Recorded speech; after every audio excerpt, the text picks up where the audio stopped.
माननीय सभासदों, माननीय अध्यक्ष जी,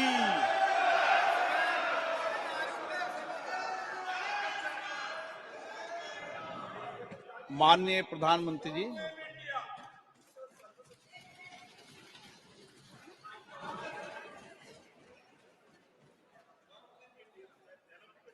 आदरणीय अध्यक्ष जी, आपने मुझे बोलने के लिए अनुमति दी, समय दिया, इसके लिए मैं आपका बहुत आभारी हूं। आदरणीय अध्यक्ष जी, मैं सिर्फ 2-4 मिनट लेना चाहता हूं। कल भारत की संसदीय यात्रा का एक स्वर्णिम पल था।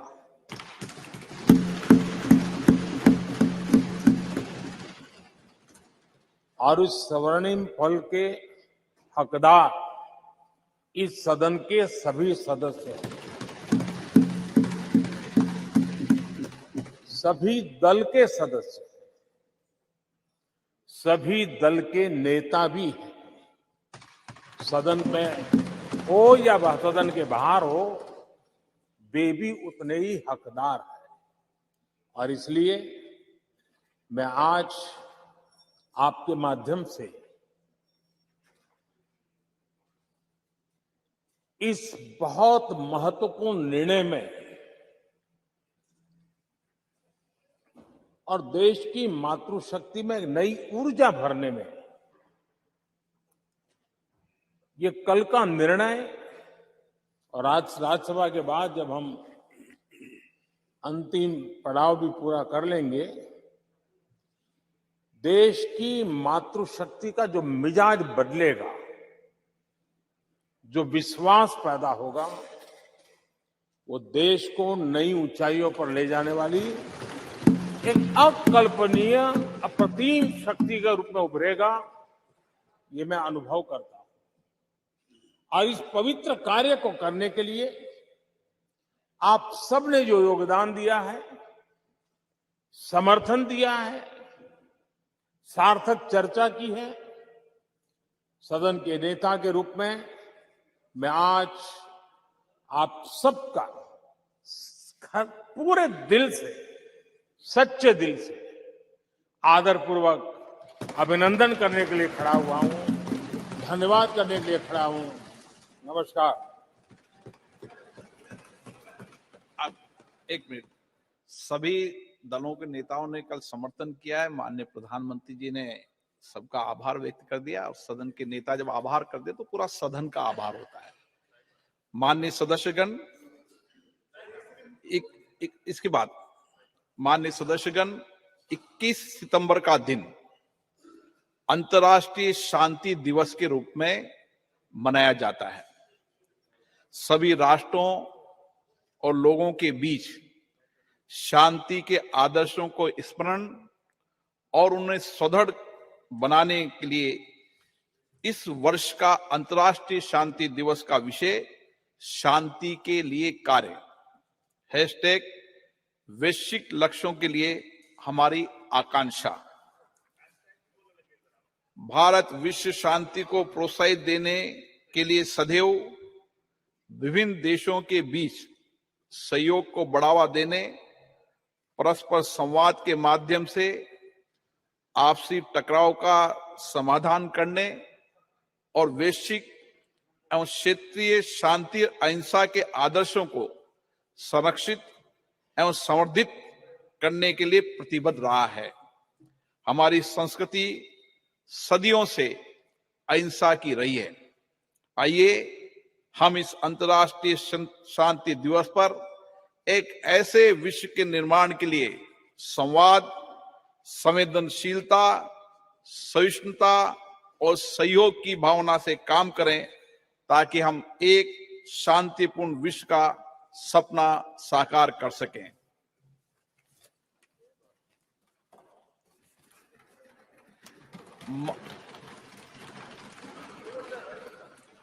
माननीय सदस्यगण, अंतरिक्ष के क्षेत्र में हमारी महत्वपूर्ण उपलब्धियों के लिए पूरे देश को बधाई देते हुए मुझे बेहद खुशी हो रही है।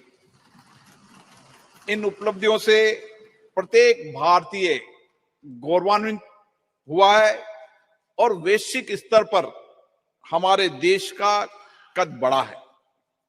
23 अगस्त 2023 को चंद्रमा के दक्षिणी ध्रुव के पास उतरने वाला पहला देश बनकर हमने एक ऐतिहासिक उपलब्धि हासिल की है।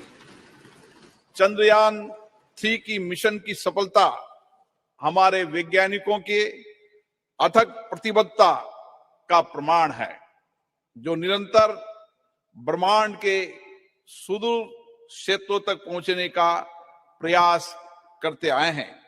इस सदन के माध्यम से मैं इस अभूतपूर्व उपलब्धि के लिए इसरो के सभी वैज्ञानिकों और इंजीनियरों और भारत के लोगों को बधाई देता हूं।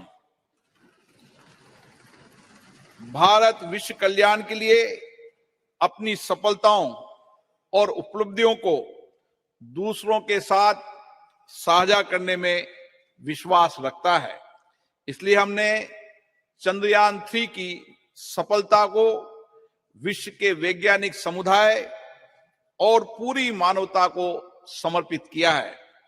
हमारे प्रज्ञान रोवर ने हमें चंद्रमा पर sulphur, oxygen, aluminium, calcium, iron जैसे तत्वों की मौजूदगी सहित अन्य अमूल्य जानकारी भेजी है, जिससे अंतरिक्ष के बारे में मानव ज्ञान में वृद्धि होगी और भावी अभूतपूर्व खोजों का मार्ग प्रशस्त होगा। 23 अगस्त को राष्ट्रीय अंतरिक्ष दिवस के रूप में मनाना उचित होगा। एक ऐसा दिन होगा जो हमारी भावी पीढ़ियों को जीवन में उच्च महत्वाकांक्षाएं रखने और उन्हें साकार करने के लिए कड़ी मेहनत के लिए प्रेरित करता रहेगा।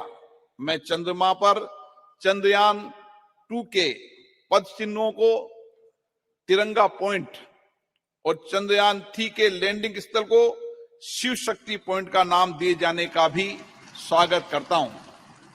ये नाम हमारी सदियों पुरानी विरासत के सम्मान के साथ हमारी वैज्ञानिक महत्वाकांक्षाओं और प्रयासों के प्रतीक हैं। अंतरिक्ष अन्वेषण के क्षेत्र में प्रगति जारी रखते हुए चंद्रयान 3 की सफलता के 10 दिनों के भीतर हमने 2 सितंबर 2023 को अपना पहला सौर मिशन आदित्य L1 लॉन्च किया।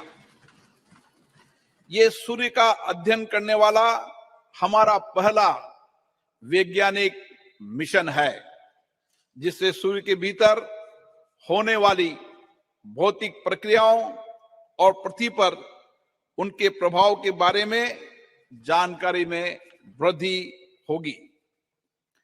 चंद्रयान 3 और आदित्य L1 सफल अंतरिक्ष कार्यक्रम होने के साथ ही भारत की वैज्ञानिक और तकनीकी शक्ति के उदय और हमारी प्रतिभा और क्षमता के प्रतीक हैं। इन दोनों मिशनों में बड़ी संख्या में महिला वैज्ञानिकों ने आगे बढ़कर नेतृत्व किया है, जिससे नए भारत में महिलाओं के योगदान का पता चलता है। इन दोनों मिशनों को पूरी तरह से भारत में डिजाइन और निर्मित किया है। हमारे अंतरिक्ष कार्यक्रम की जो बात दूसरों से अलग करती है, वह हमारी सभी परियोजनाओं में कम लागत। इससे अंतरिक्ष प्रौद्योगिकी में हमारी बढ़ती क्षमताओं के साथ साथ हमारे वैज्ञानिकों की प्रतिभा का परिचय भी मिलता है।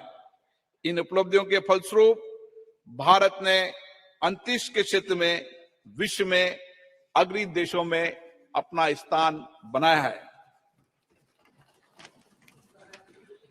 ये सभी उपलब्धियां प्रधानमंत्री माननीय नरेंद्र मोदी जी के नेतृत्व में भारत सरकार के अथक प्रयासों से संभव हुई है।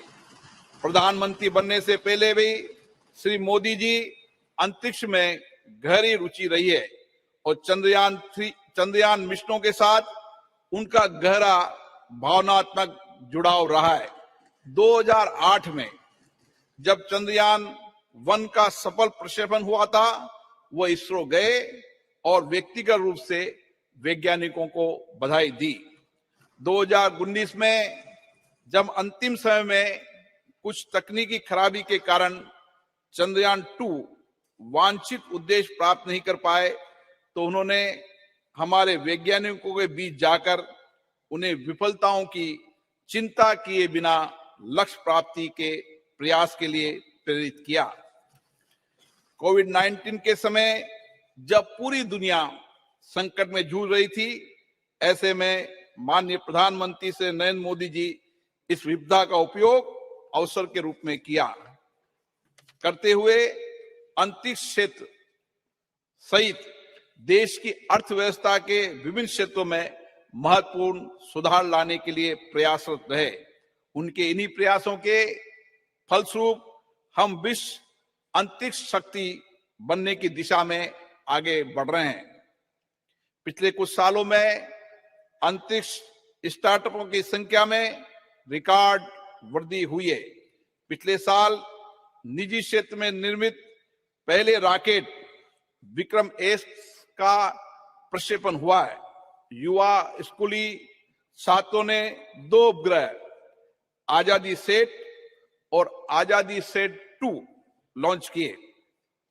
अंतरिक्ष प्रौद्योगिकी क्षेत्र में हमें महत्वपूर्ण सफलता मिली है, जैसे प्रक्षेपण वाहनों का परीक्षण एक बार में 104 उपग्रह लॉन्च करके हमने विश्व रिकॉर्ड बनाया है। इन उपलब्धियों के फलस्वरूप भारत में दुनिया का नजरिया बदला है। हमारे देश को लेकर विश्व समुदाय के दृष्टिकोण में बदलाव आया है। माननीय प्रधानमंत्री नरेंद्र मोदी जी के दूरदर्शी नेतृत्व और विज्ञान और नवाचार को बढ़ावा देने के कारण ही संभव हो पाया है। हमारा सफल अंतरिक्ष कार्यक्रम उनके जय विज्ञान जय अनुसंधान के आह्वान का सबसे बड़ा प्रमाण है। ये विज्ञान और नवाचार का सबसे अच्छा उदाहरण है, जिसमें स्टार्टअप एमएसएमई को बढ़ावा मिला है, रोजगार अवसरों का सृजन हुआ है, हमारे विकास को भी गति मिली है। कृषि, मत्स्य पालन, संचार, नेविगेशन, राष्ट्रीय सुरक्षा सहित हमारी अर्थव्यवस्था के सभी क्षेत्रों में योगदान के माध्यम से हमारा अंतरिक्ष कार्यक्रम देश के लोगों के जीवन में गुणात्मक परिवर्तन ला रहा है। हमें विश्वास है इन उपलब्धियों में हमारी आने वाली पीढ़ियों को बड़े सपने देखने और अपने सपनों को साकार करने के लिए कड़ी मेहनत की प्रेरणा मिलेगी। सभी देशवासियों को 2047 तक एक विकसित भारत बनाने के लिए मिलकर कार्य करना होगा और अपने आप को पुनः समर्पित करना होगा। मुझे विश्वास है ये प्रतिष्ठित सदन इस ऐतिहासिक उपलब्धियों में प्रधानमंत्री मोदी जी के नेतृत्व की सराहना करने, भारत के लोगों विशेष रूप से युवाओं का उत्साहवर्धन करने तथा महिलाओं के योगदान के साथ सभी संगठनों और व्यक्तियों के योगदान की सराहना करने में मेरा साथ देगा। सभा पटल पर रखे जाने वाले पत्र। Item number 1 Shri Ashwini Kumar Choubey. अध्यक्ष महोदय, आपकी अनुमति से मैं आज की संशोधित कार्यसूची के क्रम संख्या 1 पर अपने नाम के आगे पर्यावरण, वन एवं जलवायु परिवर्तन मंत्रालय से संबंधित सूचीबद्ध विवरण सभा पटल पर प्रस्तुत करता हूं। आइटम नंबर 2 श्री कृष्णपाल जी। आपकी अनुमति से मैं आज की प्रस्तुत कार्यसूची में क्रम संख्या 2 पर अपने नाम के सम्मुख सूचीबद्ध कागजात सदन के पटल पर रखता हूं। आइटम नंबर श्री दानवे राव साहेब। अध्यक्ष महोदय, मैं आज की प्रदर्शित कार्यसूची में मेरे नाम के सामने क्रम संख्या 3 पर उल्लेखित कागजात को सभा पटल पर रखता हूं। Item number 4 Shri Pankaj Chaudhary. अध्यक्ष महोदय, मैं आज की संशोधित कार्यसूची में मत संख्या 4 पर मेरे नाम के सामने वर्णित कागजात आपकी अनुमति से सदन के पटल पर रखता हूं। Item number 5 Shri Devi Singh Chauhan. Daewoo Singh. Honorable Speaker, sir, with your kind permission, I rise to lay on the table of the House the papers mentions against my name at serial number 5 in today's revised list of business. Item number 6 doctor Bharati Pawar. Honorable Speaker, sir, with your permission, I rise to lay on the table of the House papers mentioned against my name at serial number 6 in today's revised list of business. Item number 7 doctor Sanjay Jaiswal. आज की संशोधित कार्यसूची में अपने नाम के सम्मुख यथा सूचीबद्ध प्राक्कलन समिति के प्रतिवेदन संख्या 27 हिंदी और अंग्रेजी संस्करण को प्रस्तुत करता हूं। Item number 8 Shri Vishnu Dayal Ram.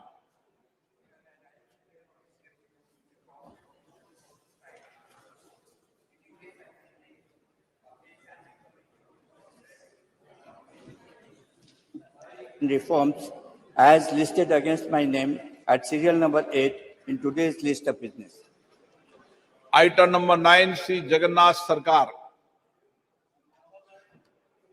आज की कार्यसूची में क्रम संख्या 9 पर मेरे नाम के समक्ष यथा सूचीबद्ध शिक्षा, बाल, महिला, युवा और खेल संबंधी स्थायी समिति के उच्चतर शिक्षा में राष्ट्रीय शिक्षा नीति 2020 के कार्यान्वयन संबंधी 356 व प्रतिवेदन अंग्रेजी और हिंदी में सभा पटल पर रखता हूं। आइटम नंबर 10 श्री तापिर गांव। Honorable Speaker, sir, I raise to lay on the table a copy of each of the 355, 356, 357, 358 and 359 report of the Standing Committee on Transport, Tourism and Culture listed against my name at serial number 10 in today's order paper. Item number 11 doctor Mahesh Sharma. With your permission, I rise to lay on the table a copy of the 149th report on the subject implementation of Pradhan Mantri TB Mukt Bharat Abhiyan in Hindi and English of the Standing Committee on Health and Family Welfare. Item number 12 Shri Devu Singh Chauhan. Honorable Speaker, sir, in pursuance of the Direction 73A of the Honorable Speaker Lok Sabha, I would like to lay a statement showing status of implementation of the recommendations, observations contained in the 44th report of Standing Committee on Communication and Information Technology on demands for grants 2023-24 pertaining to Department of Post on the table of the House. Item number 13 Shri Pralhad Joshi ji. Sir, with your permission, I rise to move the following, that this House do agree with the 45th report of the Business Advisory Committee presented to the House on 20th September 2023. प्रश्न है कि सभा कार्य मंत्रणा समिति दिनांक 20/9/2023 का सभा में प्रस्तुत 45वां प्रतिवेदन से सहमत है। जो सदस्य इसके पक्ष में हाँ कहें, जो सदस्य विरोध में ना कहें, मेरे विचार में निर्णय हाँ वालों के पक्ष में, हाँ वालों के पक्ष में प्रतिवेदन स्वीकृत हुआ। आइटम नंबर 14 चंद्रयान 3 मिशन की सफलता, अंतरिक्ष क्षेत्र में हमारे राष्ट्र की अन्य उपलब्धियों के बारे में आज चर्चा होगी। मैं सभी माननीय सदस्यों से आग्रह करता हूं कि सभी वो अपने विचार रखें। पर्याप्त सबको अवसर दूंगा, लेकिन सब बोल लें ऐसी मेरी अपेक्षा है। From the House, under what rule this, whether it is 184 or 193, under what rule? Item number 14 मैंने शुरू किया है। इसका विषय श्री राजनाथ सिंह जी।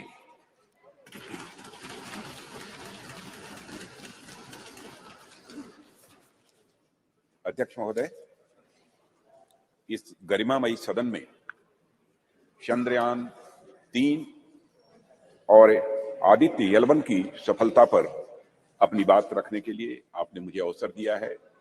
इसके लिए मैं अपनी तरफ से आपके प्रति आभार व्यक्त करता हूं।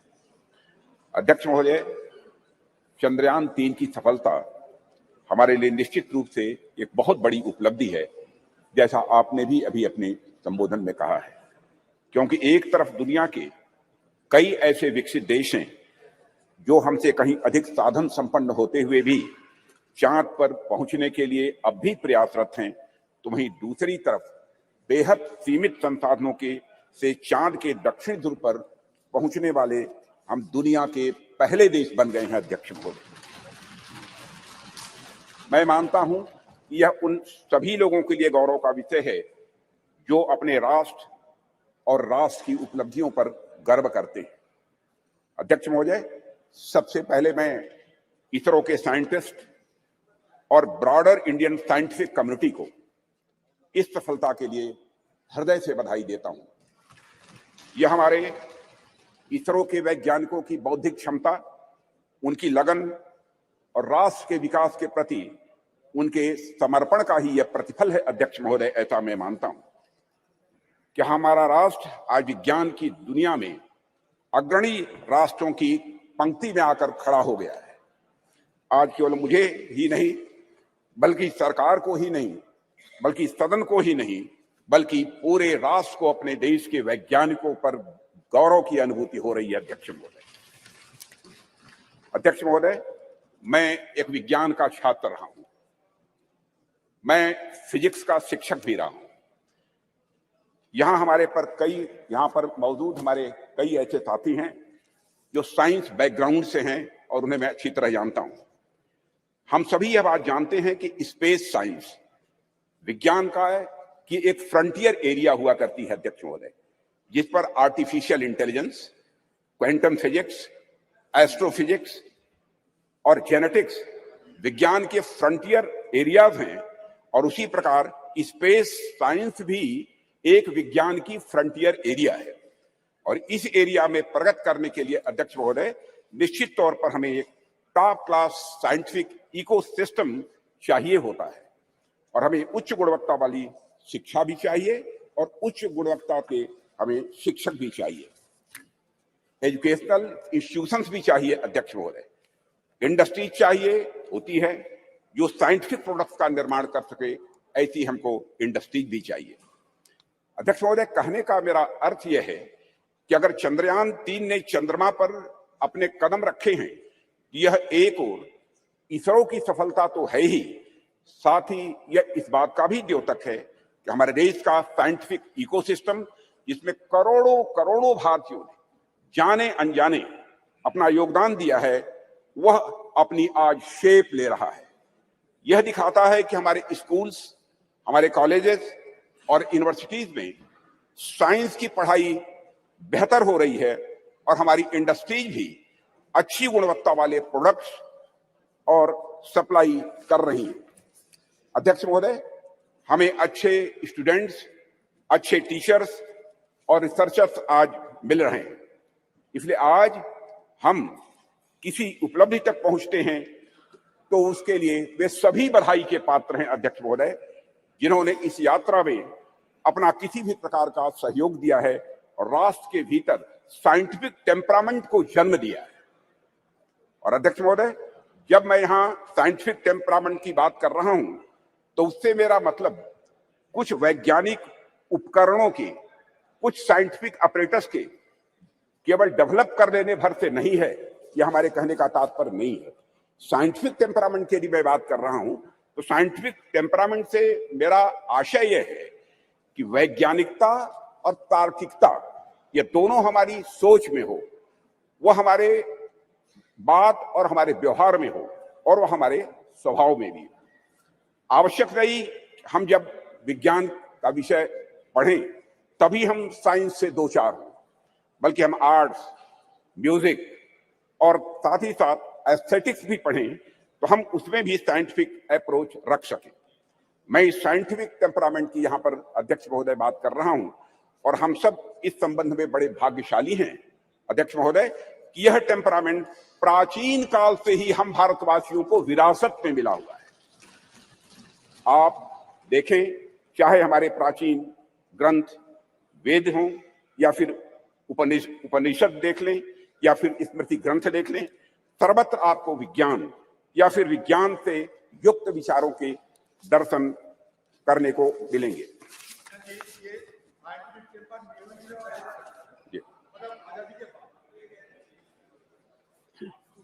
अध्यक्ष महोदय, मैथ्स, साइंस, मेडिसिन, लॉजिक आदि से जुड़े जितने भी फार्मूले यानी सूत्र हैं, हमें हमारे प्राचीन ग्रंथों में भी ये दिखाई देते हैं, जो ग्रंथ हमारी संस्कृत के आधार हैं। इनके मैं उदाहरण दे सकता हूं, लेकिन लंबा समय लगेगा अध्यक्ष महोदय, उस विस्तार में मैं नहीं जाना चाहता हूं। अध्यक्ष महोदय, कभी कभी कुछ लोगों द्वारा यह भी कहा जाता है और कुछ ऐसे लोग हमारे सदन में भी हो सकते हैं कि हमारी सांस्कृतिक विरासत और साइंटिफिक टेम्परामेंट के बीच विरोधाभास है। कुछ ऐसे भी मानने वाले लोग हमारे देश में हैं। यहां तक कहा जाने लगा कि अगर आप साइंटिफिक टेम्परामेंट के हैं तो आप पीपल की पूजा कैसे कर सकते हैं, आप नीम की पूजा कैसे कर सकते हैं, आप तालाब की पूजा कैसे कर सकते हैं, या फिर आप गाय को माता कैसे कह सकते हैं। अध्यक्ष महोदय, अगर आप वैज्ञानिक की तरफ सोचते हैं तो मूर्ति पूजा कैसे कर सकते हैं, यह कहने वाले लोग हमारे देश में हैं। महोदय, बात तो यहां तक अब होने लगी है कि संस्कृत का विरोध करना, विरासत का विरोध करना, यह प्रगतिवाद यानी प्रोग्रेसिव होने का सूचक हो गया है। और प्रगतिवाद वह नहीं रह गया जो प्रगति की बात करे, बल्कि प्रगतिवाद वह हो गया है जो अपनी संस्कृत और विरासत का केवल विरोध करे, वह भी इसलिए कि उसे विरोध करना है। पूछा जाने लगा कि भारतीय संस्कृति और विज्ञान का भला आपस में क्या लेना देना है, इन दोनों में आपस में क्या रिश्ता है। भारत में कभी धर्म और विज्ञान का सामंजस्य रहा ही नहीं है, यह भी कहने वाले लोग हैं। विपक्ष के हमारे कुछ मित्रों का ऐसा भी आरोप रहता है, क्योंकि राज्यसभा में मैंने सुना था कि भारतीय संस्कृति और विज्ञान एक साथ चल ही नहीं सकते हैं, ऐसी उनकी मान्यता है। अध्यक्ष महोदय, इनका ऐसा मानना है कि संस्कृति विज्ञान की विरोधी होती है। मैं इस सदन के माध्यम से उनके इन प्रश्नों का जवाब देने की भी अपनी तरफ से कोशिश करूंगा।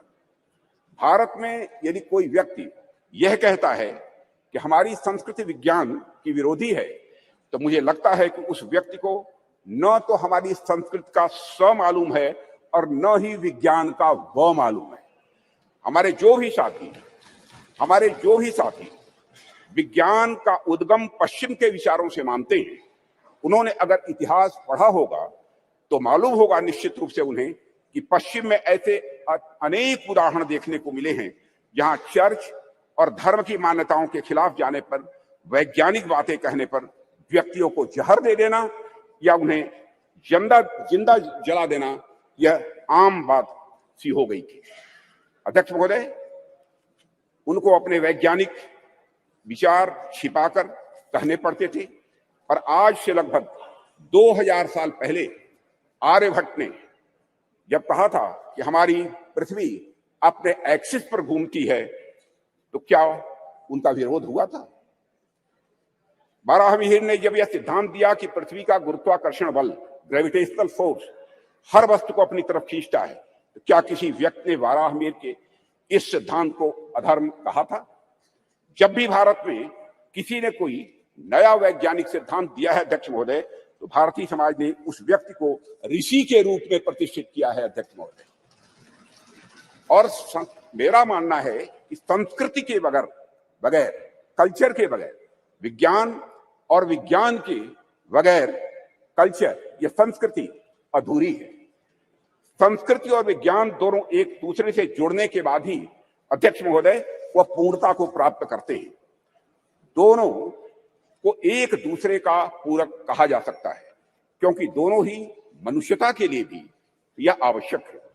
इसका एक छोटा सा लेकिन बहुत ही महत्वपूर्ण उदाहरण मैं आपके सामने रखना चाहूंगा। अध्यक्ष महोदय, लगभग 2 वर्ष पहले उत्तराखंड में भूस्खलन के रूप में एक दुर्भाग्यपूर्ण आपदा आई हुई थी। मैं समझता हूं कि सदन के सभी सम्मानित सदस्यों को इसकी जानकारी होगी, जिसके कारण एक सुरंग में हमारे कुछ मजदूर फंस गए थे। अब इससे निपटने के लिए यहां पर विज्ञान की भूमिका सामने आएगी। हमने सेंसर आदि के माध्यम से यह पता लगाया कि मजदूर सुरंग में कहां फंसे हुए हैं। उसके बाद हमने हेलीकॉप्टर से उन लोगों को वहां से निकालने में भी कामयाबी हासिल की। लेकिन अध्यक्ष महोदय, जैसे ही सुरंग से पहले मजदूर को बाहर निकाला गया, अन्यथा कोई न ले, जैसे ही मजदूर को सुरंग से बाहर निकाला गया, बाहर निकलते ही इसने दोनों हाथ ऊपर करके बड़ी तेजी के साथ जय घोष किया, बद्री विशाल की जय। अध्यक्ष महोदय, इस वाकये ने सारी दुनिया को बताया कि धर्म और विज्ञान किस तरह से यह आपस में जुड़े हुए हैं। एक दूसरे से अलग नहीं है धर्म और विज्ञान, बल्कि यह एक दूसरे से जुड़े हुए हैं। निश्चित रूप से विज्ञान ने उस मजदूर को सुरंग से बाहर निकालने में, अध्यक्ष महोदय, बहुत बड़ी भूमिका निभाई है, इसमें कहीं दो मत नहीं। लेकिन उन मजदूर बंधुओं को सुरंग के भीतर जिसने जिजीविषा की शक्ति प्रदान की, जिसने साहस प्रदान किया, जिसने मनोबल प्रदान किया, जिसने आखिरी समय तक प्रयास करते रहने की शक्ति प्रदान की, वह और कुछ नहीं, हमारा सांस्कृतिक विश्वास ही था अध्यक्ष महोदय, जिसने कि यह संबल उन्हें प्रदान किया। अध्यक्ष महोदय, वह हमारी कल्चर, वह हमारी संस्कृति ही थी जिसने सुरंग में फंसे उस मजदूर को यह भरोसा दिलाया कि वह इस संकट से बचकर निकल जाएगा, उसके ईश्वर इस संकट से उसे निकाल लेंगे, यह उसका विश्वास था, भरोसा था। अध्यक्ष महोदय, हमारी आस्था, हमारी संस्कृति इंक्लूसिव नेचर की है, समावेशी या स्वभाव की है। हमारा सांस्कृतिक राष्ट्रवाद हमें अखिल मानवता के बंधुत्व का पाठ पढ़ाता है। हम सबने देखा कि जियो पॉलिटिकल दृष्टि से काफी कठिन जो वैश्विक परिस्थितियों के बावजूद हम G20 समिट का हमारे प्रधानमंत्री नरेंद्र मोदी जी के नेतृत्व में हम सफल आयोजन कर सके, एवं न्यू दिल्ली डिक्लेरेशन पर भी हम कंसेंसस जुटाने में पूरी तरह से कामयाब रहे। अध्यक्ष महोदय, इसके पीछे हमारे प्रधानमंत्री द्वारा हमारी प्राचीन ज्ञान परंपरा से दिया गया संदेश है, जिसमें पूरी मानवता को एक सूत्र में बांध दिया है। प्रधानमंत्री जी ने ही कहा था, one world, one family, one future. Bharat का यही विश्वास, भारत का यही बंधुत्व का भाव प्रधानमंत्री जी ने G20 की सफलता पर भी मुखरित किया, जब उन्होंने यह कहा था कि यह केवल भारत की सफलता नहीं है, बल्कि पूरे विश्व की यह सफलता है। अध्यक्ष महोदय, विज्ञान तो वैल्यू न्यूट्रल होता है। ये वैल्यू न्यूट्रल क्या है, मैं आगे इसको विस्तार में बताने की कोशिश करूंगा। चंद्रयान जैसे अंतरिक्ष यान हो, या परमाणु के भीतर छिपी शक्ति हो, या फिर DNA एडिटिंग की टेक्नोलॉजी हो, विज्ञान हमेशा यह मूल्य निरपेक्ष होता है, यानी वैल्यू न्यूट्रल होता है। विज्ञान हमें परमाणु शक्ति का ज्ञान दे सकता है अध्यक्ष महोदय, लेकिन वह संस्कृति ही है, वह कल्चर ही है जो हमें मार्ग दिखलाएगी उस परमाणु शक्ति का उपयोग हम ऊर्जा के रूप में स्वयं के विकास में करते हैं, या फिर हथियार के रूप में अन्य का विनाश करने में हम करते हैं।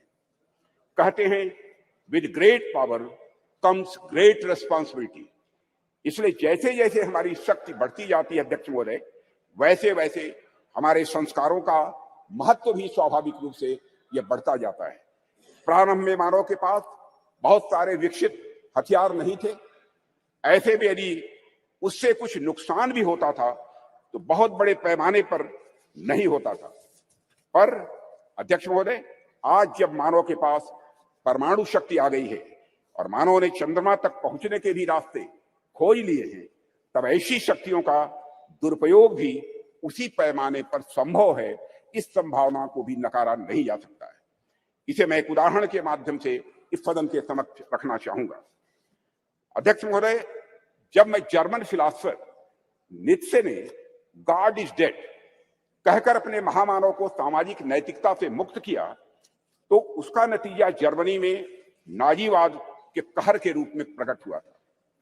जर्मनी में हुए नरसंहार में मानवता को खत्म करने के लिए जो ऑपरेटर्स, जो उपकरण प्रयोग में लाए गए थे, जिन हथियारों या फिर जिन केमिकल्स का प्रयोग हुआ था, निश्चित रूप से वे सभी विज्ञान की ही देन थे अध्यक्ष महोदय। लेकिन नैतिकता और मानवीयता के गुणों के अभाव में उन सभी वैज्ञानिक खोजों का किस प्रकार दुरुपयोग हुआ, इसे हम सभी अच्छी तरह जानते हैं। सेकेंड वर्ल्ड वॉर में हिरोशिमा और नागासाकी पर जो बम गिराए गए थे, वह निश्चित ही विज्ञान की ही देन थे अध्यक्ष महोदय। वह विज्ञान की शक्ति के प्रतिनिधि थे, पर अभाव था तो धार्मिक शक्ति और नैतिक शक्ति का अभाव था। अगर उनके भीतर धार्मिक और नैतिक शक्तियां जब प्रबल होती तो इतिहास को इस काले कृत्य से बचाया जा सकता था अध्यक्ष महोदय। इसलिए विज्ञान कितनी भी प्रगति कर ले अध्यक्ष महोदय, विज्ञान चाहे कितनी भी प्रगति कर ले, वह संस्कृति और संस्कारों के बिना सदैव अधूरा रहेगा, ऐसी हमारी मान्यता है अध्यक्ष महोदय। जैसा कि मार्टिन लूथर किंग ने कहा है कि science gives man knowledge which is power, religion gives man wisdom which is control. अध्यक्ष महोदय, एक बात पर मैं समझता हूं कि ध्यान देने की हम सभी को जरूरत है। जिस टेक्नोलॉजी का इस्तेमाल वैज्ञानिक किसी यान को चांद या मंगल पर भेजने के लिए करते हैं, कमोबेश उसी टेक्नोलॉजी का इस्तेमाल मिसाइल में भी काफी हद तक किया जाता है।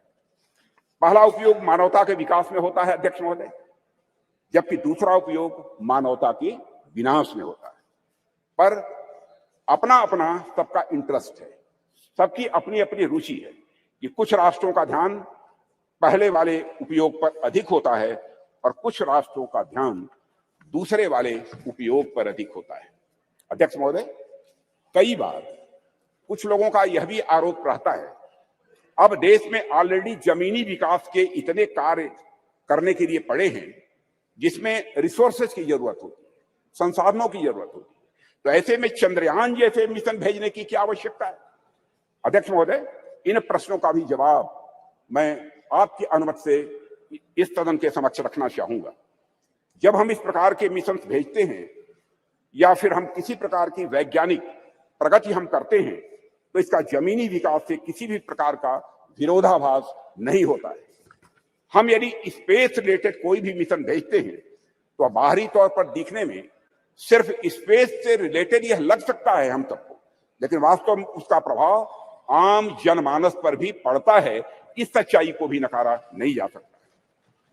अध्यक्ष महोदय, हमारे यह स्पेस प्रोग्राम्स भारत का तो नाम रोशन करते ही हैं, लेकिन साथ ही साथ इन मिशन का जो बहुआयामी उपयोग होता है उसका प्रभाव आम जनता के ऊपर भी बहुत ज्यादा पड़ता है। स्पेस मिशन हमें अनेक प्रकार से सहायता प्रदान करते हैं, जैसे यदि हम इसके माध्यम से रेनफॉल पैटर्न यानी वर्षा होने का जो पैटर्न है, इसका बेहतर प्रेडिक्शन यदि कर रहे हैं तो हमारे किसान बंधु बांधवों के लिए फायदेमंद हो रहा है।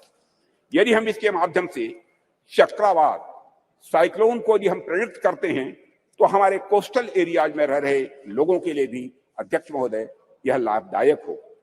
इस प्रकार के प्रेडिक्शंस हमारे मछुआरों के लिए लाभदायक सिद्ध होंगे। यह तो मैंने एक दो उदाहरण केवल दिए हैं अध्यक्ष महोदय। बाकी स्पेस एप्लीकेशन से डेवलपमेंट में जो मदद मिलती है उससे भी मैं समझता हूं सदन के अधिकांश सदस्य अच्छी तरह परिचित होंगे। इन सबसे भी महत्वपूर्ण बात यह होती है कि जब भी हम इस प्रकार के मिशन स्पेस में या फिर चंद्रमा और सूर्य की ओर भेजते हैं तो सुदूर गांव में बैठे किसी बच्चे के मन में साइंटिफिक टेम्परामेंट स्वाभाविक रूप से जगता है और उसके भीतर भी इस बात की अलख जगती है अध्यक्ष महोदय कि वह भी आगे चलकर कुछ ऐसे ही करेगा। उसके अंदर यह प्रेरणा आती है कि एक दिन वह भी वैज्ञानिक बनकर भारत का नाम दुनिया में रोशन करेगा, और यही कुछ करने की तमन्ना ही अध्यक्ष महोदय राष्ट्र को स्वाभाविक रूप से आगे ले जाने का काम करती है। चंद्रयान 3 की सफलता से कितने रामानुजन, कितने भाभा या सारा भाई अपने लक्ष्य की ओर आगे बढ़े होंगे, यह हमें आज नहीं कुछ वर्षों के बाद यह पता लगेगा। अध्यक्ष महोदय, हमारे प्रधानमंत्री मोदी जी के नेतृत्व में हम संस्कृति और विज्ञान दोनों को समान रूप से महत्व देते हुए आगे बढ़ रहे हैं। और ऐसा बिल्कुल भी नहीं है, ऐसा बिल्कुल भी नहीं है कि यदि हम एक को महत्व दे रहे हैं तो दूसरे का महत्व कम हो जाएगा। यह कोई जीरो सम गेम नहीं हुआ करता है। अध्यक्ष महोदय, हमारे ऋषियों मनीषियों ने बरसों पहले विज्ञान को न केवल धर्म के साथ जोड़ा, बल्कि लोगों को इसके व्यवहारिक ज्ञान के बारे में भी बतलाया है। उनका मानना था यदि विज्ञान को सुव्यवस्थित ढंग से संवार कर मनुष्य के वेलफेयर के लिए, उनके कल्याण के लिए लगाया जाए तो स्वाभाविक रूप से वह अपने आप धर्म बन जाता है। यही वजह है कि हमारे वेद, उपनिषद, दर्शन आदि जितने भी धर्म ग्रंथ हैं, उनमें विज्ञान स्वाभाविक रूप से यह पिरोया हुआ हम पाते हैं। उदाहरण के तौर पर वैदिक रिचुअल्स में, स्वर्ण सूत्रों में ज्योमेट्री का सिद्धांत ये निहित पाए जाते हैं। जैसे मैं बतलाना चाहूंगा इस सदन को अध्यक्ष महोदय, जैसे हवन कुंड हम बनाते हैं तो वह भी हमारे प्राचीन ज्योमेट्रिक कंसेप्ट पर ही आधारित होता है। यह बिल्कुल हमारी जनता के मन में, उनकी सोच में यह पूरी तरह से रचा बसा है। और यही कारण है कि बड़े बड़े वैज्ञानिक भी सांस्कृतिक विरासत की महत्ता को अच्छी तरह स्वीकार करते हैं। अध्यक्ष महोदय, अभी चंद्रयान 3 की सफलता के नायक डॉक्टर यश सोमनाथ, जिनका पूरे सदन ने अभिनंदन किया, उनके साथ सारे वैज्ञानिकों का अभिनंदन किया, डॉक्टर यश सोमनाथ जी ने भी इस बात की ओर इशारा किया था कि वेदों में कई सारी वैज्ञानिक पृष्ठभूमि वाली बातें कही गई हैं। भारत के प्रसिद्ध गणितज्ञ श्रीनिवास रामानुजन का तो संस्कृत के प्रति इतना गहरा विश्वास था कि वे अपने गणित के क्षेत्र में किए गए किसी भी कार्य को स्पिरिचुअलिज्म, अध्यात्म का ही वह अंग मानते थे। और अध्यक्ष महोदय, इसीलिए जो लोग यह कहते हैं कि हमें अपनी संस्कृति से विरक्त होकर विज्ञान को अपनाना चाहिए, दरअसल उन लोगों का यह समझना पड़ेगा उन्हें कि संस्कृत और विज्ञान एक दूसरे के विरोधी नहीं है, बल्कि संस्कृत और विज्ञान एक दूसरे के पूरक है। अध्यक्ष महोदय, मैं देश का रक्षा मंत्री हूं, रक्षा मंत्रालय का दायित्व तो मेरे ऊपर है और देश की सुरक्षा का कार्यभार देख रहा हूं। जब मैं यहां आ रहा था तो मैं रास्ते मैंने सोचा कि चंद्रयान 3 की सफलता को देश के रक्षा मंत्री होने के नाते मैं किस नजरिए से देखता हूं। इस पर भी मैंने अपनी कुछ बातें आपके सामने में रखना चाहूंगा। मैं अपनी बात पर आऊं, इसके लिए मैं आपको थोड़ा पीछे भी ले जाना चाहूंगा अध्यक्ष महोदय, और कुछ एक उदाहरण भी इस सदन के समक्ष आपके माध्यम से रखना चाहूंगा। आप सभी सदन के लोग अच्छी तरह अवगत हैं कि कुछ ही समय पहले हमारे प्रधानमंत्री मोदी जी ने के प्रयासों से काशी तमिल संगमम का भव्य और सफल आयोजन किया गया था। उसके कुछ समय बाद ही सौराष्ट्र तमिल संगमम का भी आयोजन उनके द्वारा किया गया था। अध्यक्ष महोदय, इसके पहले का एक और उदाहरण देखिए कि सरकार के प्रयासों से कैसे उज्जैन में बाबा महाकाल के क्षेत्र में भव्य कॉरिडोर का निर्माण किया गया। विश्व की प्राचीनतम नगरी ज्ञान नगरी काशी में बाबा विश्वनाथ धाम के परिसर के पुनरुद्धार का काम भी वहां पर किया गया। प्रधानमंत्री मोदी जी ने बाबा विश्वनाथ के चरणों में श्रद्धा के सुमन अर्पित किए अध्यक्ष महोदय। और राम मंदिर का एक और उदाहरण इसके साथ ही अध्यक्ष महोदय में देना चाहूंगा। जो रामचंद्र जी देश के जनमानस में निवास करते हैं, उन राजा जी को अयोध्या में निवास करना कितना मुश्किल कार्य हो गया था। जाने कितनी पीढ़ियां इस प्रतीक्षा में ही निकल गई कि रामलला के मंदिर का निर्माण कभी होगा कि नहीं होगा। सैकड़ों वर्षों से राम मंदिर बनने का सपना पाले बैठे उन भक्तों ने इसे बस एक सपना भर ही मान लिया था, कभी न पूरा होने वाला सपना ऐसा मान लिया था। पर माननीय प्रधानमंत्री जी के नेतृत्व में सरकार का प्रयास देखिए अध्यक्ष महोदय कि आज अयोध्या में राम मंदिर के निर्माण का कार्य बड़े जोर शोर के साथ चल रहा है। और अध्यक्ष महोदय, राष्ट्र में सांस्कृतिक उत्कर्ष के एक नए युग का प्रारंभ हुआ है। राष्ट्र के प्रयासों से भगवान राम अपने नए अवतार में जल्द ही जनता के सामने होंगे और यह भारतवासियों की, मैं समझता हूं, एक बहुत बड़ी, बहुत शानदार यह उपलब्धि होगी। अध्यक्ष महोदय, इस प्रकार के कुछ और उदाहरण देखिए। गंगा जैसी अनेक नदियों का पुनरुद्धार किया गया। हम देशव्यापी अभियान चलाकर हम गंगा, यमुना और नर्मदा जैसी नदियों की सफाई और उनके संरक्षण का कार्य कर रहे हैं।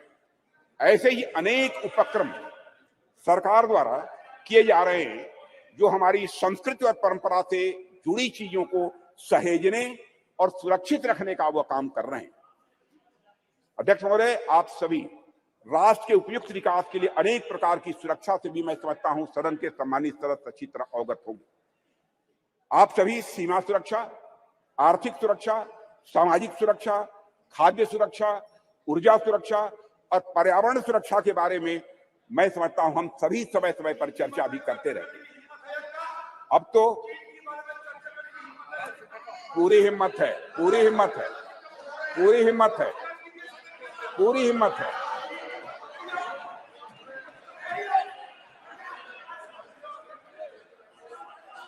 पूरी हिम्मत है, पूरी हिम्मत है। मत मत मत इतिहास में मत ले जाओ अधीर रंजन जी, इतिहास में मत ले जाओ। माननीय सदस्य प्लीज। चर्चा चीन पर भी। अध्यक्ष महोदय, अरे भाई, अब सुन लिया आपकी बात, मेरी बात सुन।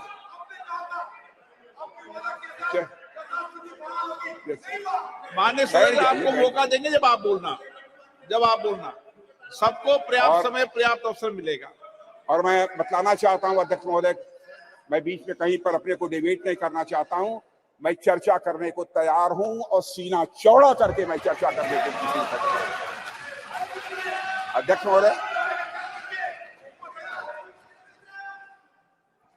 महोदय, आप सभी राष्ट्र के उपयुक्त विकास के लिए अनेक प्रकार की सुरक्षा से हमारे सदन के सम्मानित सदस्य अवगत होंगे। आप सभी सीमा सुरक्षा, आर्थिक सुरक्षा से अवगत होंगे। आप सभी सीमा सुरक्षा, आर्थिक सुरक्षा, सामाजिक सुरक्षा और खाद्य सुरक्षा, ऊर्जा सुरक्षा और पर्यावरण सुरक्षा के बारे में भी अवगत होंगे। अब तो स्पेस और साइबर सुरक्षा, स्पेस और साइबर सिक्योरिटी जैसे नए नए डायमेंशन इसमें जुड़ गए हैं अध्यक्ष महोदय।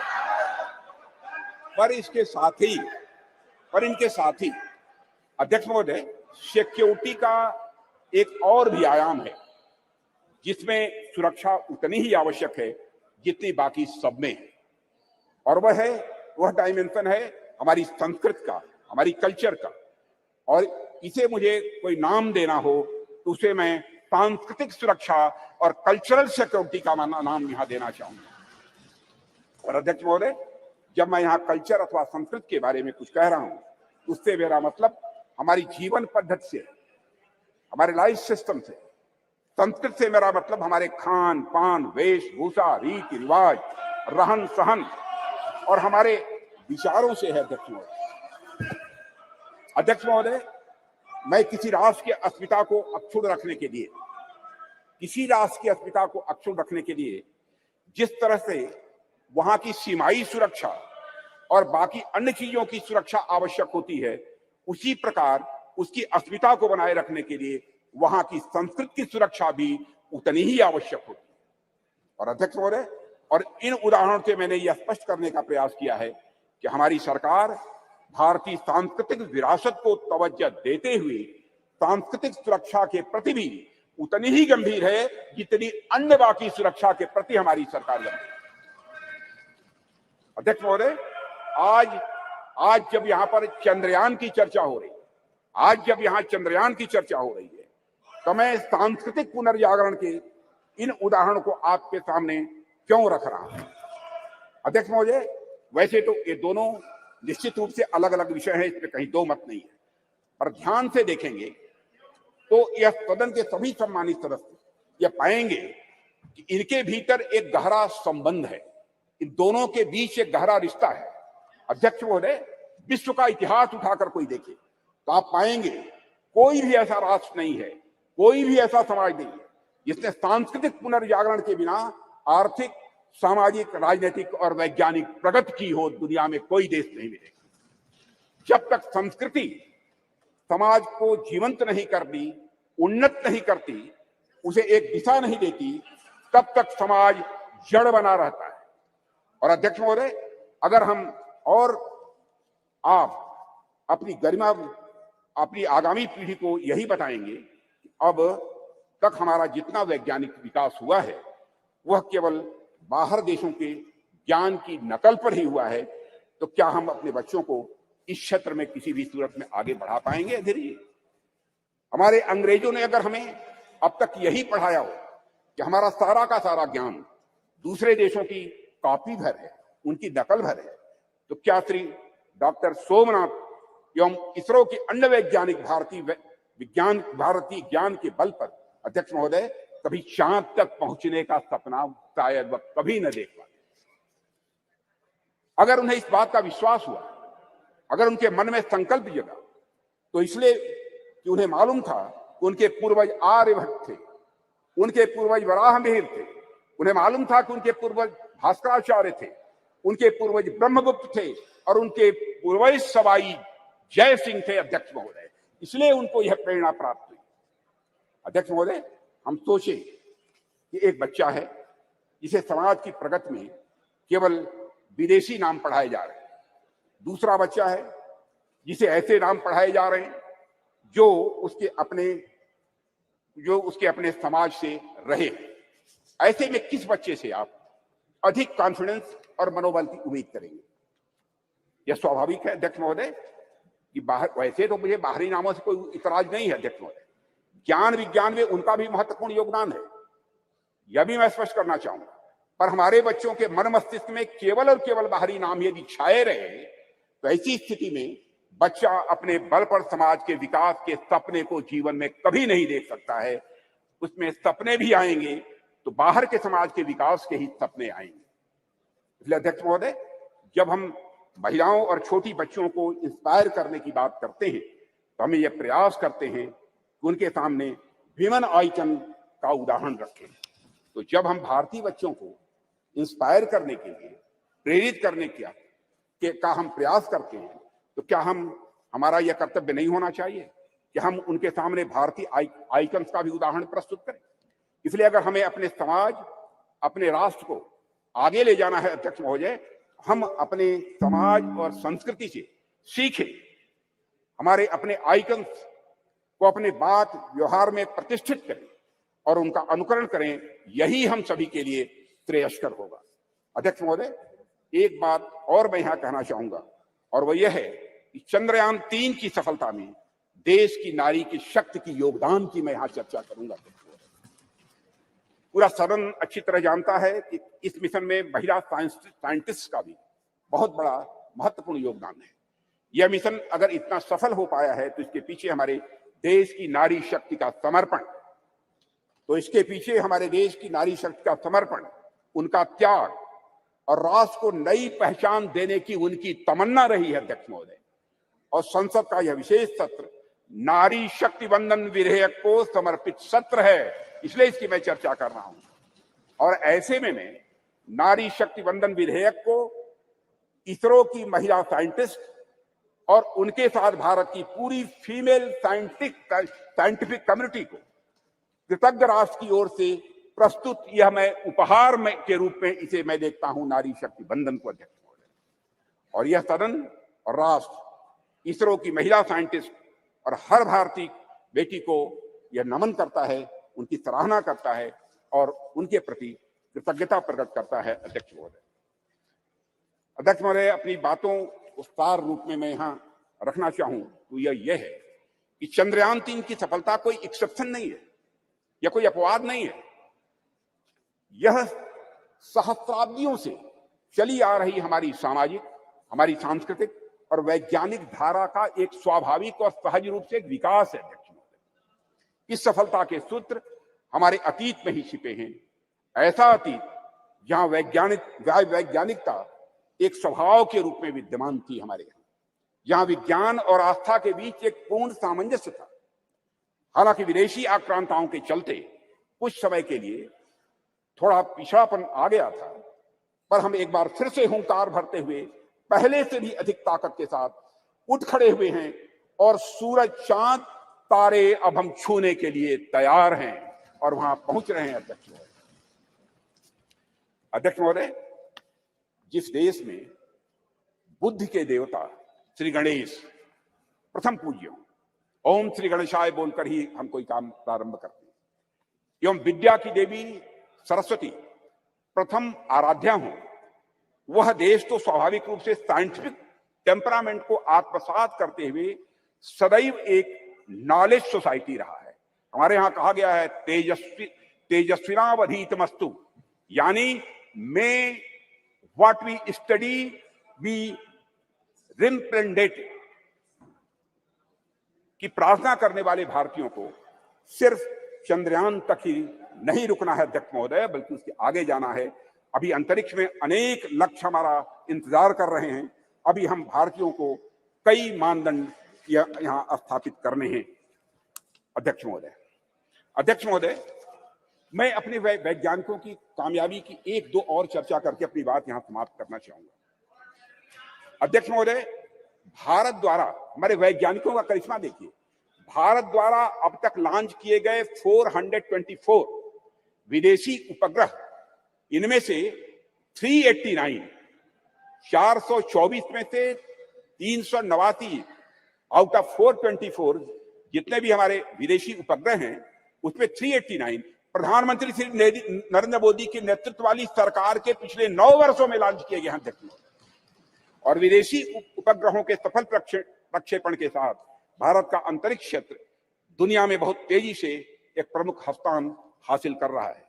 भारत द्वारा अब तक लॉन्च किए गए 424 विदेशी उपग्रहों में से 389 प्रधानमंत्री श्री नरेंद्र मोदी की नेतृत्व वाली सरकार के पिछले 9 वर्ष में लॉन्च किए गए थे। इसके अलावा अध्यक्ष महोदय, 174 मिलियन अमेरिकी डॉलर में से 157 मिलियन की कमाई पिछले 9 वर्षों में हुई, और इसी तरह अब तक की अर्जित 256 मिलियन यूरो में से 223 मिलियन मोदी शासन के 9 वर्षों के दौरान आए हैं। अध्यक्ष महोदय, यह भी मैं सदन की जानकारी में यहां लाना चाहता हूं।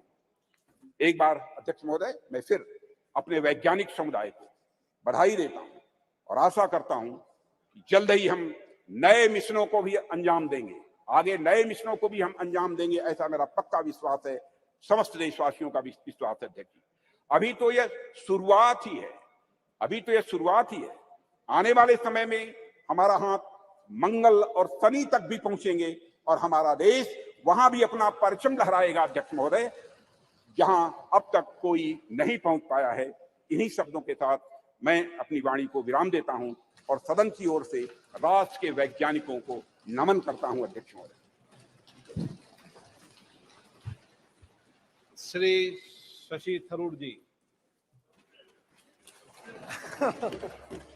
Thank you very much, Honorable Speaker.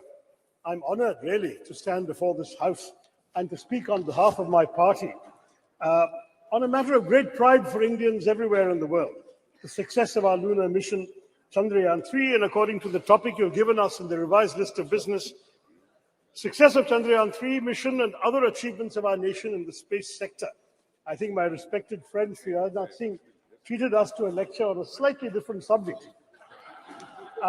But on August 23rd, Mr. Speaker, we scripted history as our unmanned moon mission's lander module made a flawless soft landing, making us only the 4th country to achieve this feat and the first to reach the uncharted south pole of Earth's only natural satellite, the moon. It is fitting, sir, that as you proposed, we observe August 23rd as National Space Day in future. How far we have come since the late 1950s, when a classic photograph by Henri Cartier-Bresson showed Indian rocket parts being transported on a bullock cart. Let me take you back, sir, nonetheless, to when our nation's scientists, led by Dr. Vikram Sarabhai, began to develop the contours of India's nascent space program in the early 1960s. Back then, the coastal village of Thumba, in the outskirts of Thiruvananthapuram, was identified as an ideal location, given its latitude and natural geological features, to allow for rocket launches and allied research. Imagine, friends in this house, a sleepy village with golden beaches and palm-fringed coconut trees, populated largely by an overwhelmingly Catholic community of fisherfolk. The catch, however, was that the community of scientists had identified a piece of an area of land, which housed in Thumba the Saint Mary Magdalene Church and the residence of the bishop himself, Peter Bernard Pereira, his own official residence. Now, in any other community or any other part of the world, even, the matter might have been put to rest right there. After all, the idea, the thought of displacing an active spiritual establishment would certainly have evoked outrage and fury, especially in today's India. But in this relatively obscure part of India near Thiruvananthapuram, where a decision of national importance and scientific progress presented itself, the community chose to make a remarkably patriotic choice, a choice for development and progress. When initial conversations with politicians and bureaucrats made little headway, something special happened. One day, when Bishop Pereira was sitting in his little office in the church, he heard a knock on the door. He said, "Who is this?" And a man in a white suit came and said, "I'm Dr. Vikram Sarabhai." Dr. Sarabhai explained the importance of this area to India's scientific research in space. The bishop understood the proposed mission of the scientists, and he told Dr. Sarabhai, "Come to my church on the following Sunday." So during the Sunday service, Dr. Sarabhai was there, and Bishop Pereira presented a proposition before the congregation. "My children," he said, "I have a famous scientist with me who wants our church and the place I live in for the work of space science research. Dear children," he said, "science seeks truth by reasoning. In one way, science and spiritualism seek the same divine blessings for doing good for the people. My children, can we give God's abode for a scientific mission?" The answer from the congregation was quite literally a resounding amen. The church and the bishop's house, as well as other neighboring inhabited areas, were handed over without protest to Dr. Sarabhai and his team. Thus was established in 1962 the Thumba Equatorial Rocket Launching Station, or TERLS, which would later be renamed Vikram Sarabhai Space Center after the death of the legendary Dr. Sarabhai 9 years later. A year after TRLS was established, India launched its first two-stage rocket, our first foray into space, from Thiruvananthapuram. As our late president, Dr. APJ Abdul Kalam, who was part of the original launch team in 1963, and he went on to work from the church building himself, he wrote later, looking back at this remarkable episode, "Today among us, Professor Vikram Sarabhai is not there, Reverend Dr. Bernard Peter Pereira is not there, but those who are responsible for the creation and make the flower and blossom will themselves be a different kind of flower, as described in the Bhagavad Gita," he said. And he quotes the Gita, "See the flower, how generously it distributes perfume and honey. It gives to all, gives freely of its love. When its work is done, it falls away quietly. Try to be like the flower, unassuming despite all its qualities." That is what a lot of ISRO's foundations have been, sir. Unassuming, but with the power to change the world. One of the world's oldest and most ambitious, it arose from the physical research laboratory established in Ahmedabad in 1947, the year of our independence and the brutal partition with Pakistan. Our visionary first Prime Minister, Jawaharlal Nehru, then created the Indian National Committee for Space Research, or INCOSPA, marking our country's official entry into space exploration. This committee was set up on the recommendation of the Scientific Advisory Committee to the Cabinet for the promotion and exploration of space and its utilization for peaceful purposes, a committee led by the legendary Homi Bhabha. Then in 1962, as we've seen, TRLS was established. On 15th August 1969, our 22nd Independence Day, under the trusted guidance of Vikram Sarabhai, INCOSPAR and TRLS became the Indian Space Research Organization, ISRO giving Indian space a developmental boost. There was a tragic setback, as I mentioned, when Dr. Sarabhai died suddenly of a heart attack at the age of just 52. Dr. Satish Dhawan, the head of the Indian Institute of Science in Bangalore, was invited by then Prime Minister Indira Gandhi to lead the organization because she knew that the vision and legacy of Vikram Sarabhai could only be fulfilled by someone like Dhawan. He accepted the invitation, though on condition that the headquarters be shifted to Bangalore, and guided ISRO as a leader who is still admired by many. In July of 1979, sir, our first satellite launch vehicle failed, and Mr. Dhawan, an exemplary leader, took responsibility for it. He gave a statement saying, "Dear friends, we have failed today. I want to support my technologists, my scientists, my staff, so that next year they succeed." The very next year, they did succeed. This is ISRO's history. Every setback became a stepping stone to greater success. And so we Indians are proud of our space program for good reason. Since then, ISRO has undertaken missions to the moon, Chandrayaan 1, 2, and 3, and the failure of 2 became a stepping stone to the success of 3, to Mars, the Mangalyaan Mars Orbiter mission. And we have created our own launch vehicles and satellites. Moreover, of course, as the Speaker has said, India launched the Solar Observatory Aditya L1 this month and aims to put 2 or 3 people into low Earth orbits by the end of this year to emulate the legendary Rakesh Sharma, who orbited the planet on a Soviet spacecraft in 1984.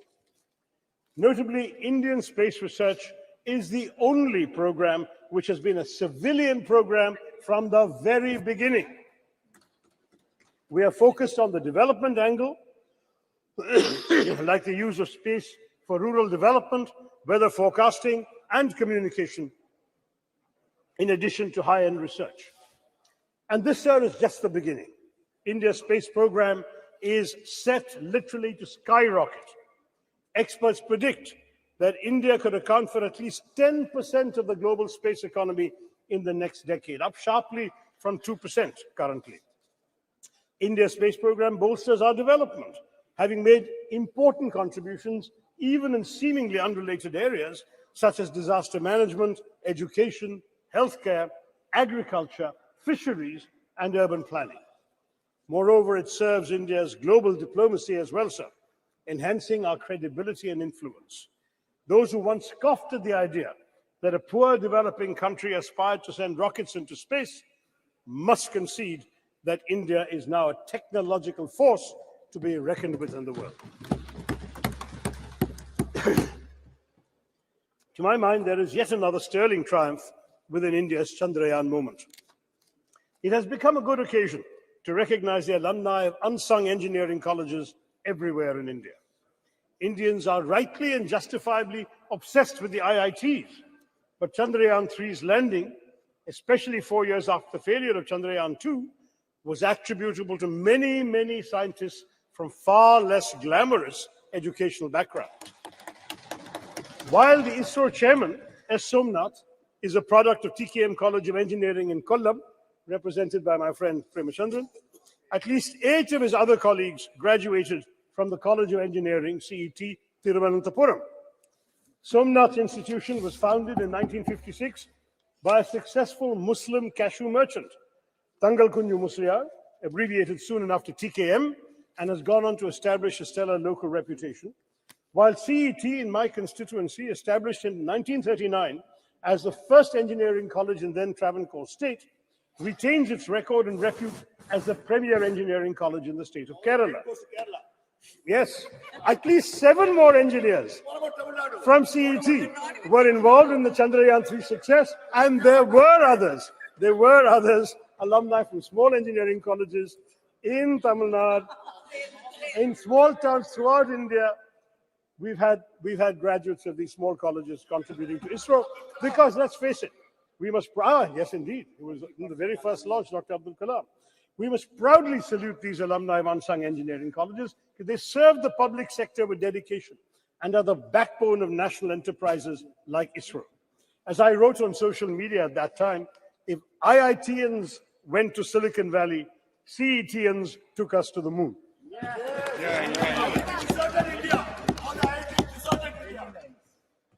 I would also like to point out that many of the stalwarts in our space program have been women scientists and engineers. Some 20% of ISRO's key personnel are women. And as women increasingly excel in science and technology studies, this number may only go up.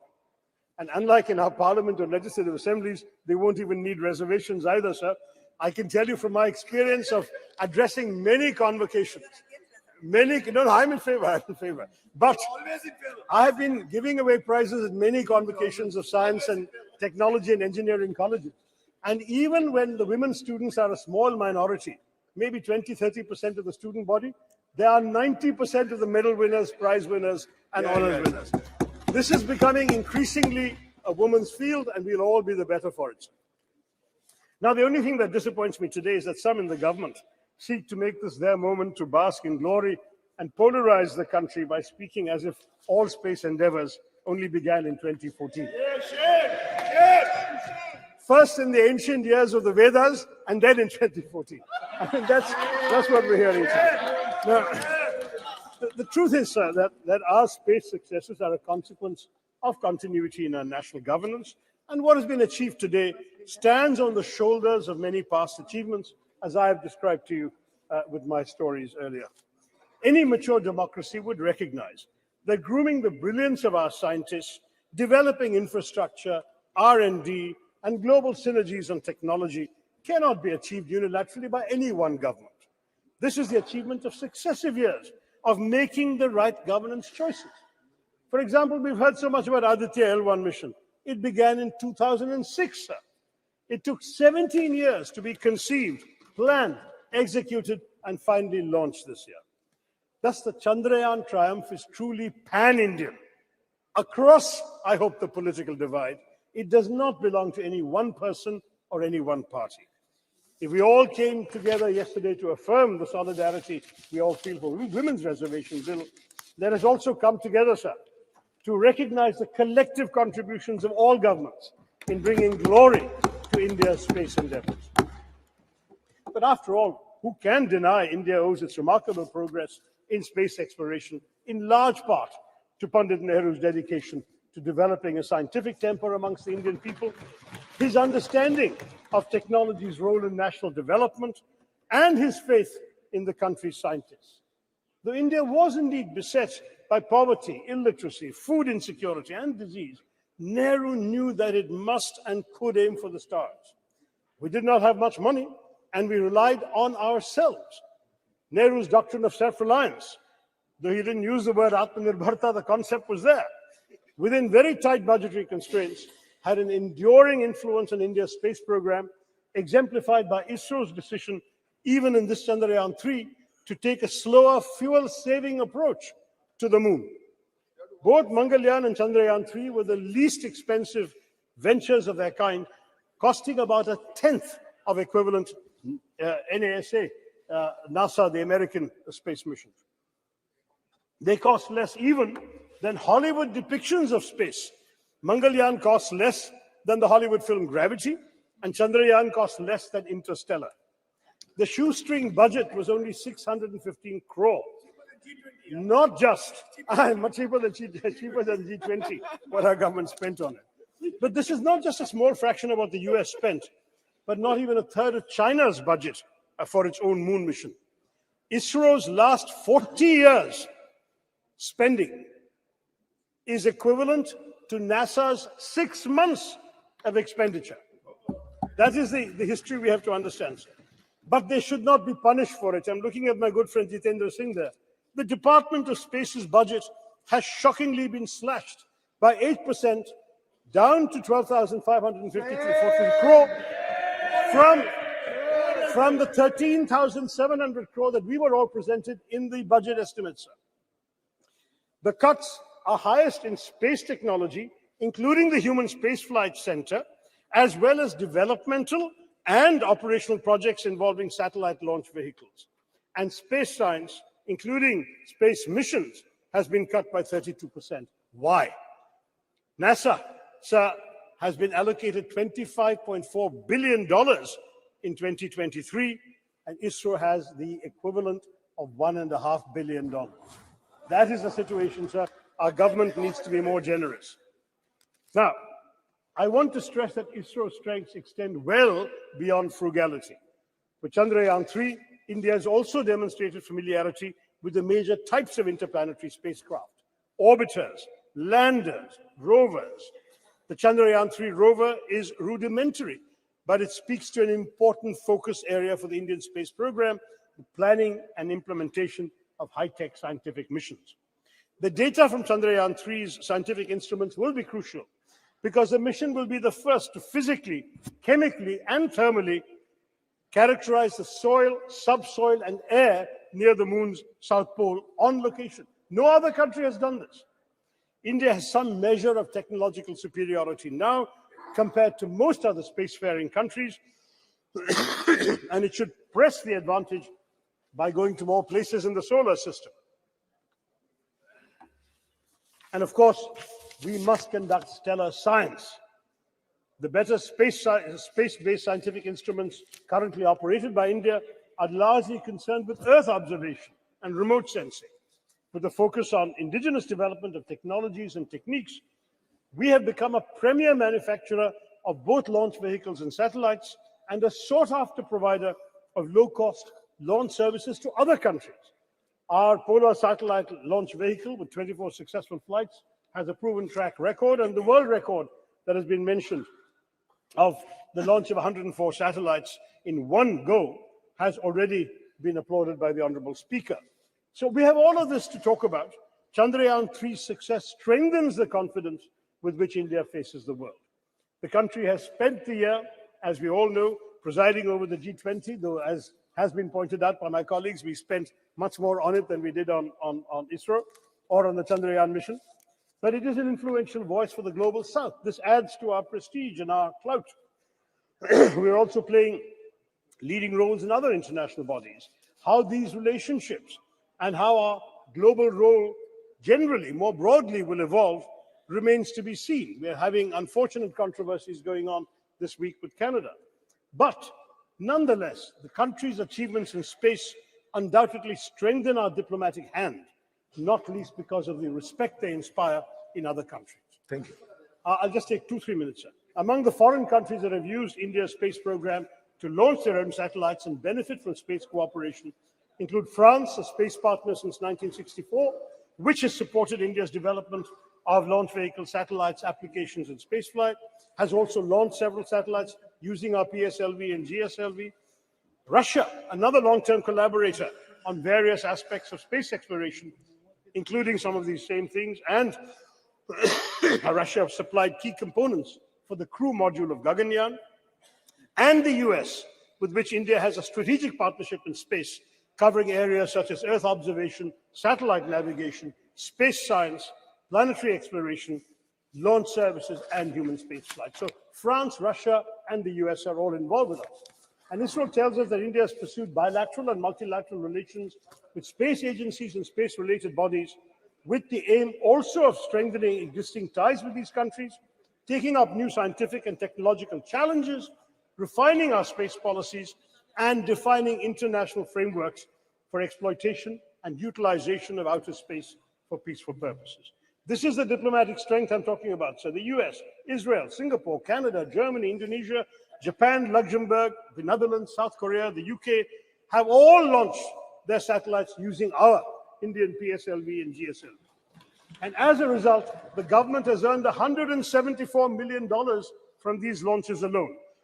It's all the more a pity that our government has trimmed the budget for space education and research between last year and this one, even though on the whole our expenditure on space has gone up, and I know Jitendra will tell us that. Educating the next generation of Indian space pioneers ought to receive more funding. I'll conclude, sir, by recalling the proud moment when India's lander touched down on the moon and Prime Minister Narendra Modi wisely resisted parochial triumphalism of the kind we've seen later, and he hailed the achievement as a victory for all of humanity. But he also correctly noted that the achievement mirrors the aspirations and capabilities of 1.4 billion Indians. By showcasing its technological prowess, India's space program reminds the world not only of our innovative capabilities, but also of our capacity to help shape solutions to global challenges in other areas, from cyberspace regulation to peacekeeping. Looking up at the sky after Chandrayaan-3, Indians can contemplate a glorious global future.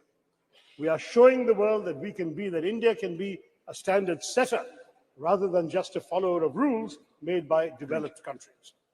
New horizons beckon, for the world is now our canvas, or should I even say, the whole universe. Jai Hind. Thank you very much. कुछ आपको कहना है क्या? Okay. No, just Okay. it's We not are my at home speech. now. We are Have at some home patience. now. It's Please. not my speech. Okay. So She's member also. no, I'm just wanting to intervene for a minute. It's just an intervention. Have patience. Have patience. Just something very No, no, important. please. Sir, I want to make an observation, sir. Dr. Shashi Tharoorji, you're a very learned and senior member. It's very enriching to listen to his ideas every time he participates in the debate. So he said a lot of good things, sir. But I didn't want to disrupt him in the middle of his speech, but I hope I heard you correctly. You said something in between which I don't much agree to. So you mentioned, if I heard you correctly, I repeat, that there are lots of women, there are lots of girls who are entering the field of science and technology, and hopefully we would see many of them working under our space programs. So unlike our parliament, they wouldn't need reservation to be a part of the space program. I don't much agree to this, sir. It's not very appropriate. Okay. Please take it in a healthy light, sir. Okay. Yesterday, no, listen to me, sir. Let me complete. Just yesterday, we passed a very historic bill providing reservation to women Shri inside A. Raja, the parliament. Ji. So it doesn't sound very appropriate because, women second. don't just आप बैठ women आप तो have बैठिए. these here because of their He did आप तो capabilities and बैठ जाइए. आप तो competence, बैठिए. जी, and please. we should never.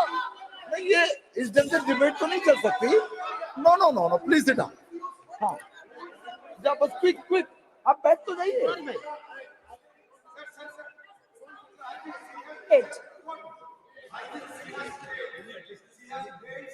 नहीं आप बैठ जाइए. Sir, your आप party बैठ जाइए. has supported this आप बैठ very जाइए. historic bill, Shri A. sir, Raja, which please. means you agree to the Okay. idea of providing reservation to women for them बैठ to जाइए. reach इतना bigger. जी आप बैठिए please. Only A Raja. Only no आप भी बैठ जाइए. बाद में बात कर लीजिए please. Mister A Raja. No एक सेकंड. आप मिस्टर थरूर बैठ जाइए. प्लीज बैठ जाइए. नो भाई. अधीर जी आप बैठिए. आप बैठ जाइए. आप बैठिए तो सही. आप भी बैठ जाइए ma'am. Nothing is going on now. Okay now please.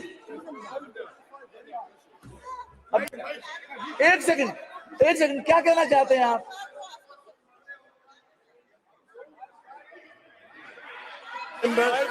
अरे आप बैठिए ना. I would like to clarify, since the Honourable Minister, who is also a good friend, appears to have misunderstood the thrust of my remarks.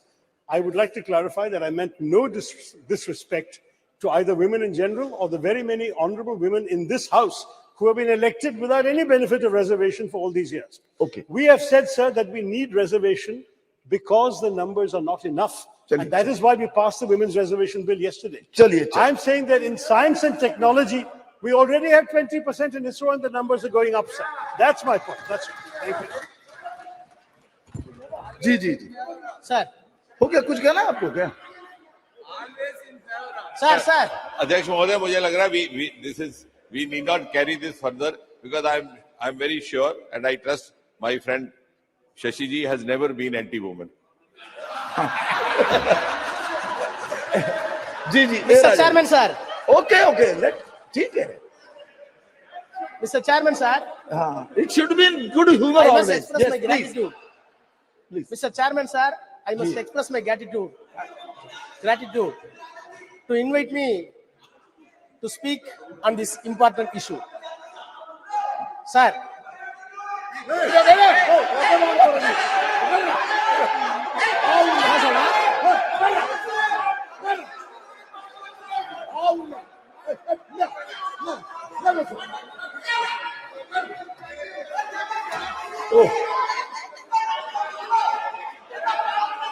चंद्रमा पर इतना हल्ला गुल्ला नहीं होना चाहिए. हाँ जी प्लीज.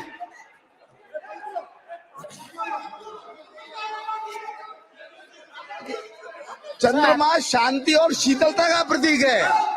चंद्रमा शांति और शीतलता का प्रतीक है. इतना हंगामा नहीं होना चाहिए. ना प्लीज मिस्टर दे Raja. Only you are going on record only. Please.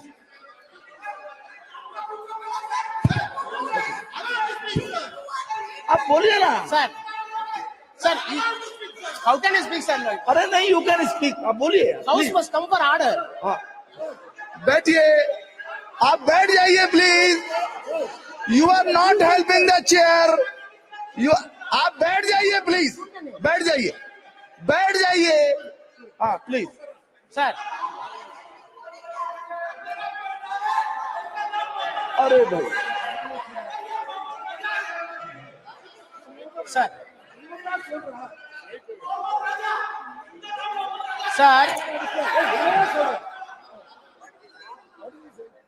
बैठ जाइए ना please. Mister A Raja. Mister A Raja बैठिए आप. ये अनावश्यक है. नो नो नो प्लीज बैठ जाइए. आप बोलिए.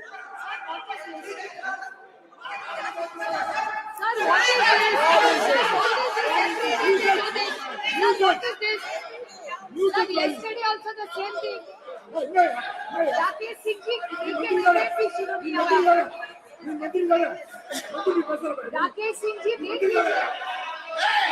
Rakesh Singh ji, what?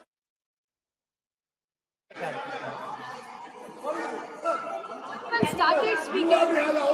Sir, the chair should give us protection. Sir, what is this? Sir, every time they do this, sir. Please. A Raja बोलिए. Sir. बोलिए. बोलिए. बोलिए. I must express my gratitude for granting me this opportunity to say a few words on Chandrayaan. Sir, of course, I decided not to speak because of my health. More specifically, the throat is not cooperating to my voice. However, having heard the speech which was delivered by the Honorable Defense Minister Rajnath Singh ji, I am confined to stand before few minutes before this August House.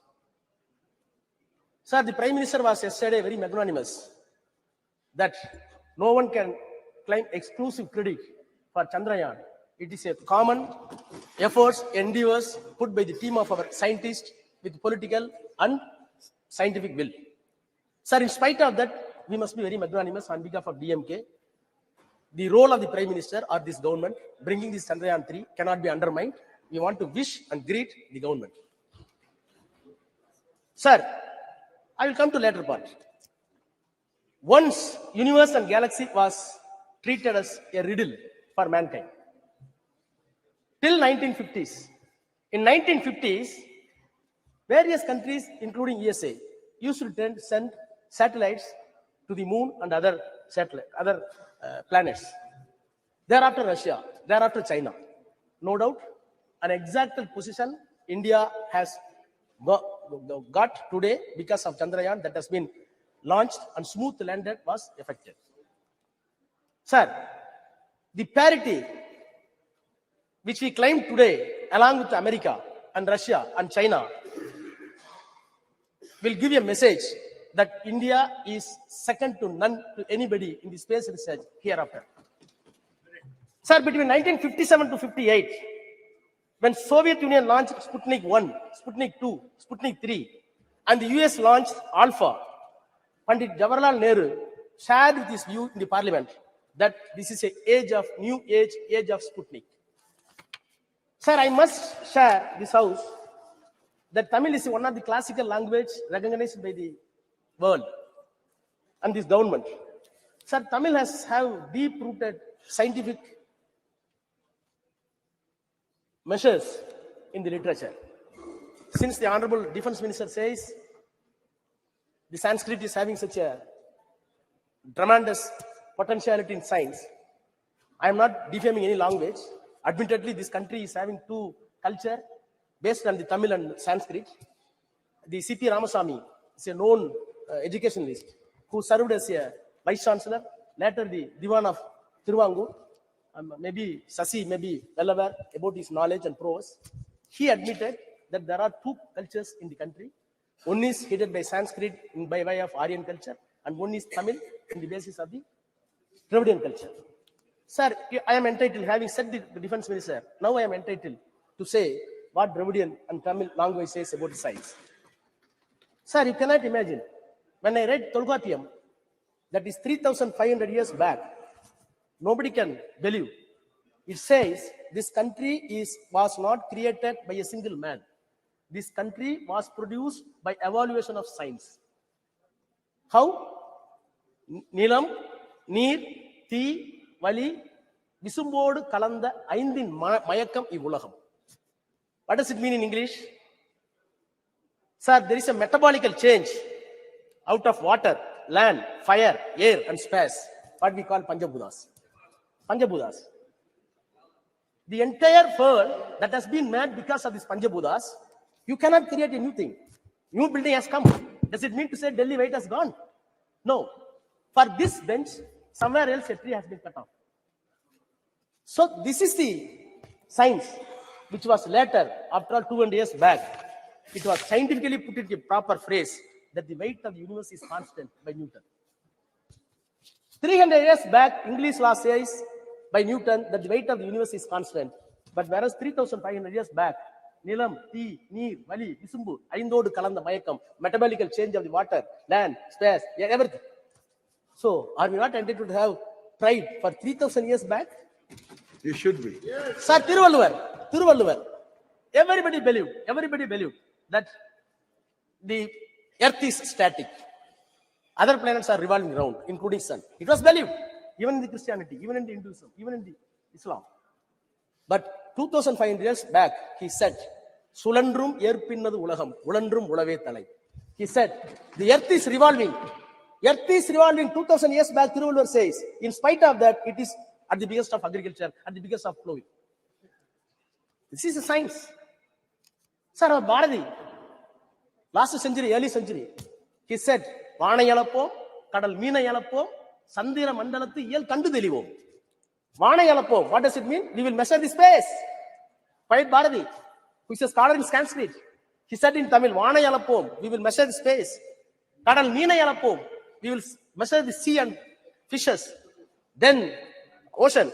Then the Sandara Mandalati Yel Kandu Delivo. We will study and research the moon, which will be benefited to mankind. These are all the Tamil literature. You cannot find any Tamil literature as far as science. You cannot say one incident that the language Tamil is traveling as against the science. Sir, Bharati is being a Tamil and Sanskrit scholar. In spite of that, when the science comes, he did not shut down the mythological. He did not stick on the mythological value. Sir, I am very proud as a student of Dravidian School of Thought, which was designed by Periyar EVR, and it was articulated by Dr. Annadurai, and it came to power after Kalaignar, respected our leader Dr. Kalaignar Karunanidhi. Along with them, today, the number one Chief Minister of Tamil Nadu, Honorable M.K. Muthuvel Karunanidhi Stalin, we welcome the measures that has been taken by the government to put the Chandrayaan in the correct orbit.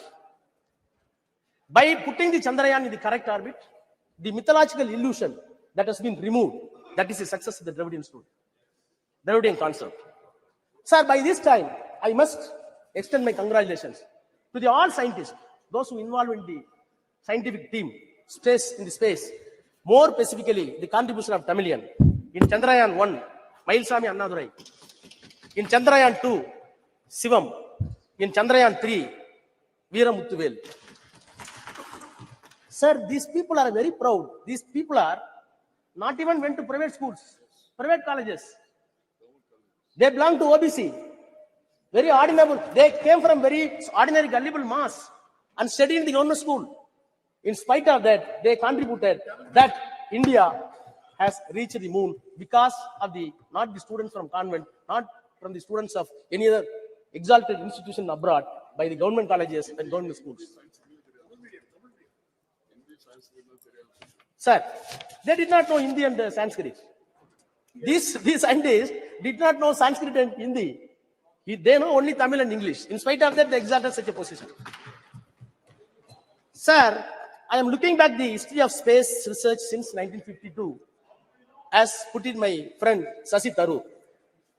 Sir, rightly he said, when Indian National Committee for Space Research, INCSR, was set up by the Pandit Jawaharlal Nehru under the chairmanship of Vikram Sarabhai, and later it was developed to renamed as ISRO. Sir, I am disturbed when such a remarkable phenomenon took place and the nation got pride. We must introspect other mode of thoughts and views. Sir, I heard the defense minister very patiently. I recall my memories and check it up with the documents in the parliament just 1 hour back. In 2004, in my 30s, I was Minister of State Health in the Council of Ministers headed by Vajpayee, Dr. Vajpayee. He is known for protecting the Raj Dharma in politics. Sir, that time, a debate was brought by the honorable member from Andhra, Jaipal Reddy, a veteran leader in Congress. The motion is drop the 3 cabinet ministers from the cabinet. One of the person he named is Murali Manohar Joshi, then the HRD minister. Sir, the motion was moved by Jaipal Reddy. The house was rapt attention. Murali Manohar Joshi was there. Atal Bihari Vajpayee was there. Then the Arun Jaitley said, I quote, I have always regarded Dr. Murali Manohar Joshi as a genius scholar, but my philosophical problem with him is that he is confused himself, history with mythology, philosophy with theology, astronomy with astronomy. And he further went, Mr. Joshi, you want to change the syllabus and you want to give a saffron syllabus for the students. I am entitled to call, he said, I am entitled to call you in the house that you are a textbook terrorist. Unquote. Sir, I was part of the government, in BJP government, no doubt. The reason is something different. This is not the place to elucidate. Nothing is different. But sir, the accusation that has been made, the accusation that was made by the Murali Manohar Joshi still continues in the mouth of Defense Minister Rajnath Singh. Sir, no doubt, government has done a great job. When the satellites were successfully sent by the America and Russia, Prime Minister Nehru wrote to all chief ministers, please note this. We have not sent it. India did not send it. Not able to send. But in spite of that, Prime Minister wrote letter to all the chief ministers, I quote, intrusion of the man into outer space, and unquote. Letter further says, it is very important. Our narrow world, we are entangled with all kinds of rivalries in the name of caste, greed, and religion, and national conflicts, which have no meaning in this new age of science and space, unquote.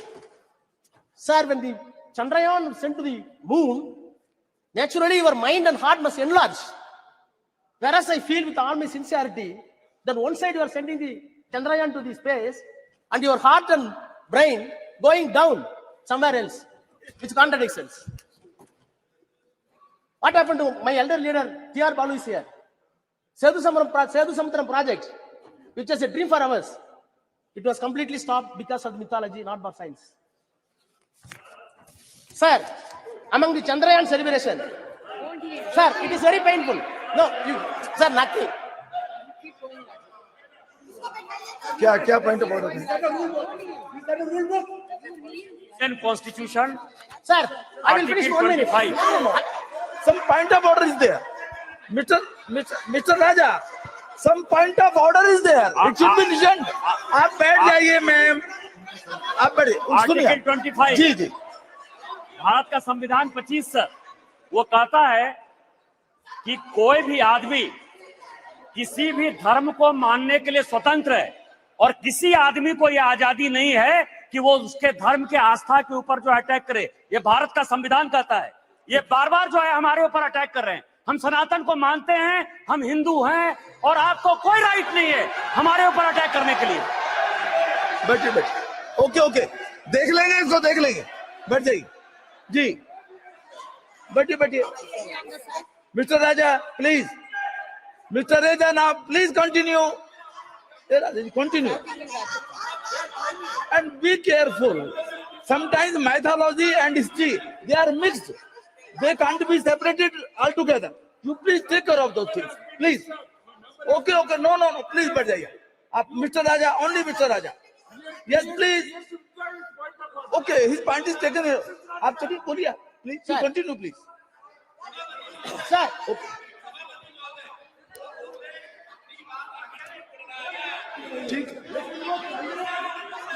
ठीक है बैठिए. बोलिए. Sir. जी. बोलिए. sir, We should be Sir. careful. Sir. I am repeating the Sir. words. Sometimes mythology Sir, and history amongst are the- mixed. sir. They are mixed. Yes, sir. Sir, I'm not doing anything. Sir, I'm not. In our nation, in our country, no. Sir. It is a tradition Sir. to tell the history through mythology. It is also a tradition Sir. there. Please now. Sir, without any Balu sir, reservation. you are very senior, sir. Sir, Please. without any reservation, cutting across the political parties, we are ready to shower encomium upon this government, the Prime Minister, no doubt. But am I not entitled to say the other side also? Sir, Chandrayaan went successfully to the moon. We are celebrating, no doubt. We are entitled. The world should know that where India is going as a superpower of fourth place after USA, after Russia, after China, no doubt. I am also Indian. I am having my own pride towards the country, towards the Prime Minister, towards the ministers. But, sir, my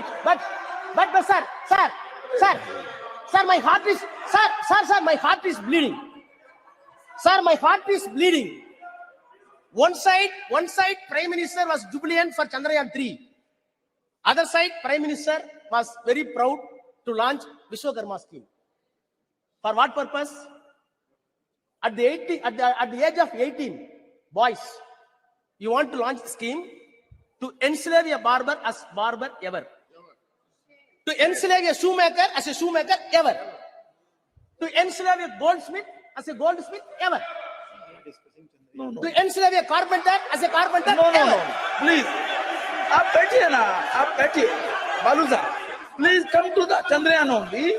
Vishwakarma Yojana here is not to be discussed now. Please. You repel बैठिए. it. No. You repel it. There could be different interpretation repel also. it. Mr.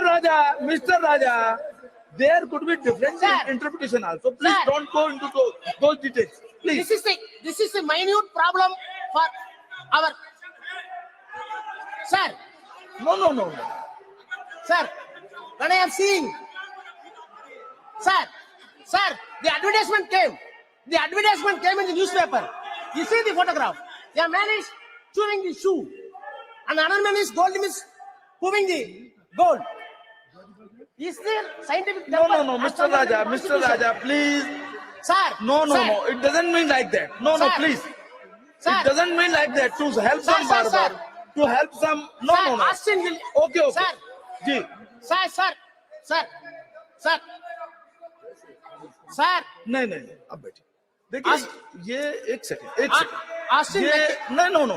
मैं मेरा एक आपसे Sir, निवेदन है. I will complete after that. You can. जी. चलिए.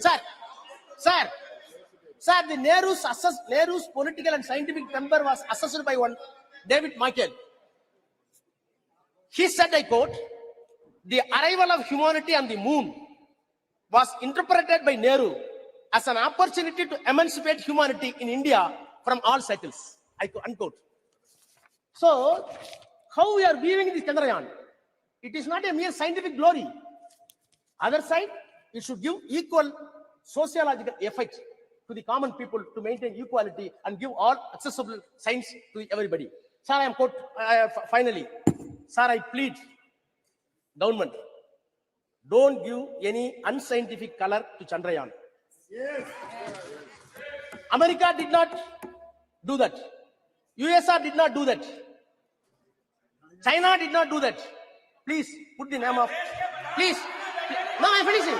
Sir, please put the name of Vikram Sarabhai, name for Chandrayaan 3. Thank you. Yes, very good, very good. Shri स्वागत Rai ji. Sir, I rise to speak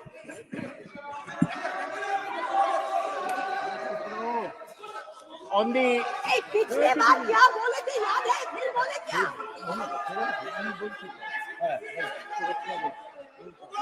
Sir, I rise to speak on the success of the Chandrayaan. I congratulate S. Somnath and all the scientists of ISRO. देखिए एक second जब आपका बोलने का सुनिए आपकी कोई चीज रिकॉर्ड में नहीं जा रही है. Please listen. आपकी कोई चीज रिकॉर्ड में नहीं जा रही है. आपको अवसर मिलेगा बोलने का. माननीय शांत बैठिए बिजोड़ी जी. नो, बैठ जाइए आप.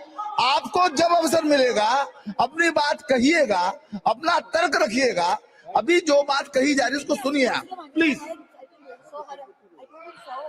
Sir, please.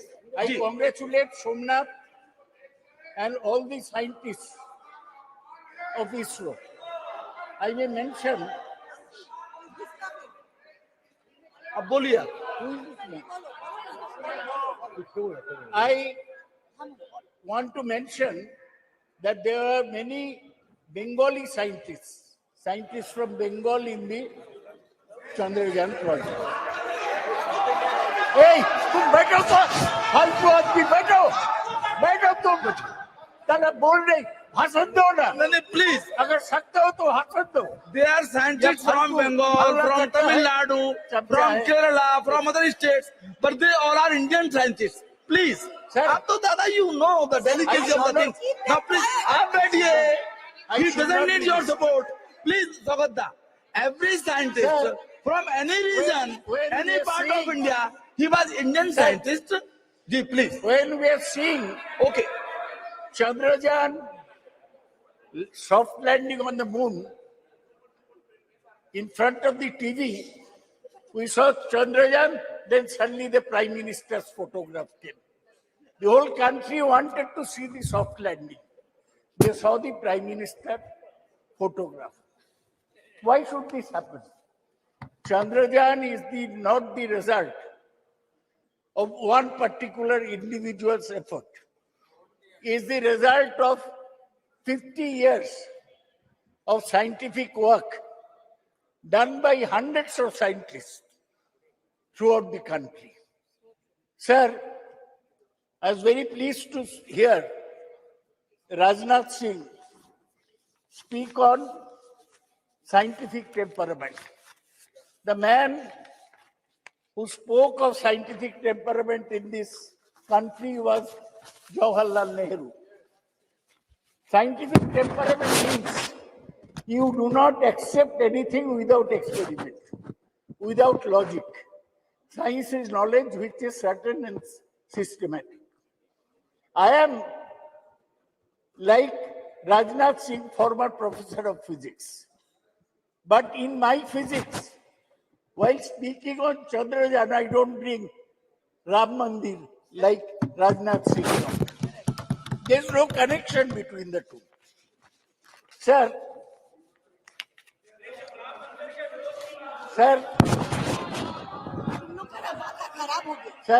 You continue on the. I want to say, I'm not ending. Sir, I want to say, when somebody in top position says that Ganesh had plastic surgery in the ancient days, I do not accept this. When somebody says that Kauravas were born due to in vitro fertilization, I do not accept this. When somebody says that in Ramayana, the Pushpak Rath was a discovery by the ancient Indians, I do not accept this. I accept only that which is proved by science. Let me make it very clear. Sir, let me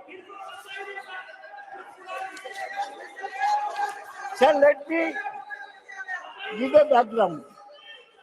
Sir, the background is this. In 1957, the Soviets sent the Sputnik to the space. In 1961, Yuri Gagarin became the first person in space. In 1963, Valentina Tereshkova became the first woman in space. It was at this time that Jawaharlal Nehru felt that we must go into space science. In 62, he set up the INCOSPAR, Indian National Committee for Space Research, headed by Dr. Vikram Sarabhai, a cosmic ray physicist. Nehru died in 64. In 69, when Indira Gandhi was Prime Minister, the ISRO was set up. And in 72, when Indira Gandhi was still Prime Minister, the Department of Space was set up. So whatever is happening today is continuation of what Dr. Vikram Sarabhai started in 1962. His legacy. He unfortunately died in 1971 in Thumba, the space which he liked so much. So now, India has... Arey, chup karo. Sir, chup karo. Sir, India got the first success in Aryabhatta, which was completely designed and fabricated in India and launched by a Soviet Cosmotos 3M rocket from Kapusyan on 19th April 1975. ISRO has successfully launched almost 150 satellites since 1975. Sir, ISRO has established major space systems for communication, television broadcasting, meteorological services, resources monitoring and management, space-based navigation services. ISRO has its headquarters in Bengaluru. Its facility spreads across various centers. Launch vehicles are built at Vikram Sarabhai Space Center, Thiruvananthapuram. Satellites are designed and developed at U.R. Rao Satellite Center, Bengaluru. Integration of launching of satellites and launch vehicles are carried out from Satish Dhawan Space Center in Sriharikota, Andhra Pradesh. Development of liquid stages, including cryogenic state, very cold state, is done in Liquid Propulsion Laboratory at Bengaluru.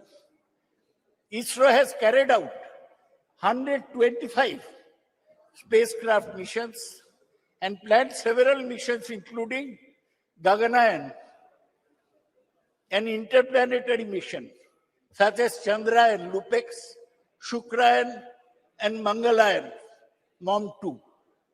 Sir, ISRO, our own organization, it has surpassed NASA in efficiency, resourcefulness, and cost effectiveness. In 2005, NASA lost the solar mission that cost $550 billion. Now ISRO is planning to launch the similar solar mission, Aditya L1, at a cost of $55 million only. That is 1/10 of the cost of NASA. There are 4 types of satellites sent by ISRO. One is communication satellite, which helps our communication system. 2 is Earth observation satellite, which take the pictures of the Earth. 3 is navigational satellite, and 4 is astronomical satellite. These works are going on. What is great about Chandrayaan, that so far we are using rockets to send satellites around the Earth.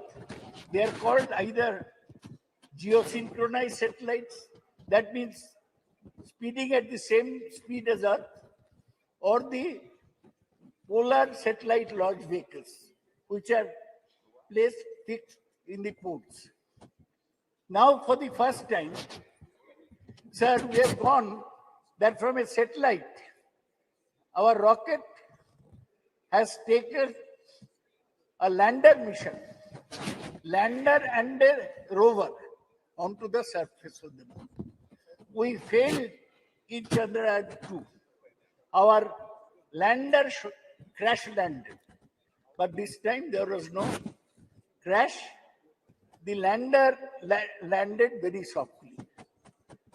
For one day, it sent me messages from moon, but then it had to be jettisoned. We are very happy, all of us, that India has achieved this. But we must have things in perspective. We are talking of a moon, not a moon landing, sending a lander in moon. There is a propulsion module and there is a landing module.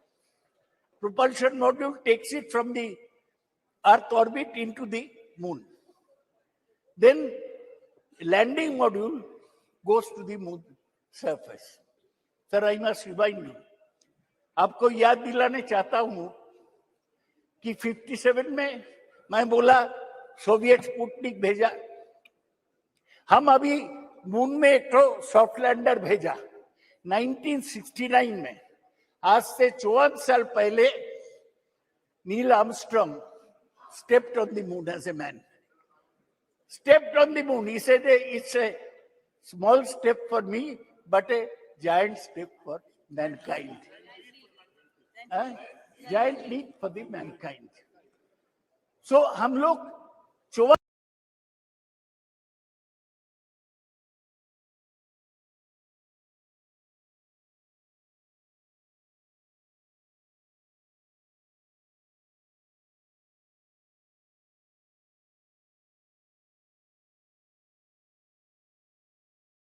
नहीं है, तो हमें balance करके चलना चाहिए. लेकिन हमारा जो सैटेलाइट सिस्टम है, ये बहुत सर्विस दिया. दे प्रिडिक्ट वेदर, कब तूफान आ रहा है, they predict crop development, and they GPS, our taxi walas use GPS now. That is also based on satellite tracking. So I want to say that Chandrayaan 3 has demonstrated safe and soft landing on the lunar surface.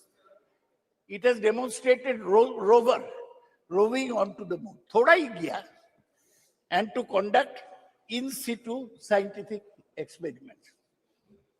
What are the technologies there?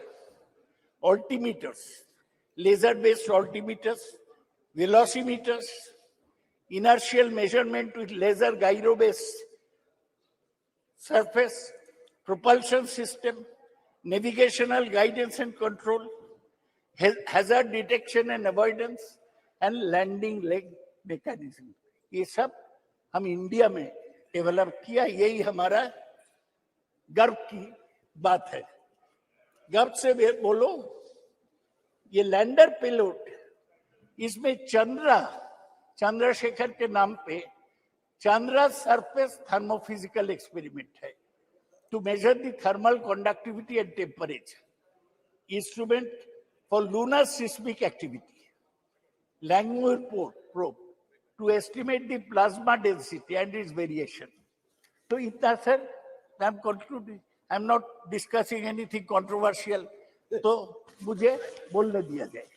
Agarwal ji, chairman साहब, sir मुझे यही कहना है कि हम आगे बढ़े हैं, लेकिन बहुत दूर जाने पड़ेगा। See, we have not mentioned, nobody has mentioned Kalpana Chawla. She went by the Columbia Space Shuttle. Her craft exploded in 2003, and she, along with 7 others, died. Today, I pay respect to Kalpana Chawla, who was an Indian-born astronaut. Sir, आज क्या है? 1 साल पूरा हुआ। क्या? किसका? Frank Rubio, एक NASA के एस्ट्रोनॉट है। वो 1 साल स्पेस में है। 1 साल इंसान स्पेस में है। He is set to return to Earth this fall after setting the record for the longest single space flight by astronaut. He arrived at the International Space Station 21st September 2022 and will return home after 371 days in space. Rubio and his fellow crew members conducted dozens of scientific investigation and technology demonstration. Sir, ये NASA 58 में setup हुआ। उस समय Soviet union आगे था। वो पहले Sputnik भेजा, पहले मैन ऑन द मून भेजा, पहले मैन ऑन द मून नहीं, मैन इन स्पेस भेजा, वुमेन इन द स्पेस। लाइका मर गया, लेकिन वेलेंटिना टेरेस्कोवा पहुंच गया। तो हमारा लक्ष्य जो है, आप लक्ष्य सिनेमा देखे होंगे ऋतिक रोशन का। लाइफ में एक लक्ष्य होना चाहिए। लक्ष्य यही है कि हम देश को आगे बढ़ाएंगे। देश में जो कुसंस्कार है इन लोग का बीच, ये दूर करेंगे। देश को विज्ञान में और टेक्नोलॉजी में आगे ले जाएंगे जी, तभी हमारा काम पूरा होगा। सर, अभी भी इंटरनेशनल स्पेस स्टेशन घूम रहा है। वो उधर ही रहता है, खाता है, ऐसा जैसा घर है। फ्रैंक रूबियो ऐसा किया है। अभी भी चाइना एक इंटरनेशनल स्पेस स्टेशन बना दिया। 2 Americans have 1, Chinese have 1। So Chinese भी स्पेस स्टेशन नाउ प्लीज, बहुत सारे काम करना है।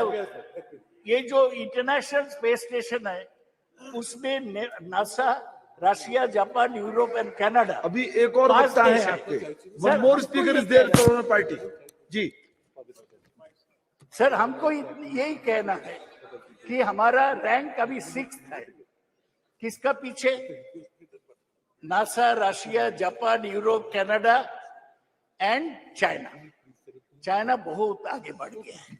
सर, आज इसलिए इस चर्चा में मैं जवाहरलाल नेहरू को प्रणाम करता हूं। Thank you.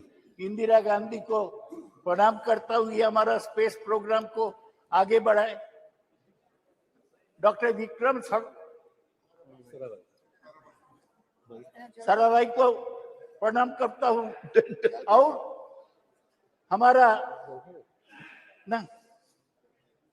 हमारा सतीश धवन और यूआर राव, इन लोगों को प्रणाम करता हूं। ये सब लोग मिलके हमारा स्पेस प्रोग्राम आगे बढ़ाया। ये बीजेपी का कोई कंट्रीब्यूशन नहीं है, ये साइंटिस्ट का कंट्रीब्यूशन है। Thank you, thank you. Lakshmi Shri Labu Shri Krishna ji.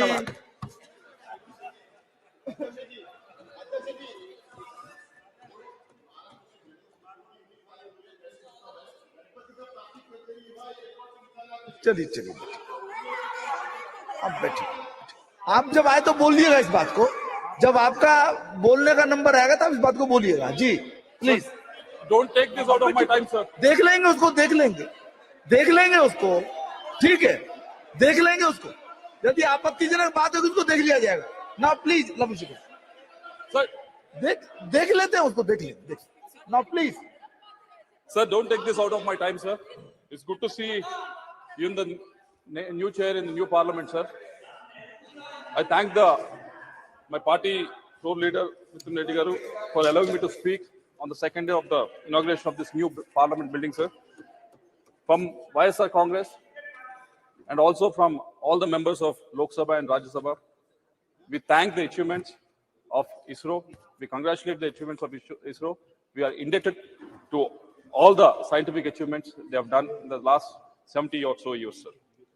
When I was asked to speak on this subject, the first quote that came to my mind was of Isaac Newton, sir, when he said, I was able to see further because I was standing on the shoulders of the giants, sir.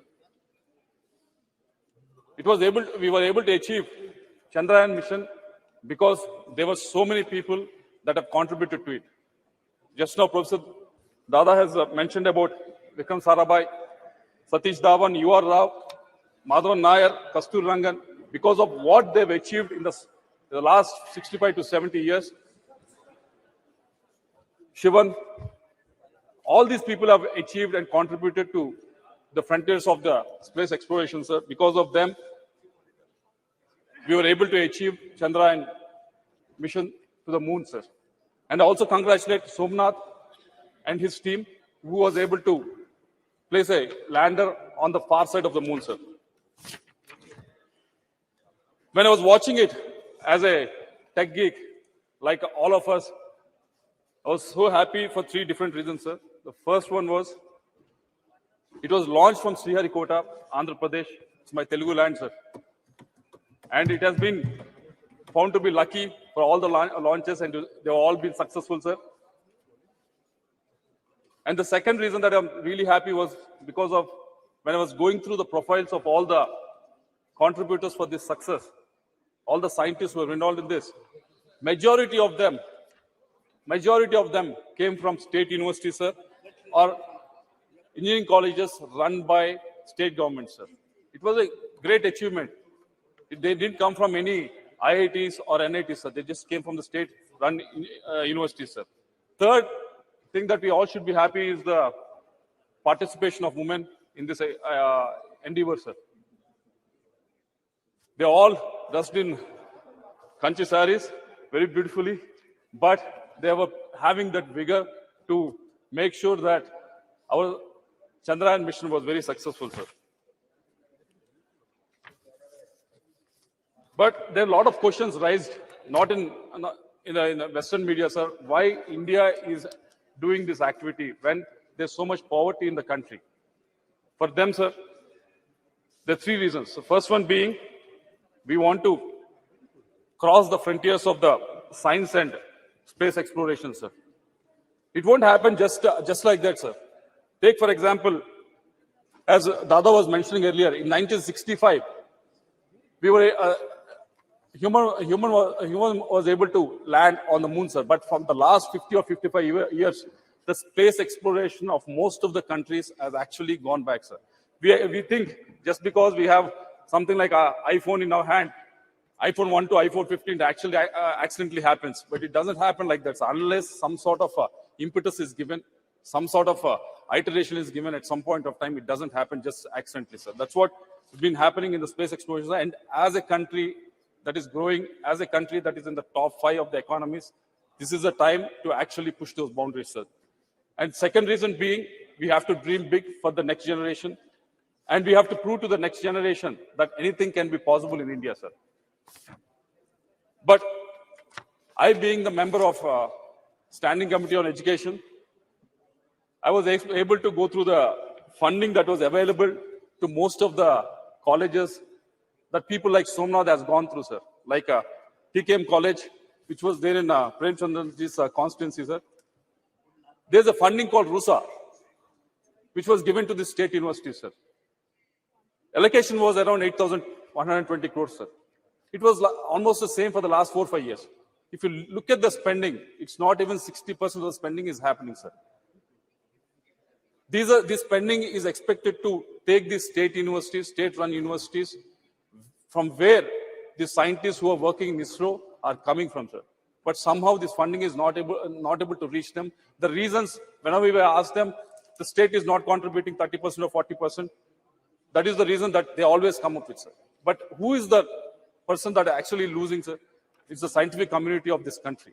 So I hope the minister was here, but I hope the point is taken so that the scheme can be altered, so that the maximum amount of funds can be utilized by all the state universities and state governments, sir.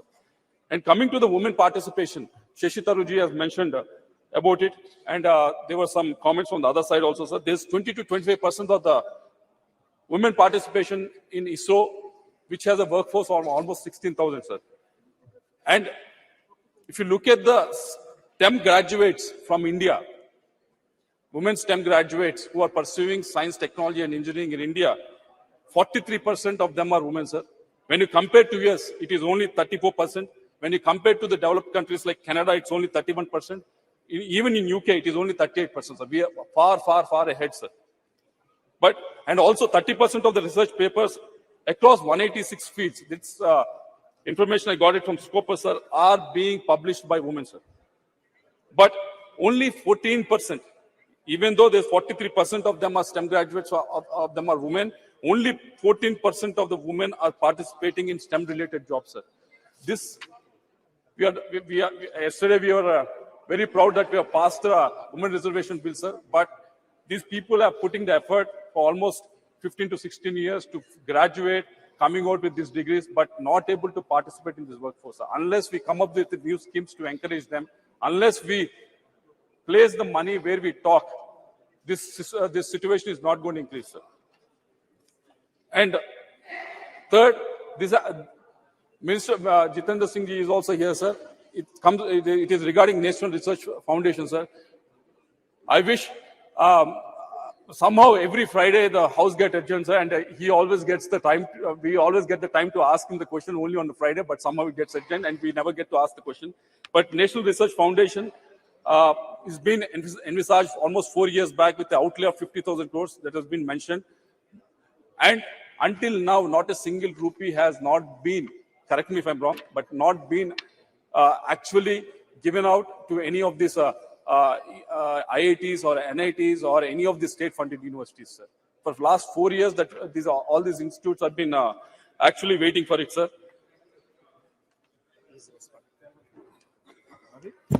Mike, please. Yeah. Mike, sir, Mike. Because it's still being structured. So when my turn comes to speak, I'll elaborate on that. Yes, sir. I'll also elaborate on, because out of these 50,000 crores, we thought it's all coming from the state government, sir, but we have been told that 36,000 crores are supposed to be mopped up from the private. Yes. If you can give us the modalities I'll of how you're elaborate going to because I raise don't it. want to interrupt you, no. So I'll elaborate when my turn comes. Yes, because you're right. Almost 36,000 will be from non-government sources. That's the difference now. Because Yes. Dada, please. Dada, Baidi, please. because we are actually at one of the lowest globally, sir, with respect to the spending on the research. Only 0.7% of the GDP is spent on the research, sir. So that's why I expect the minister to answer it when elaborate it when you're speaking of it, sir.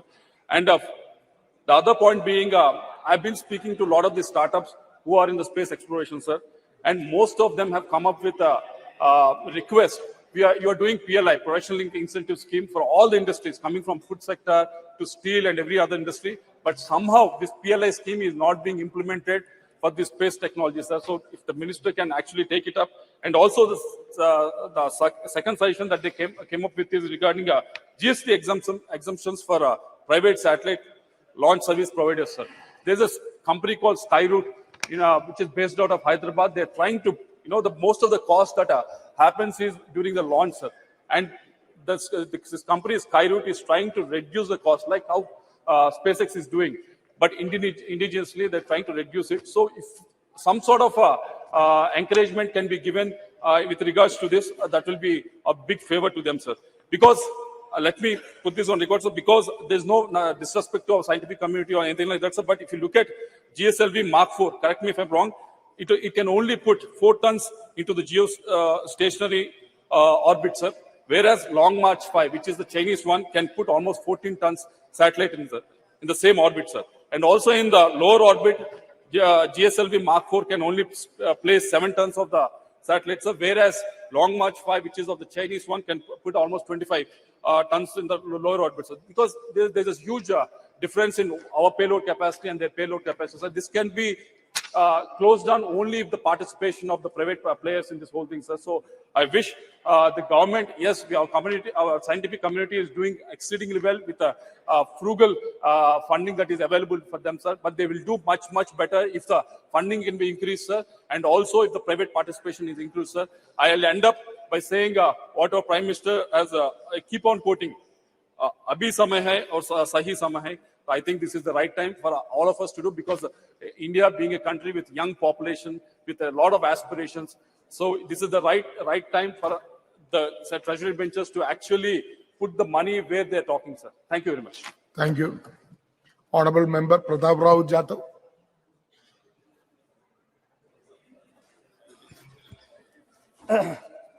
धन्यवाद अध्यक्ष जी। आज यहाँ पर जो हो रही है चंद्रयान 3 की चर्चा पर मुझे बोलने का अवसर दिया।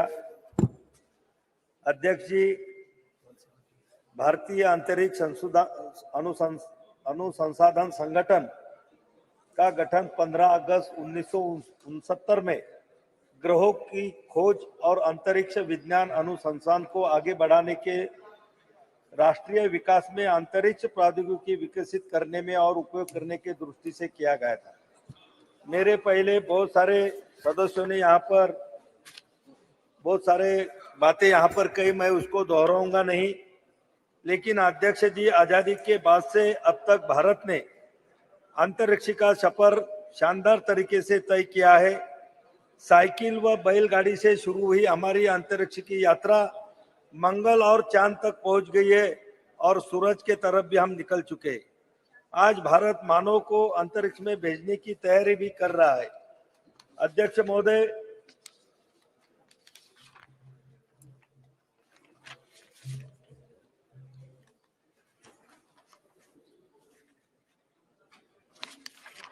अध्यक्ष जी, 19 अप्रैल 1975 को भारत ने अपना पहला उपग्रह आर्यभट्ट रूस के प्रक्षेपण केंद्र से सफलतापूर्वक प्रक्षेपित कर अंतरिक्ष के दुनिया में अपना भारत के सुनहरे भविष्य के लिए नींव तैयार की थी। आर्यभट्ट उपग्रह का निर्माण इसरो के लिए बड़ी चुनौती थी, क्योंकि उस समय न तो भारतीय वैज्ञानिकों के पास आधारभूत सुविधाएं थी और न ही पर्याप्त संसाधन थे।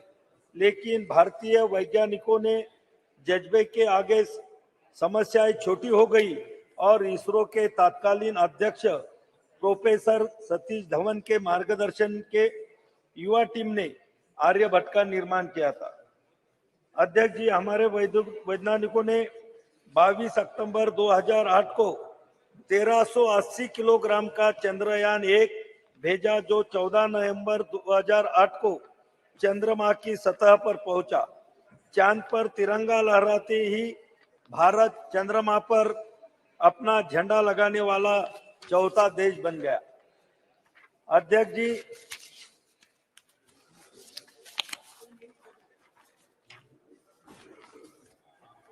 यह सिलसिला यहाँ नहीं रुका। 22 जुलाई 2019 को भारत ने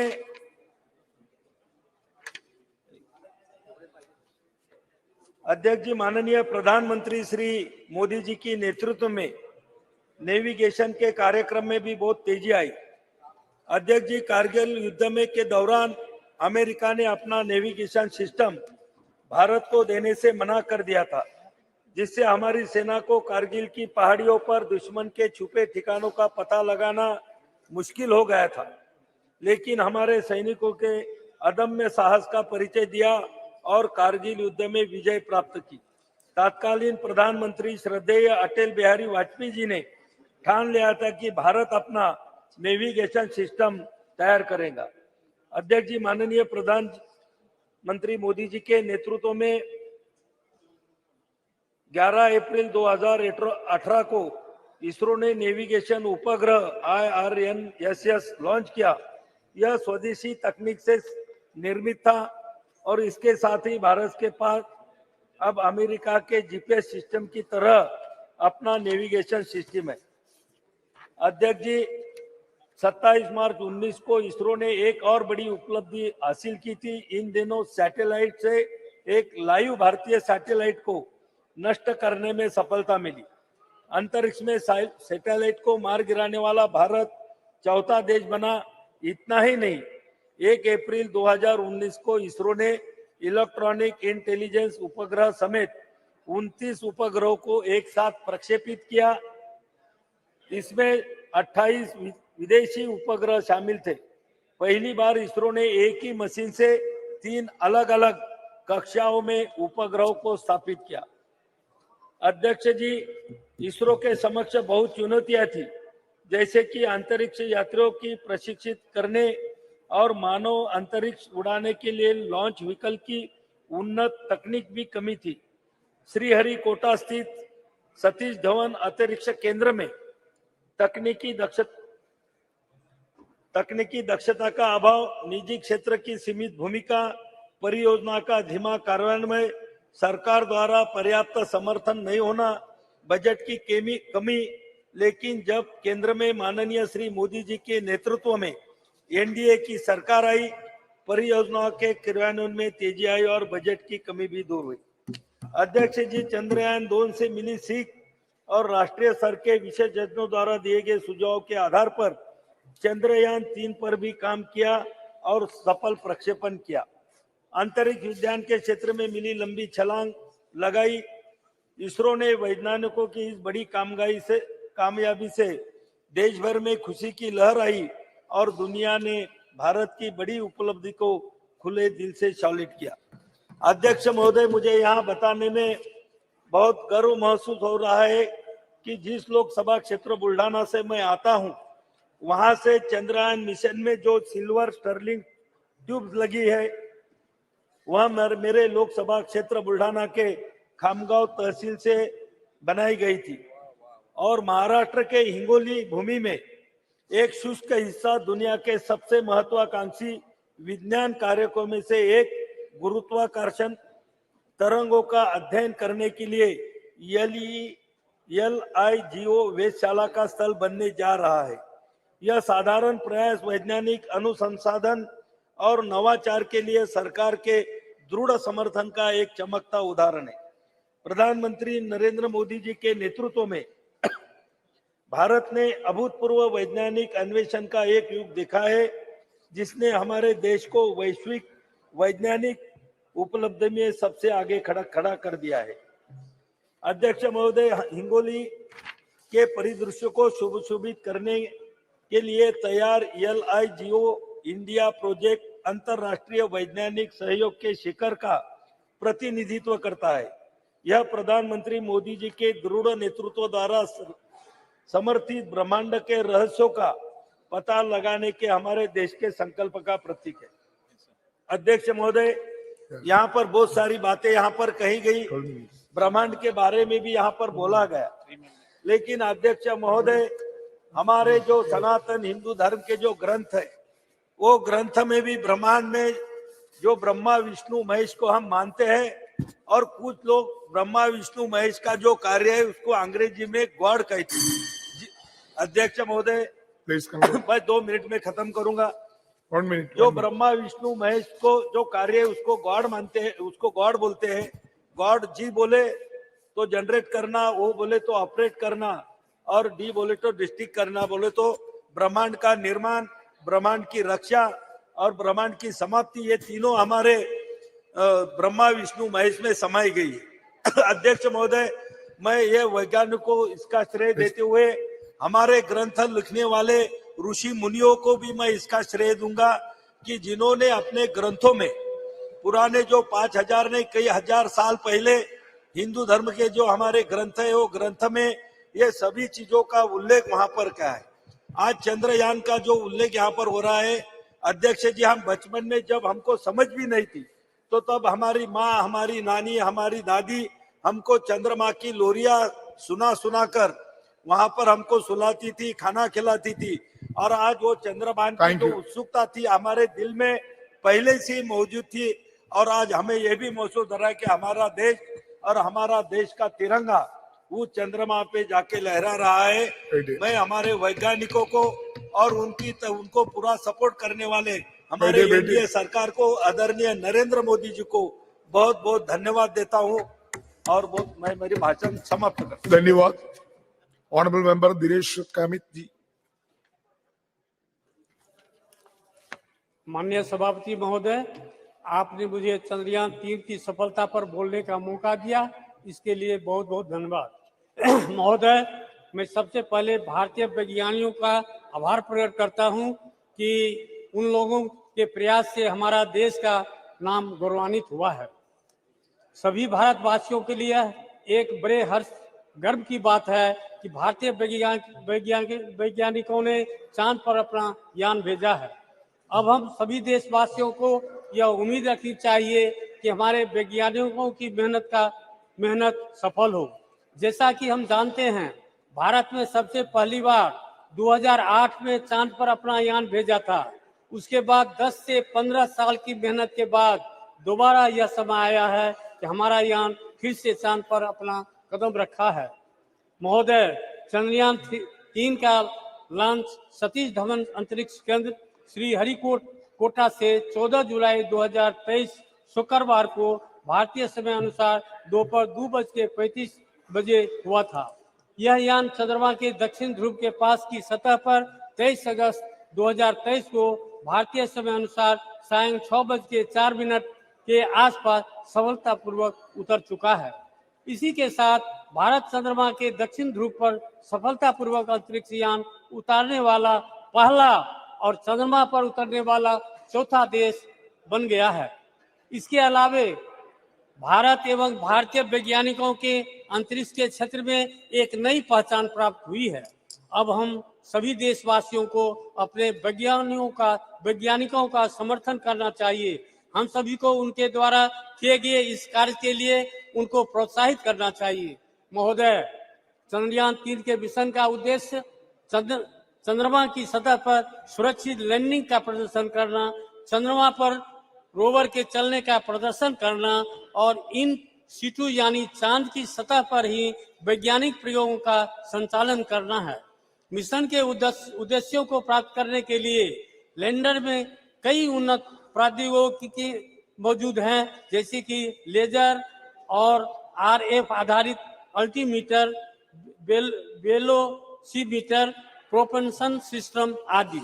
ऐसी उन्नत तकनीकों को पृथ्वी की स्थितियों में सफलतापूर्वक प्रदर्शित करने के लिए कई लैंडर विशेष परीक्षण जैसे integrate core test, integrate hot test और लैंडर लैंग मैगजीन प्रदर्शन परीक्षण की योजना बनाई गई है और इसे सफलतापूर्वक किया गया है।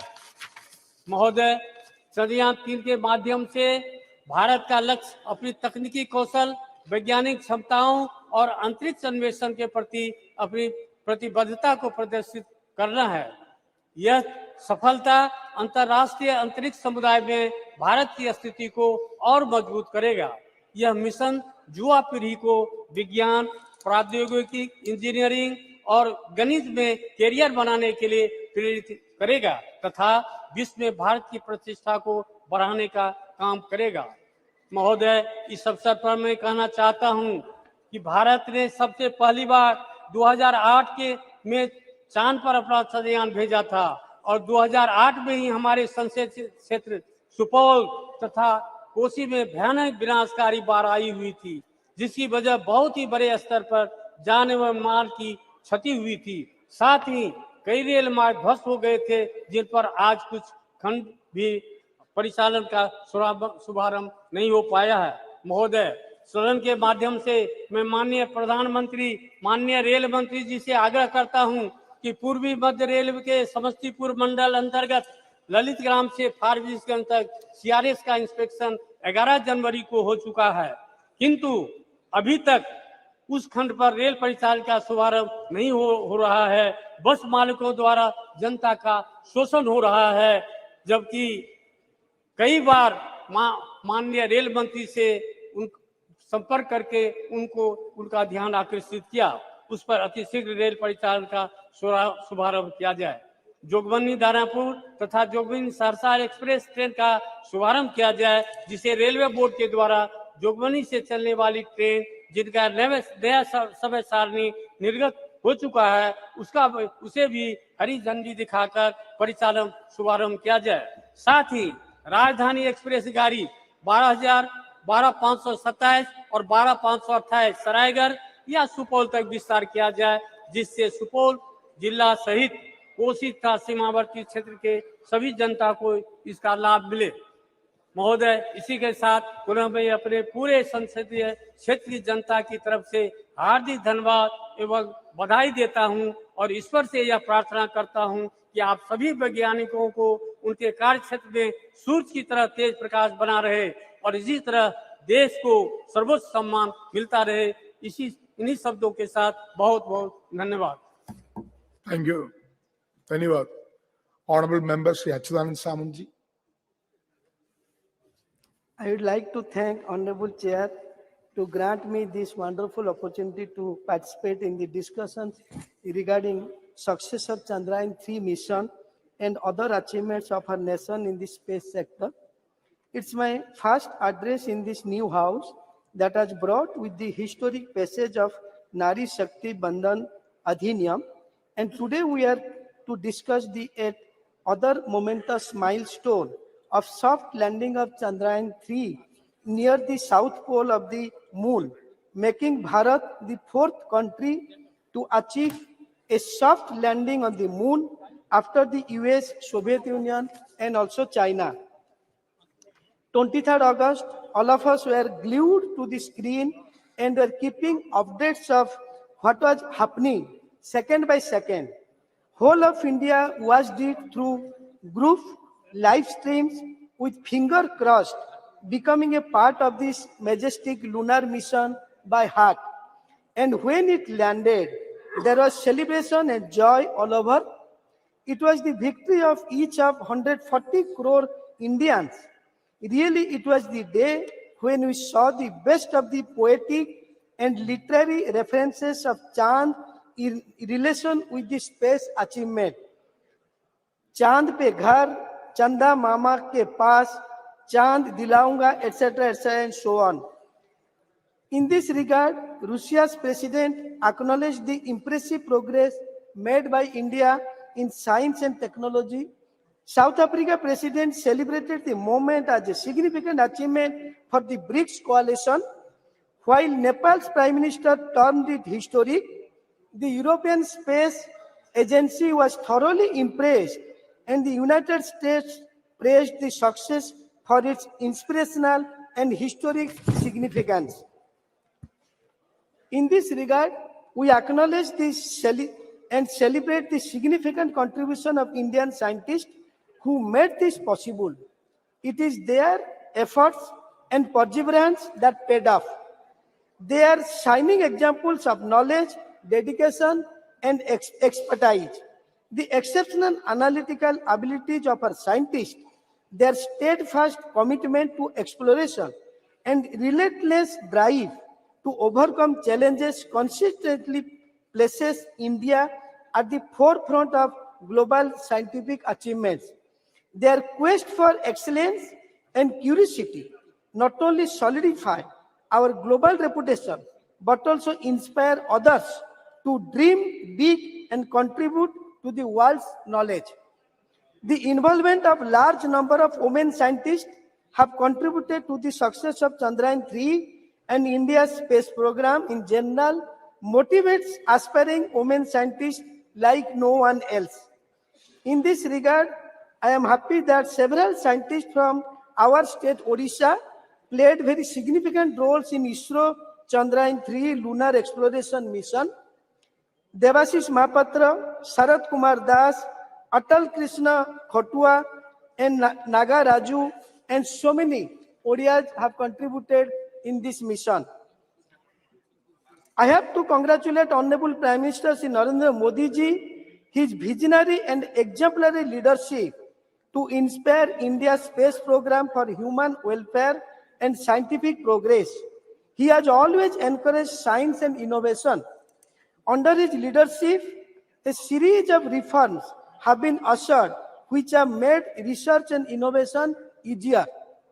The celebration of 23rd August as the National Space Day is an example of his love, respect and belief in Indian space program. Chandrayaan-3 triumph serves as a remarkable affirmation of Prime Minister Narendra Modi's resounding message, Jai Vigyan, Jai Anusandhan.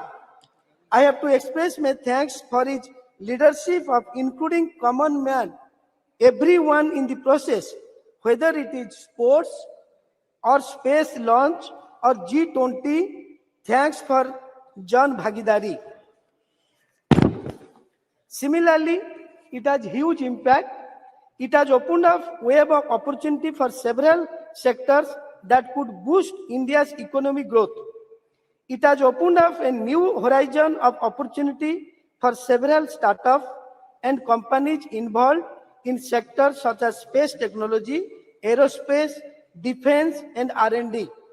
It will also boost private investment in allied sectors. Coupled with higher budgetary allocation, it will ultimately contribute to economic growth. It also paves the way for an increased scientific temper amongst the youth of India, an accelerated pathway for self-reliance in emerging sectors and technology, and instilling the confidence to be amongst the top 3 economy of the world, solidifying the Made in India image. Lastly, the future of the Indian space sector is vibrant with several major initiatives and projects in progress, continuing government funding and private sector collaboration. India is poised to make an indelible imprint in the field of space exploration and technology. India is and will continue to be in the forefront of the space technology race. Thank you, sir. Thank you. Honorable Member Shri Ram Shiromani Verma ji.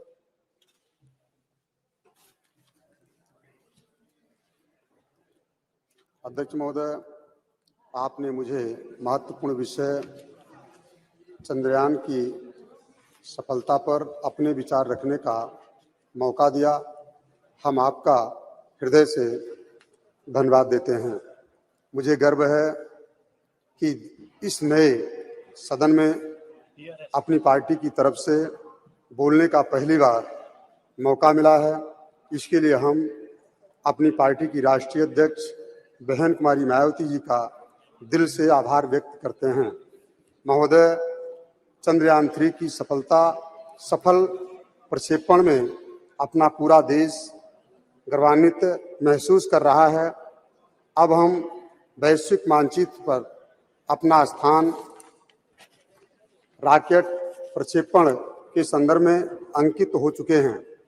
इस सफल प्रक्षेपण हेतु मैं इसरो के वैज्ञानिकों, इंजीनियरों सहित उक्त चंद्रयान के लिए काम करने वाले समस्त कर्मचारियों को भी, जो दिन रात मेहनत करके चंद्रयान-3 को सफल बनाया है और आज विश्व में भारत पहले स्थान पर अंतरिक्ष प्रक्षेपण के मामले में पहुंच चुका है। मैं और मेरी बहुजन समाज पार्टी और देश के सभी सम्मानित नागरिकों की तरफ से इसरो के सभी वैज्ञानिकों को दिल से धन्यवाद देते हैं और विश्वास करते हैं कि समय समय पर देश की जनता की मांग को देखते हुए नित्य प्रतिदिन हमारे वैज्ञानिक अपनी लगन, परिश्रम और मेहनत से सफल अंतरिक्ष प्रक्षेपण करते रहेंगे। इसी के साथ अपने लोकसभा क्षेत्र श्रावस्ती की सम्मानित जनता जनार्दन की तरफ से भी समस्त वैज्ञानिकों को बधाई देता हूं। बहुत बहुत धन्यवाद।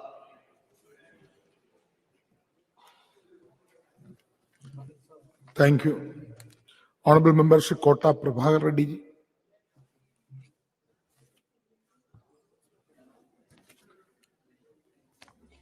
नया सदन में पहली बार बात करने का मौका मिला, बहुत बहुत धन्यवाद speaker ji.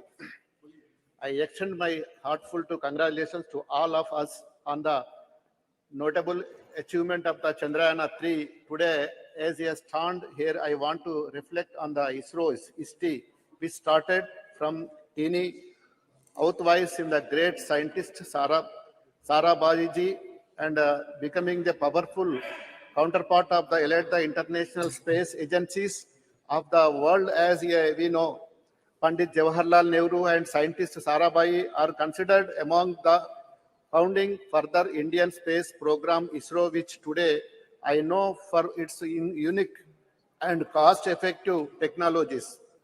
In this regards, we express our heartful gratitude to all the Honorable Prime Minister standing with the Nehruji to our current Prime Minister and the Narendra Modi ji for the invaluable contribution of the transforming ISRO's trajectory into the historic one, and I pay my respects to all of the scientists from the Aryabhatta to Somanath ji for the having contributed so much to the nation of the mission to the space. ISRO, through its hard work and the achievements, becomes a great role model, not just for the other countries, but also amongst the private companies invested in the space exploration, which ISRO was set up in the 1960s. Moon and Mars missions were not too in the agenda. Even in the for future, the aim was the initiate the space exploration, the expeditions to learn more about the world's space for the benefit of our people. With such clear objective, even in time when in the country was still struggling and the limited resources, ISRO leaders developed in the style and the products exam maximum benefits within the minimum of efforts. We are very grateful to contributions of our brilliant scientists and leaders of ISRO. Since its inspection, the journey of ISRO from the 1960s to the today has simply been remarkable. Sir, Chandrayaan successful landing in our south pole of the moon was a joyous and a historic moment of the country. The country joined in the elite club of the countries to soft land and on the moon. The successful landing on the south pole of the moon, which no country has ever achieved so far, also shown the technologies programs that India has made so far and the scientific capabilities and the commitment to work to our Indian scientists and the engineers. The success Chandrayaan-3 is not only an achievement for the country to fulfill global aspirations, but also open the avenue for the economic growth across various sectors. In the believed the bolster of Make in India initiative to contribute to the growth. Sir, of domestic companies which are engaged in the developing satellite systems and the telecommunications. The success of the great missions has also paved the way of the fostering heightened scientific mindset among the Indian youth, accelerating the journey towards the self-reliance of the emerging sectors and the technologies, and installing confidence position ourselves among top of 3 economics globally.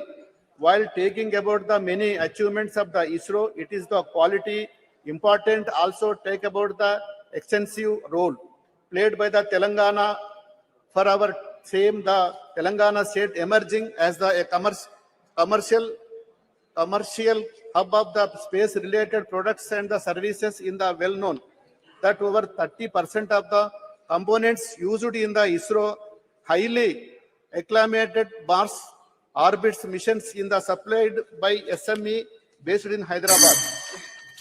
Sir, 1 minute, sir.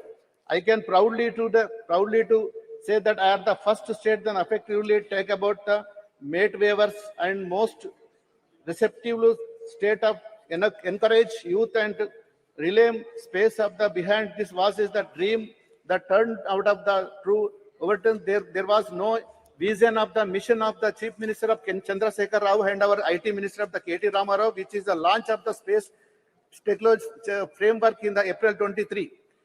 Telangana government under the leadership of K. Chandrasekhar Rao unvalued, and this is the aim of the blustering private industry involvement in the space technology sector. This framework has been the magic position establishment, the state of the globally recognized the one-stop designations in the technology. And we are the emerging closer to that dream. My launching is the space tech framework and the implementing of the plan initiated to the Telangana state is the intents of the further achievements realize vision the promoting the domestic products and the launch of the vehicle satellite systems and their companies ground the equipment manufacturing and the various other facilities within the state of Telangana. The state's government of Indian can be matched, guided by the vision of the Chandrasekhar Rao Chief Minister, dedicated effect the Ramarao young individuals of the T-Hub established by Telangana government are the achieving the remarks factors on the across the various domestic expansional talents in the Telangana, pushing the boundaries, achieving the significant milestones in the nations of the setup and the provide the city-led launch of the history. Hyderabad startup companies spended the door of the new opportunities in the Indian space sectors. 1 minute, sir. One notable achievements in the economy, Skyroof Aerospace Private Limited, which has successfully pioneered Indian the made in private rocket launches in the Vikram S, setting the remarkable presented.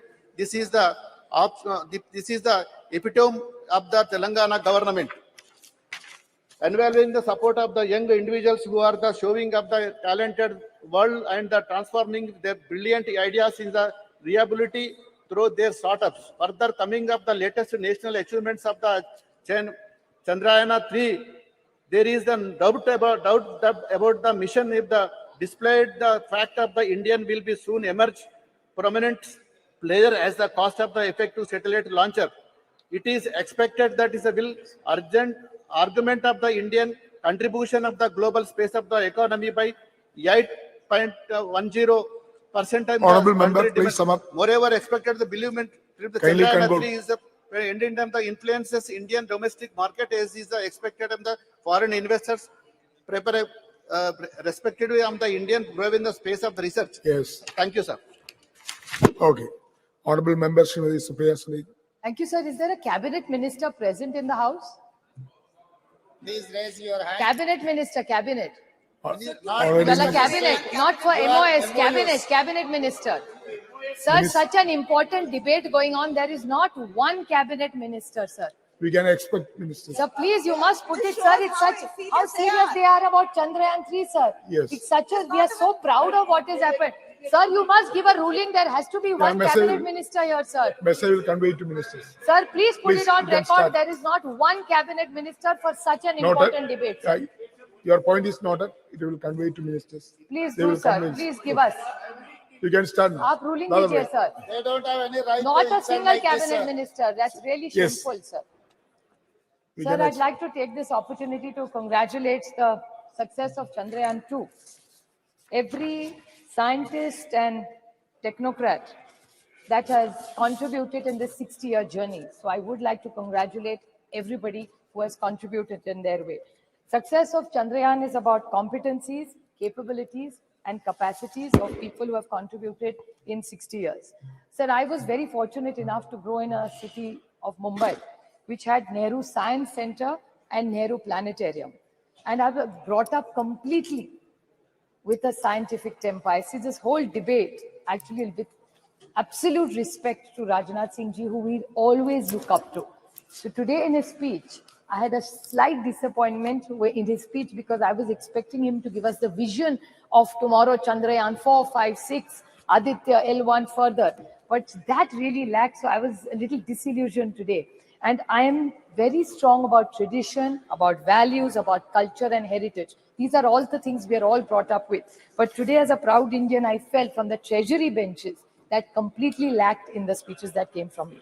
I will not repeat the points about Dr. Tharoor and Dr. Roy said, but I would definitely put it on record that it was like Pandit Jawaharlal Nehru and Dr. Sarabhai, who we grew up learning and reading about. It was Dr. E.V. Chitnis also, who substantially contributed in the growth story of ISRO.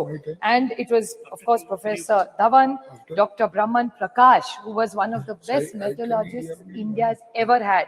U.R. Rao, Dr. Nair, Dr. Kasturanga, Dr. Krishna, Dr. Shivam, and now Dr. Somnathan, who have contributed to the growth of ISRO where we are today. Sir, the Honorable Prime Minister always talks about indigenous growth of India. I would like to put it on record that I was very fortunate enough to get elected from a constituency called Baramati in Pune district in Maharashtra, sir. I'm very proudly happy to share with you, sir, there's an industry over 100 years started by Walchand Hirachand. It's called the Walchand Nagar Industries, which 100 years ago started innovation under that leadership, and the entire Doshi family and the Lalchand Walchand family today have contributed to the growth of that area, which is Indapur, which is in my constituency, Walchand Nagar, sir.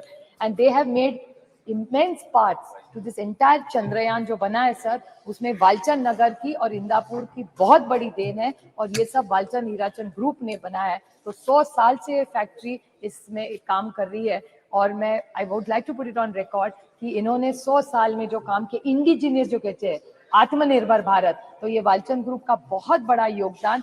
ISRO के जो parts बनते हैं वो मेरे निर्वाचन क्षेत्र है, कि मेरा भाग्य कैसे निर्वाचन क्षेत्र से मैं चुन के आती हूँ सर.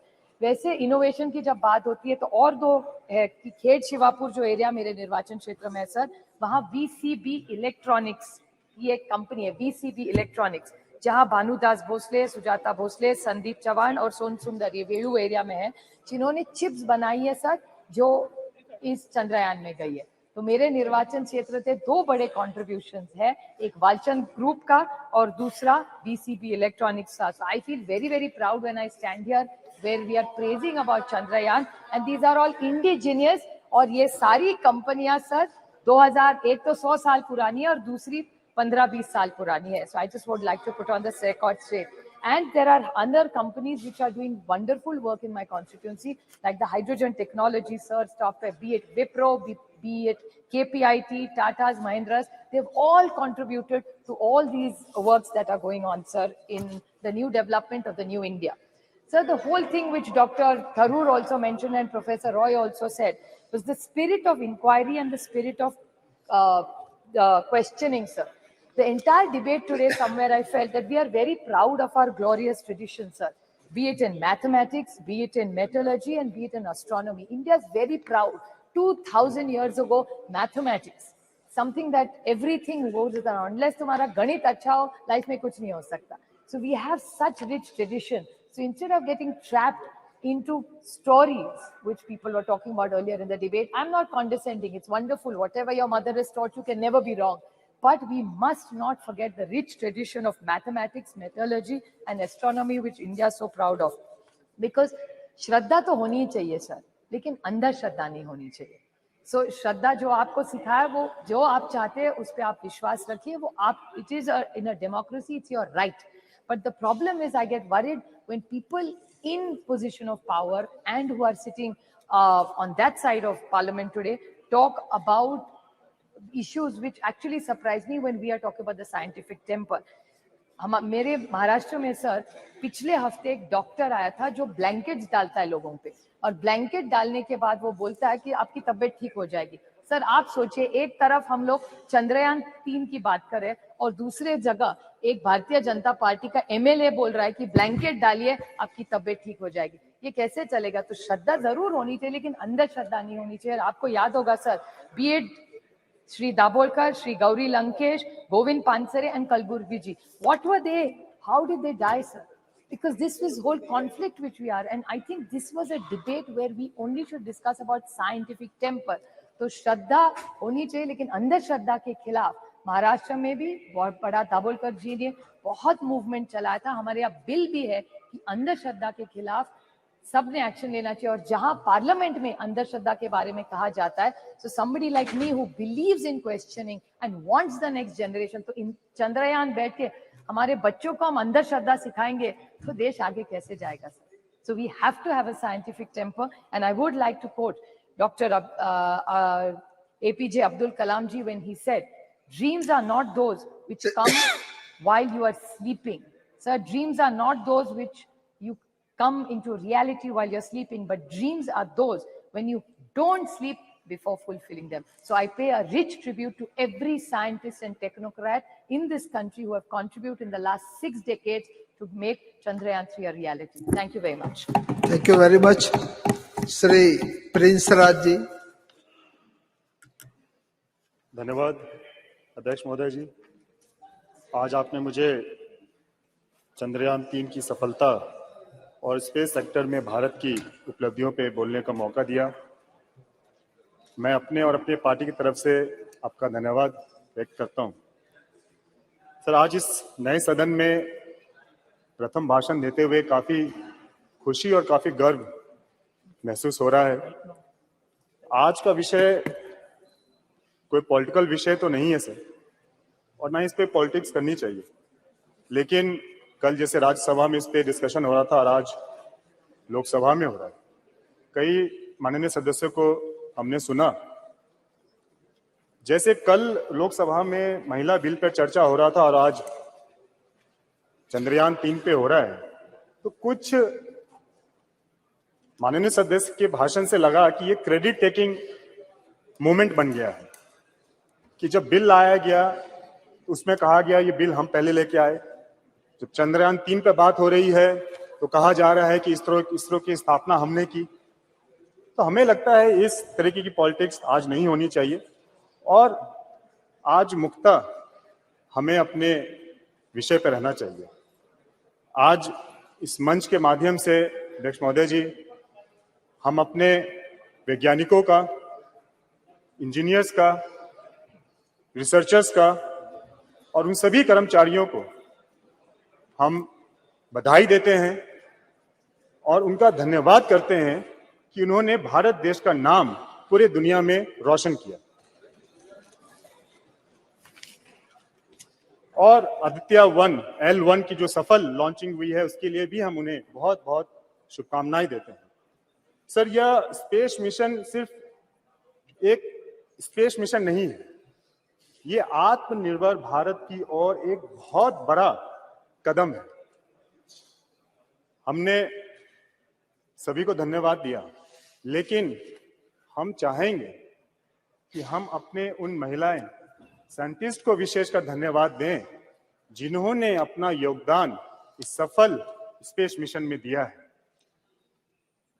हम उन्हें धन्यवाद देना चाहेंगे कि किस तरीके से उन्होंने अपने योगदान के बदौलत एक पिक्चर बदला है, एक इमेज बदली है। चाहे कल हम लोग यहाँ पे जैसे डिस्कशन कर रहे थे महिला आरक्षण बिल के ऊपर, उसकी जरूरत क्यों पड़ी?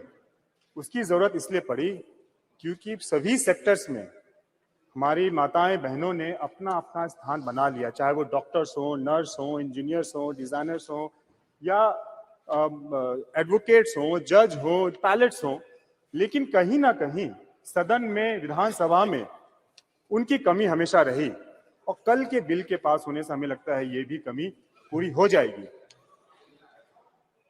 जिस तरीके से हमने महिला साइंटिस्ट को विशेषकर धन्यवाद दिया क्योंकि उन्होंने सोच बदली है। पहले कहा जाता था कि हिंदुस्तान की महिलाएं, उनका काम सिर्फ चूल्हा तक है, खाना बनाने तक है, लेकिन वो सिर्फ यहां तक सीमित नहीं है। एक और सच्चाई है जिसे बहुत लोग देख नहीं पाते हैं, समझ नहीं पाते हैं कि जो हाउसवाइफ होती हैं सर, जो घर की महिलाएं होती हैं, वो सिर्फ खाना बनाने तक नहीं है सर, वो महिला उस घर की होम मिनिस्टर होती है, वो महिला उस घर की फाइनेंस मिनिस्टर होती है, वो महिला उस घर की हेल्थ मिनिस्टर होती है, वो महिला उस घर की एक सपोर्टिव सिस्टम होती है, एक फूड मिनिस्टर होती है सर। उस घर के निर्माण में उस महिला का बहुत बड़ा योगदान रहता है सर। सर, ये बात दुनिया समझ नहीं पाती है कि किस तरीके से हिंदुस्तान में एक तरफ हमारी आ माताएं रहे बहनें, और यहाँ मंत्री जी भी है उपस्थित। सर ये दुनिया समझ नहीं पाती है कि हिंदुस्तान में, भारत में किस तरीके से एक तरफ हमारी माताएं बहनें चंदा चांद को अपने करवा चौथ वाले दिन पूजती है और दूसरी तरफ हमारी माताएं बहनें उसी चांद पर दोनों सफलपूर्वक मंत्री है चंद्रयान और 3 का आ रहे हैं लैंडिंग करती मंत्री, है। कृपया शांत रहिए। ये हमारी संस्कृति है, ये हमारी शिक्षा है, इसको दर्शाती है। हम माननीय प्रधानमंत्री जी ने जो कहा बिल्कुल सही कहा, चंदा मामा अब दूर नहीं है। सर, विश्व के अन्य देशों के मुकाबले हम लोगों का जो बजट है, जो स्पेस मिशन का बजट है, वो बहुत कम है और बहुत कम बजट में भी हम लोगों ने काफी उपलब्धियां प्राप्त की। अगर हम देखें, अन्य देशों ने भी प्रयास किया, लेकिन भारत ही एक प्रथम ऐसा देश है जो कि दक्षिण ध्रुव में पहला सफलपूर्वक लैंडिंग उन्होंने किया। तो इसके लिए हम अपने साइंटिस्ट को बहुत बहुत बधाई देते हैं और एक आत्मनिर्भर भारत की ओर बढ़ता एक भारत का पहचान उन्होंने बनाया है। सर, हम अपने प्रधानमंत्री आदरणीय नरेंद्र मोदी जी का भी धन्यवाद और करेंगे कि जिस तरीके से बुरे परिस्थिति में उन्होंने अपने साइंटिस्ट का साथ दिया, उनका हौसला बढ़ाया, उनको हिम्मत दी, उनका नेतृत्व किया, उसी का परिणाम है सर कि आज हम लोगों ने एक सफल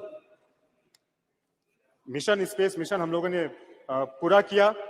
हमें पूर्ण विश्वास है सर कि उनके कौशल नेतृत्व में जिस तरीके से कोरोना काल में हम लोगों ने देखा कि देश ने एक स्वदेशी वैक्सीन का निर्माण किया, जिस तरीके से आज देश डिफेंस सेक्टर में सर इक्विपमेंट्स बना रहा है, इसको एक्सपोर्ट कर रहा है, हम लोग देख रहे हैं, हम लोग वहां गए थे, देखे भी थे।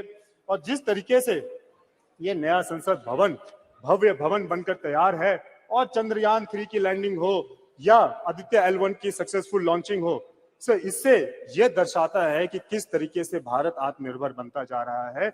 और सर वो दिन दूर नहीं है जब आदरणीय प्रधानमंत्री की सोच 2047 में एक विकसित भारत अपने पूरे देश की सूची में अपना नाम दर्ज कराएगा।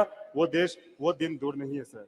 सर, ज्यादा समय नहीं लेते हुए सर, आप एक बार पुनः हम अपने सभी साइंटिस्ट, सभी अपने महिला साइंटिस्टों का, सभी इंजीनियर्स का, सभी रिसर्चर्स का, सभी उन कर्मचारियों का और जितने भी लोग इस कार्यक्रम से जुड़े हुए थे, मिशन जुड़े हुए थे, हम उन्हें पुनः हमें नमन करते हैं, उन्हें धन्यवाद देते हैं, उन्हें बधाई देते हैं। बहुत बहुत धन्यवाद। बहुत बहुत धन्यवाद। श्री जयंत सिन्हा जी। बहुत बहुत धन्यवाद सभापति महोदय। मैं आपका, हमारे परम आदरणीय प्रधानमंत्री जी का, अपने पार्टी का और विशेष रूप से हजारीबाग की जनता का मैं आभार व्यक्त करना चाहता हूं, क्योंकि उनके सहयोग और आशीर्वाद से मुझे अवसर मिला है कि जो हमारा पुराना सदन था, ऐतिहासिक और सुंदर सदन, वहां बोलने के अवसर मिले और आज इस भव्य और आधुनिक भवन में भी बोलने का मुझे अवसर मिल रहा है। उससे आप लोगों के लिए सबको कोटि कोटि धन्यवाद, हृदय की गहराइयों से धन्यवाद। सभापति महोदय, ये सही है, जैसे माननीय प्रधानमंत्री जी ने कहा, यही समय है, सही समय है, अमृत काल का समय है, अमृत काल का समय है और बड़ी तेजी से देश बदल रहा है, देश में परिवर्तन आ रहे हैं और हम सबको महोदय, सब मान्य सदस्यों को, यहाँ देश की जनता को लग रहा है कि हम लोग रोज रोज इतिहास को रच रहे हैं, रोज इतिहास को रच रहे हैं। कल ही हम लोगों ने महिला आरक्षण के लिए संवैधानिक संशोधन किया जो स्वर्णीय अक्षरों में इतिहास में लिखा जाए। उसी के पहले 19 सितंबर को हम लोग पुराने सदन से इस भव्य सदन में हम लोग आए, इतिहास हम लोगों ने रचा।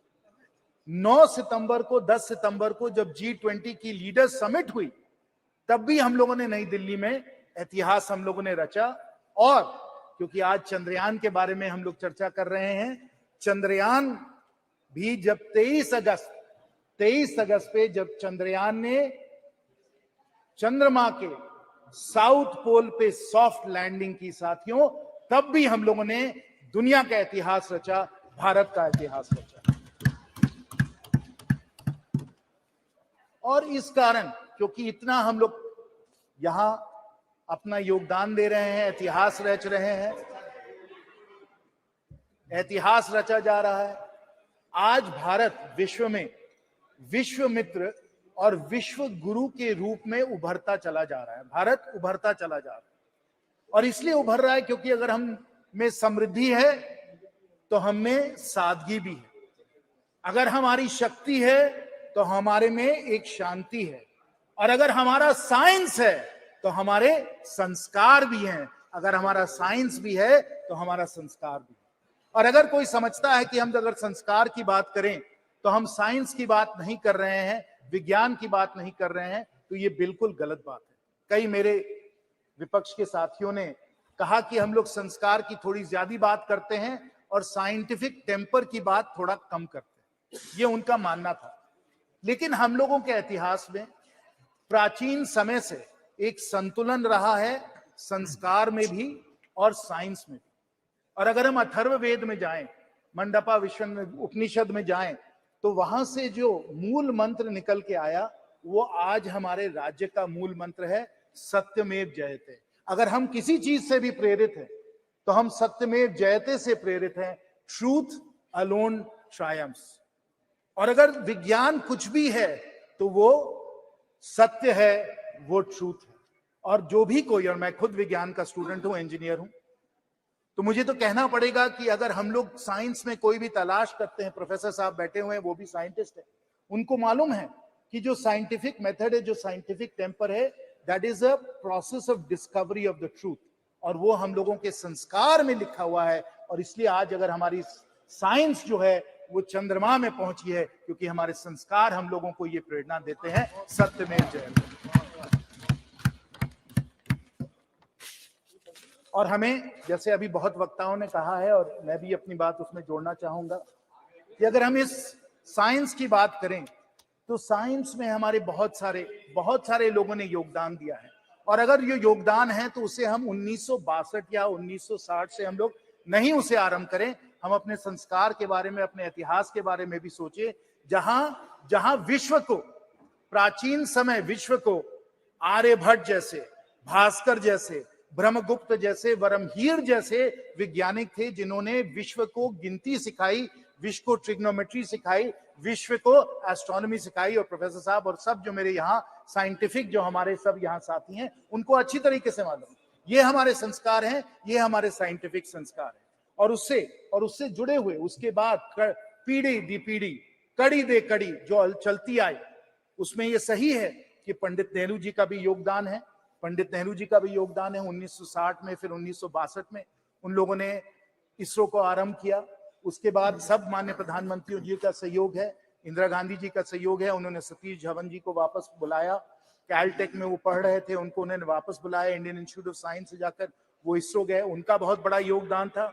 और उसी प्रकार हमारे भारत के बहुत सारे ऐसे वैज्ञानिक रहे हैं जो मुझे प्रेरणा जिन्होंने दिया, जैसे सीवी रमन साहब, मेघनाथ साहा साहब, विक्रम साराभाई, होमी भाभा, एचजीएस मूर्ति, वमन पटवर्धन, हमारे परम आदरणीय एपीजे अब्दुल कलाम जी, सतीश धवन जी, इसरो के सब जो चेयरमैन रहे हैं, सतीश धवन जी, राधाकृष्णन जी, शैलेश नायक जी, किरण कुमार जी, शिवन जी, और अब सोमनाथ जी, युवा राव जी, कस्तूरी रंगन जी, माधवी नायर जी, इन सबको हमें धन्यवाद देना है। और विशेष रूप से इन सबको तो धन्यवाद देना ही है, लेकिन हम लोगों को सब जो हम लोगों की साइंटिफिक कम्युनिटी है, ना सिर्फ आईआईटी दिल्ली में या और सब आईआईटीज में जहां से मैं हूं, लेकिन जो हमारे सैकड़ों इंजीनियरिंग कॉलेजेस हैं, हजारीबाग में विनोबा भावे में भी इंजीनियरिंग कॉलेज है, वहां से हमारे इंजीनियर आए जिन्होंने इसरो में और साइंस में उन्होंने योगदान दिया है। अभी हमको बता रहे थे विद्युत जी कि जमशेदपुर से भी बहुत सारे लोग हैं जो इसरो में जुड़े रहे हैं, त्रिवेंद्रम से लोग जुड़े हुए हैं, चेन्नई से लोग जुड़े हुए हैं। पूरे हमारे महान इस भारत से हमारे इतने सारे साइंटिस्ट और इंजीनियर हैं जिनके योगदान, जिनके सहयोग और समर्थन के कारण ये हमारा जो पूरा अब आते हैं।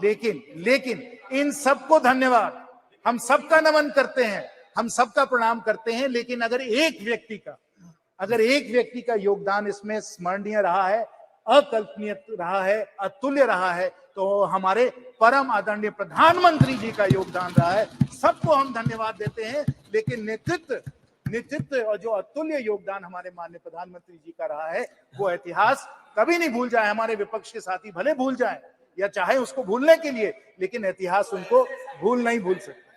और अगर सत्य में जयते, अगर आप साइंटिस्ट है, अगर आपको फैक्ट से अगर आपको कोई ताल्लुक है, तो इसको आप ना भूले। और मैं इसको सिर्फ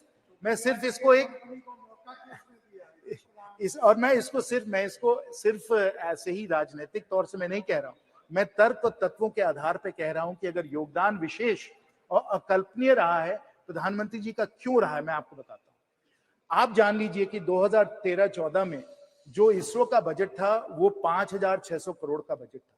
आज के समय इसरो का बजट 2 गुना से ज्यादा हो गया है, 12-13 हजार करोड़ हो गया है। ये हम लोगों ने 9 वर्षों में किया है।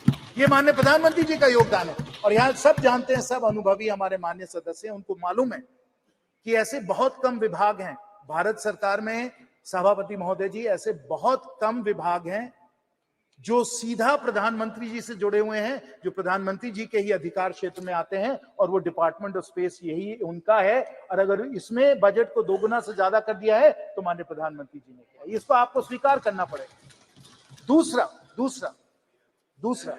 आप ये भी जान लीजिए, और सुप्रिया जी ने कहा, मैं बिल्कुल उनका समर्थन करता हूं उसमें, कि हमारे प्राइवेट सेक्टर का भी इसमें बहुत बड़ा योगदान रहा है, चाहे वालचंद का हो, चाहे वो हम LNT की बात करें, और विशेष क्योंकि मेरे सब झारखंड के यहाँ साथी बैठे हैं, मैं HEC रांची का भी इसमें सहयोग जो उन्होंने दिया है, जो क्रायोजेनिक इंजन बना है वो HEC रांची में ही बनाया गया है, तो प्राइवेट सेक्टर का योगदान रहा है।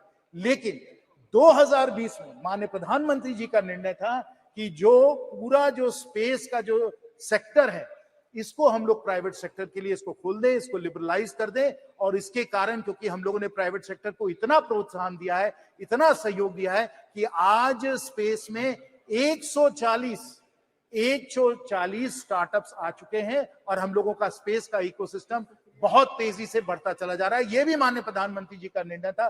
जैसे उन्होंने बजट को 2 गुना किया, वैसे उन्होंने स्पेस को लिबरलाइज करके 140 स्टार्टअप्स को उन्होंने योगदान दिया। और तीसरा कि जब हम लोगों ने इस तरीके से लिबरलाइज किया, तो विश्व में नंबर 1 और सबसे अफोर्डेबल किफायती तरीके से अगर कोई भी सैटेलाइट को जियोसिंक्रोनस ऑर्बिट में डाल सकता है, तो वो इसरो ही डाल सकता है। और पिछले कुछ वर्षों में हम लोगों ने कुल मिलाकर, मैं आपको ये आंकड़े बता दूं, स्पष्ट आंकड़े जो हैं, कि हम लोगों ने करीब लगभग 400 फॉरेन सैटेलाइट्स को हम लोगों ने अर्थ ऑर्बिट में डाला है, जिससे हम लोगों को इसरो में 3300 करोड़ का हम लोगों को इसमें रेवेन्यू हम लोगों को मिला है। वो भी माननीय प्रधानमंत्री जी की सोच थी कि इस तरीके से इसरो को हम लोग पूरी तरीके से ओपन अप करके सैटेलाइट लॉन्च में हम लोग ले आए। और इस तरीके से अगर किसी को भी पूरी तरीके से श्रेय इस सफलता को मिलना चाहिए, तो माननीय प्रधानमंत्री जी को मिलना चाहिए। ये हम सब लोग स्वीकार करते हैं। इसरो का इतिहास बहुत दिनों से चलता है। मैं चंद्रयान पे आता हूं, लेकिन अगर हमें चंद्रयान को समझना है, तो हम उसको पहले आर्यभट्ट सैटेलाइट को समझना होगा, जो सोवियट्स ने 1975 में जिन्होंने अर्थ ऑर्बिट में डाला। उसके बाद हम लोगों का खुद का लॉन्च व्हीकल सैटेलाइट 1980 में गया। फिर रोहिणी सैटेलाइट्स गए, इनसैट सैटेलाइट्स गए, IRS सैटेलाइट्स गए। ये सब सैटेलाइट्स गए, एक लंबी हम लोगों ने एक कड़ी बनाई इसकी। हम लोगों ने नए लॉन्च व्हीकल्स हम लोगों ने तैयार किए, polar synchronous launch vehicle, GSLV, और फिर छात्रों के लिए भी स्मॉल सैटेलाइट्स को भी हम लोगों ने लॉन्च करने की क्षमता की। और हम लोगों ने मंगलयान को भी हम लोग जाकर, मार्स को भी जाकर हम लोगों ने ऑर्बिट में हम लोगों ने अपना सैटेलाइट भेजा। और आपको याद होगा, तब हम लोगों ने सब जगह कहा था कि इतनी किफायती तरीके से हम लोग कर रहे हैं कि बॉलीवुड की पिक्चर के, हॉलीवुड के पिक्चर के बजट से कम तक हम लोग मंगलयान के द्वारा हम लोग मार्स तक पहुंच सकते हैं। ये हमारी क्षमता है।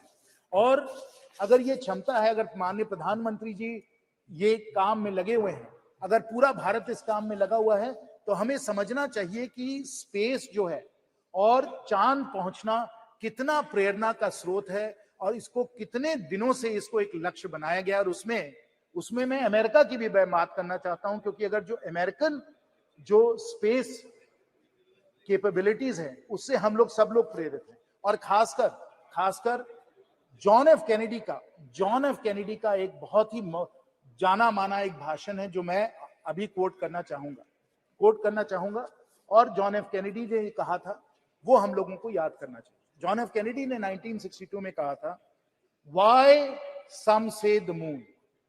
Why some say the moon? Why choose this as our goal? This replies to India. Why choose the moon? Why is this our goal?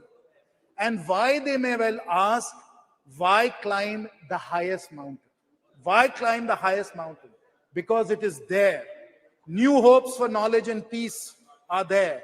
We choose to go to the moon this decade and do the other things, not because they are easy. We choose to go to the moon. This applies to India. We choose to go to the moon not because they are easy, but because they are hard. अगर हम बड़े लक्ष्य अगर हम लोग हासिल करने के लिए हम लोग अपनी आकांक्षाओं को बनाते हैं, अगर हम इस भवन का निर्माण 3-4 साल में कर सकते हैं, इसलिए नहीं क्योंकि ये आसान काम है, इसलिए क्योंकि ये मुश्किल काम है. Not because it is easy, because it is hard that we choose to go to the moon. It is not easy to build this parliament building in 3 or 4 years. It's not easy, but because it is hard, we have chosen to do it. It is hard to build all the roads and highways and everything else, but because it is hard, we want to do it because that's the new India we want to build. It is hard to be able to feed 80 crore people with the Garib Kalyan Yojana, but क्योंकि मुश्किल है इसलिए हम इसको करने के लिए प्रतिबद्ध हैं और हमने करके दिखाया. It is not because it is easy, but because it is hard. And it is hard. अगर कोई समझता है कि चंद्रयान चांद में पहुंच गया और कोई भी इसे कर सकता है, तो मैं आपको लूना 25 के बारे में बताना चाहता हूं. लूना 25 के बारे में. और आप जानिए कि अगर 1950s में स्पेस रेस चालू हुआ और अगर जॉन एफ कैनेडी ने कहा कि हम लोगों को 1960s में ही हम लोगों को मून पे पहुंचना है, तो क्यों किया उन्होंने? क्योंकि उनके सामने एक चुनौती थी, एक कंपटीशन था. और वो कंपटीशन किसके साथ था? वो सोवियत यूनियन के साथ था, क्योंकि सोवियत यूनियन ने स्पेस फ्लाइट और स्पेस का पायनियरिंग जो उन्होंने किया था, यूरी गगारिन वगैरह आप सबको याद होगा. उस स्पेस रेस के कारण जॉन एफ कैनेडी ने कहा कि we must get to the moon. वही सोवियत यूनियन, वही स्पेस प्रोग्राम उसी समय जब चंद्रयान अगस्त में पहुंच रहा था south pole of the moon, उनका लूना 20 था, वो भी अगस्त फेल हो गया. Not because it is easy, because it is hard that we go to the moon.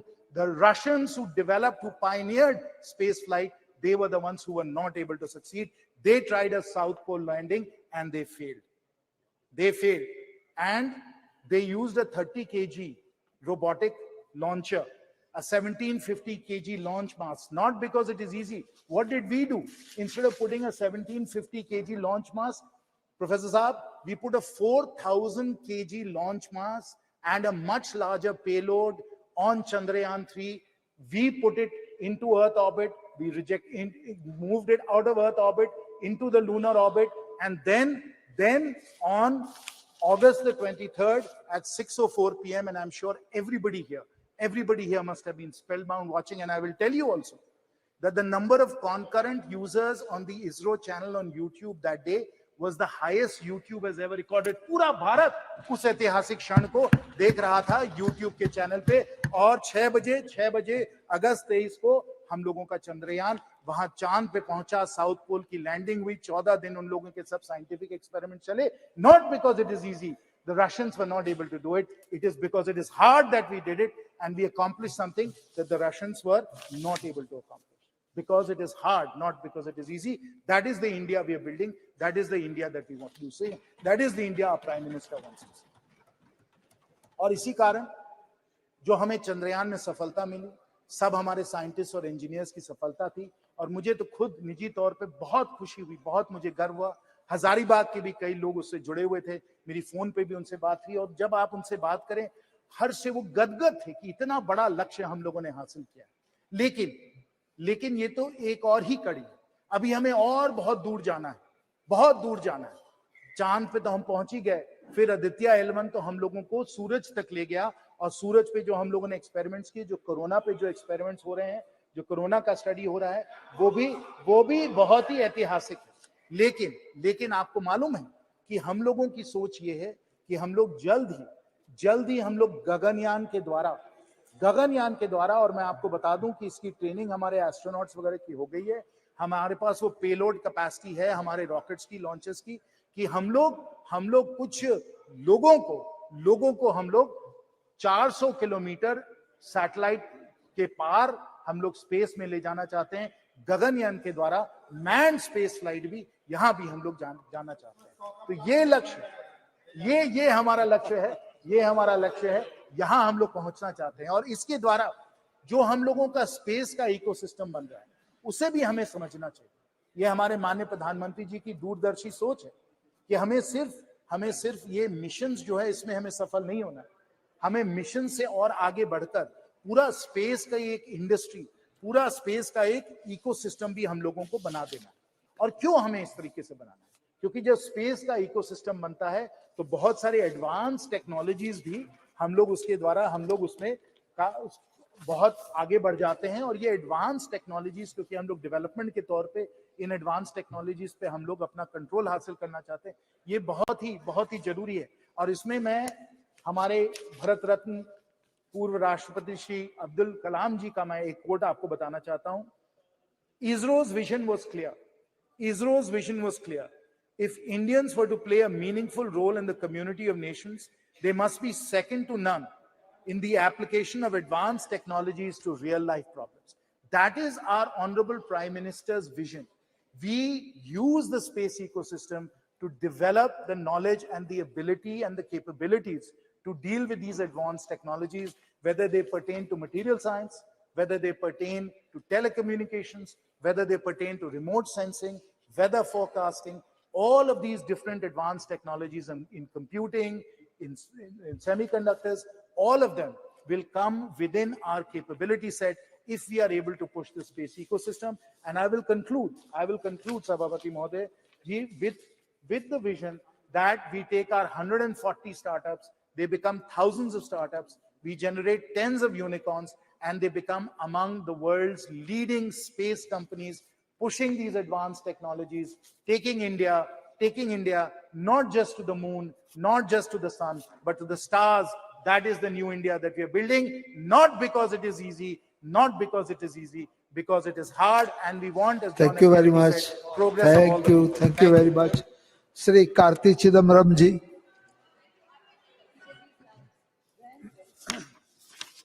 Sir, there are certain events in a nation's history which uplifts the entire national mood.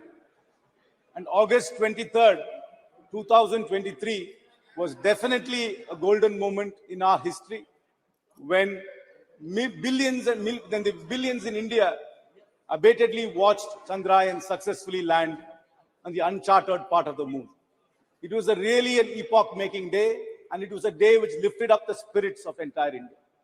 This spirit was lifted up by ISRO, which is manned by people like TK Anuradha, M. Vanita, Latikamba, Kalpana Kalasti, Mangala Mani, Sohan, Subhashish Nayak, and the former director Sivan, and the project director Veeramuthuvel from Vilupur. These are people who come from small towns, who studied mostly in government schools and in in non-private colleges, not very glamorous institutions, who lifted up the spirit of India through ISRO.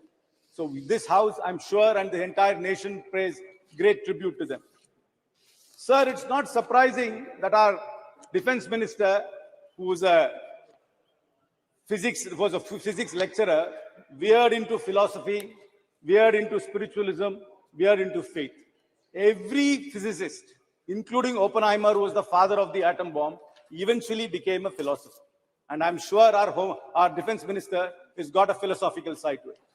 But sir, the point is, we confuse spiritualism and faith. I agree that science and spiritualism have a very close connection. I agree that philosophy and science has a broad connection. But sometimes we confuse faith to be spiritualism and science.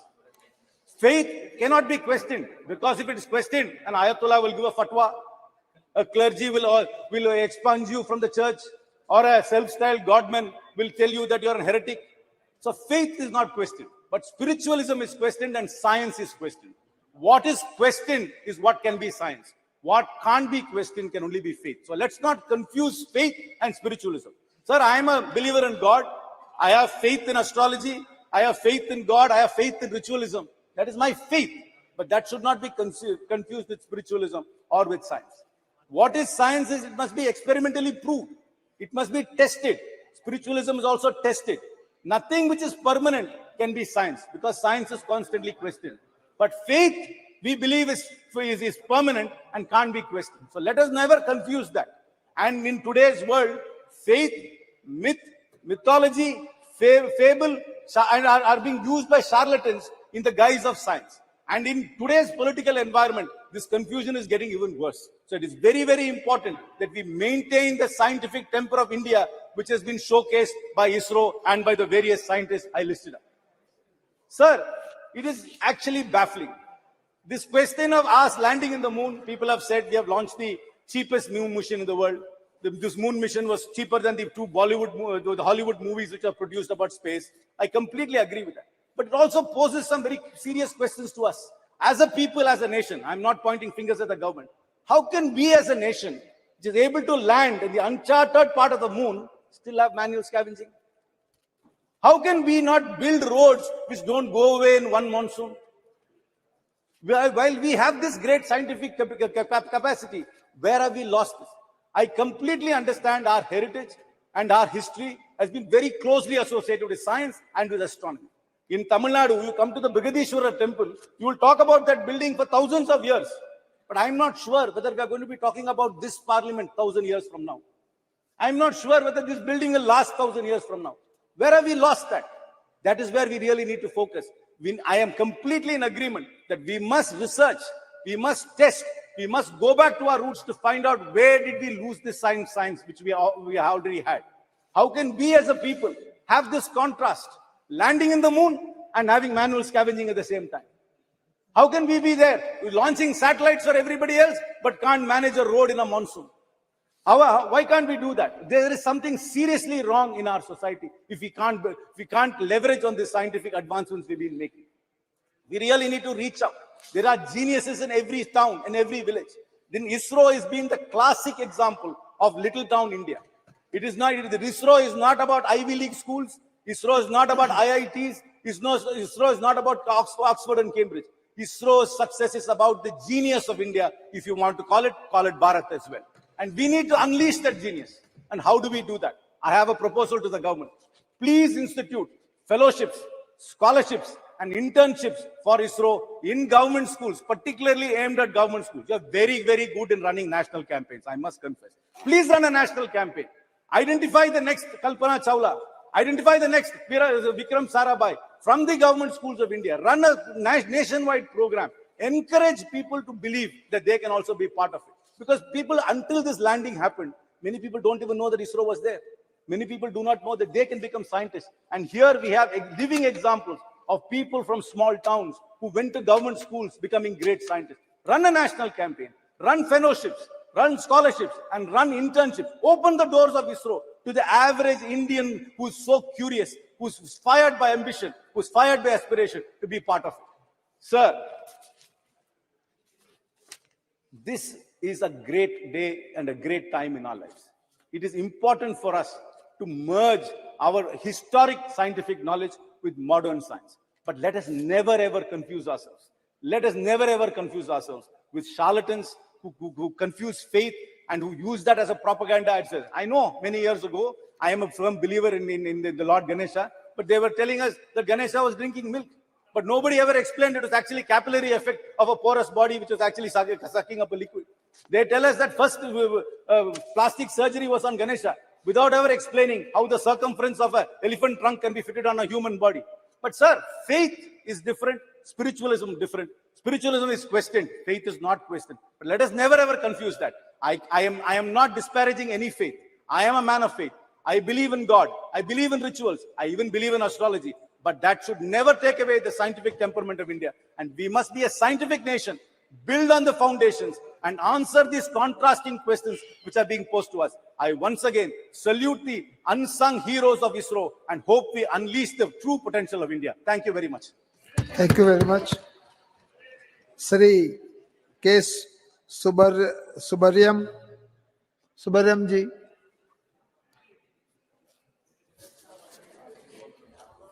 Speaker sir, மனிதர்களை மூட நம்பிக்கையிலிருந்து விடுவிப்பது விஞ்ஞானம். மனிதர்களுக்கு இடையில் நிலவக்கூடிய மூட பழக்க வழக்கங்களும் நம்பிக்கைகளும் விஷமத்தனமான விஷம் நிறைந்த கருத்துக்கள் புதர்போல் மண்டி வளர வாய்ப்பளிக்கிறது. எனவே மனிதர்களை மூட நம்பிக்கைகளிலிருந்து விடுவிக்க வேண்டிய அவசியம் இன்றைக்கு நம்முடைய இந்திய நாட்டில் ஏற்பட்டிருக்கிறது. அதற்கு இந்த விஞ்ஞானம் மிகப்பெரிய அளவிற்கு துணை நிற்கிறது. முதலில் இதற்கு நாம் நன்றி சொல்ல வேண்டியது ஜவஹர்லால் நேரு அவர்களைத்தான். எதிர்கால இந்தியா எந்த திசை வழியில் வளர வேண்டும் என்று ஊடுருவி கண்டு உணர்ந்து முன்கூட்டியே தடம் போட்டு விட்டு சென்றவர் மறக்க முடியாத மகத்தான மனிதர் ஜவஹர்லால் நேரு. நேரு அவர்கள்தான் விதை போட்டார். நேரு போட்ட விதைதான் இன்றைக்கு சந்திராயனாக சந்திராயன் 1, 2, 3 என்று வளர்ந்திருக்கிறது. புதிய புதிய விவரங்களை மனிதர்களுக்கு தந்து கொண்டிருக்கிறது. அதற்கு துணை புரிந்த நேரு அவர்களுக்கு என்னுடைய நன்றியை முதலிலே தெரிவித்துக் கொள்கிறேன். ஒரு 50 ஆண்டு கால தொடர் முயற்சியின் விளைவாகத்தான் இந்த சந்திராயன் வெற்றி அடைந்திருக்கிறது. இந்த சந்திராயன் வெற்றியின் மூலம் நிலவை பற்றி மூன் பற்றி கற்பிக்கப்பட்டிருந்த கற்பிதங்கள் பொய் என்பதை நிரூபித்திருக்கிறது.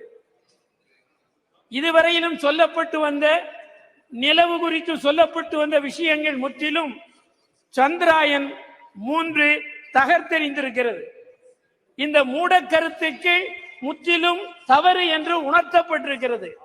அதற்காகவும் விஞ்ஞானிகள் முதல் சாமானிய வேலைகளை செய்து உதவிய அனைவருக்கும் நெஞ்சம் நிறைந்த நன்றிகளை வாழ்த்துக்களை தெரிவித்துக் கொள்ள விரும்புகிறோம். சயின்டிபிக் டெம்பர் என்பதுதான் அரசியல் சட்டம் முன்வைத்திருக்கிற ஒன்று. ஆனால் சயின்டிபிக் டெம்பர் வலியுறுத்தப்பட்டுள்ள அரசியல் சட்டத்தினால் உறுதிமொழி எடுத்து பதவியேற்றுக் கொண்டவர்கள் தவறான கருத்துக்களின் அடிப்படையில் தவறான கருத்துக்களை மக்களுக்கு ஊட்டி தவறான திசை வழிக்கு அழைத்து சென்று கொண்டிருக்கிற விபரீதமான போக்கு இங்கே வளர்ந்து வருகிறது இந்தியாவில். இவையெல்லாம் கவலையோடு கவனிக்கப்பட வேண்டிய விஷயங்களாகும். இதற்கு விஞ்ஞானத்தின் துணை கொண்டுதான் நாம் தீர்வளிக்க வேண்டும். அதற்குரிய நடவடிக்கைகளை மேற்கொள்ள வேண்டியிருக்கிறது. உலக அளவில் விஞ்ஞான வளர்ச்சியில் குறிப்பிடத்தக்க வெற்றியை இன்றைக்கு இந்தியா பெற்றிருக்கிறது. இந்தியர்கள் என்று சொல்லுவதில் நாம் பெருமை கொள்ளுகிறோம். இந்த மகத்தான வெற்றியை நமக்கு ஈட்டி தந்தது ஜவஹர்லால் நேரு அவர்கள் போட்ட விதை என்பதை நாம் மீண்டும் நன்றியோடு நினைத்து பார்க்க வேண்டும். அதனுடைய விளைவாகத்தான் இன்றைக்கு ஒரு நல்ல நிலை ஏற்பட்டிருக்கிறது. அரசியல் சட்டம் குறித்தும் கவலையோடு நாம் பார்க்க வேண்டும். அரசியல் சட்டத்தில் வலியுறுத்தப்பட்டுள்ள அறிவியல் பூர்வமான கருத்தோட்டம் இந்தியர்களுக்கு கொண்டு செல்லப்படவில்லை. அறிவியல் பூர்வமான கருத்தோட்டம் இந்தியர்களுக்கு கொண்டு செல்லப்படுகிற போதுதான் இந்தியர்கள் மூட கருத்துக்களிலிருந்து வெளியிலே வந்து உண்மை என்ன என்பதை புரிந்து தெளிவடைவார்கள். அதற்காக அறிவியல் பூர்வமான வளர்ச்சியை நாம் ஊக்குவிக்க வேண்டிய அவசியம் ஏற்பட்டிருக்கிறது.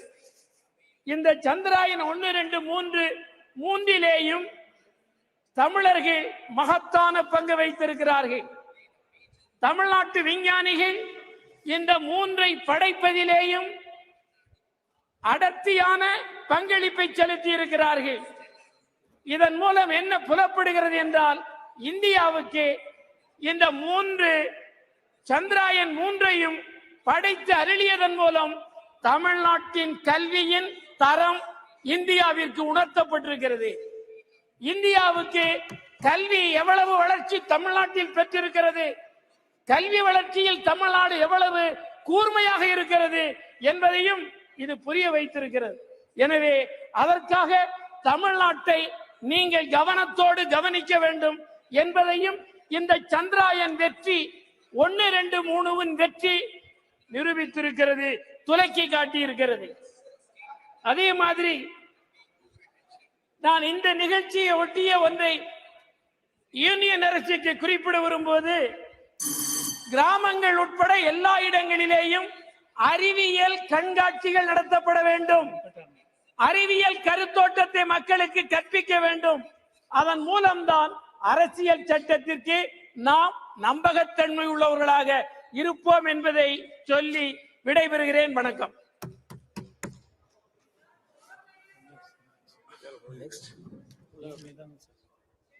Honorable Member Sumidanand Saraswati.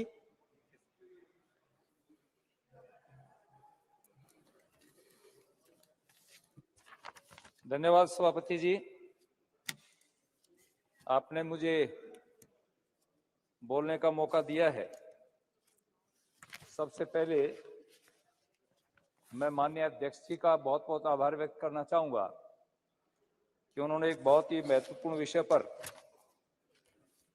Chandrayaan 3 की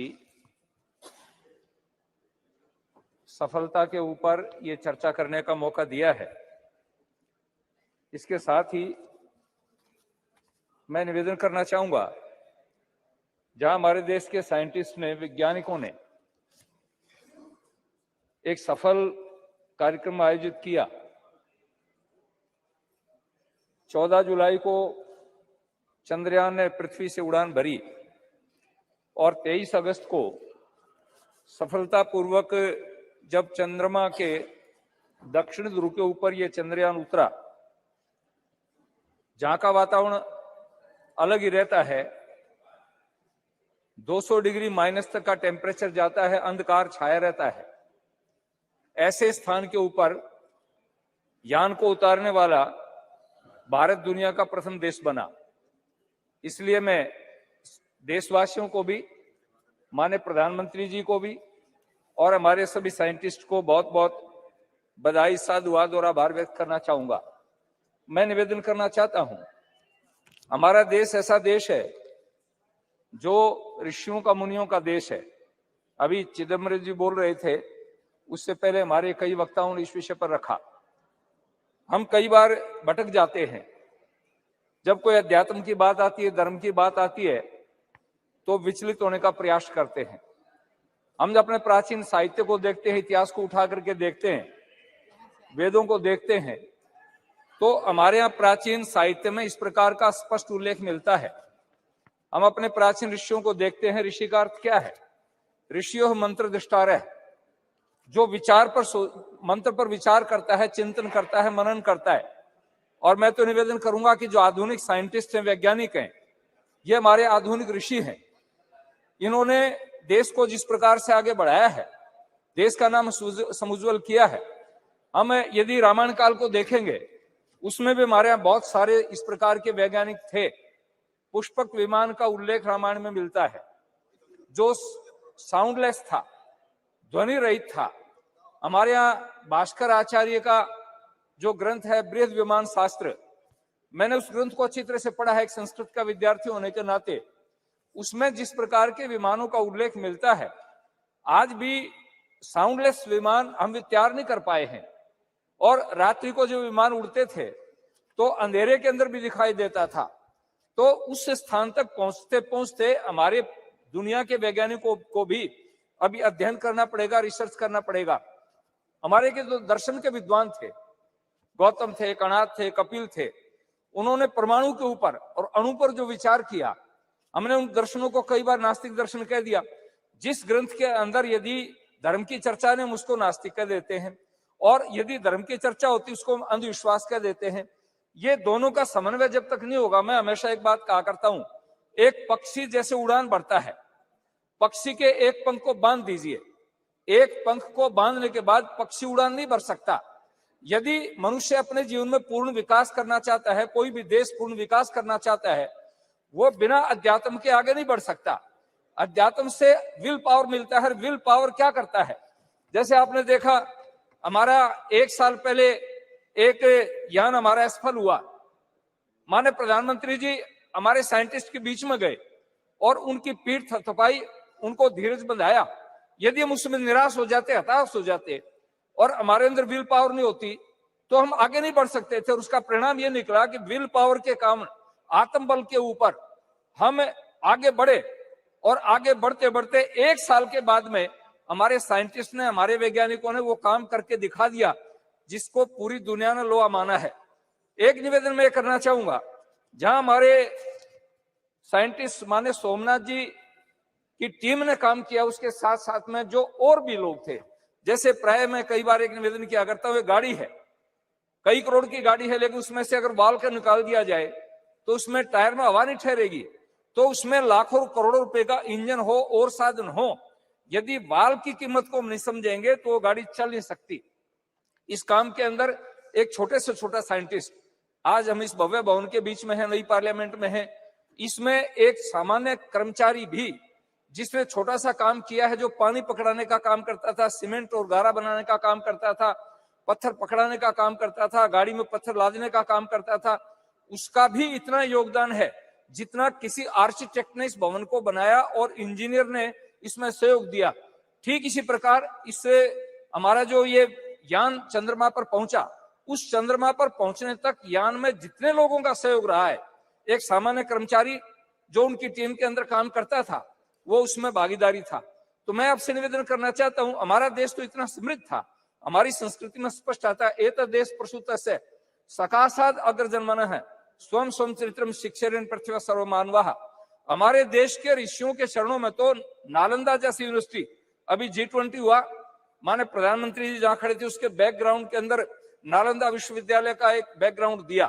इसलिए दिया कि दुनिया के विद्वान आए थे, दुनिया के नेता आए थे, राष्ट्राध्यक्ष आए थे और आए थे। उन्होंने आकर के जब उसको देखा और उनको बता भी रहे थे, समझा भी रहे थे कि हमारा देश कभी भी ऐसी स्थिति नहीं रही है। बीच में गुलामी की जंजीरों में हम जकड़े गए और गुलामी होने के कारण हम विकास नहीं कर पाए, लेकिन हमारी जो प्राचीन धरोहर थी उस धरोहर का स्मरण करेंगे, उसका स्मरण करके उसके ऊपर अनुसंधान करेंगे, रिसर्च करेंगे तो हम और आगे बढ़ सकते हैं। अभी तो हमारे देश ने उड़ान भरी है और अभी चंद्रमा के साथ साथ में सूर्य की तरफ बढ़े हैं। सूर्य का अध्ययन करने के लिए हमारे साइंटिस्ट जो काम कर रहे हैं, और बहुत सारे ग्रह उपग्रह हैं। मैं जब प्राचीन साहित्य को पढ़ता हूं तो प्राचीन साहित्य में उल्लेख मिलता है कि अन्य ग्रहों के ऊपर भी मनुष्य हो सकता है। इस पर हमारे साइंटिस्ट रिसर्च कर रहे हैं और वैज्ञानिकों को मैं सबसे बड़ा आभार इसलिए करना चाहूंगा, कोई भी वैज्ञानिक किसी काम को करता है फुल स्टॉप नहीं लगाता है, वो आगे के लिए रिसर्च का काम छोड़ देता है, अनुसंधान का काम छोड़ देता है। इसलिए मैं निवेदन करना चाहता हूं कि हमारे सारे जितने भी वैज्ञानिक हैं, उन्होंने जिस काम को किया है चंद्रयान 3 के ऊपर और दूसरे इसके ऊपर, प्रारंभ से लेकर के देश की आजादी के बाद में जब से इस काम इसरो का काम प्रारंभ हुआ या हमारी जितने अन्य रिसर्च सेंटर हैं उनमें काम हुआ, उन सब का आभार व्यक्त करता हूं। और खास तौर से आज ये महिला बिल आया है, मैं उन बहनों को भी, महिलाओं को भी बहुत बहुत आभार व्यक्त करूंगा जो इसमें शामिल थी। हमारी नंदिनी हरिनाथ, डॉक्टर रितु कारीधाल, श्रीवास्तव जी, मिनल जी, रोहित, अनुराधा टीके सहित अनेक महिलाएं जो इसमें थी। मेरे क्षेत्र की भी एक बेटी इस टीम के अंदर सम्मिलित थी। मैं उन सबको बहुत बहुत बधाई देना चाहूंगा और मैं आशा करूंगा कि हम अपनी प्राचीन अध्यात्म की धरोहर को लेकर के, प्राचीन दर्शन शास्त्र वेदों की धरोहर को लेकर के और आधुनिक विज्ञान का समन्वय करके इस देश को आगे बढ़ाने का प्रयास करेंगे। मैं पुनः माननीय प्रधानमंत्री जी का आभार व्यक्त करूंगा। कई बार हमें ये कहते साहब आप इनका धन्यवाद क्यों कर रहे हो? किसी के किए हुए उपकार को न मानना कृतज्ञता होती है और हमारा शास्त्र कहता है कि इस दुनिया में सभी पापों का प्रायश्चित हो सकता है, लेकिन कृतज्ञता का प्रायश्चित नहीं हो सकता। इसलिए हमें उन सभी लोगों के प्रति कृतज्ञ होना चाहिए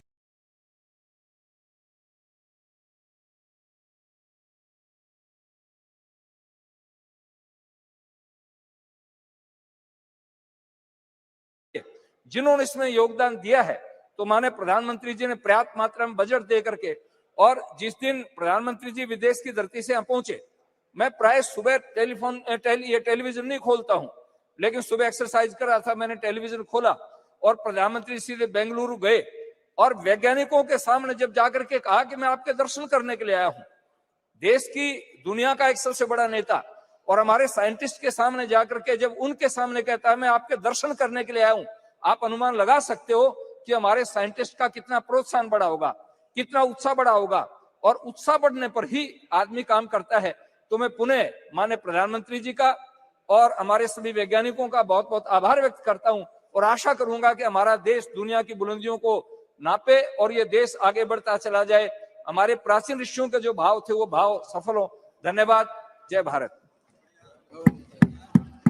Yadav.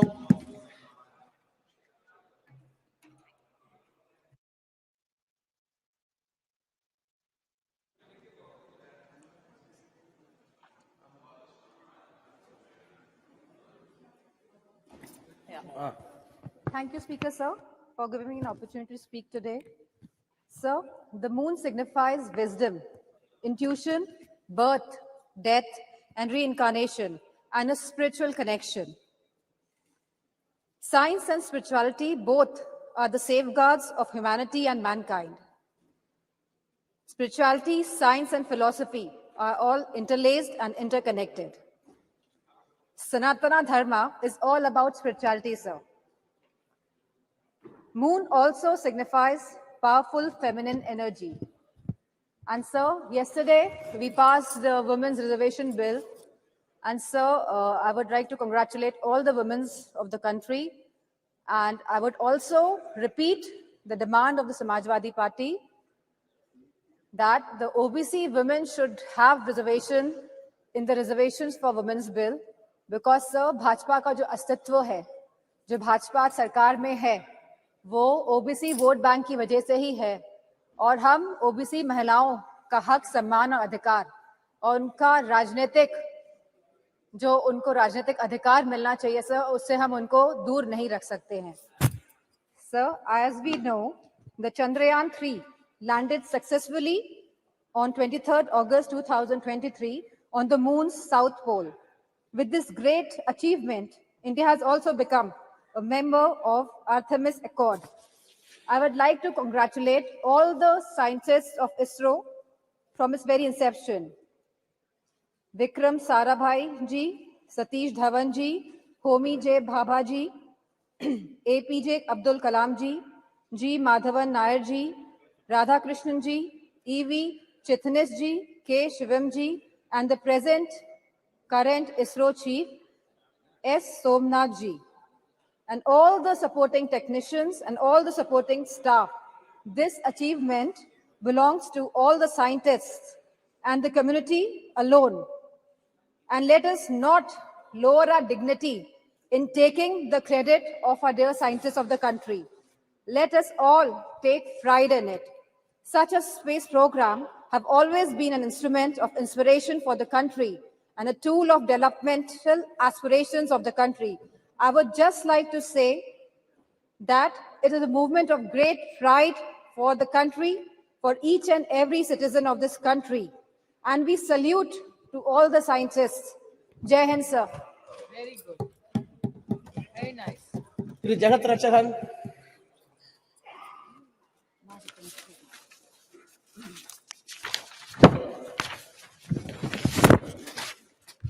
Thank you, Mr. Renowned astronomer Galileo from West had discovered moon in 1678. But our Tamil poet and scholars have spoken about the moon mission way back in 2nd century itself, which can be seen in our Sangam literature. Tamil literature is a testament to the fact that Tamils know the scientific method of measuring the planets and their orbits in the sky, their movement and time scales. Tamil Sangam poet sung about various planets and galaxies in the sky, including the moon. In 1930s, our Tamil poet Mahagavi Bharatiya sung about the moon in his new Aathichudi that we will explore more. Also, our great Tamil poet Kaviyar Kannadasan, who predicted the day in the early 1966, stated in his song, "Sandranai தேடி சென்று குடியிருப்போமா, தமிழுக்கு செய்தி சொல்லி அழைத்துக் கொள்வோமா," which means we will go in search of the moon and live there, and we will inform our Tamil language to come there and be with us. This is about our love for our language, which is equal to our life. Our great leader and the Prime Minister, Madam Indira Gandhi, pioneered this mission and sent Sri Rakesh Sharma to the space 1984. He was the first Indian to go to the space. We all remember the memories of the Sri Rakesh Sharma briefing Madam Indira Gandhi about his feeling of seeing the beauty of Mother India from this space. We have a long history of our initiative to explore the moon. Whether it is a history of the politics, South is always special. India's third lunar mission, Chandrayaan-3, made India the first country to successfully land near the moon's south pole. Besides the study, Chandrayaan-3 is going to make about the moon's history and the search of water, ice in the moon and other materials. It is making me feel very proud about our nation. India may be the fourth nation to launch this mission and the third successful accomplish this. But it is the first developed nation to achieve this as the other all developed countries. We are not only strong technologically, but also the technique such as soft landing, which ensure achieving this mission at the lowest possible cost. No country has ever attempting the soft landing on moon's south pole.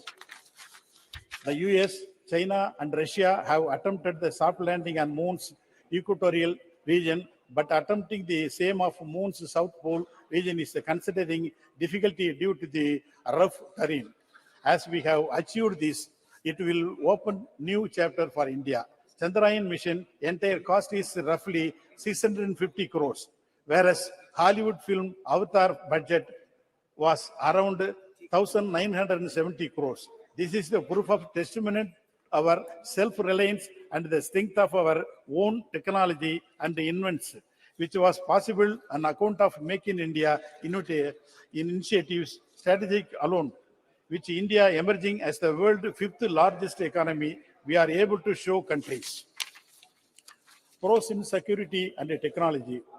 The new satellite center in Thoothukudi, Kulasegarapatnam, which you are planning to inaugurate. It will go in a long way in promoting the launch of lighting space craft and also bring the much needed foreign exchange.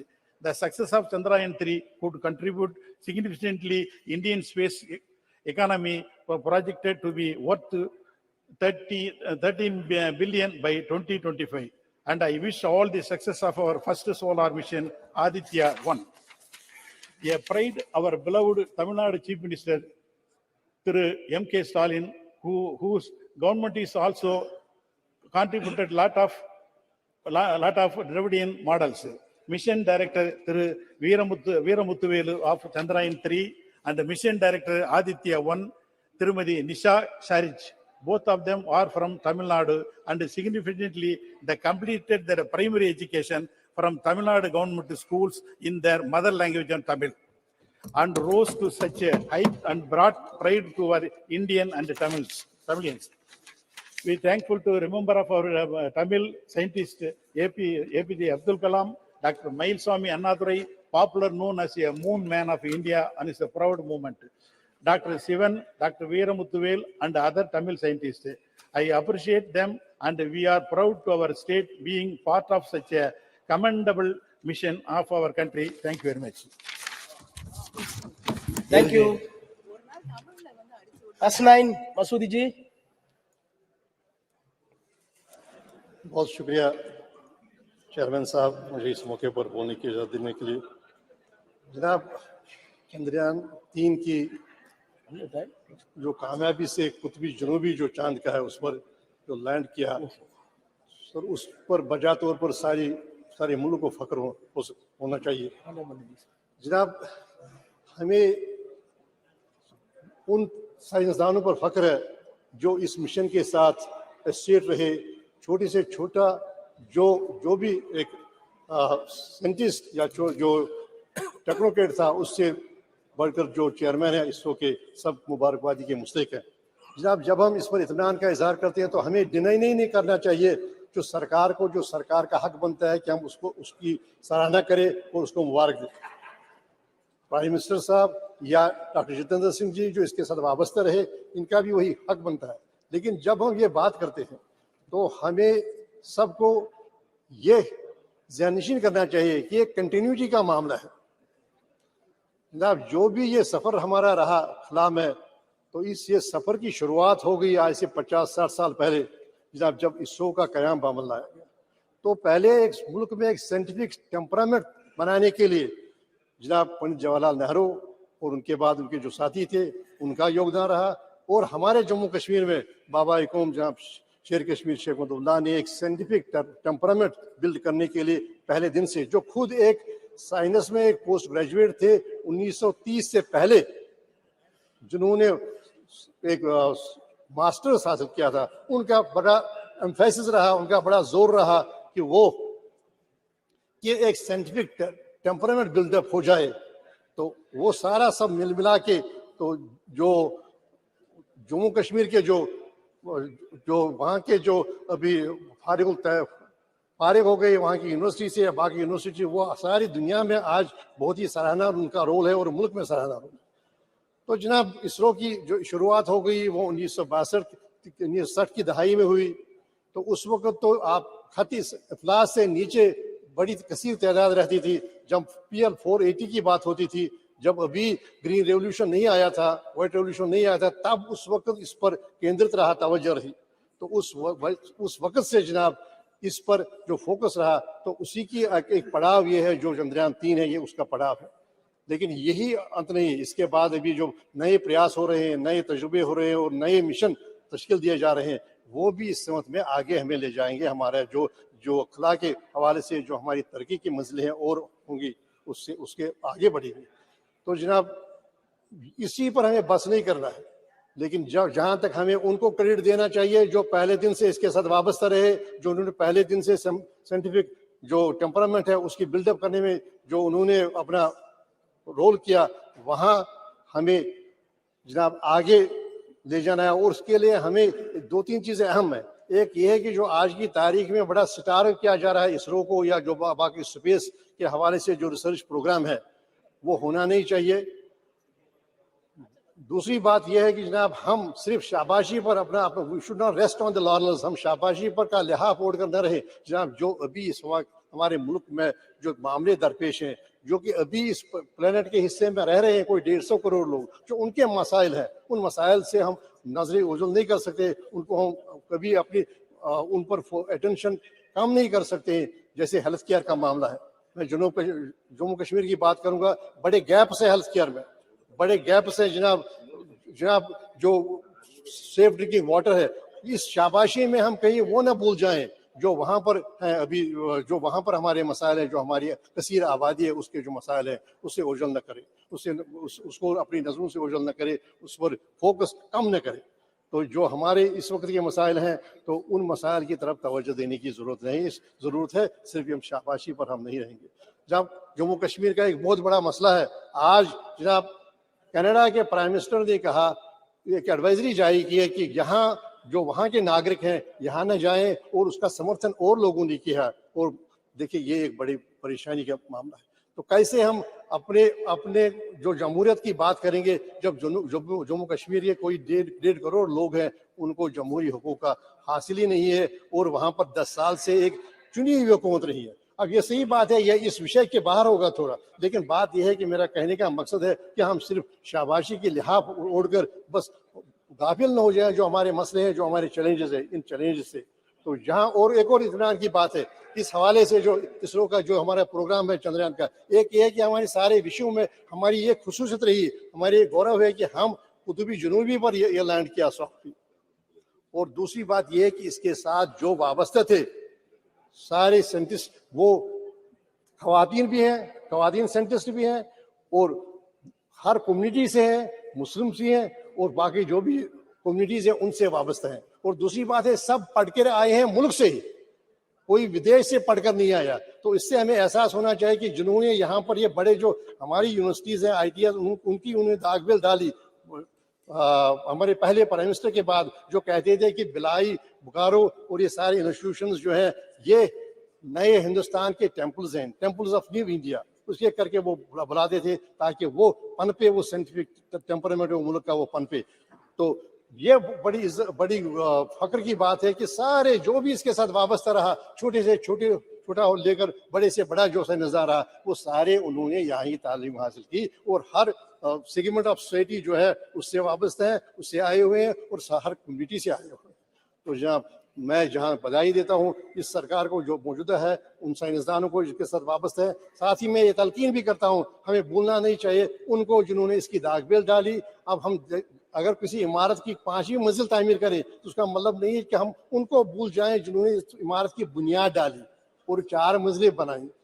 और बाकी जो हमारा लक्ष्य है, जो हमारे आगे का जो मिशन है, वो आगे कहा है कि सितारों से आगे जहाँ और भी है, अभी इश्क के इम्तिहान और भी है, अभी हमें और आगे जाना होगा और हमें कामयाबी हासिल करनी होगी। और जब सबका सहयोग होगा और सबकी हम मान्यता देंगे और सबको रिकग्नाइज करें और हम यूसर्व न करें, सिर्फ अपने लिए सारा जो गौरव होगा, जो सारी शाबाशी होगी। बहुत शुक्रिया।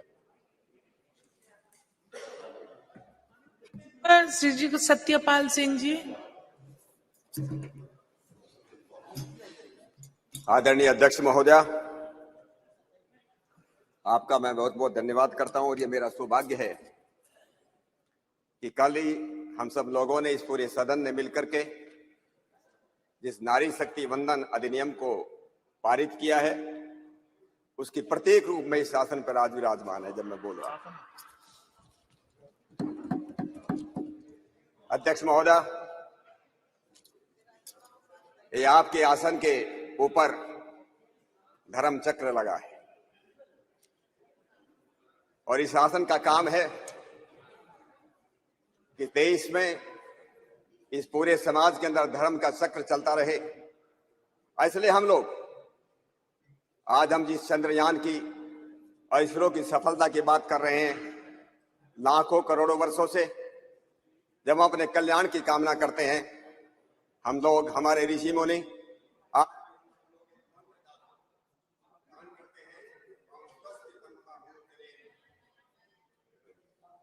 ओम स्वस्ति पंथा मनोचरेम, सूर्य चंद्र मसावी, सूर्य और चंद्रमा की तरह हम कल्याण के मार्ग पर बढ़ते रहें।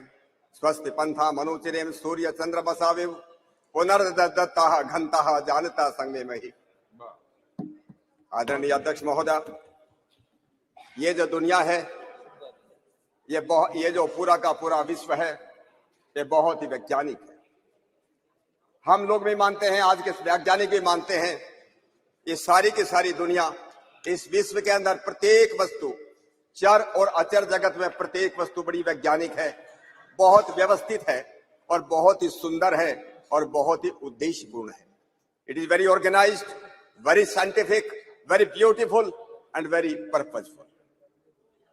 और इसका उदाहरण हम देखते हैं, एक शरीर, मानव शरीर की तरफ हम देखते हैं कि मानव शरीर इतना वैज्ञानिक, इतना साइंटिफिक है कि दुनिया के लाखों करोड़ों साइंटिस्ट मिलकर के भी आज तक इस शरीर को सुधारने के लिए कि 2 की जगह 3 आंख होनी चाहिए थी, 2 कान के बजाय 4 कान होना चाहिए था, 5 उंगलियों के बजाय 6 उंगली 4 उंगली होना चाहिए, इस बारे में कुछ सोच नहीं सका। इसलिए अध्यक्ष महोदय, मैं इससे, ये दुनिया जो इतनी साइंटिस्ट, इतनी जो वैज्ञानिक बनी है, उसी के उसमें हम लोग, मैं जो खड़ा हूं आज, ये चंद्रयान और इसरो की अंतरिक्ष की यात्रा हमारी इस देश की जो रही, जो अभूतपूर्व सफलता इस देश को मिली है, इसलिए मैं सबसे पहले अपने सभी इसरो के सभी वर्तमान और पुराने जितने भी वैज्ञानिक हैं, मैं उन सब का बहुत बहुत अभिनंदन करता हूं।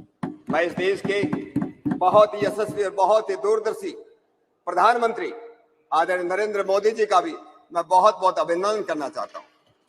पिछले 9 वर्षों में उनके आने के बाद जिस प्रकार से साइंस और टेक्नोलॉजी के क्षेत्र में जिस प्रकार से इस देश ने अभूतपूर्व सफलता प्राप्त की है, बहुत लोगों ने बातें की हैं, मैं सब बातों को मैं दोहराना भी नहीं चाहता। चाहे 2018 के गगनयान प्रोग्राम की बात हो, 2017 में जो हम लोगों ने जो एक साथ 104 सैटेलाइट को छोड़ने की बात हो, new space India limited public undertaking बनाने की बात हो, 2020 में प्राइवेट प्लेयर्स को अलाउ करने की बात हो, 2022 में इंडियन स्पेस पॉलिसी लाने की बात हो, या 2023 जिस चंद्रयान की हम बात कर रहे हैं 23 अगस्त को, जिन्होंने जिस चंद्रमा पर हमारा चंद्रयान उतरा, प्रत्येक भारतवासी का सीना जो है गर्व से फूल गया, अभिमान से भर गया। और इस बात के लिए मैं पुनः आदरणीय प्रधानमंत्री जी का बहुत बहुत मैं उनका अभिनंदन करता हूं। बहुत लोग हुए अध्यक्ष महोदया, हमारे इस देश में दुनिया में बहुत लोग हुए कि जो वक्त के सांचे में ढल गए, बहुत लोग हुए जो वक्त के सांचे में ढल गए, लेकिन मोदी जी उठे कि वक्त का सांचा बदल गई, वक्त का सांचा बदल गया। इसलिए न केवल अंतरिक्ष विज्ञान और टेक्नोलॉजी के क्षेत्र में उन्होंने इंडियन रिसर्च काउंसिल बनाई, उन इनोवेशन पॉलिसी लाए, अटल टिंकरिंग, हजारों स्कूलों के अंदर अटल टिंकरिंग लैब्स उन्होंने खोले, और अभी PM national science research fellowship शुरू की। विज्ञान और टेक्नोलॉजी के जैसे हम सब लोग इस बात को मानते हैं कि अगर हम प्रगति करना चाहते हैं तो विज्ञान और टेक्नोलॉजी के बिना ये संभव नहीं है। देश को अगर पुनः विश्व गुरु बनाना है इस अमृत काल के अंदर 2047 तक, अगर इस दुनिया को विश्व गुरु बनाना है, वो साइंस और टेक्नोलॉजी के बिना ये संभव नहीं है। और इसलिए मैं एक बात और अपने सभी मित्रों को याद दिलाना चाहता हूं, हजारों लाखों साल पहले ये देश दुनिया का विश्व गुरु था। दुनिया का विश्व गुरु था तो किस लिए विश्व गुरु था? मैं जब इस बात पर विचार करता हूं, इसके मूल में केवल 3 कारण थे। इसका सबसे पहला कारण था कि ज्ञान और विज्ञान के अंदर इस देश की कोई सानी नहीं थी, इस देश की कोई बराबरी नहीं थी, न विज्ञान में न ज्ञान में। लेकिन ज्ञान विज्ञान किसी काम का नहीं अगर वो जो है भूखों को जो है खाना न दे सके, अगर वो लोगों को बिना घर के को घर न दे सके, अगर वो लोगों को समृद्धि का रास्ता न दिखा सके, वो ज्ञान विज्ञान किसी के काम का नहीं। इसलिए हमारा प्राचीन भारत वो केवल ज्ञान विज्ञान तो उसके पास था, उससे एक समृद्ध देश था, वो सोने की चिड़िया थी। हजारों लाखों बाहर के लोग इसलिए आते थे कि ये देश कितना समृद्ध है। न केवल मात्र समृद्धि लंबे समय तक चल नहीं सकती, ज्ञान विज्ञान भी लंबे समय तक नहीं चल सकता अगर देश के पास वीरता न हो, देश के पास शौर्य न हो। ये 3 कारण थे। ये देश जो था इसलिए दुनिया का विश्व गुरु था। इस ज्ञान विज्ञान की हमारी परंपरा बहुत पुरानी अध्यक्ष महोदय। और ये जो है हमारे नाम अलग अलग हो सकते हैं। कुछ लोग बोलते हैं हमारा सनातन संस्कृति, हमारा सनातन संस्कृति भी एक है, उत्तर से लेकर के भारत तक, पूर्व से लेकर पश्चिम तक एक ही संस्कृति है। कल्चर अलग अलग हो सकती है क्योंकि कल्ट अलग अलग हो सकते हैं, कल्ट अलग अलग है तो कल्चर अलग अलग हो सकती है, लेकिन संस्कृति कभी भी 2 नहीं हो सकती, 4 नहीं हो सकती। एक संस्कृति होती है और उसके बाद अपसंस्कृति होती है। इसलिए मैं जब कभी बात करता हूँ हमारे देश के अंदर उत्तर भारत हो चाहे दक्षिण भारत हो, हमारे जो है शिव ब्रह्मा विष्णु, हमारे गणपति गणेश, यहाँ अलग नाम हो सकते हैं उत्तर भारत में, दक्षिण भारत में वही नाम है। हमारे यहाँ पर राम के नाम पर राम सिंह हो सकता है, हमारे देश के उत्तर भारत में रामचंद्र हो सकता है, रामपाल हो सकता है, आंध्र प्रदेश में जाकर कोई रामन्ना बन जाता है, कर्नाटक में जाकर के वही रामैया बन जाता है, और तमिलनाडु में जाकर के वही रामचंद्रन बन जाता है।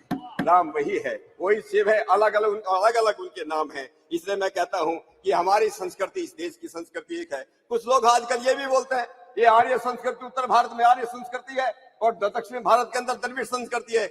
मुझको लगता है वो संस्कृति से मुझे लोग कहते हैं उनको जो है इतने वो अनभिज्ञ हैं। द्रविड़ उसको कहते हैं जो वैज्ञानिक होता है, जो विद्वान होता है। हमारे देश के अंदर प्राचीन भारत के अंदर जिस प्रकार से दक्षिण भारत के अंदर विद्वान पैदा हुए, इसलिए उसको द्रविड़ संस्कृति कहने लगे। मैं कुछ बातें आपको बताना भी चाहता हूँ कि हम लोग जो है जब कभी हम लोग बात करते हैं हमारे वेद केवल मात्र यज्ञ और कर्म कांड के ग्रंथ नहीं है, कुछ लोगों की ये भ्रांति है। हमारे वेद जो है वो वेद विज्ञान के ज्ञान और विज्ञान के ग्रंथ है, और इसे ज्ञान विज्ञान के साथ कुछ रिकॉर्ड में आदरणीय अध्यक्ष महोदय आपके सामने रखना चाहता हूँ कि हमारे जो है किस प्रकार के हमारे ऋषि महर्षि। अभी स्वामी जी महाराज कह रहे थे हमारे ऋषि कितने बड़े वैज्ञानिक थे। मैं कुछ उदाहरण देता, अभी मैंने कुछ दिन पहले ही माननीय प्रधानमंत्री जी को एक चिट्ठी लिखी है। डॉक्टर जितेंद्र सिंह जी यहाँ पर बैठे हैं, उनके डिपार्टमेंट का एक काम है। मैंने उनका कहा है महर्षि भारद्वाज ने यंत्र सर्वस्व लिखा, अंशु बोधिनी लिखा, आकाश तंत्र लिखा। अरे आकाश में यात्रा करनी हो तो आकाश तंत्र को पढ़ना चाहिए, ये महर्षि भारद्वाज ने लिखा है। केरल में रहने वाले महर्षि अगस्त ने शक्ति तंत्र लिखा, जिसमें 32 प्रकार की पावर, इलेक्ट्रिसिटी, बिजली, एट्रैक्शन, उसके बारे में बहुत विशद वर्णन है। महर्षि साक्षायन ने लोह तंत्र लिखा कि जमीन के नीचे भूगर्भ स्थित जो मिनरल्स है, खनिज है, और उसमें जो है आपको विश्वास नहीं होगा 3007 अलग अलग प्रकार की धातु हम किस प्रकार से बना सकते उसके बारे में उसके वर्णन है। मैं नारद मुनि ने वैश्वानर तंत्र लिखा, उस वैश्वानर तंत्र के अंदर 101 प्रकार के गूढ़ प्रकाश, इंटेंस लाइट के अलग अलग प्रकार हैं। एक 101 और 1007 प्रकार की अग्नियों फ्लेम्स का वर्णन है। महर्षि भृगु की भृगु संहिता है जिसमें 10 शिल्प शास्त्र हैं, 32 शिल्प विद्या है और जो 72 शिल्प कलाएं हैं। राजा भोज तो अभी ज्यादा दिन पहले अध्यक्ष महोदय पैदा नहीं हुआ, 1000 साल पहले राजा भोज पैदा हुए। राजा भोज ने किताब लिखी है सम्रांगण सूत्रधार। उस सम्रांगण सूत्रधार के अंदर एक ऐसे घोड़े का वर्णन है कि इस प्रकार का यंत्र बनाया जा सकता है जो जमीन पे भी चलेगा, पानी में भी चलेगा और आकाश में भी दौड़ेगा। ये राजा भोज की किताब में लिखा हो। मैं आपको एक उदाहरण देना चाहता हूं अध्यक्ष महोदय। अभी 1975 के अंदर 1975 में इस सम्रांगण सूत्रधार का एक पेज इनको चाइनीज लोगों को मिला। जब चाइनीज लोगों को मिला, जब वहां पर गए, वो तिब्बत की जो राजधानी है क्या उसको लासा में गए तो संस्कृत में लिखा हुआ था, लेकिन उसको लोगों इंटरप्रेट नहीं कर पाए। थोड़ा भी जब उसको इंटरप्रेट नहीं कर पाए, उन्होंने पंजाब यूनिवर्सिटी के अंदर एक अमेरिकन प्रोफेसर आई थी, प्रोफेसर रूथ रेयान। ये रूथ रेयान संस्कृत की विद्वान थी, उनके पास भेजा। रूथ रेयान ने इसका संस्कृत का इंटरप्रेट किया, इंटरप्रेट करके एक कॉपी चाइनीज को भेजी और एक copy Indian institute of science Bangalore को भेजी, इंडियन इंस्टीट्यूट ऑफ साइंस को भेजी। अरे बोलने दीजिए भाई। उसके बाद 10 साल इस पेपर पर रिसर्च करने के बाद उस जमाने में इंडियन इंस्टीट्यूट साइंस के लोगों ने कहा कि हमको जो इस पे सैटेलाइट के बाद हमको कुछ समझ में नहीं आई, लेकिन चाइनीज ने उसके ऊपर रिसर्च किया और चाइनीज ने रिसर्च करके ये सिद्ध किया कि जो इंटर स्टेलर स्पेस क्राफ्ट की बात जो है इसके अंदर दी हुई है। अध्यक्ष महोदय, इस बात का हमको मालूम नहीं चला। मालूम कब चला? जब एक अमेरिकन वैज्ञानिक का नाम है डेविड हैचर चाइल्डरेस, उसने किताब लिखी एंटी ग्रेविटी हैंडबुक। उस एंटी ग्रेविटी बुक के अंदर उस वैज्ञानिक ने यह वर्णन किया है कि ऐसे ऐसे एक चैप्टर मिला था जो चाइनीज को मिला, इंडिया में भेजा गया, इंडिया के लोगों ने उस पर कोई काम नहीं किया, चाइना के लोगों ने उस पर काम किया और चाइना हमसे आगे निकल गया। तो मैं अध्यक्ष महोदय ये कहना चाहता था कि ये जो बातें थी कि हमारे शास्त्र, हमारे वेद साइंस के ग्रंथ हैं, और आधुनिक काल में इस बात को याद दिलाने के लिए महर्षि दयानंद सरस्वती ने बड़े दम ठोक करके लिखा, बड़े दम ठोक करके कहा, वेद सब सत्य विद्याओं की पुस्तक है। वेद में सब सत्य विद्याओं की पुस्तक है। ऋग्वेद आदि भाष्य भूमिका उन्होंने लिखी। ऋग्वेद आदि भाष्य भूमिका के अंदर लिखा कि हमारे वेदों के अंदर जो है हमारे विमान विद्या भी है, गणित की विद्या भी है, इस तरह दूसरी प्रकार की विद्या है, इन्होंने कहा। और उसके बाद उन्हीं का एक शिष्य, मैं एक नया उदाहरण देना चाहता हूँ। महर्षि दयानंद का शिष्य, मुंबई की नगरी में रहने वाला एक पंडित, उस पंडित का नाम था पंडित शिवकर बापूजी तलपदे। और बेंगलोर का एक पंडित सुबराय शास्त्री। इन दोनों ने मिलकर मुंबई के समुद्र तट पर 1895, प्रोफेसर सोगत राय नहीं है इस समय, सबसे पहले गुब्बारा बना 1903 में, 1900 में जो बैलून उड़ाया गया 1895 से 8 साल पहले मुंबई के चौपाटी पर समुद्र तट पर एक प्लेन बना करके उसको उड़ाने का प्रयत्न किया गया। और उन्होंने, मैं किल्लाई का आया हूं अध्यक्ष महोदय, ये किताब है उसी पंडित की लिखी हुई किताब है, प्राचीन विमान कला का शोध। ये 1907 की पब्लिश है, 1907 जो उन्होंने जैसे किताब के अंदर लिखा है कि किस प्रकार से विमान बनाया जाना चाहिए, उसमें क्या उस पर लिखना चाहिए। अब पुष्प विमान की बात कर रहे थे, स्वामी जी महाराज ने उसका जिक्र किया, यंत्र सर्वस्व का जिक्र किया। यंत्र का बृहत विमान शास्त्र है और बृहत विमान शास्त्र आज भी अवेलेबल है। बृहत विमान शास्त्र का भारत सरकार ने, जब पंडित जवाहरलाल नेहरू इस देश के प्रधानमंत्री थे, उस समय पंडित जवाहरलाल नेहरू ने ही इस बृहत विमान शास्त्र का इंटरप्रिटेशन करने के लिए एक हमारे स्वामी यज्ञ मुनि परिव्राजक हुई, ब्रह्म मुनि परिव्राजक, वो ब्रह्म मुनि परिव्राजक ने उस किताब का ट्रांसलेट 1956 में किया है। यह सरकार की तरफ से किया गया था। तो मैं आपसे ये कहना चाहता हूं अध्यक्ष महोदय कि हमारे लगभग आज भी 10,000 स्क्रिप्ट मैन्यूस्क्रिप्ट जिसको संस्कृत में बोलते हैं, हमारे तंजौर तमिलनाडु की तंजौर की लाइब्रेरी में, जिसको सरस्वती महल लाइब्रेरी कहते हैं, मैसूर की ओरिएंटल रिसर्च लाइब्रेरी है, बड़ौदा की ओरिएंटल रिसर्च लाइब्रेरी है, पटना की जगह जगह हजारों ग्रंथ आज भी इस देश के अंदर अवेलेबल है, जहाँ प्राचीन शिल्प कला के बारे में, विमान विद्या के बारे में, आकाश तंत्र के बारे में जो हमारे जो ग्रंथ। मैं 2 मिनट लेता हूँ, समाप्त कीजिए। मैं library, it doesn't teach us anything scientific. So don't definitely please don't mislead. अपनी बहन कानी मोदी जी को ये रिक्वेस्ट करना चाहता हूँ। मैं उस लाइब्रेरी में गया हूँ, आज भी मैं कई साल पहले गया था। चेयर को एड्रेस कीजिए। सॉरी अध्यक्ष महोदय, आई एम सॉरी। उस समय अराउंड 1 लाख के आसपास संस्कृत मैन्युस्क्रिप्ट हैं। लोग केवल कैटलॉगिंग कर रहे हैं, लेकिन जनरली उनके बारे में क्या उसमें लिखा है, क्या उसमें शास्त्र है, इसके बारे में हम लोगों को बहुत कुछ काम करने की जरूरत है। इतना बड़ा ट्रेजर हाउस हमारे पास तंजौर की लाइब्रेरी में रखा है, उसको हमको उस पे काम करना चाहिए। मैं एक और जिक्र करना चाहता हूं अध्यक्ष महोदय। एक एरिक वॉन डेनिकन करके एक यूएस में एक बहुत बड़े लेखक हुए, वो आप लोग पढ़ सकते हैं किताब में, Erich von Daniken. Erich von Daniken ने एक किताब लिखी है अकॉर्डिंग टू एविडेंस। ये किताब जो है आज से लगभग 40 साल पहले मैंने पढ़ी है, हम लोग देख सकते हैं, मार्केट में अवेलेबल है। एरिक वॉन डेनिकन ने अकॉर्डिंग टू एविडेंस किताब में लिखा है कि दुनिया के अंदर लगभग 10,000 साल पहले भारतवर्ष के अंदर और चाइना के अंदर विमान बनाने की कला थी। एक एरिक वॉन डेनिकन लिखता है। मैं 2 मिनट अध्यक्ष महोदय, थोड़ा प्लीज, औरों को भी बोलना है ना। हाँ, और भी बोलेंगे। मैं आपको ये कहना चाहता था अकाउस्टिक्स के बारे में, थर्मल अकाउस्टिक्स के बारे में, जो एक स्विस साइंटिस्ट हुआ हंस जैनी ने लिखा है, जो उन्होंने टोनोस्कोप बनाया है। और मैं एक बात अपनी बात करके लास्ट में एक बात कह देता हूँ।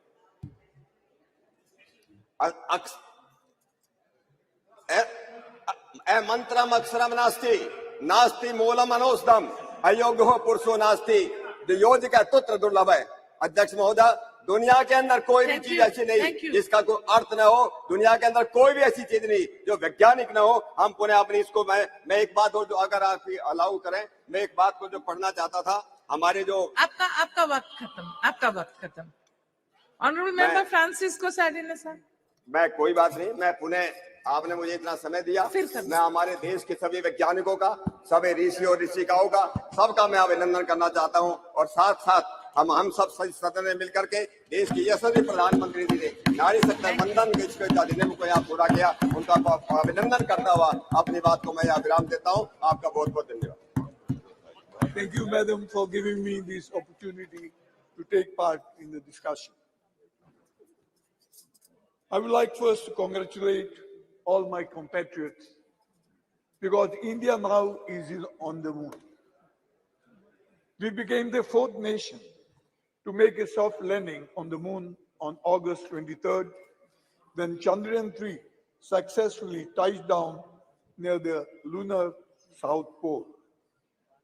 Though we did not succeed with Chandrayaan-2, and we say failures are pillars of success. So that's how in Chandrayaan-3 we achieved. India now joined the select club of countries like United States of America, former Soviet Union, and the People's Republic of China to have made a controlled landing on the surface of the moon. The entire mission, operation right from launch till the landing, happened flawlessly as per the timeline. After performing various in-situ experiments, the Pragyan rover was put to sleep on September 2nd, 23, and on the very same day, ISRO achieved another successful launch, that is Aditya L1.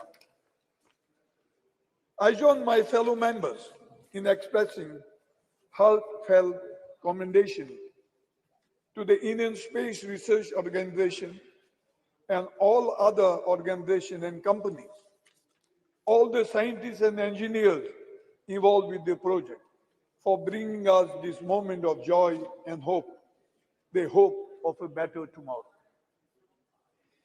It gives me immense satisfaction that we became the first country to go near the south pole of the moon. The mission is well positioned to offer important new information about the makeup of the lunar surface, the existence of water ice, the history of lunar impacts, and the development of the moon's atmosphere. I'm also thankful to the European Space Agency for providing ground station support for its facilities in French Guiana, Australia, and the United Kingdom. Chandrayaan-3 and Aditya-1, L1, are a testament to India's commitment to state exploration and greater understanding of the universe's mystery. They will further strengthen India's position in the global space community.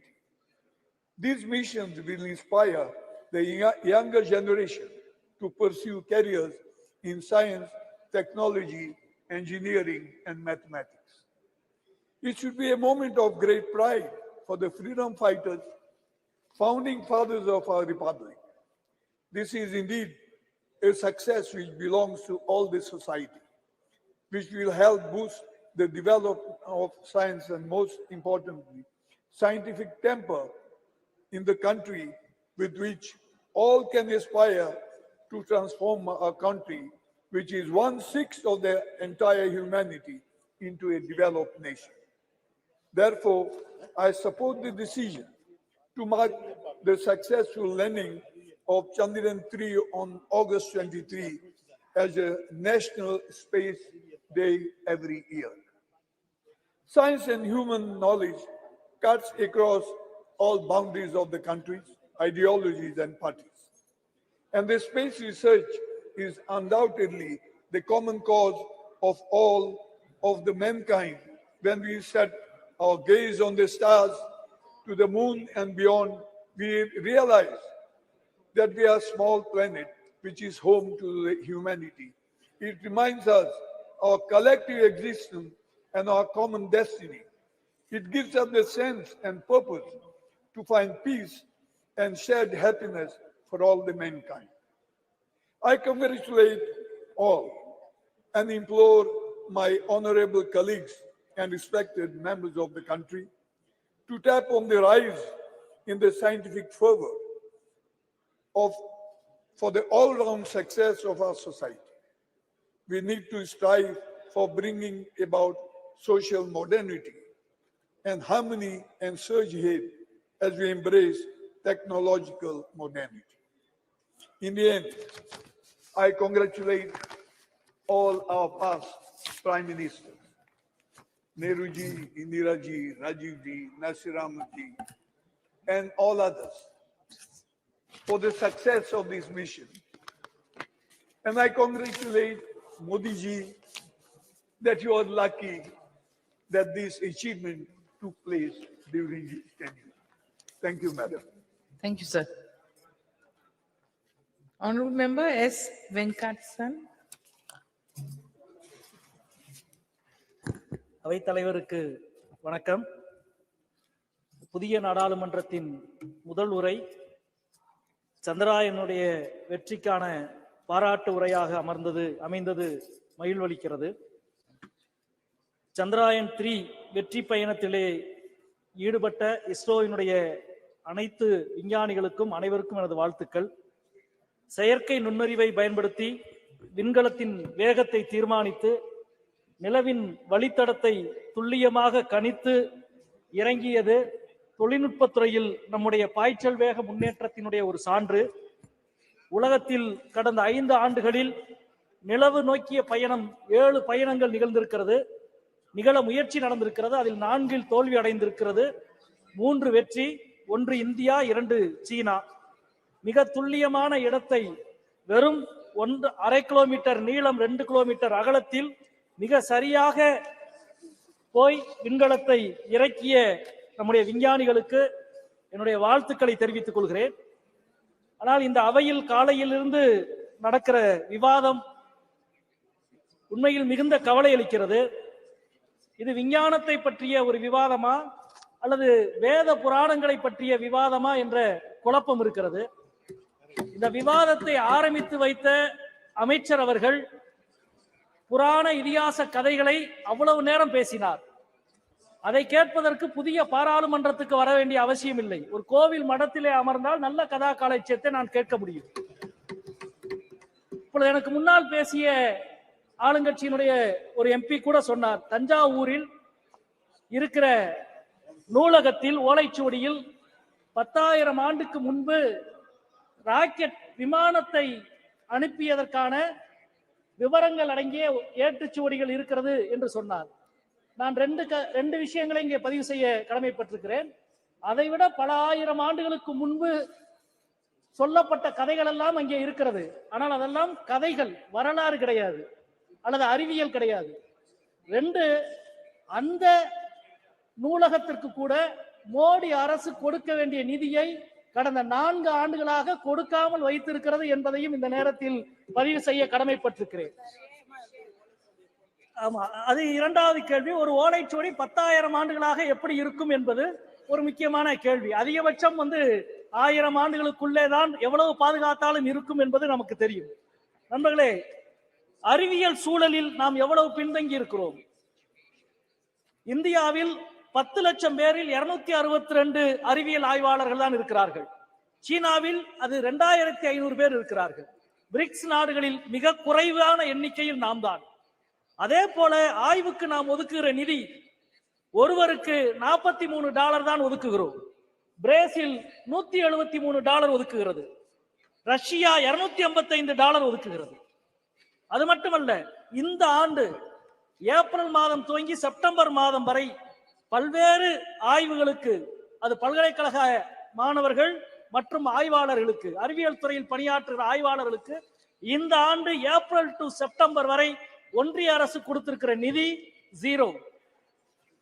வெறும் செங்கல்லை வைத்து AIIMS படத்தை காட்டுவதை போல வெறும் வாயு சாவடாலை வைத்து சந்திரயான் படத்தை காட்டிக் கொண்டிருக்கிறது ஒன்றிய அரசு. இதனுடைய உச்சமாக 2 விஷயங்களை நான் இங்கே பதிவு செய்ய கடமைப்பட்டிருக்கிறேன். ஒன்று, SSLV கலாம் உருவாக்கிய வகை ராக்கெட். அதற்கான தேவை இன்றைக்கு அதிகமாகி இருக்கிறது.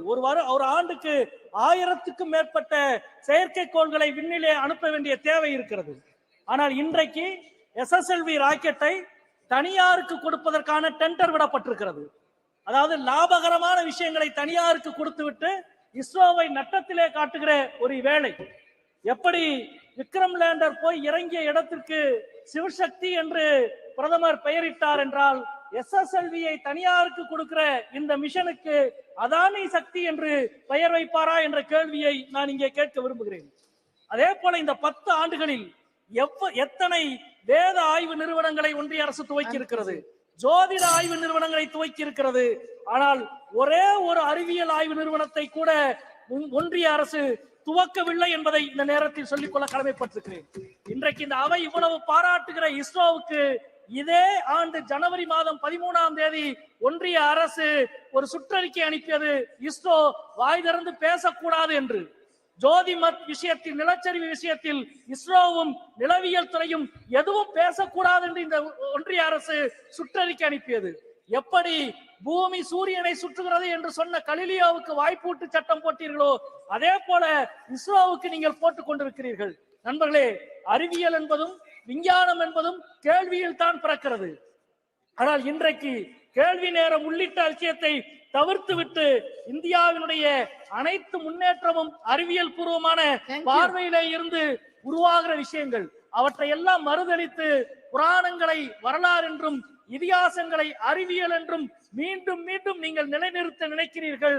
அது உங்களுடைய பார்வையை மக்களிடம் அம்பலப்படுத்துவதற்கு தான் உறுதி செய்யும். எப்படி ஒரு ராக்கெட் விண்ணிலே போகிற பொழுது அது உதிர்த்து கீழே தள்ளுகிற கரிப்புகையை போல உங்களது பொய்யும் கதைகளும் கீழே விழுந்து இந்தியா வரலாற்று ரீதியாகவும் அறிவியல் ரீதியாகவும் முன்னோக்கி செல்லும். 40-50 ஆண்டுகளுக்கு முன்பு நம்மை பார்த்து ஒரு சைக்கிளிலே ராக்கெட்டை கொண்டு போன இஸ்ரோ தான் இன்றைக்கு செவ்வாய் விண்கலத்திற்கு தன்னுடைய முயற்சியை தொடர்ந்து கொண்டிருக்கிறது. 50 ஆண்டுகளுக்கு முன்பு தொற்று நோயை ஒழிக்க முடியாது என்று சொன்ன உலக நாடுகள் இந்தியாவை சொன்னது. ஆனால் இன்றைக்கு தொற்று நோயை நாம் முழுமையாக ஒழித்திருக்கிறோம். எருமைப்பாலிலே இருந்து பவுடர் உருவாக்கி இந்தியாவின் ஊட்டச்சத்தை வளர்த்திருக்கிறோம். இது அனைத்தும் அறிவியல் பார்வையோடு திடமான ஒரு இந்தியா மூட நம்பிக்கையை தகர்த்து முன்னேறியது. எனவே நீங்கள் உங்களது மூட நம்பிக்கையை தகர்த்து இந்தியாவின் அறிவியல் தலைமுறை முன்னேறும் என்பதை சந்திராயன் பறைசாற்றுகிறது என்று சொல்லி முடிக்கிறேன். வணக்கம். Please, thank you. Honorable Member Tejaswi Surya ji. Madam Speaker, thank you so much for giving me this opportunity to speak in the very first special session of this Parliament in this new Parliament building. We have assembled here today to discuss and pass a resolution congratulating our scientists, the scientific community of the country, for their glorious achievement in successfully completing the Chandrayaan Mission 3. On behalf of 1 billion Indians, and most importantly, on behalf of young Indians who look up to climbing new frontiers in science and technology, I thank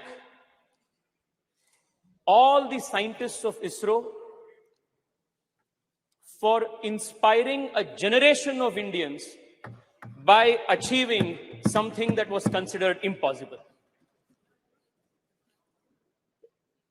It's only rare that in the history of a nation, moments like this come, which inspires and unites a nation. And the landing of the Chandrayaan mission on the moon was one such rare moment where the whole nation stood in unison, saluting the scientific prowess and achievement of this great country. While I am indeed proud that our country became the very first nation in the world to land successfully on the south side of the moon, I am even more proud that I represent a city which is the science capital of India, and even this mission Chandrayaan 3, while it is made in India, it was also made in Bengaluru, the city that I represent. Most speakers who have spoken earlier than me have highlighted the achievements of ISRO in the last few decades and how the scientists of ISRO have not only shown the world how to make efficient space missions, but also do it in a cost-effective manner. I wouldn't want to repeat most of the points that have been already covered. I would only want to say that the last 9 years have truly been historic for the country, even in the space and technology realm. Under the leadership of the Honorable Prime Minister, not only have we increased the budget for ISRO, budget for space exploration by a whopping 142%, we have also strengthened scientific institutions, whether it is CSIR, whether it is funding for IISc, or leveraging technology to benefit the last mile delivery of services to the people. UPI की बात हो या ई-नाम की बात हो, startup से लेकर sericulture engineering तक, स्पोर्ट्स इंजीनियरिंग से लेकर क्वांटम कंप्यूटिंग तक, अटल इनोवेशन मिशन से लेकर नेशनल रिसर्च फाउंडेशन तक कई सारे चीज पिछले 9 साल में मोदी सरकार ने किए हैं, जो अपने देश के साइंटिफिक इंस्टीट्यूशंस के फाउंडेशन है, इसको बलवर्धन करने के लिए हिस्टोरिक एंड रेवोल्यूशनरी चीज पिछले 9 साल में हुए। Madam, I wanted to keep my speech as apolitical as possible. I wanted to keep my speech as academic as possible. But the speakers from the opposition benches have indulged in a continuous Nehru bhajan from morning, instead of doing a bhajan of ISRO and ISRO scientists. And that is leaving me with no option but to correct and place before this honorable house, this august house, some very important facts about what was the contribution of certain figures whose hagiography is trying to be written today by members of the opposition. An impression is made to be given that everything scientific in India, all scientific achievements in India, whether it is ISRO, whether it is DRDO, whether it is CISR, whether it is IISc, every scientific achievement in India is credited to Nehru. But the reality is far from that. Madam Speaker, I want to highlight to you the fact that most of the scientific institutions that are a nation's pride today were all started by people in pre-independence India when Nehru had no role to play. And all those pioneers who had the grand vision to establish these institutions, even at the time of the British India, are not even mentioned, even cursorily, when the nation is celebrating its scientific prowess. I only want to take the example of 1 or 2 people. Kanimoyiji, I am quoting the example of Arkat Mudaliar, coming from Tamil Nadu. Please hear it out. In 1940, 1942, when India was not independent, Arkat Ramaswamy Mudaliar, he envisioned an institution by the name Council of Scientific and Industrial Research in India and established it from 1942 to 1942 with the help of Shanti Swarup Bhatnagar. Nehru had nothing to do with it. Today, most number of patents in the country are filed because of CSIR, and it is one of the most important scientific research organizations in the country, and Nehru had nothing to do with it.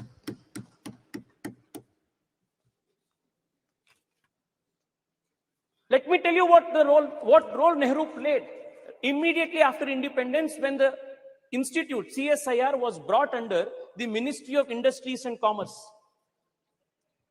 In one of the meetings, at the very beginning of the CSIR after independence, Pandit Nehru says, the members of the governing body will appreciate that it is difficult for me to devote much time to many aspects of the work of the council. For the present everyday work, Dr. Shyama Prasad Mukherjee will, however, look after the council. It was because of Dr. Shyama Prasad Mukherjee, the founding father of my party, the earlier avatar of the Bharatiya Janata Party, Jan Sangh, that the country's earliest scientific establishments were strengthened and gotten strengthened at the root level. Dr. Shyama Prasad Mukherjee, as the Minister of Industries and Commerce, set up the National Physical Laboratory, National Chemical Laboratory, National Metallurgical Laboratory, Fuel Research Institute, Ceramic Research Institute, Central Leather Institute, Central Electrochemical Institute. All of these institutions were started, strengthened, and supported by Dr. Shyama Prasad Mukherjee. But today, Arkat Ramaswamy's name is not mentioned. Dr. Shyama Prasad Mukherjee's name is not mentioned. Shanti Swarup Bhatnagar's name is not mentioned. Morning till now, I have been seeing it's only Nehru Bhajan that is going on. The cosmos of the Congress party starts with Nehru and ends with Rahul Gandhi. It is unfortunate, but it is necessary for us to inform the nation through this august house what Nehru truly did, even when it came to atomic research. I want to draw the attention of the members from the opposition when acquisition of missiles and research in atomic bombs, nuclear bombs for protecting the country's national security, energy security was made to Nehru. This is what Pandit Nehru says, and I quote, the distribution of this toy, the toy that he is mentioning is the atom bomb, a nuclear bomb. The distribution of this toy, the atom bomb, ballistic missiles and the like to countries will not only be dangerous, very dangerous, but it will completely poison the already disturbed atmosphere of the world today. He goes on to then say,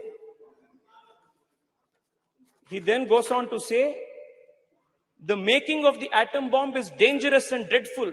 And he was the first person to advocate the resistance policy of excluding India and other Asian nations from the nuclear club, a policy that would later be written into the non-proliferation treaty that India would spend decades fighting, when he claimed that the going of this atomic weapon into an Asian country's hands would be a dreadful thing, a very dangerous thing. It took an Atal Bihari Vajpayee to make the nation a nuclear capable nation in 1999, 1998. It was very different. You know, Manishji, you know the details. You know how different 1974 and 1998 was. You know what was the difference, Manish? You know what was the difference. You know what was the difference between the two. You know what was the difference between... You know what was the difference between Indiraji's time and what was Atalji's time. We never did it in an apologetic matter. We did it as a matter of conviction. Okay. Madam Speaker, if you look at the history, there is one thing that will be clear. काम हमेशा दूसरों का होता है, credit तो नेहरू का होता है. Even in the case of Chandrayaan, it has been the same case. Chandrayaan first, it was our Prime Minister Atal Bihari Vajpayee who approved Chandrayaan first in 2003. What happened? It was in 2008 that the impact mission reached the moon. And then the Congress government, UPA government, what did they do? The point on which the impact rover met, they named it as Jawahar Point. When Nehru had nothing to do with Chandrayaan 1, the impact point, however, was Jawahar Point. Former ISRO chief, let us talk about Chandrayaan 2. Former ISRO chief Madhavan Nair has gone on record to say that for political reasons, UPA2 delayed political clearances, denied approvals for Chandrayaan 2. It was Chandrayaan 3 again, our government, Modi government, that approved Chandrayaan 3, and despite the loss, despite the challenges that we faced during Chandrayaan 2, the Prime Minister was there in Bengaluru, patting the back of our scientists, strengthened them, motivated them, and prepped them to make sure that Chandrayaan 3 was a success. The difference, Madam Speaker, is when Chandrayaan 3 met with success, the Honorable Prime Minister of the country named the point as Tiranga Point and Shiv Shakti Point and not did bhajan of any particular individual. Please conclude. Madam, allow me 2-3 minutes more, please. Please. There are 2-3 important issues that needs to be brought to the notice of this August House. Madam Speaker, the difference between naming Tiranga Point, Shiv Shakti Point, and the naming of Jawahar Point, the worldview, the difference in the worldview is what differentiates the Congress, the India Alliance, and the Bharatiya Janata Party and the NDA Alliance. This is the difference. Madam, I want to take another example. Madam, I was listening to one of the speakers from the opposition credit Rajiv Gandhi for telecommunication and computer revolution in India. With all humility, I want to submit that the doyen of the country's computer industry and BPO industry and IT industry, N.R. Narayan Murthy, a few years ago, went on record and said that when they started Infosys, he had to travel 50 times to Delhi and it took 3 years for him to purchase one particular computer, import one computer. This was the state of affairs of this country for entrepreneurs, for scientists who wanted to start something new. And again, the credit काम किसी ने दूसरे ने किया, credit तो राजीव गांधी को जा रहा है. Madam, I also want to point this out.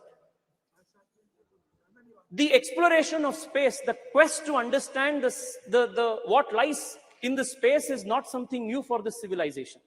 Starting from the Rig Veda to this day, the journey has been continuous.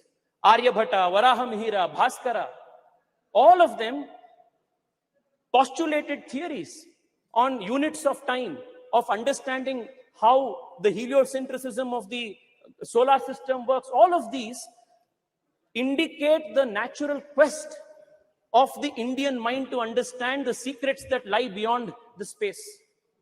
Never in our history, never in our civilizational history was any scientific man or woman persecuted, hunted down for their beliefs, for their theories and postulates. Whereas in other civilizations, you will find examples of the Hypatia of Alexandria who was stoned to death. Galileo Galilei, Nicholas Copernicus, Johannes Kepler, many such scientific minds were persecuted for various reasons. But this is the only civilization in the whole world where scientists and people of science have never been persecuted all through the civilizational history. Thank you. The only exception to this, please, madam, please give me 2 more minutes, madam. The only exception to this is the persecution of a scientist from ISRO by the Kerala Congress government, Nambi Narayan. And this is the only exception where a scientist was persecuted for political reasons by the Kerala Congress government. I also want to remind you that it was in 2013. It was in 2013 that Honorable Prime Minister Narendra Modi, as the candidate for Prime Minister, as the BJP's candidate for Prime Minister, when he visited Thiruvananthapuram, visits Nambi Narayan, promises that the country will stand by him again. And it was in 2018, after Narendra Modi government came into power, that Nambi Narayan was given the honor of Padma Shri Padma Bhushan, and that was how Narendra Modi government has respected, strengthened the scientific people and scientific institutions of India. Madam, I only want to conclude by saying this.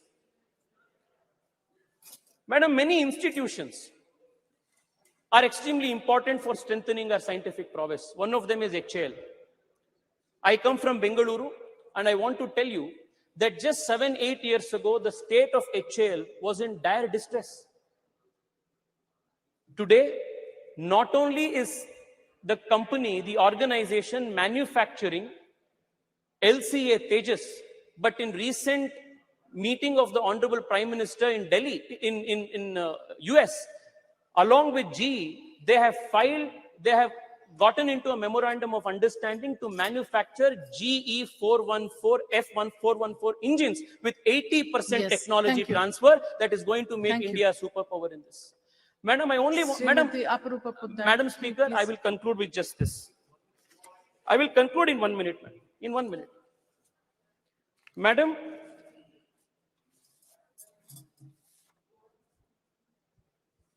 the coming decade, whether it is geopolitically, whether it is energy security, whether it is any other aspect of our national politics, our geopolitics, it is going to be directly influenced by how India performs and how India takes the lead in important areas of emerging technology. And I must credit the Narendra Modi government for making India future-proof and tomorrow-ready by institutionalizing and supporting important scientific missions. I would want to read out only 4 or 5 of them. The National Quantum Enabled Science and Technology Program, National Quantum Technologies Application Program, National Research Foundation, National Supercomputer Mission, the National Green Hydrogen Mission. All of these are important programs that the government of India has undertaken to make India a pioneer in emerging technologies. One of the points that was made by Karti Chidambaram ji, one of the points that he made, a very relevant point that he made, was how to popularize science among young people and students. I want to tell him that the Modi government in the last few years has been working with a mission focus to popularize science among children. And the Atal Innovation Mission and building of 10,000 Atal Tinkering Labs in our high schools with the objective of nurturing 10 lakh young minds who will explore the frontiers of science is an example of how the Narendra Modi government is trying to make science and technology a popular culture in the whole country. Madam, I only want to conclude by saying this. Please conclude, please. I will conclude. The other people. Madam, all of these aspects that has taken place in the last 9 years. I mentioned UPI, Digital India, Startup India, to the startups that are now emerging in space technology. One of the most promising startups in space called Pixel Space is run by an Indian engineer who comes from a small town called Chikmagalur, has raised a few $1 million from Google. The boy Awais Ahmed is a CEO of this and hails from Chikmagalur. It is possible only because the Modi government opened the space technology space for private players. Madam, the next few decades is going to be extremely important for the country in strengthening our industrial, our scientific institutions and making India future ready, India tomorrow ready. And we are extremely fortunate that at such an important point in history, we have the leadership of Narendra Modi, who has been leading this country with such foresight and vision. I want to once again congratulate the Prime Minister for his deftful leading of this country, deftful leadership for this country at such an important time. Thank you so much, madam. Thank you.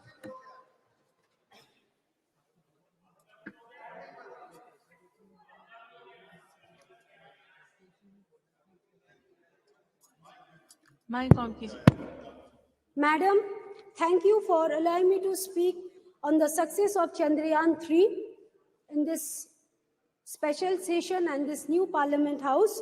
I stand here today to speak on behalf of my party, All India Trinamool Congress.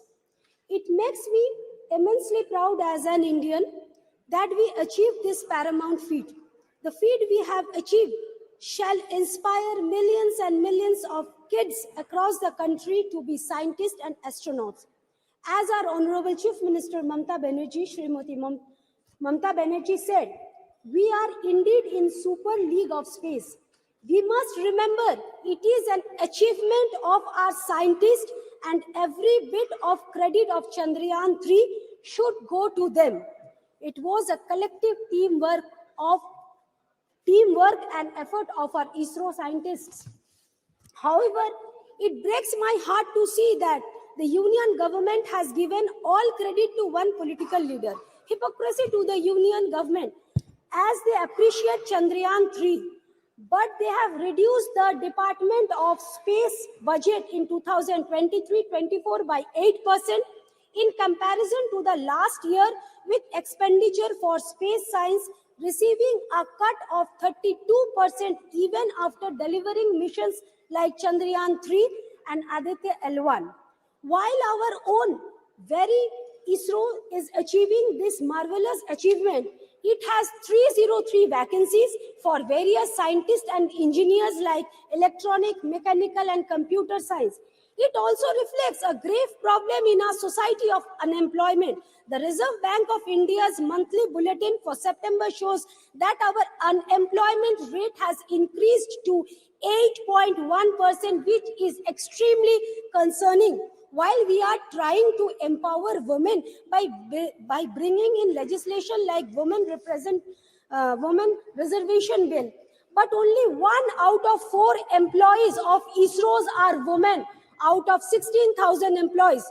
Not even a single woman in the panel that headed the Chandrayaan 3. The union government claims that India only achieved success after 2014. We must remember that we have been a democracy over 75 years and India began its space journey in 1960s. It is not today's effort that put us on this feet. Consistent effort for 60 years from the scientists and the people of India has put us on this feet. While the Indian government politics and action breaks my heart. I feel proud when I read about the contribution of Anuj Nandi from West Bengal, who designed the camera of Chandrayaan-3 spacecraft.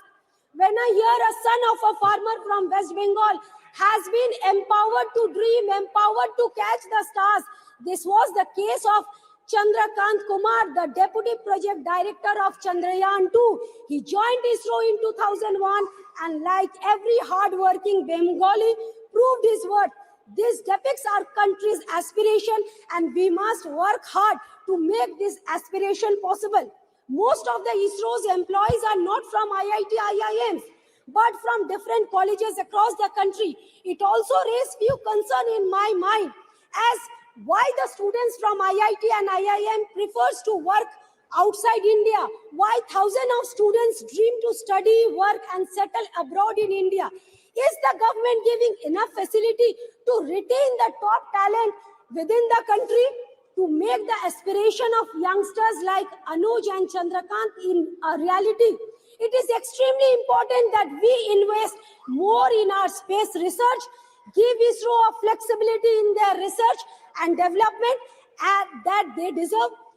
We must promote academic research across different subjects throughout the country and not put ED behind those who differ from us. I would like to end with Dr. APJ Kalam's quote. Winners are not those who never fail, but those who never quit. और उर्दू का 2 line पर तवज्जो फरमाइए. चांद पे पर्दा की, चांद से पर्दा कीजिए, कहीं चुरा ना ले चेहरे का नूर. धन्यवाद. Thank you. Honorable Member Maluk Nagar ji. जी अध्यक्ष जी धन्यवाद बहुत बहुत. आज इस ऐतिहासिक समय पे नई पार्लियामेंट, महिला आरक्षण बिल और चंद्रयान-3 पे जो चर्चा हो रही है, एक ऐतिहासिक समय है.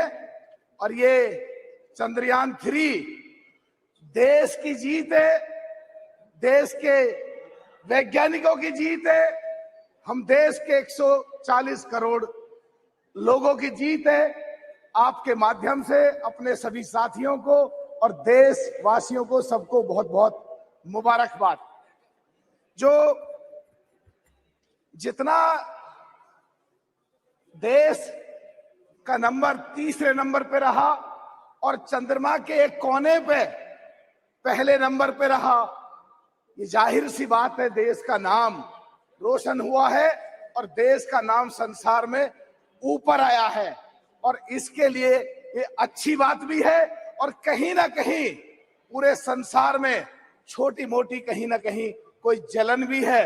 जिस तरह कनाडा में पिछले दिनों घटना घटी और हमारी सरकार ने संज्ञान लिया और संज्ञान लेने के बाद जो बढ़ता हुआ कद है देश का और जो कश्मीर के लिए उन्होंने, जैसे हमने बैन किया कनाडा वालों को, कश्मीर के लिए जो बैन किया है कि वहां खतरा है, तो मैं आपके माध्यम से बताना चाहता हूं कि 17 तारीख को लाल चौक के पास पार्क में बहुत बड़ी रैली मैं करके आया हूं. और मसूदी साहब हमारे बैठे थे, ज्यादातर लोग इनके क्षेत्र के थे जो मुसलमान गुजर थे. तो वहां बिल्कुल ऐसी कोई बात नहीं है जिस तरह का वहां कनाडा में बात फैलाई जा रही है. तो ये भी एक इस बारे में मैं बताना चाह रहा हूं. और पिछले दिनों सरकार ने जो 68-70 सालों से उन गुजर बकरवालों के साथ उनको न्याय नहीं मिला, जो पिछले दिनों न्याय मिला और उनका कोटा जो फिक्स किया, उससे वहां खुशी की लहर भी बहुत थी. पर कुछ पार्टियां वहां गुमराह कर रही हैं कि तुम्हारे कोटे में कहीं कोटा लिया जाएगा. तो मुझे पूरा यकीन है कि आने वाले समय में वो क्लियर हो जाएगा और सरकार सहानुभूति पूर्वक सोचेगी और उनके कोटे को कम नहीं करेगी. अगर किन्हीं लोगों को कोटा देना भी है, पहाड़ी या दूसरे पर कास्ट के लोगों को, तो उनका एसटी से अलग कोटा फिक्स करेंगे और अलग उनको कोई सुविधा देंगे। मुझे पूरी उम्मीद है उन लोगों को जब न्याय मिला है 68-70 सालों के बाद, तो उनका कोई अब उनके साथ अन्याय नहीं होगा। आज जो सुबह में राजनाथ जी को सुनना था कि विज्ञान और संस्कृति दोनों को साथ जोड़ के बताया, अच्छी बात थी बहुत। और हमारे साथी कुछ ट्रैप में आके संस्कृति या दूसरी चीजों पे जो खिलाफ बोल रहे थे, तो मेरे हिसाब से जो गठबंधन, ये महागठबंधन जो बनने जा रहा है, अगर इनको आने वाले समय में कमजोर करना है तो ट्रैप में जो आ रहे हैं, मेरे हिसाब से वो देश के लिए और देश की जनता के लिए किसी भी तरह ठीक नहीं है।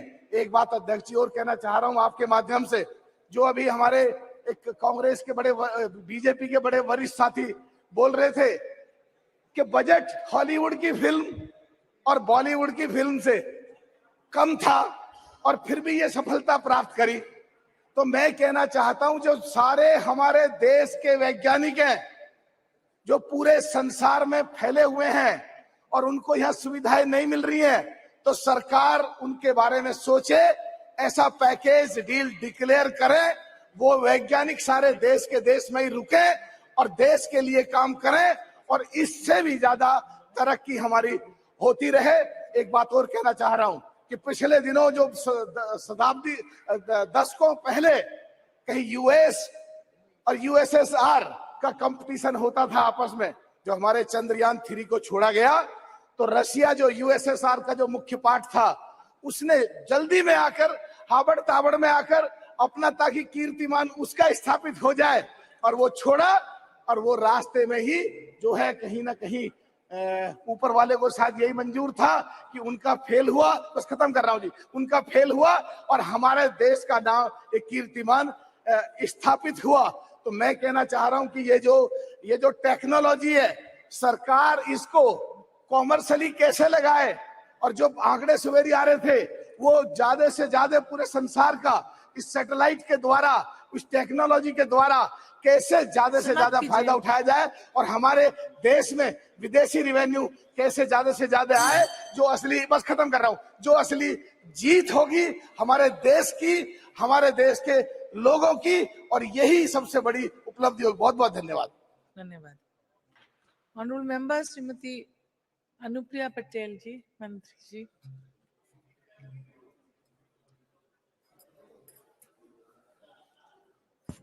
धन्यवाद सभापति महोदया।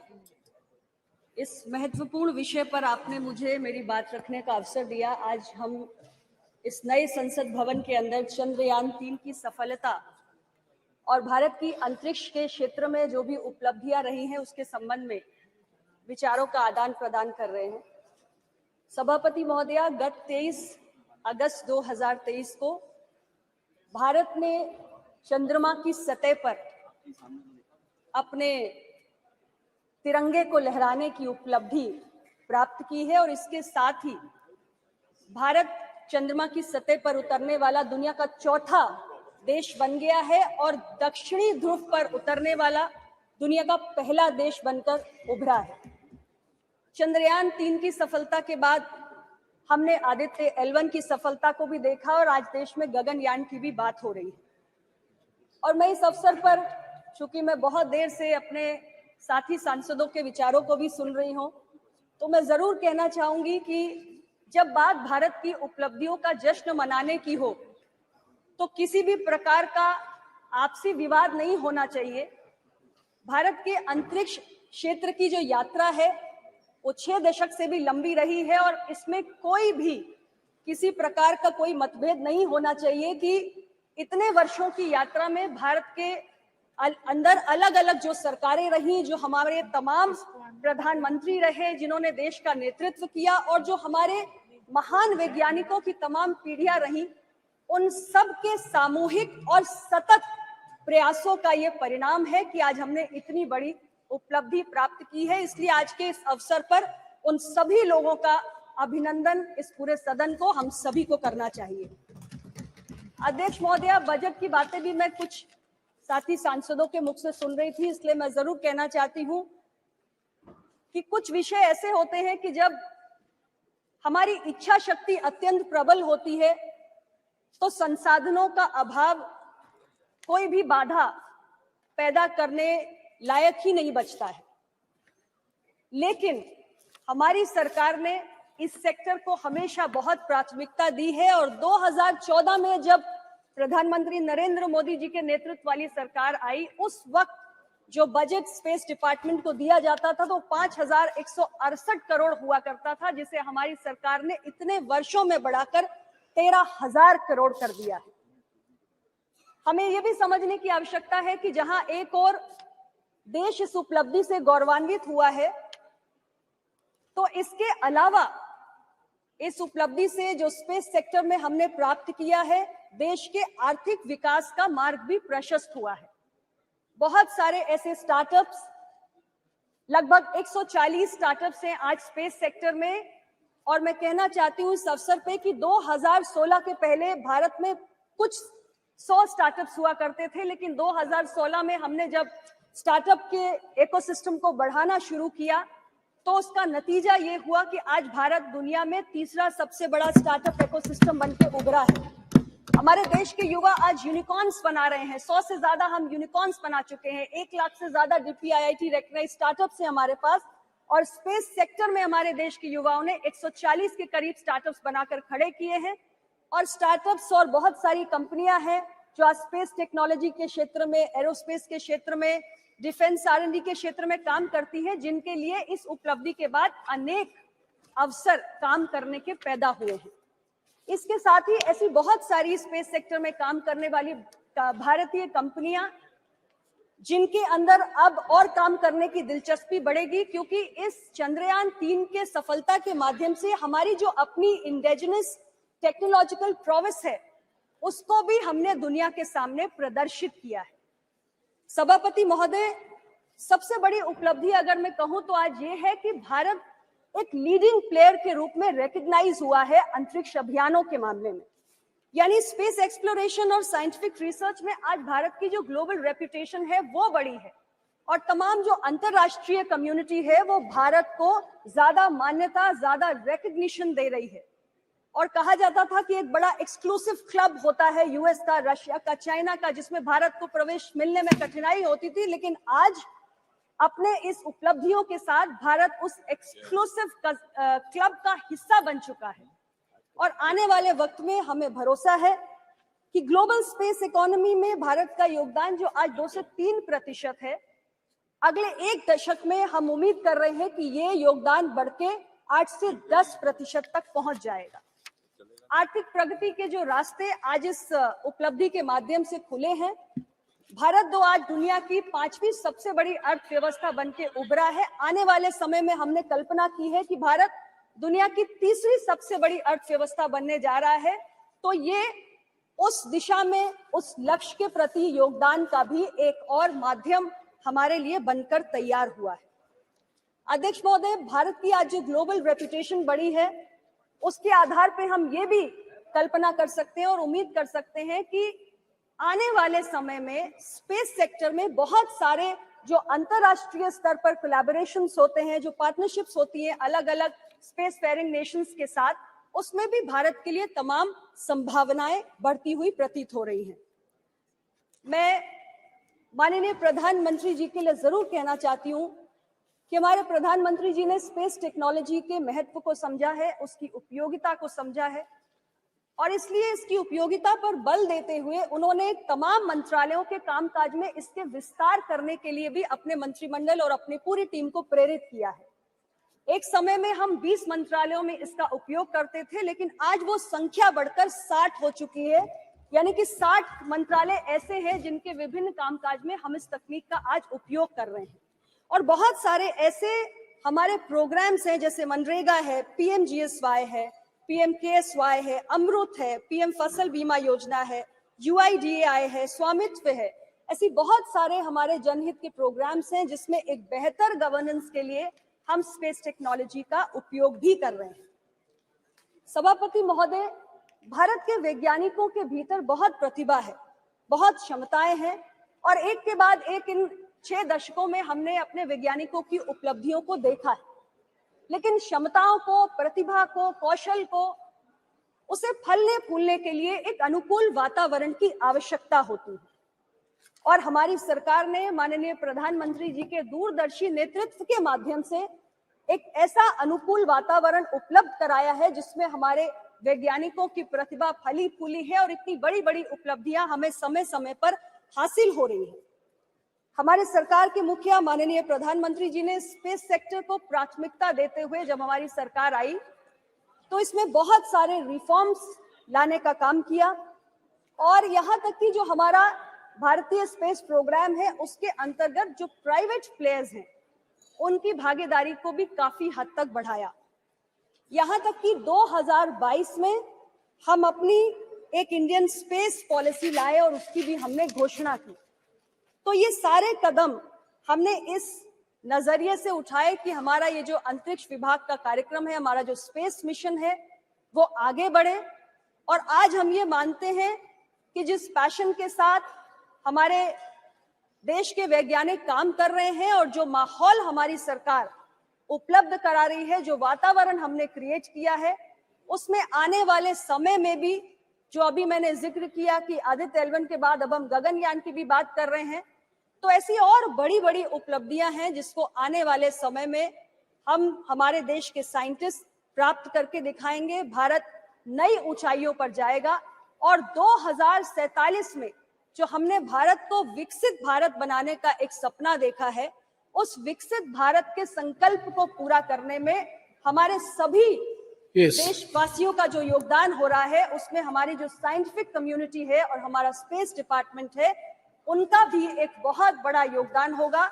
और हम सबके सामूहिक प्रयास से मिलकर 2047 में भारत को हम एक विकसित देश बनाने का काम करेंगे। पुनः मैं आपके माध्यम से हमारे देश के सभी वैज्ञानिकों को बहुत बहुत बधाई देना चाहती हूँ, उनका अभिनंदन करना चाहती हूँ और भविष्य में भी भारत को वो इसी प्रकार अपने प्रयासों से गौरवान्वित करते रहे, इसके लिए उन्हें बहुत सारी शुभकामनाएं भी देना चाहती हूँ। आपका बहुत बहुत धन्यवाद। धन्यवाद।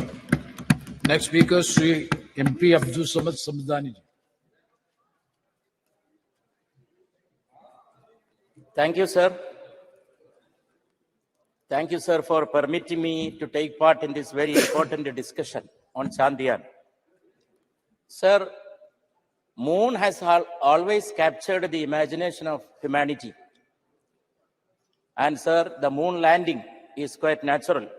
It has captured not only the imagination of the countrymen, all the people of the country. Not only that, sir, the whole country is rejoicing upon this great achievement of India becoming only the 4th nation in the moon landing after the US, Russia, and China.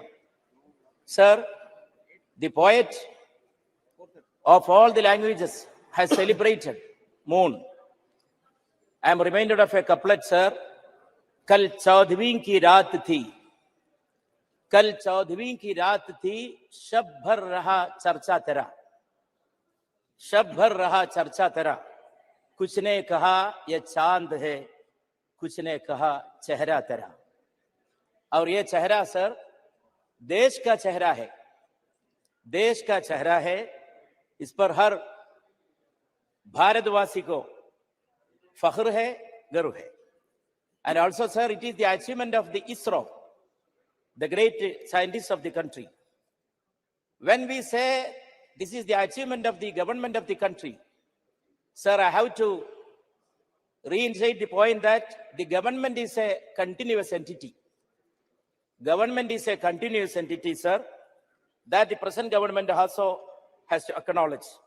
Sir, when we think of the space missions of the country, we have to think of the two great luminaries, stalwarts, whose names start with N in English, Newton and Nehru. Newton and Nehru. Newton, the luminary of science. Nehru, the great luminary of wisdom, science, learning, politics, everything.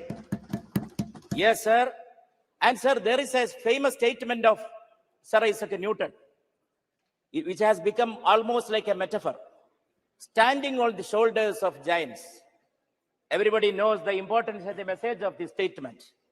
Everybody making some achievement in the field of science, technology, in any branch of learning, wisdom. Sir, They have to acknowledge the past, the heritage of the past, the stalwarts who have made the present generation deserving for this great achievement. And also, sir, we have to salute to other great luminaries. One Maulana Abul Kalam Azad, the philosopher, Minister of Education, the comrade of Nehruji, who was the first as the Minister of Education when India attained independence. He great impetus for scientific temperament in inculcating in the minds of the younger generation of the country. We know, sir, he was responsible for establishing all the academies which are the proud of the country now. Sahitya Academy, Lalitagala Academy, Sangeet Nadak Academy, all these great institutions were established by none other than Maulana Abul Kalam Azad. And also, sir, Vikram Sarabhai, who was the friend of Nehru. Nehru, Vikram Sarabhai mutuality. It is not a mutuality of politics and science alone. It is the mutuality of culture, learning, philosophy. And sir, much has been discussed here about the role of religion, faith, and science. Sir, we have no difference of opinion with the role of all these things have to play in shaping the destiny of humanity. But sir, one thing has to be admitted and acknowledged. These are different roads to truth, to reality. There cannot be mixing of religion with the science. And this kind of an opportunity cannot be used to spread superstitions. Sir, scientific achievement cannot be used and utilized for spreading superstitious beliefs. Sir, there should be a mentality of rationality. Mentality of the rationality is the necessity of humanity. Whatever achievement the humanity has gained in its history. Rational. Yes, sir. Everybody has to be rational. But that is what is missing nowadays, sir. So the honorable minister was referring so many times to the relationship of science with religion, science with the culture, no doubt. But sir, everything has an orbit of its own. Let us look to the sky. Sky is moving in its orbit. Moon is moving in its orbit. Let the faith and religion move in its own orbit and science in its own orbit. There are different roads to reality which do not collide. There should not be made a collision. There must be coalition and coordination. And sir, another very important lesson that we have to learn from sky, from the universe, that is the lesson of plurality. Sir, in the sky, all the stars, the planets, all the other particles of the country. Sir, Newton's theory of gravitation, what is the essence of it? Yes. Every particle is attracting another particle of the universe, attracting. Newton's theory is the theory of inclusion. Newton's theory is not the theory of exclusion, which these present day people and the present day people who spread hatred throughout the country. Yes, sir, I am concluding, sir. And also, sir, this has to be hailed as an achievement of man. सुना है खाक से तेरी नमूद है लेकिन तेरी सरिश्त में है कौकबी व महताबी. Though man is made of clay, he is made of that essence of moon and star. Kaukabi wa mehtabi. These particles are there inside man. And also, sir, in this kind of a very important juncture, we have to inculcate, we have to spread the culture of pluralism. Every part of the country, every region has made its own role, played its own role in making this achievement a reality. And every people of different sections of the community and the society, they have also made, sir, their contribution. Sir, I conclude by quoting another couplet. बेचैन इस कदर था कि सोया न रात भर. बेचैन इस कदर था कि सोया न रात भर. पलकों से लिख रहा था तेरा नाम चांद पर. पलकों से लिख रहा था तेरा नाम चांद पर. हमारे देश का नाम चांद पर लिखने का वो प्रोसेस नेहरू जी ने शुरू किया. अब वो हमें फख्र है, हमें गर्व है वो जारी रखने में. Thank you, sir. Thank you so much. Thank you very much. Now, the supplementary business. Honorable Minister Sri Pankaj Chaudhary ji to move the resolution. सभापति महोदय, मेरे वरिष्ठ सहयोगी श्रीमती निर्मला सीतारमण की ओर से मैं निम्नलिखित प्रस्ताव प्रस्तुत करता हूं। सीमा शुल्क टैरिफ अधिनियम 1975 के अनुसरण में ये सदन 19 अगस्त 2023 के सूचना संख्या 47/2023 सीमा शुल्क GSR 616E दिनांक 19 अगस्त 2023 को मंजूरी देता है, जिसमें HSS कोड 070310 के तहत आने वाले प्याज के निर्यात पर निर्यात शुल्क लेवी लगाने के लिए सीमा शुल्क टैरिफ अधिनियम के द्वितीय अनुसूची में संशोधन की मांग की गई है।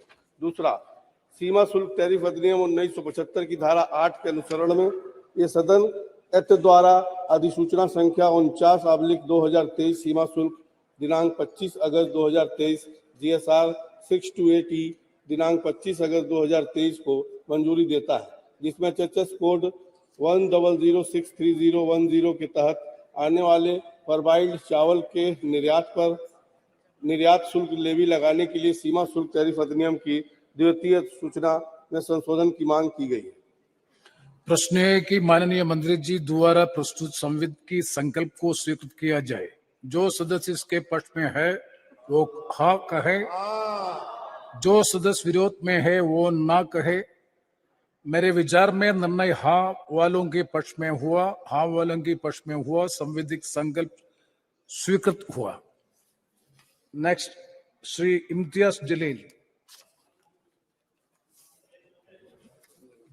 चंद्रयान-3 जब चांद पर लैंड हुआ तो सारी दुनिया में हमारी दखल ली गई और पूरे देश में बड़े गर्व का एक माहौल था, खुशी का माहौल था। पूरी दुनिया हमें इस नजरिए से देखा करती थी, ये वो देश है जिसकी पहचान इलिटरेसी के लिए की जाती थी। ये वो देश है कि जहां पर सड़कों के ऊपर गाड़ियां कम और जानवर ज्यादा घुमा करते थे। ये वो देश था कि जहां पर फीमेल इन्फेंटिसाइड के नाम के ऊपर हम बच्चियों को पेट के अंदर ही खत्म कर देते थे। ये वो देश था जहां बेरोजगारी हमारा मुकद्दर थी। लेकिन आज ये देश बदल गया है और आज पूरी दुनिया इस देश को झुककर सलाम कर रही है। लेकिन अगर कोई ये समझ रहा है कि ये देश इसलिए बदला कि हम राजनीतिक पार्टी के नेताओं ने या कुछ राजनीतिक पार्टी के मंत्रियों और प्रधानमंत्रियों ने इसको बदला है, तो बहुत बड़ी गलतफहमी का हम शिकार हैं। ये देश अगर बदला है तो युवा शक्ति की वजह से बदला है। ये देश अगर बदला है तो हमारे किसानों की वजह से बदला है। ये देश अगर बदला है तो हमारी महिलाओं की वजह से बदला है, हमारे वैज्ञानिकों की वजह से बदला है। और आज अध्यक्ष महोदय, हम सब बहुत सारे सदस्य ऐसे हैं जिन्हें याद होगा कि एस्ट्रोनॉट राकेश शर्मा जब स्पेस के अंदर गया और उससे पूछा गया था कि वहां से भारत देश कैसा दिखता है, तो उसने कहा था कि सारे जहां से अच्छा हिंदुस्तान हमारा। अध्यक्ष महोदय, अगर इस स्पेस प्रोग्राम को हमें आगे बढ़ाना है तो हमें कहीं ना कहीं से इसे और फंडिंग देने की जरूरत है।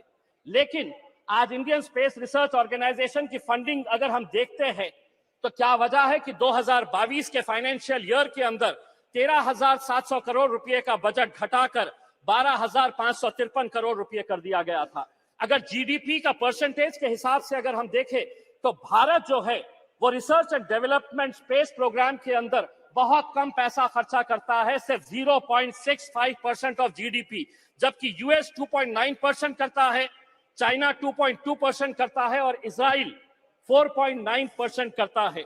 अध्यक्ष महोदय, आज सुबह में जब आदरणीय मंत्री राजनाथ सिंह साहब को सुन रहा था तो उन्होंने बहुत सारे मुद्दों को टच किया।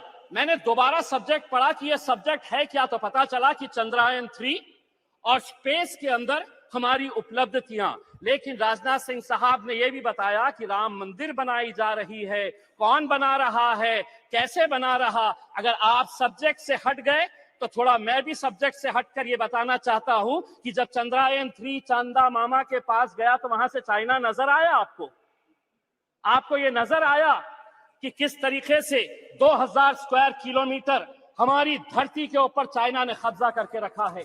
लेकिन अध्यक्ष महोदय, राजनीति अपनी जगह। एक मिनट माननीय सदस्यगण, मैं कई बार इस बात के सुनता हूं, हम हमारे देश की महिमा, उसकी प्रसिद्धि, उसके बारे में ये हम सदन में क्या मैसेज देना चाहते हैं? सदन में कुछ विषयों को सकारात्मक तरीके से पूरा देश, पूरा विश्व संसद की कार्रवाई को देखता है। हम कह रहे हैं कि कोई ऐसा विषय नहीं बोलना चाहिए जिससे कि हम कमजोर नजर आए। भारत आज मजबूत है, दुनिया भारत की ओर देख रही है। आप सदन में थोड़ा सकारात्मक बात करें।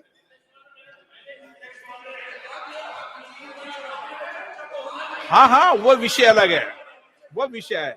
मनीष जी, आपका विषय लेकिन महत्वपूर्ण ट्रैक है। के ऊपर मैं नहीं हटा, अध्यक्ष आपको महोदय। पढ़ते भी रहते हैं। अगर मंत्री जी अगर ट्रैक के ऊपर हटकर दूसरी बातों के ऊपर चले गए तो मजबूरन हमें भी थोड़ा सा ट्रैक के ऊपर हटना पड़ा। लेकिन अध्यक्ष महोदय, राजनीति अपनी जगह के ऊपर।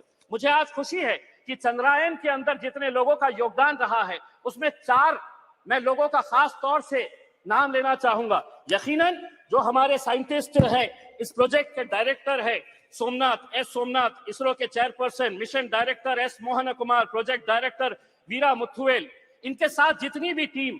लेकिन अध्यक्ष महोदय, इसी दिल्ली के जामिया मिलिया इस्लामिया के 2 लड़के भी थे उसी टीम के अंदर जिन्होंने चंद्रायन को वहां तक पहुंचाने का काम किया, मोहम्मद काशिफ और अरीब अहमद। आसाम के एक लड़का और एक लड़की थी। आपने रिजर्वेशन नहीं दिया मुसलमानों को, महिला रिजर्वेशन के अंदर मुसलमानों का, लेकिन एक बच्ची इसरो के अंदर भी है जो आसाम से आती है, यास्मीन नाजनीन और बहरुल इस्लाम। तो हमें खुशी इस बात की है अध्यक्ष महोदय, हमें आज भी वो तस्वीर याद आती है कि जो 2019 के अंदर जब ये चंद्रायन 2 का मिशन फेल हुआ तो हम देख रहे थे कि कैसे वो साइंटिस्ट की आंखों के अंदर आंसू थे। वही मंजर 2023 का देखिए, जब वो किस तरीके से खुश हो रहे थे। जब वो 2019 के अंदर नाकामयाब हुए तो उन्हें इस बात का दर्द नहीं सताया कि हम फेल हो गए। उन्होंने शायद सोहनलाल त्रिवेदी की उस कविता से कुछ सीख ली और आगे बढ़ते रहे। और वो कविता के कुछ पंक्तियां मैं आपको सुनाना चाहता हूं। असफलता एक चुनौती है, स्वीकार करो, क्या कमी रह गई देखो और सुधार करो, जब तक न सफल हो नींद चैन को त्यागो तुम, संघर्ष का मैदान छोड़ मत भागो तुम, कुछ किए बिना ही जय जयकार नहीं होती, कोशिश करने वालों की कभी हार नहीं होती। धन्यवाद। धन्यवाद। श्री उदय प्रताप सिंह जी। धन्यवाद माननीय अध्यक्ष जी। सबसे पहले तो मैं आपका हृदय से अभिनंदन करता हूं कि इस नए सदन में जो बरसों बरस इस देश के विकास को, इस देश की भाग्य को गढ़ने का काम करेगा, उसमें आपने मुझे पहली बार बोलने का अवसर दिया। मैं हृदय से आपका अभिनंदन करता हूं।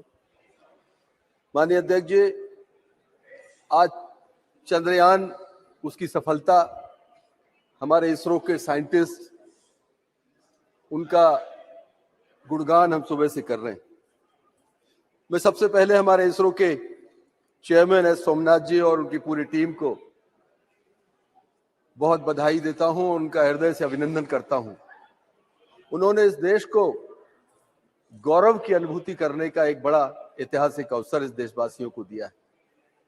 साथ ही मैं देश के प्रधानमंत्री, हम सबके गौरव श्रद्धेय नरेंद्र मोदी जी का भी हृदय से अभिनंदन करता हूं कि विपरीत परिस्थितियों के बाद 2019 में कोविड के समय चंद्रयान 2 की असफलता के बाद भी उन्होंने लगातार हमारे वैज्ञानिकों को प्रोत्साहित किया और लगातार उनको प्रोत्साहित करते हुए आज हम इस स्थिति में पहुंचे कि हम चंद्रयान की सफलता को प्राप्त कर सके और पूरा देश गौरव की अनुभूति कर रहा है। मैं प्रधानमंत्री जी को इसलिए और धन्यवाद देना चाहता हूं कि 23 अगस्त स्पेस डे के रूप में पूरा देश आगे आने वाले वर्षों में मनाएगा और जब 23 अगस्त आएगा तो उस दिन ये देश उन वैज्ञानिकों को विजेता के रूप में अनुभव करेगा, उन विजेताओं को स्मरण करने का काम करेगा, उनका गौरवगान करेगा। माननीय अध्यक्ष जी, अभी हमारे दूसरे वक्ता कुछ के बजट के ऊपर बात कर रहे थे कि बजट में बढ़ोतरी करी, कटौती करी। मुझे तो आश्चर्य होता है हमारे वैज्ञानिकों के ऊपर कि उन्होंने कितने कम बजट में इतनी बड़ी सफलता हासिल करी। कहीं मैं अखबार में पढ़ रहा था कि जो आदि पुरुष फिल्म बनी है उस पर ज्यादा बजट खर्च हुआ है, लेकिन हमारे चंद्रयान को सफल करने के लिए कम बजट में हमारी इतनी बड़ी ऐतिहासिक सफलता हमारे वैज्ञानिकों ने हासिल की। हम उनका अभिनंदन करते हैं। अध्यक्ष जी, हम सनातन संस्कृति को मानने वाले लोग, हमारी संस्कृति हमको प्रेरणा देती है सतमार्ग पर चलने के लिए, प्रगति के लिए। हम अभिभूत हैं कि हमारे इसरो के चेयरमैन इस सफलता के बाद वो मंदिर में जाते हैं, मत्था टेकते हैं और प्रभु का धन्यवाद करते हैं। प्रभु का धन्यवाद करते हैं कि हे प्रभु, आपने हमारी इस सफलता को अंजाम तक पहुंचाने में आशीर्वाद प्रदान किया। मुझे आज भी स्मरण है हमारे पूर्व ब्रह्मलीन शंकराचार्य ज्योतिष शारदा पीठाधीश्वर श्रद्धेय स्वरूपानंद जी महाराज के पास जब एस सोमनाथ जी एक बार आशीर्वाद लेने गए थे, उस समय हम लोगों ने कल्पना नहीं करी थी कि आगे जाकर कभी इतनी बड़ी सफलता के कारक बनेंगे।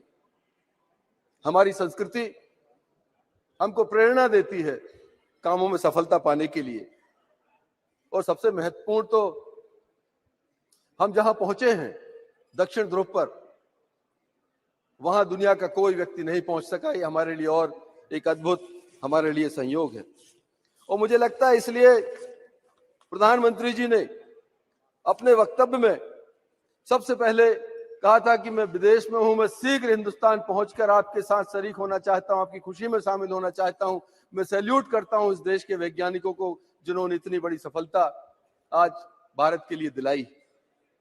और ये हमारे लिए बहुत गौरव का विषय है कि हर चुनौती में प्रधानमंत्री जी इस देश में हर व्यक्ति के साथ खड़े होते हैं, हर खुशी में उसके सहभागी बनते हैं, हर दुख में उसके पीछे ढांढस बंधाने के लिए खड़े रहते हैं। ये हमारे लिए एक गौरव का विषय है।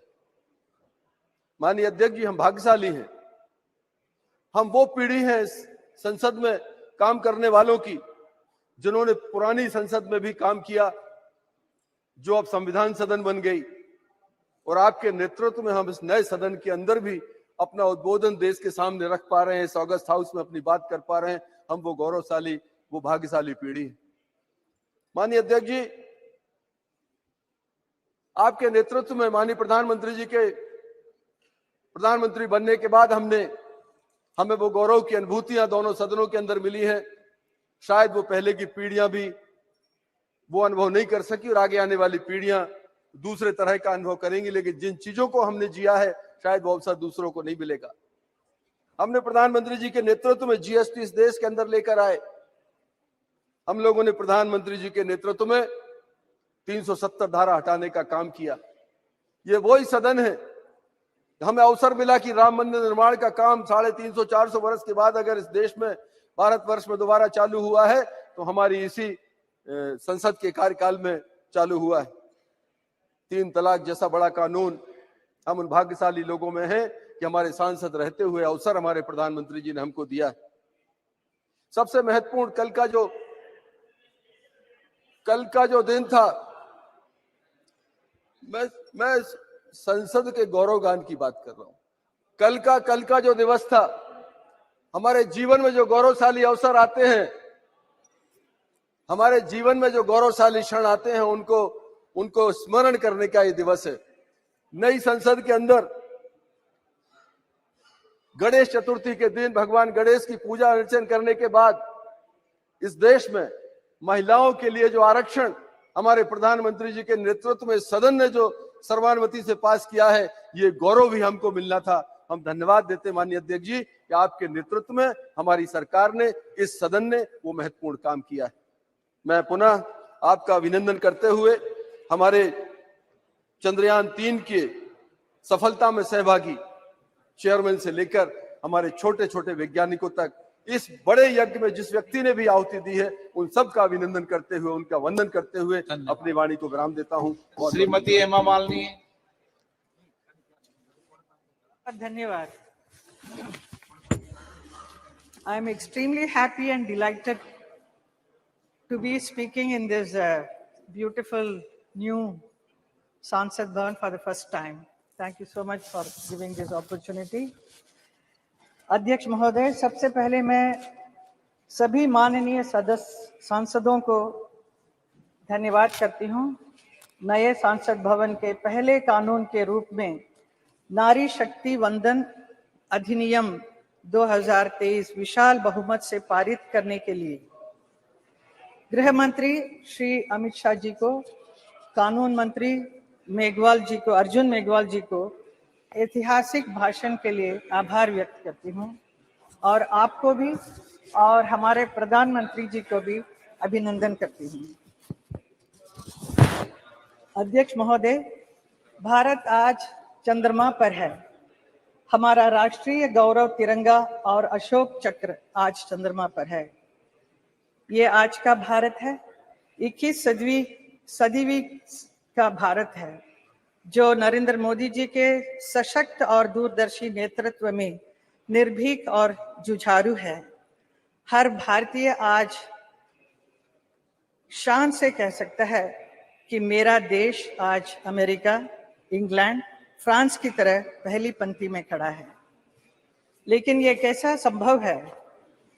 ये संभव हुआ हमारे कर्मयोगी प्रधानमंत्री श्री नरेंद्र मोदी जी के दूरदर्शी नेतृत्व और दृढ़ संकल्प से, हमारे वैज्ञानिकों को दिए गए प्रोत्साहन से, उनके समर्पण और परिश्रम से और 140 करोड़ देशवासियों की एकजुटता से।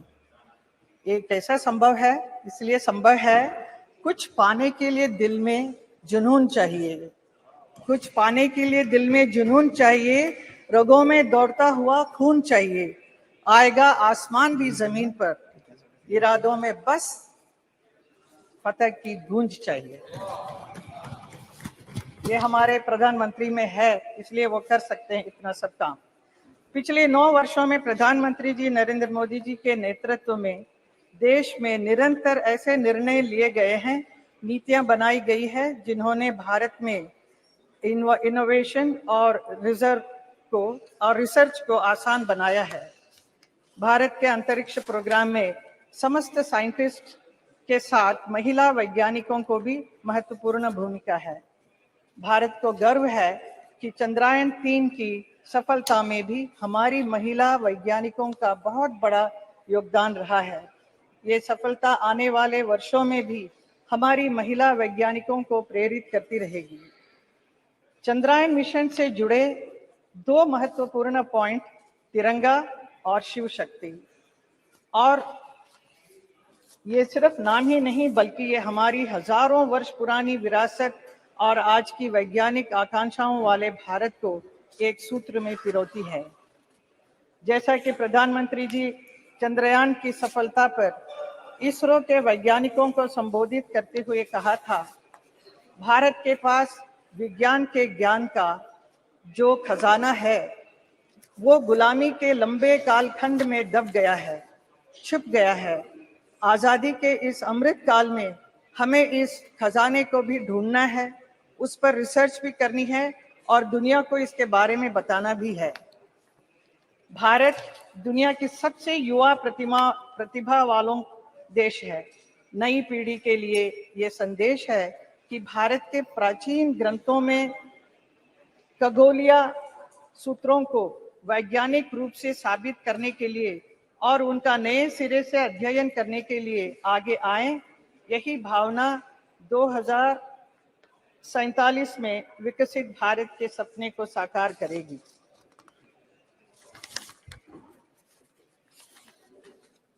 अध्यक्ष जी, मैं अपनी बात अटल जी की एक कविता की कुछ पंक्ति से पढ़कर बात समाप्त करूंगी।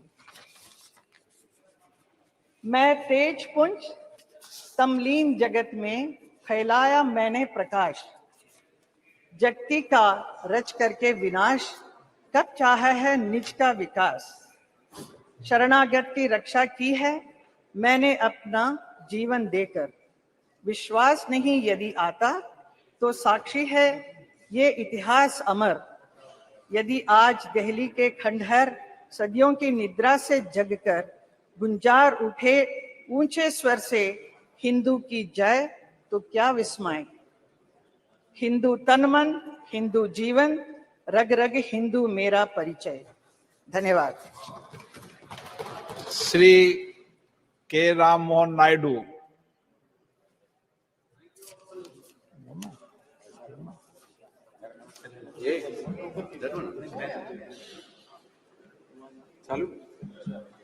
Thank you, Honorable Speaker, sir, for giving me an opportunity to participate in this important debate. I stand before you with immense pride and joy. I think both are on.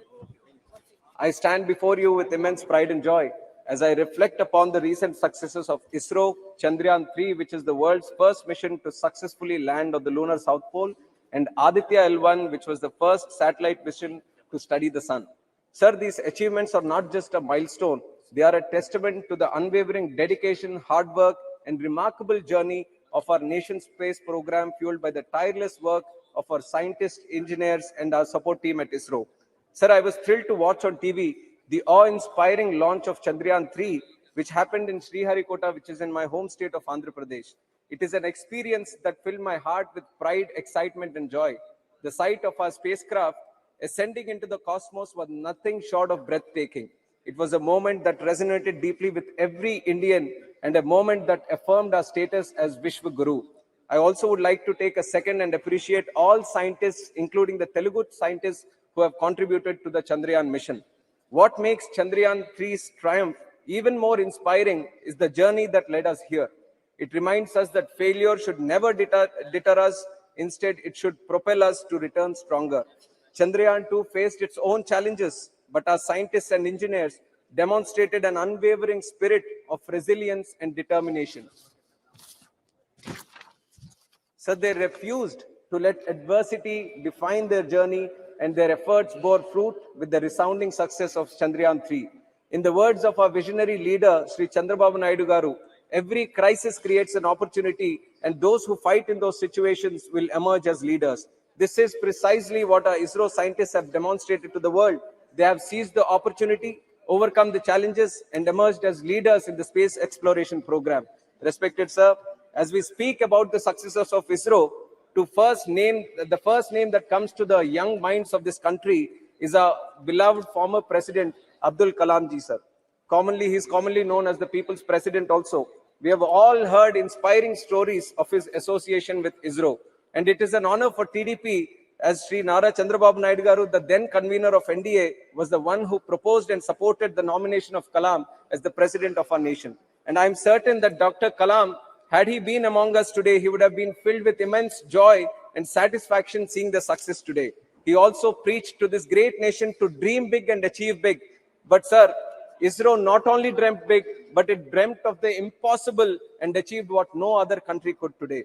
It's now upon the central government to take these great technological advances and breakthroughs and use them for the benefit of 140 crore people of this country, sir.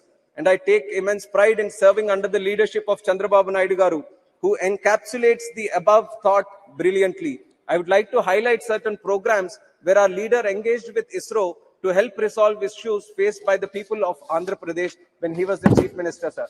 The lightning alert system, which was initiative launched to help warn people about possible lightning and staying safe, sir. And it was a lot of beneficial program for my constituency of Srikakulam, as it is a cyclone-prone area. And envisioning the use of satellite imagery for crop health monitoring, yield protections, and crop insurance payouts, sir. And the government is today using it for Pradhan Mantri Fasal Bima Yojana also. And building spatial dashboards to monitor big development infra projects like Polavaram and other ones, sir. Monitoring groundwater levels and actively working with our young entrepreneurs to develop technology that can benefit the common man. We should also acknowledge the rapid growth in our private sector's involvement in the development of space technologies over the last few years. Young startups like Dhruva Space, Satshore, Digantara, Skyroot Aerospace, Bellatrix, and many others across India have achieved remarkable success over the last few years. I urge the central government to actively engage, assist, and tap into the potential of such organizations to accelerate our country's overall progress in space research and satellite technology. I also applaud the government for launching programs such as Atal Tinkering Labs and legislation such as Anusandhan National Research Foundation Act 2023 that are aimed towards fostering the spirit of learning and scientific temperament in our country, sir. Sir, before I conclude, I would like to bring the attention of the House to the case of Sri Nambi Narayan, a stark reminder of how motivated, petty vindictiveness can uproot and put back years of scientific development and innovation. It puts fear in the hearts of people and discourages them from carrying forward the works of their leaders, lest they be termed traitors to the nation themselves. Even though he has been cleared of all the charges, the years lost fighting the allegations took an obvious toll on his health and reputation, sir. The country lost out as well on the possible immense contributions this brilliant mind could have made to our space program. Sir, we live in strange times where the corrupt are putting the honest and sincere in jail, sir. We see a similar chain of events unfold in my state of Andhra Pradesh, where our beloved leader Chandrababu Naidu, who worked relentlessly for 45 years with an unblemished career, have been jailed. Sir, if I'm speaking anything unparliamentary, you have the right to expunge it, sir. But I'm not speaking anything unparliamentary. please. Within my limits of being a parliamentarian, I'm speaking in this house, sir, who has worked relentlessly for 45 years with an unblemished career, has been jailed on trumped-up charges, which is an obvious case of regime revenge litigation. What incentives do young leaders like me have when honesty is being impeached? On the other hand, another leader from my state, surrounded by sycophants, will be celebrating 10th year anniversary of being out on bail this 23rd September for looting our country of 43,000 crores, sir. Sir, respected sir, we need to fix our system before it is taken for granted. Sir, 2 lines and I'm concluding. Please conclude. Concluding, sir. Sir, many of them who have benefited from CBN's policies and leadership over the years have come out on the streets to show their concern over his arrest. Not only in Andhra Pradesh, but in Hyderabad, Bangalore, Delhi, not only in India, but cities across USA, UK, Australia, and many other countries. There is support pouring in, sir. Through you, I appeal to the members of this august house to raise their voices collectively against the grave injustice and blatant assassination of democracy unfolding in Andhra Pradesh. You please, he is not speaking anything unparliamentary. Please, you can dispute it. You can dispute. Suppose anything, anything unparliamentary, objectionable, it will be looked into. But unnecessarily, you don't create noise because you can very well dispute it after when your turn comes. No. He is comparing Nambi Narayan's case. Let me conclude, sir. Let me conclude. Please, let him complete. You conclude. Let me conclude, sir. Yeah. Last 4.5 years, I'm seeing, sir, the members of parliament from ICP. After his speech, you can very well say. And my members from speaking. There is nothing else. Yes. I'll just conclude. Very last point, sir. As I conclude, I am reminded of Martin Luther King's quote: "Injustice anywhere is a threat to justice everywhere," sir. Thank you. Jai Hind. Thank you very much, Sri Pratap Sarangi ji. No. You give your name when your turn. No. When your turn comes, you can speak.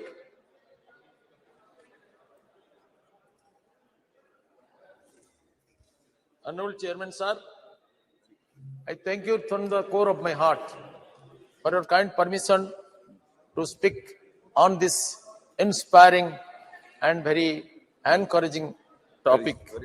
Sir, it has been my proud privilege to speak for the first time in this new parliament building.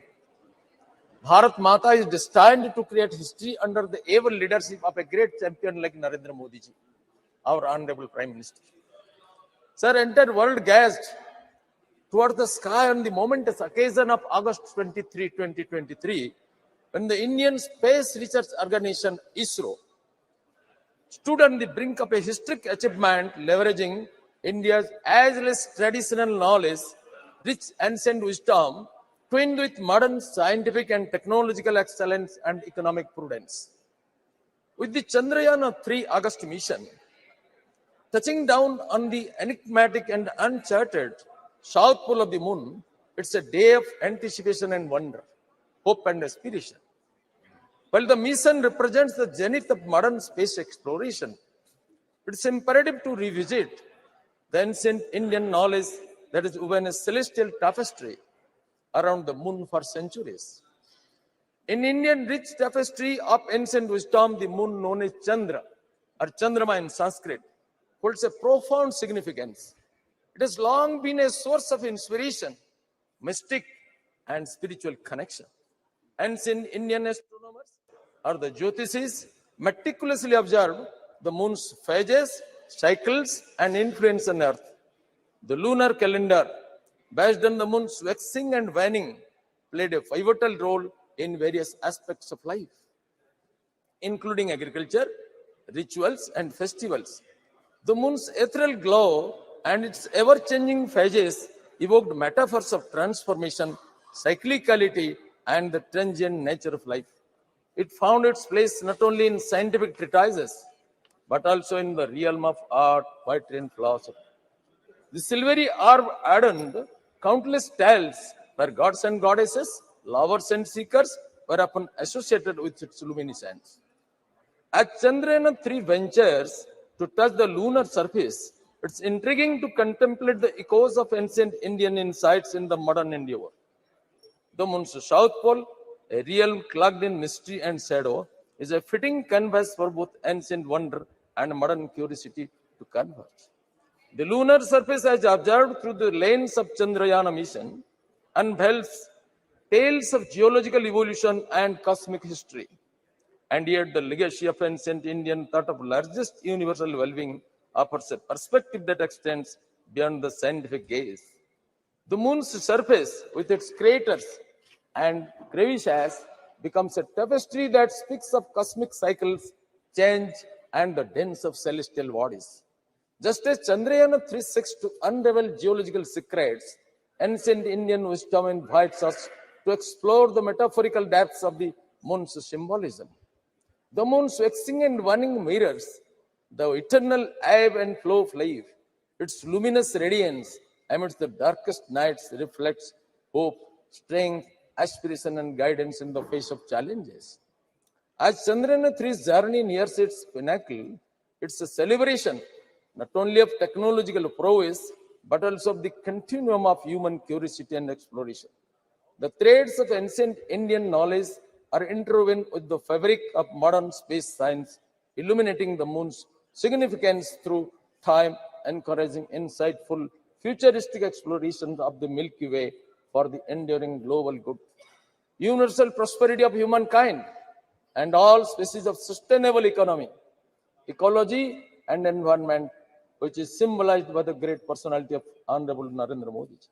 Ahead of the developed world, it is India's maiden global achievement to soft land Chandrayaan-3 space mission unexploded South Pole. This demonstrates undivided attention, inspiring support, and visionary leadership of our Honorable Prime Minister Shri Narendra Modi ji, complemented by collective technical excellence of the Indian scientific community led by ISRO. Sir, ISRO के वैज्ञानिकों का श्रद्धा, पूर्ण श्रद्धा, असामान्य एकाग्रता, प्रचंड साहस, दृढ़ निश्चय, दुर्वार संकल्प और राष्ट्र के प्रति समर्पित चरित्र और अखंड साधना के कारण, और हमारे विजनरी लीडर, राष्ट्रगत प्राण, अद्भुत सामर्थ्य का अधिकारी, असंभव के महानायक, यशस्वी प्रधानमंत्री श्रीमान नरेंद्र मोदी जी के कुशल और प्रेरणादायी नेतृत्व के कारण यह संभव हुआ है. When Russia, a great country like Russia, failed, India succeeds. Sir, Bharat विश्व का प्रथम राष्ट्र है साउथ पोल में चंद्रयान का सॉफ्ट लैंडिंग करने के लिए. सर, आज कुछ लोग बोलते हैं इसको कुसंस्कार, हमारा पूर्वजों का जो सारा कीर्तिमान जो आविष्कार है इसको कुसंस्कार मानते हैं.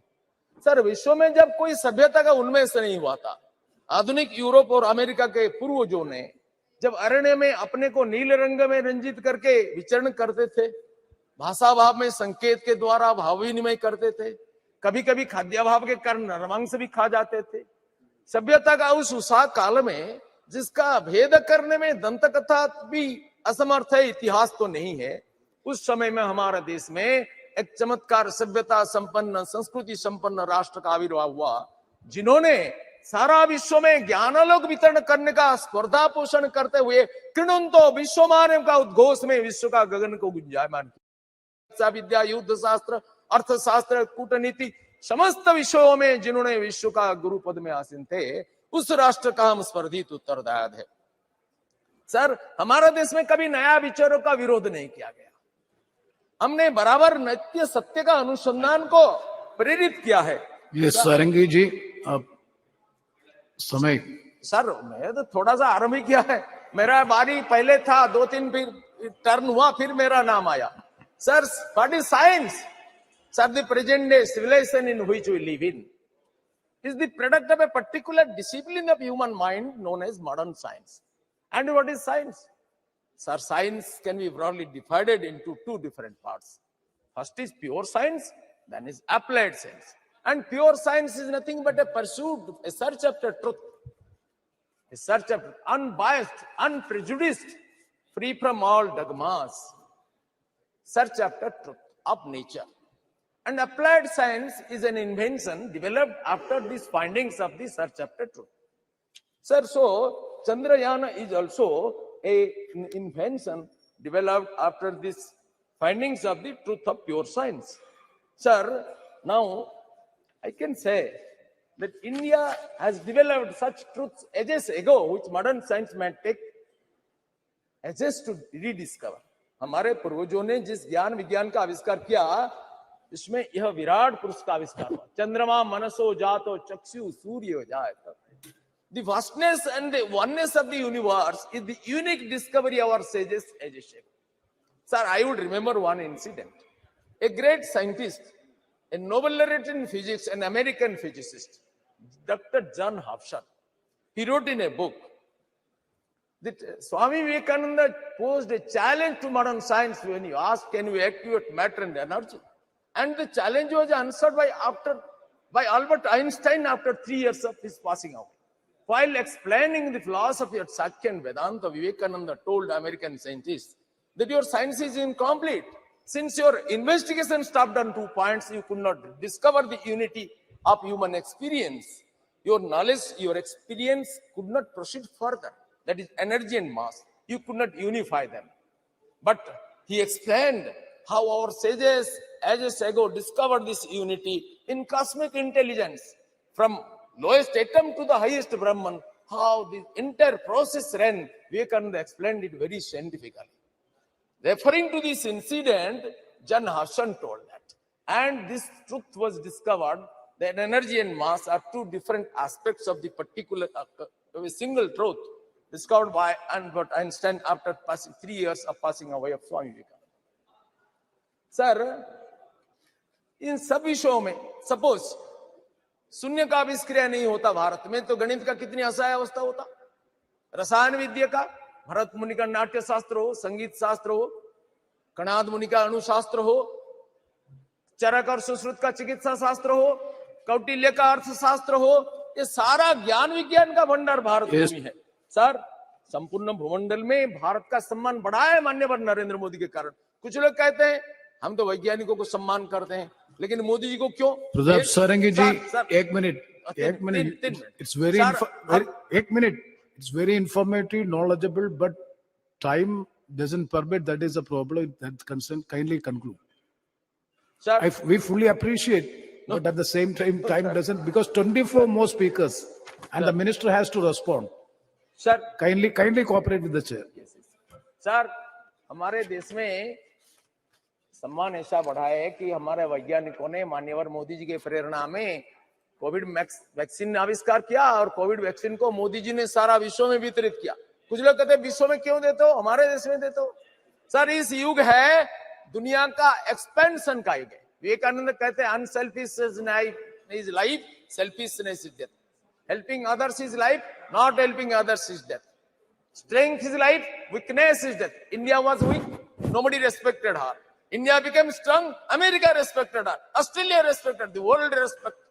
सर, चंद्रयान मिशन में हमारी सफलता, ये हमारा विस्तार का, हमारा शक्ति का नमूना है। और माननीय मोदी जी ने घोषणा किया कि ये हमारी ये सफलता सारा विश्व का ज्ञान भंडार को समृद्ध करेगा, न केवल हमारा देश का मोनोपोली का विषय होगा।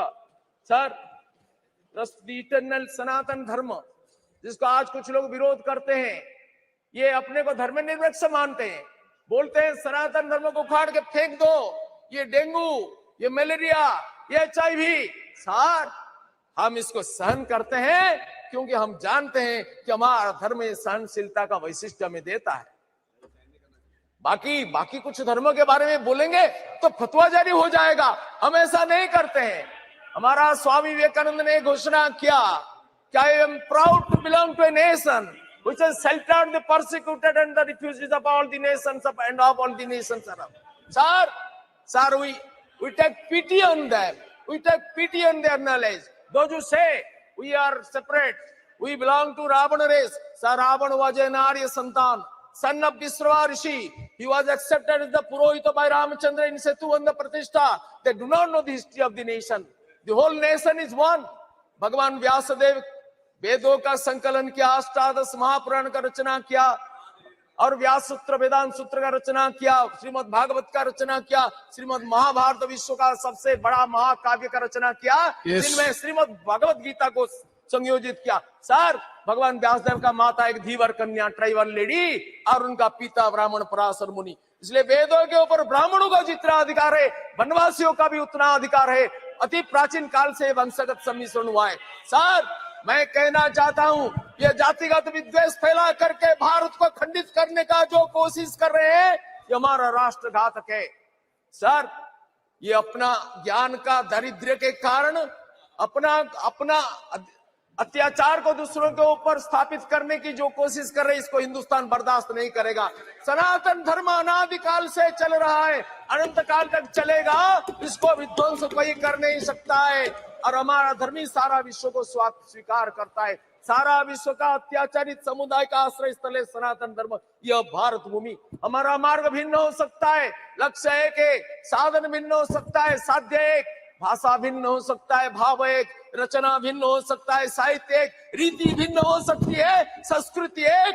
यह हिंदू संस्कृति है, भारतीय संस्कृति, सारा विश्व का हमने समादर किया। Sir, trust the eternal Sanatan Dharma propounded by our sages and gurus guide us to realize, appreciate and acknowledge the harmonious blend of ancient wisdom and modern innovation. Chandrayaan-3 success stands as a testament to humanity's unceasing quest to reach the unreached, uncover the uncovered, the unknown, bridging the realm of old and new, ancient and modern, and embracing the moon's wisdom that has inspired generations both past and present. सारा देश, सारा विश्व इसके लिए गर्वित होता है। कुछ लोग इधर गर्व नहीं कर सकते हैं। सर, इनको कुछ बीमारी हुआ है, जो भारत का गौरव में गर्व अनुभव नहीं करते हैं, जो कहते हैं we have conceived the idea of this new parliament building, but they could not do. They have conceived the idea of women reservation bill, that they could not do. They could not make delivery. They conceived the idea, it passed away. We conceived, we furnished, and we delivered. So that is the credit of Manyavad Narendra Modi ji. With this I conclude. Sri Dean Kurias Kosh ji.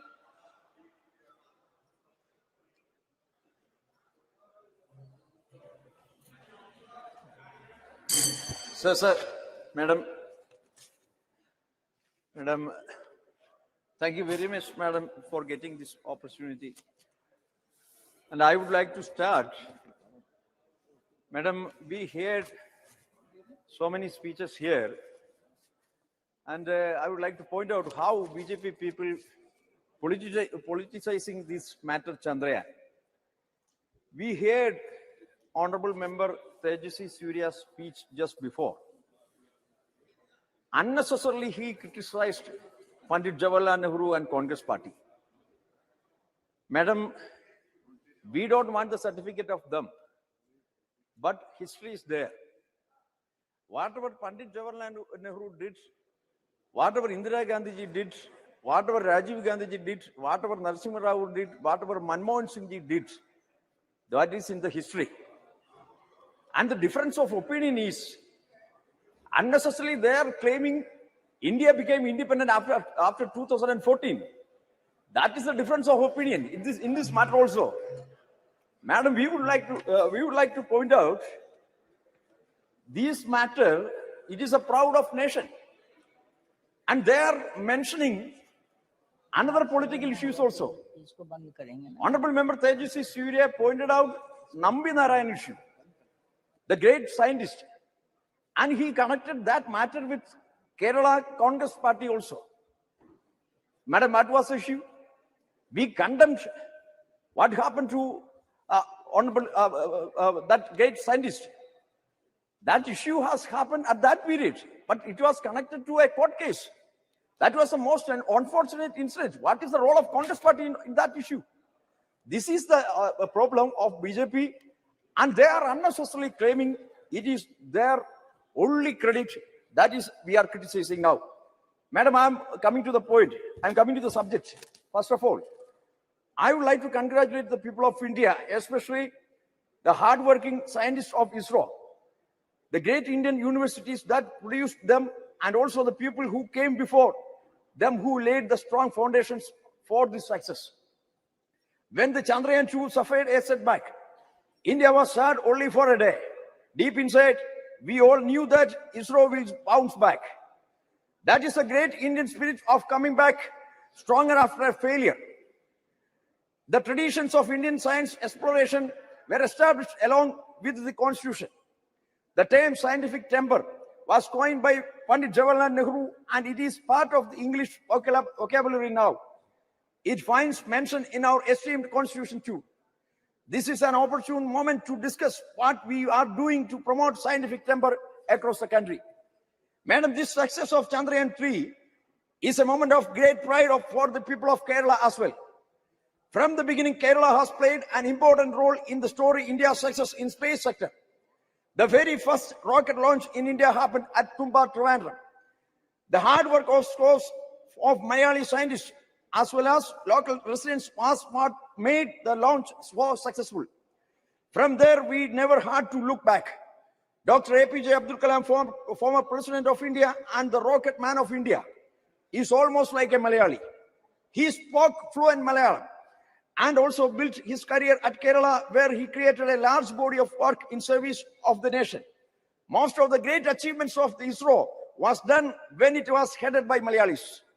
I would like to gratefully remember the stellar tenures of Dr. K. Kasturirangan, Dr. G. Badhavan Nair, Dr. K. Radhakrishnan, and the, Madam, I just started. The present chairman, Dr. T. Somanath, is a proud child of Kerala, having completed his education from the state itself. Madam, 26 companies from Kerala have contributed to the manufacturing of components used in Chandrayaan-3. Out of these, 6 are public sector companies and 20 are in the private sector. A lot of manufacturing has done in facilities like that are situated in Valiamala, amongst others. It is a matter of pride for us to be able to contribute to this like that. Madam, grand success like that of Chandrayaan-3 helps boost the positive image of science in the minds of people. But as the news fades away, that excitement is pushed to the background. We need to have consistent engagement with the people to ensure that the message is always communicated to them. We need to build on the successes like this and make sure that children are attracted to the science. Also, being a scientist is a dream for millions of Indians, but hardly a handful of people know it from the childhood on how to work towards that aim. This has to be addressed at the earliest. Madam, science is everywhere. And concluding, just allow 2 another minutes, madam, please. Science is everywhere, but science education is not. If we are to look around, the marvels of this world is a gift of science. However, to truly appreciate that, the people of India should have a dedicated science museum close to them. A science museum at the state capital can serve only so many people. My humble submission is that there should be a mini science museums and science center at every Lok Sabha constituency. Every school in the constituency should be tried to this science center. You are allowing to contradict each other. Was it a part of a discussion or you are allowing to contradict each other? इन बात के लिए अपने पास time है. हमने पूछा तो 4 बजे का समय दिया था. अब कितने बजे? चुप कर बैठे हैं, इसका मतलब हुआ है क्या? मार्शल चलाते हैं या चेयर चलाते हैं? ये भी तो एक बार मालूम करना चाहिए. इसके बाद आपका है, जस्ट इसके बाद आपका है, घबराई नहीं बैठिए. इसके बाद आपका है. शांत रहिए, शांत रहिए. इसके बाद बात कीजिए ना. बैठिए जी, बोलिए जी. मरगनी भारत जी बोलिए. Ma'am, we are the 4th largest party. We have ample time, more than 10 minutes. Kindly may permit me. Please. Ma'am, at the outset, I thank the chair for permitting me to speak in this important discussion on the success of Chandrayaan 3. Ma'am, today I stand here to acknowledge the remarkable achievements of Indian Space Research Organization. Ma'am, as we look at the stars, everyone must be filled with everyone must be filled with immense pleasure and pride, ma'am, for the accomplishments of ISRO. These testaments of our scientists, it's years of hard work, persistence, and dedication, ma'am. Dr. Abdul Kalam said and dreamt that India should be a prominent player in the space exploration. As my friend rightly said about Abdul Kalam ji, he was recommended by Mr. Chandrababu Naidu, but never Abdul Kalam ji mentioned about this. And these people are proclaiming that we have appointed Mr. Abdul Kalam. So sad, ma'am. And one more thing, the ISRO remarkable achievements in the space exploration with the success of Chandrayaan 3 and as well as the first lunar exploration is Aditya L1, ma'am. The ISRO journey, which began in 1969, has been nothing short of extraordinary, ma'am. Ma'am, the ISRO provides services like the weather forecasting, broadcasting, networking, navigation, and geographic information, and so on. But the Chandrayaan 3 soft landing on the moon, on the lunar surface, solidifies the India's dominance in the space sector, ma'am. Earlier in 2019, with the failure of the Chandrayaan 2 and the Russians module also the same, the lot of pressure with our scientists, and finally, when the Vikram lander headed on the surface of the moon with 6,000 kilometers speed, which is 10 times faster than a plane, which is unimaginable, ma'am. To land in that speed on the earth is unimaginable. But our scientists had made really and hard work and also the complicated maneuver to land on the surface of the moon. And when the countdown was going on, it was really nerve-wracking, ma'am. The from each minute when it is dropping down to the surface of the moon, be it 50 kilometers, 40 kilometers, every minute it is coming down. And finally, to landed on the moon when the chairman of the ISRO, Mr. Somnath, has announced India is on the moon. So every people in the country, and rather all the people in the world waited for this particular spectacular situation has happened, which is landed on the moon, ma'am. And as we speak, ma'am, the India's rover drove down on the moon, on the south pole of the moon, and perhaps no other country in the world has landed on the south pole. And today, our scientists really made a great. No one have ever expected, the whole world never expected this kind of situation with the Indian scientists will happen, and the Indian scientists have made. And really, I wanted to express here, ma'am, my daughter, which is 6 years old, Jaini, she told me that, Nana, we are on the moon. And my mother also said, when are we going to the moon? And this, all things resonate, that everybody has owned this. All the people on this, all our country people have owned this, ma'am. And really, I appreciate and wholeheartedly appreciate the team ISRO and also the Honorable Prime Minister for this great thing happened, ma'am. The total spending of Chandrayaan 3 is about $75 million, which is lesser than the Boeing 777, and also even lesser than the bigger Hollywood films also, ma'am. And also, I would like to mention here, ma'am, the Vikram lander and also Pragya, the rover, will be heading soon under the dynamic and able leadership of the Honorable Prime. Ma'am, 10 minutes I've asked. We are having time, enough time, ma'am.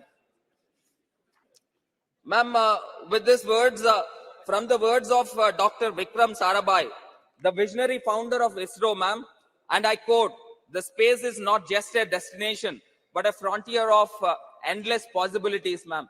Let's not forget the historic moment when the Prime Minister announced the landing site, the Chandrayaan-3, would be named Shiv Shakti, ma'am.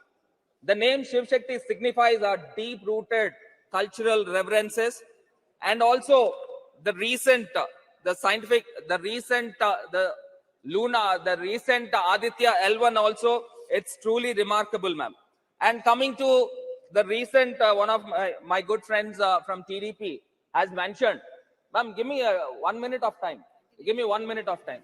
Mentioned, he was just thinking about, the chair has asked to speak about Chandrayaan, but he is thinking about his leader, Chandrababu Naidu. And I wanted to mention here, the Chandrababu Naidu was arrested with a scam of 3,300 crores.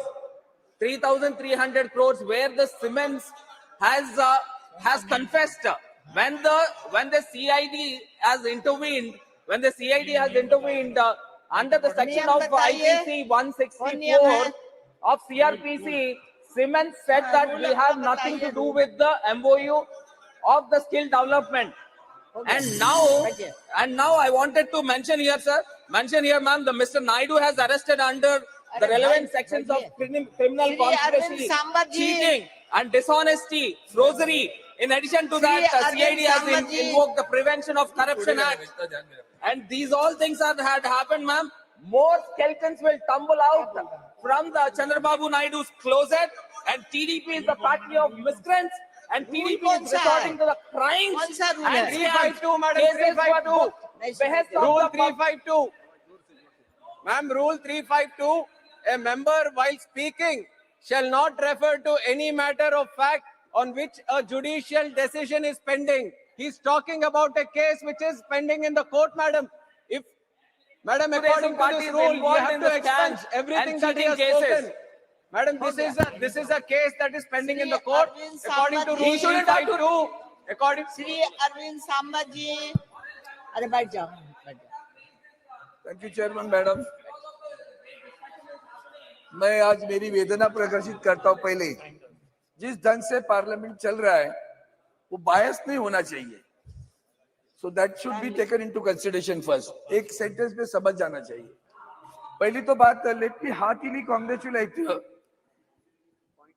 Shri Somnath ji, his entire team of ISRO, the scientists and all those ancillaries who were supporting the functioning of the or launching of this satellite. There was BSNL also. Let it be very clear from this also. And therefore, I heartily congratulate on behalf of my party, my leader, Uddhavji Thackeray, and millions of followers too, of him. Madam, you, every one of us know that the Vikram Sarabhai, during the regime of Nehru, who thought of a space research, an Indian committee on space research was formed during the regime of the Pandit Nehru ji. मुझे इतना ही बताना है कि उतना सब होने के बाद में आज भी हम 75 साल में क्या हुआ, ये हमारा डायलॉग है रोज का. अब पता चला होगा आज तो 75 साल में क्या हुआ. 60 साल पूर्व इसरो के बनाया गया. अब इसरो बनने के बाद में आज इस जो मंजिल हमने पाई है उसकी सराहना 140 करोड़ जनता तो करती है, पूरी दुनिया कर रही है, और उसका हमें प्राइड है. It's a really pride movement for every one of in the country. उसमें और एक बताता हूं कि कितनी छोटी बातें कैसी होती है मैडम, कि जब से ये चल रहा है संशोधन, तो एक चेन्नई के एक साइंटिस्ट जो कुछ साइंटिस्ट है, उसका नेम है Chennai based amateur space enthusiast name Shanmuga Subramanian, skilled in image analysis, identified the location for lander debris, and NASA later confirmed it. वो जो डेब्रिस गिरा था वो एक कोई इसरो का नहीं है, वो स्पेस का ऐसा ही उसका संशोधन करता है. इतना मतलब लोगों के रगों में गया कि जो कुछ हो रहा है उसमें लोग भी पार्टिसिपेट करने लगे हैं, तो उसकी सराहना जितनी करी उतनी कम होगी। Madam, you everyone of know that अभी अभी आदित्य भी है, कुछ लोगों को आदित्य नाम से भी डर लगता है आजकल, पता नहीं है, लेकिन हमारे ये अच्छा हुआ कि आदित्य एल जी वहां गए हैं। वो आदित्य एल जो इमेजेस बनाता है उसमें VLCC करके visible emission line coronagraphy and suit solar ultraviolet मैरिजन, ये सोलर वाले जो सूट बनाते हैं SUIT inter university centre for astronomy and astrophysics is done by Pune institute.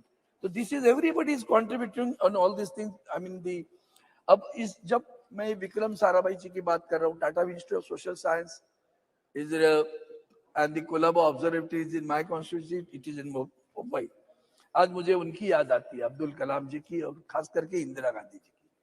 जब राकेश शर्मा जी गए थे तो वो एक फोन पे बात हुई और राकेश शर्मा जी से पूछा स्वर्गीय इंदिरा गांधी जी ने, हमारा हिंदुस्तान कैसे दिखता है?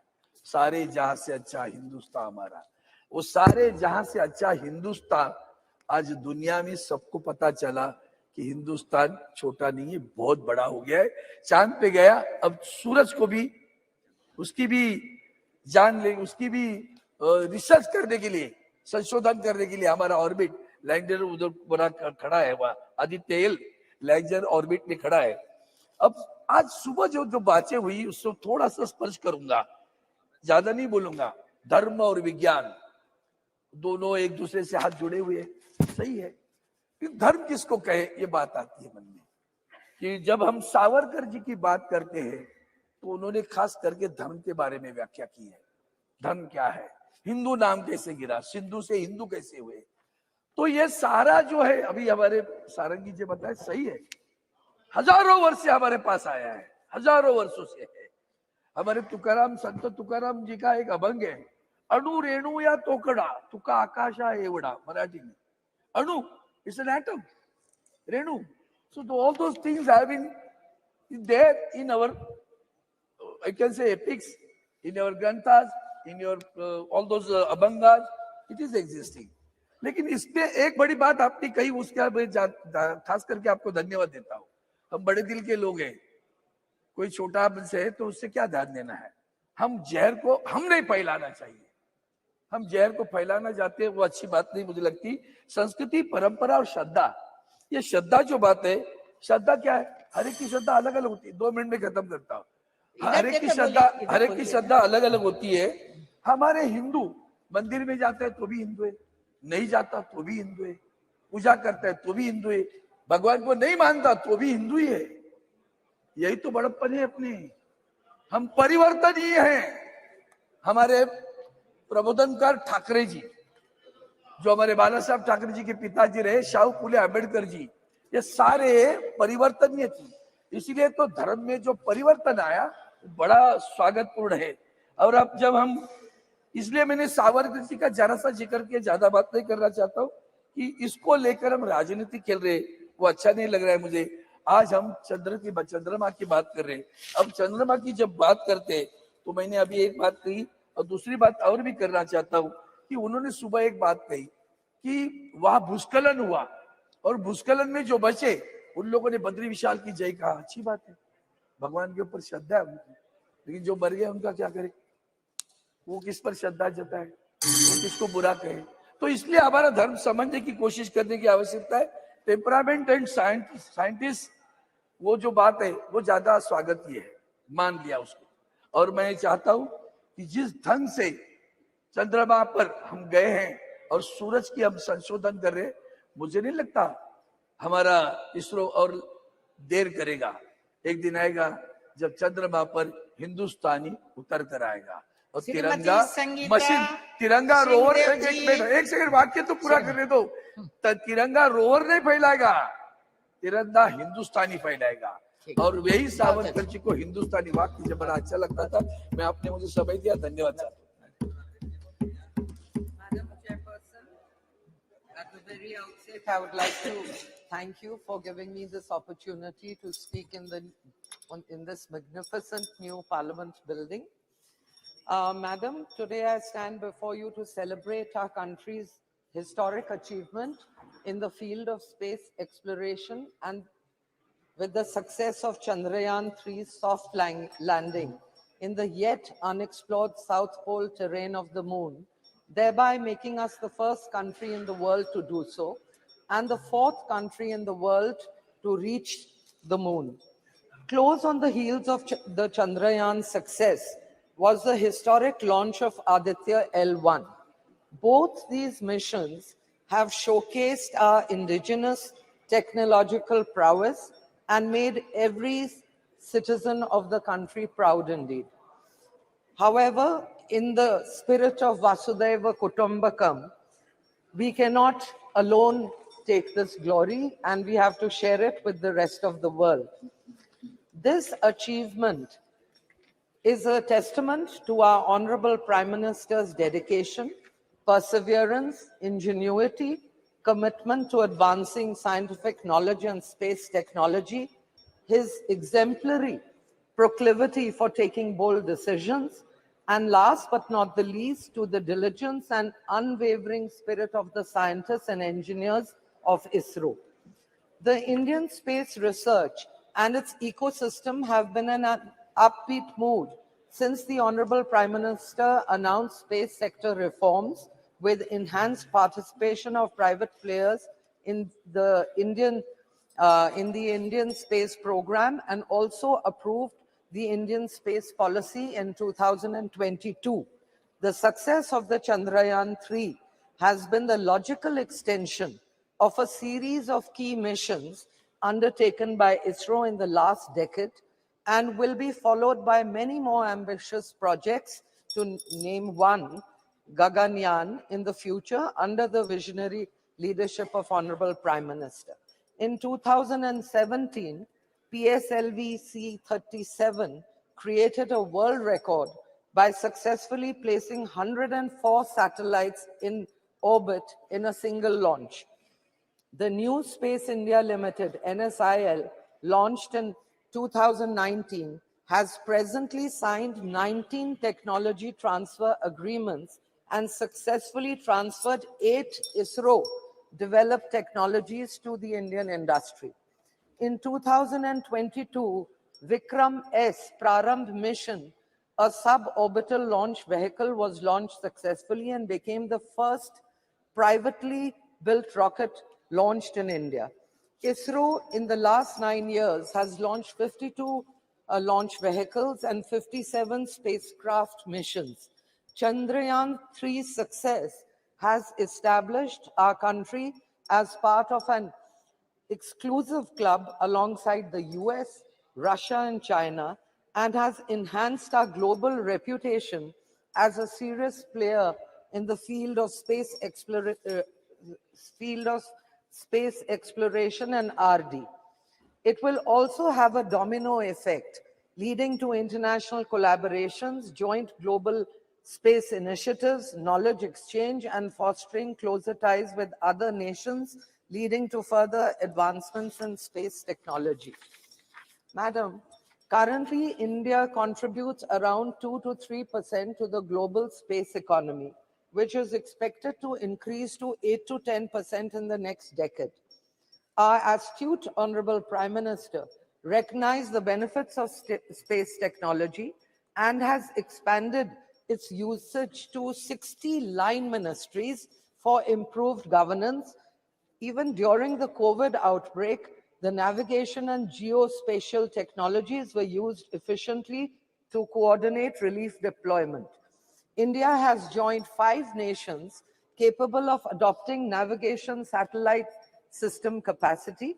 The Indian Regional Navigation Satellite System, launched by Honorable Prime Minister in 2015, has helped save the lives of fishermen amid extreme weather conditions. India already has more than 140 startups, and the successful lunar mission will provide a huge boost to them. It will establish India's position as a cost-effective satellite launcher benefiting aerospace and defense sectors. The Chandrayaan mission will inspire and captivate the imagination of the youth and encourage them to pursue careers in science, technology, engineering, and math. Also, Several rural space labs are being set up in schools across the country to foster interest in young minds vis-a-vis space studies. It will open up a wave of opportunities for several sectors, which will boost our economic growth, help us achieve our objective of Atmanirbhar Bharat, and bring us closer to achieving Honorable Prime Minister's vision of becoming the third largest economy in the world. Now, I just want to put in a point that we as a civilization have always been curious about the stars and planets. And Puranic literature tells us that in ancient India, we had the knowledge of astrophysics, sophisticated understanding of astronomy, which was also called Nakshatra Vidya, the science of the stars, and we were able to accurately predict eclipses, motions of the planets, and use this knowledge in Vedic astrology. From Aryabhat to Vikram Sarabhai, Dr. Homi Bhabha, or Nambi Narayanan, we have a galaxy of legends in the field of space studies to be proud of. Now that our Honorable Prime Minister has firmly established himself on the world stage as a leader of leaders, it is no wonder, it is no wonder, ma'am, 1 minute, that he has shifted his sight on the stars. And let me assure you, he will conquer the field there too. And my very best to the extraordinarily gifted, diligent, motivated scientists and engineers, and the Honorable Prime Minister creating a conducive and encouraging climate for our space research program to reach new heights. As in his words, as he said, the sky is definitely not the limit for the Indian space sector. I wish them the very best. Thank you, ma'am. Thank you very much, Madam Chairperson, for affording me this opportunity to take part in the discussion. Madam, it is really a proud and prestigious moment to all Indians. On 23rd of August 2023, in the history-making soft landing of Chandrayaan-3 in the moon's south pole. Madam, we salute the Indian scientific community, in particular ISRO, for having achieved this historic success in space technology. Madam Chairperson, 13 scientists, including the chairman of ISRO, they are the former students of the TKM College of Engineering, wherein my constituency is there. 13 scientists who are part of the mission, including the chairman, Mr. S. Somnath, each from the TKM College of Engineering, a well-reputed, prestigious college in the state of Kerala in my constituency. And that is being installed, that is being instituted by a learned person, Sri Tangal Kunju Musliya, in the year 1955. Madam Chairperson, when Chandrayaan-3 successfully landed on the moon, 1.4 billion people of India was in full joy and triumph in its making history. Through this landmark achievement, India's space agency ISRO became the first space mission in the world to land near the south pole of the moon. Madam Chairperson, the remarkable achievement of ISRO not only underscores the powers of Indian scientists, but also highlights the extraordinary journey of scientific development that India embarked upon since the establishment of ISRO in the year 1962. Further, it showcased India's technological capabilities and its visionary approach towards leveraging science and technology to address various other areas of development. Our moon mission is always having a human-centric approach. That is why immediately after the landing, soft landing, Honorable Prime Minister has said, this success belongs to all humanity, not to any individual or not to a particular community or a country. Madam, the roots of modern India's scientific journey is from the days of great visionary leader Pandit Jawaharlal Nehru. It can be traced back to the establishment of Indian National Committee for Space Research in 1962, that is INCOSPAR. That was INCOSPAR. INCOSPAR is subsequently renamed as ISRO in the year 1969. ISRO steadily evolved from its modest beginning, achieving a series of milestones that illuminated the nature's scientific landscape. Madam, on October 22nd, 2008, India's first lunar probe was launched by ISRO. It carried 11 scientific instruments to study the moon's surface, mineral composition, and the presence of water molecule. The result was the discovery of water molecules on the lunar surface, indicating the possibility of water ice in polar regions. Further, it identified the presence of magnesium, aluminum, silicon, iron, and titanium on the moon. And Chandrayaan 2, I'm not going to the details. Madam, coming to Chandrayaan 3, a testament to ISRO's dedication to exploring new frontiers. The lunar lander Vikram consists of 3 parts: lander, rover, and the propulsion module, which provide the spacecraft to traverse 384,400 kilometers wide between the moon and the earth. Thereby, India has become the 4th nation to achieve this after US, Russia, and China. Chandrayaan mission cemented India's global status as a superpower in the space. ISRO's accomplishment demonstrate how investment in scientific research can yield both knowledge and technological advancements with far-reaching impacts. What are the impacts of the mission? Madam, 4 main impacts. Number 1 is the healthcare. Number 2, the climate change mitigation. And number 3, the security. And number 4, one is the national well-being. So, Madam, the fusion of science and technology has catalyzed the transformative revolution of the healthcare, like telemedicine, and bringing the service of the expert healthcare professionals even to the remotest part of our country. In the area of climate change, India's strategic alignment of science and technology assumes paramount importance. And that too in the case of sustainable development adopted by the UN resolution in the year 2015. And we are commitment to honor them.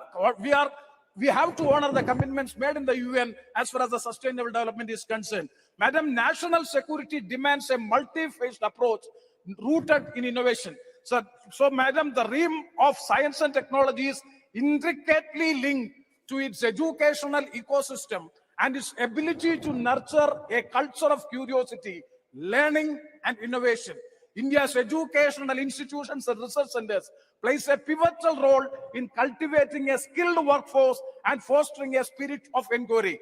Initiatives that promote STEM, that is science, technology, engineering, and mathematics, have the potential to propel India further on its scientific journey, for which I urge maximum budget allocation has to be provided in the field of research and innovation. The present budget allocation is not sufficient to meet the purpose. And one more suggestion I would like to make, as far as the private sector is concerned, what is the amount being spent for research and innovation and development in the field of research and innovation? It is negligible amount being spent by the private sectors. It is everything is from the public sector. Definitely, once again, I would like to take this opportunity to congratulate the scientific community, in particular the ISRO, and also the college from whom most of the members have already pointed out. Most of this engineering faculty is from the aided colleges or the government colleges. So once again, I take to congratulate and salute all the scientific community, in particular ISRO. Thank you very much, ma'am. Sri C. Thomas ji. Sri C. Thomas ji.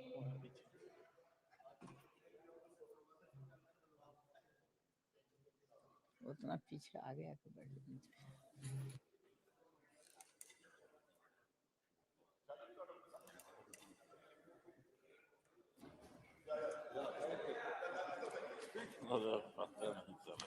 Thank you, Madam, for giving me an opportunity to participate in the discussion on the success of Chandrayaan 3 mission and other achievements of our nation in the space sector.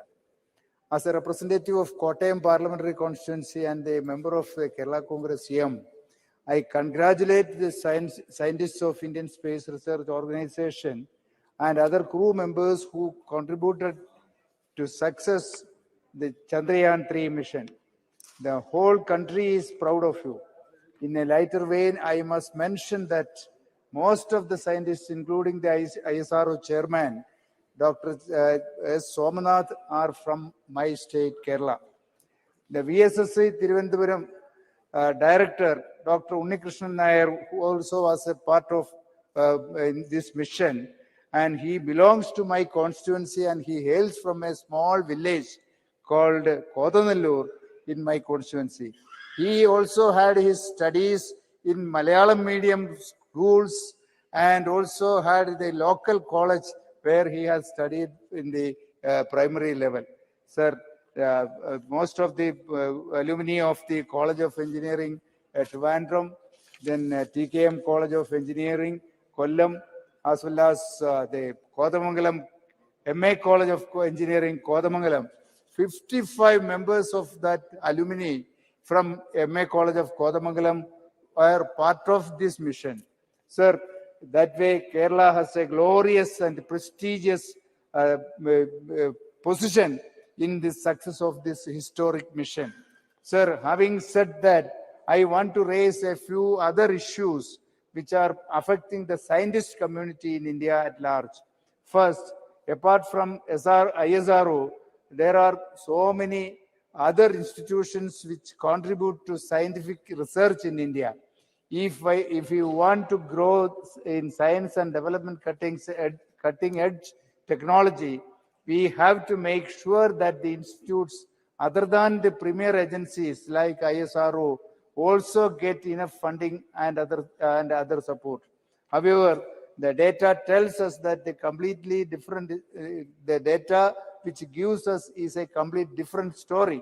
The expenditure on research and development as a percentage of GDP was 0.71% in 2013-14, which has now got reduced to 0.64 in 2021.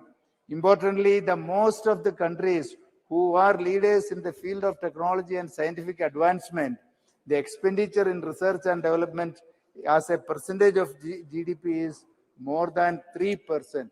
Sir, second, I would like to point out one more fact that in 2022, the GST rates on scientific and technological instruments to research institutes was raised from 5% to 18%. The overall impact of this decision is a reduction in the research and funding of government by two other scientists also have to pay more taxes for their laboratory instruments. I urge upon the government that the scientific and technical instruments supplied to research institutes should be exempted from GST. Third, recently the Ministry of Education and Department of Science and Technology have issued a GO to increase the fellowship amounts for junior and senior research fellowships. After 4 years of struggle of the researchers community, the increase in the amount was only 20%, sir, which is nothing in comparison to the inflation ratio. Sir, even the parliamentary panel has recommended a 60% revision in the fellowships and a minimum of 50,000 rupees. But now the government has come out with 37,000 rupees only. So the government has to understand that the scientists involved in the research are not to be treated as students. Most of them are in the age bracket of 25 to 35, and they have to the responsibility of their families. So I would request the government to revise the fellowship amount from 37,000 to 50,000 as recommended by the parliamentary committee panel. Sir, while we celebrate the success of Chandrayaan-3 and the successful missions of ISRO, we must not forget that that in order to become at par with the developed economies in terms of scientific and technological advancements, the government has to provide enough funding and support to the scientist community. Thank you, Madam. Shri B. Mahtab ji. Good morning, my good friend Honorable Shashi Tharoor ji, Honorable Prem Chandran ji, other friends from Kerala are saying he belongs to my constituency, scientists belong to their constituency. Good, but they are proud Indians and all of us are proud of them. And the second thing which they need also to acknowledge that after doing the successful mission of Chandrayaan, they went to Tirupati temple and they went to other temples also to offer their greetings and pranam. In fairness, they also ought to have said that. Shri B. Mahtab ji.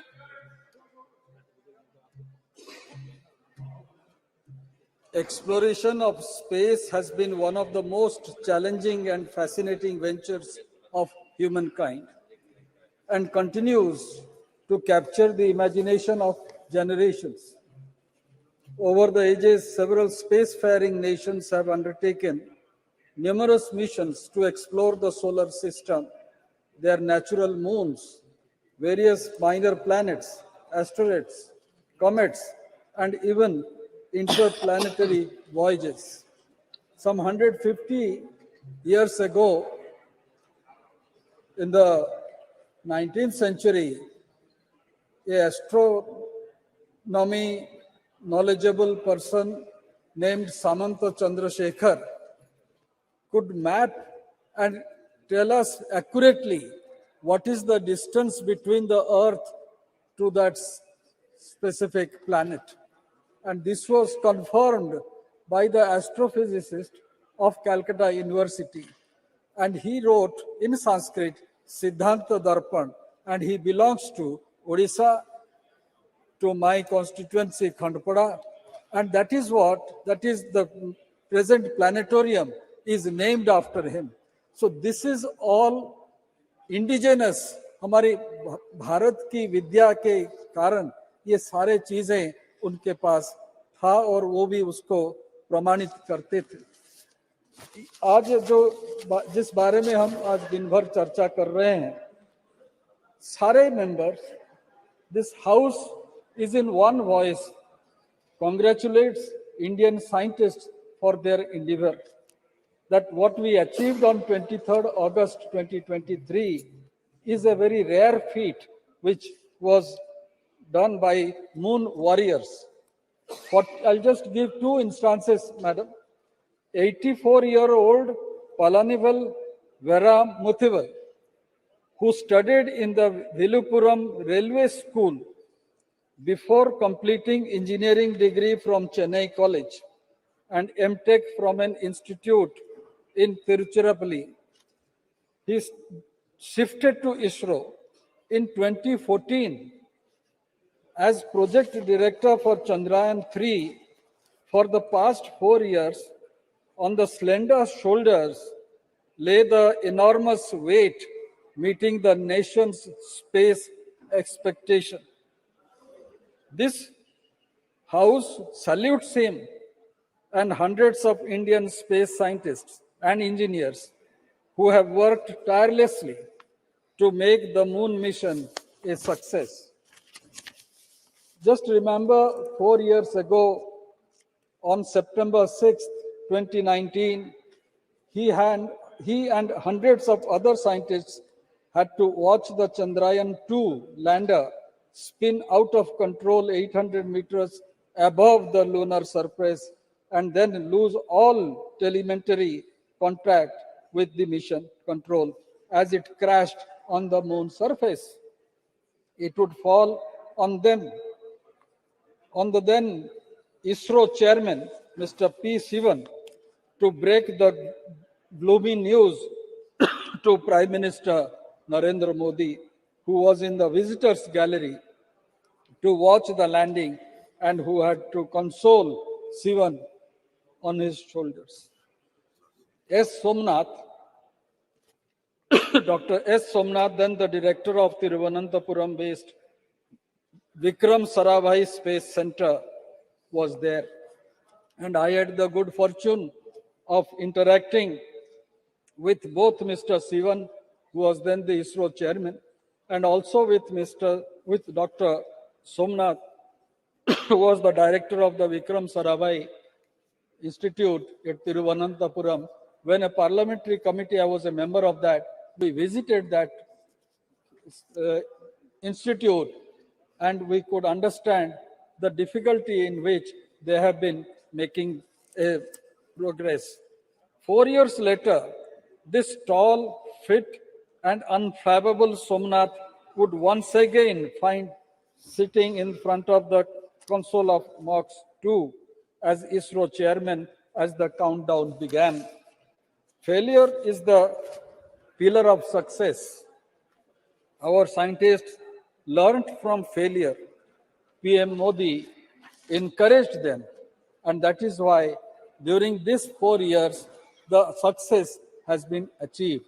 The leadership quality of our Prime Minister definitely enthused our scientists to a very great extent. Otherwise, it would not have been successful. They took no chances. ISRO chairman Dr. S. Somnath says, failure gives you much more understanding than success. Having reached the moon, ISRO is now trying to find its place under the sun. Now Aditya L1 spacecraft is in its long journey. In all these missions, ISRO is focusing on doing what it does best, that is technological innovation in a cost-effective manner. When we compare the expenditure that is being made by European Union or by United States, NASA, or even by China, our investment, our expenditure is comparatively much, much less. The process of synergy is happening, and in just 3 years, we have more than 150 private startups in the space sector. It is not only the government which is investing, this private investment, which is very important if India's space sector has to expand rapidly. It cannot depend on government funding only. India is emerging in the new global order. And in that respect, I believe today, when the Parliament is deliberating on this great mission of our Indian scientists, we should not forget. We should not forget that we also are having adequate support and interaction with the NASA scientists and also the scientists of other scientific societies. And the world looks up to Chandrayaan-3 with great anticipation, expectations, and hope, and at the same time waits for it to uncover many more new features and mysteries of the moon and the universe. Thank you, ma'am. Shri Soumitra Khan ji.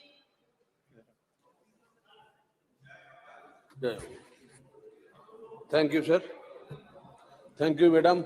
Give me opportunity for speaking the ISRO and Chandra Vision. मैं पहले मेरे प्रधानमंत्री जी को धन्यवाद देंगे जो उसी का समय में ये समय जो समय है सही समय है और उसके साथ पूरे इसरो का जो साइंटिस्ट है सबको धन्यवाद क्योंकि एक जब जन्म के बाद हमारा बंगाल में कहावत है आय चांदा मामा टीप दिए जा तो आज जो बचपन में सुना था वो आज हमारा भारत चांदा मामा का जाके चंद्रा विजन हो गए सक्सेसफुल हो गए आज हमारा जो सपना था हमारा जो इच्छा था आज पूर्ण हुआ तो मैं बहुत सारे बात सुनेंगे लेकिन हमारा टाइम नहीं है तो पहले एक होता है जो इंस्पायर हमारे जो प्रधानमंत्री जी का सबसे बड़ी बात है जो आगे बढ़ो कुछ करो और वही सफलता है आज चंद्रा विजन का आज हमारा 142% ज्यादा 2013-2014 में जितना सारे एक्सपेंसेस होते थे जो बजट था इसरो का वो हमारा बजट है आज 12,000 करोड़ के आसपास तो हमारा यही सक्सेस है जो 5,615 करोड़ खर्च था वो आज 12,543 करोड़ 10 साल में हुआ है उधर हमारे बहन बोल रहा था ऊपर जो काम कर दिया वो बात नहीं है ये मोदी जी का समय में सबका विरोध है ये इतने अच्छे संसद में हम लोग बैठे हैं जब भिस्ता वो हो रहा था बोल रहे इस नहीं चलेगा नहीं करना चाहिए जब आज बैठा है बोल रहा अच्छा है जब सेकंड चंद्रा विजन हमारा फेलियर हो गया उस टाइम विरोधी पक्ष बोल रहे थे वो कुछ नहीं होने वाला है हमारा एक पश्चिम बंगाल का एक चीफ मिनिस्टर भी खड़े होने तैयार था उधर फेलियर होगा, वो बोलेगा प्रधानमंत्री से कुछ नहीं होगा।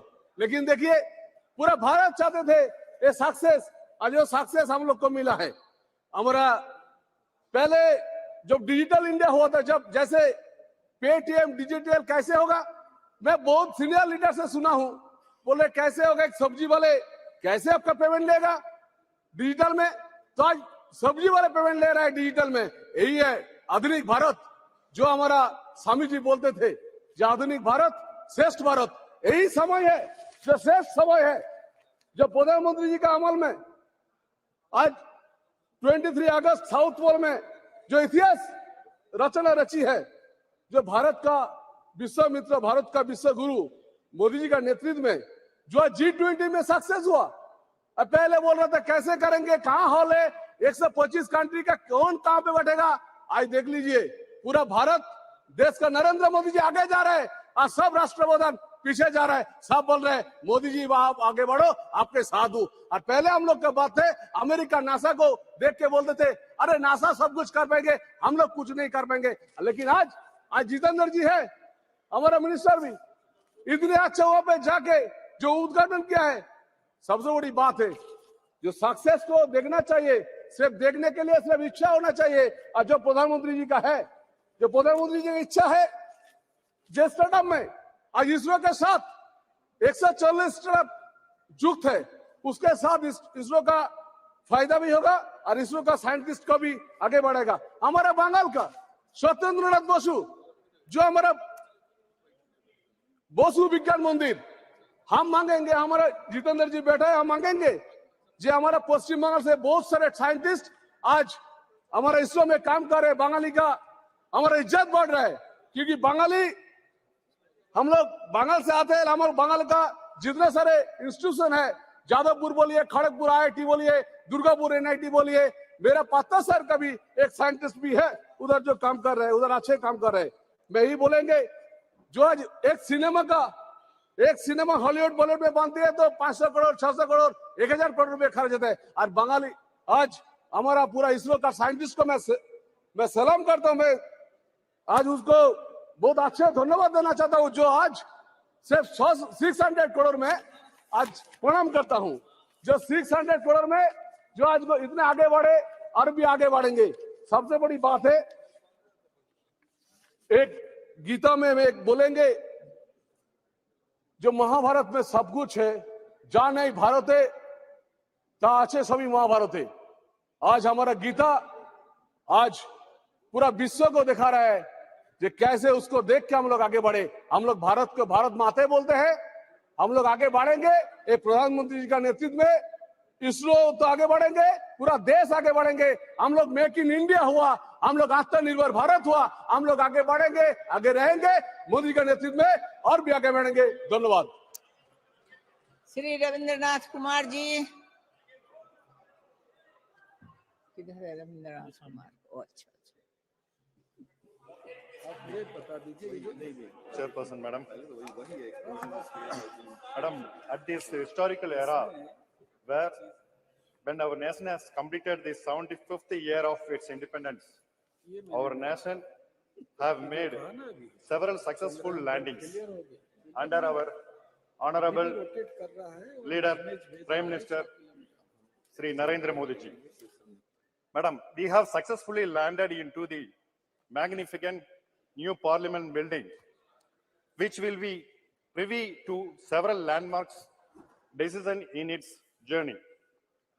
And the successful presidency of G20 under our Honorable Prime Minister ensured the successful landing of the several most powerful world nations into our country. The G20 New Delhi Summit evidenced our nation's collective power and showcased our diversity and prosperity to the rest of the world. History was set when the lander model of Chandrayaan-3 set foot on the moon. India became the first nation to reach the unexplored south pole of the moon in the world, and it doesn't matter who lands second, and the whole world congratulated our Honorable Prime Minister when Bharat earned a place in record books. Our Honorable Prime Minister Sri Narendra Modi ji leaves a legacy not only to our nation but to the many several world nations which aspire to become space power. I wish to take this opportunity to congratulate the ISRO chairperson, S. Somnath, project director, Veera Muthuvel, Deputy Director Kalpana Halahasti, VSSC Director S. Unnikrishnan Nair, and Sankaran Srikant, the former chairman of ISRO, and Sivan, and the entire team of heroes behind the historical mission, ma'am. Ma'am, apart from contributing with the expert project management team from Chandrayaan-3 mission, I am delighted to say that from Tamil Nadu, in the district of Namakkal, has contributed to the mission with the supply of soil for testing the Chandrayaan mission capacity. And finally, I finish in 1 minute, ma'am. I am equally proud that Tamil Nadu is home to many top scientists of the world, notably Sir C.V. Raman, astrophysicist Radhakrishnan, S. Chandrasekhar, who later on called as mathematician Sri Srinivasa Ramanujan, and notably our former president Bharat Ratna APJ Abdul Kalam, who was also the project director of India's first SLV rocket. And finally, I conclude with the vision, our vision of our Honorable Prime Minister shall help in expanding our space sector, further contributing to the overall progress of the country. I hope that our country will leave an even more prominent mark on the history of space travel and India's human space missions in the coming years. Ma'am, after achieving its target at present, the Chandrayaan lander is in sleeping mode. I wish this week, anytime again, it will come to backup mode. With this, I conclude, ma'am. Thank you. माननीय सदस्यगण, अभी मेरे पास वक्ताओं की लंबी सूची है। यदि सभा की सहमति हो तो सभा की कार्रवाई 8 बजे तक बढ़ा दी जाए।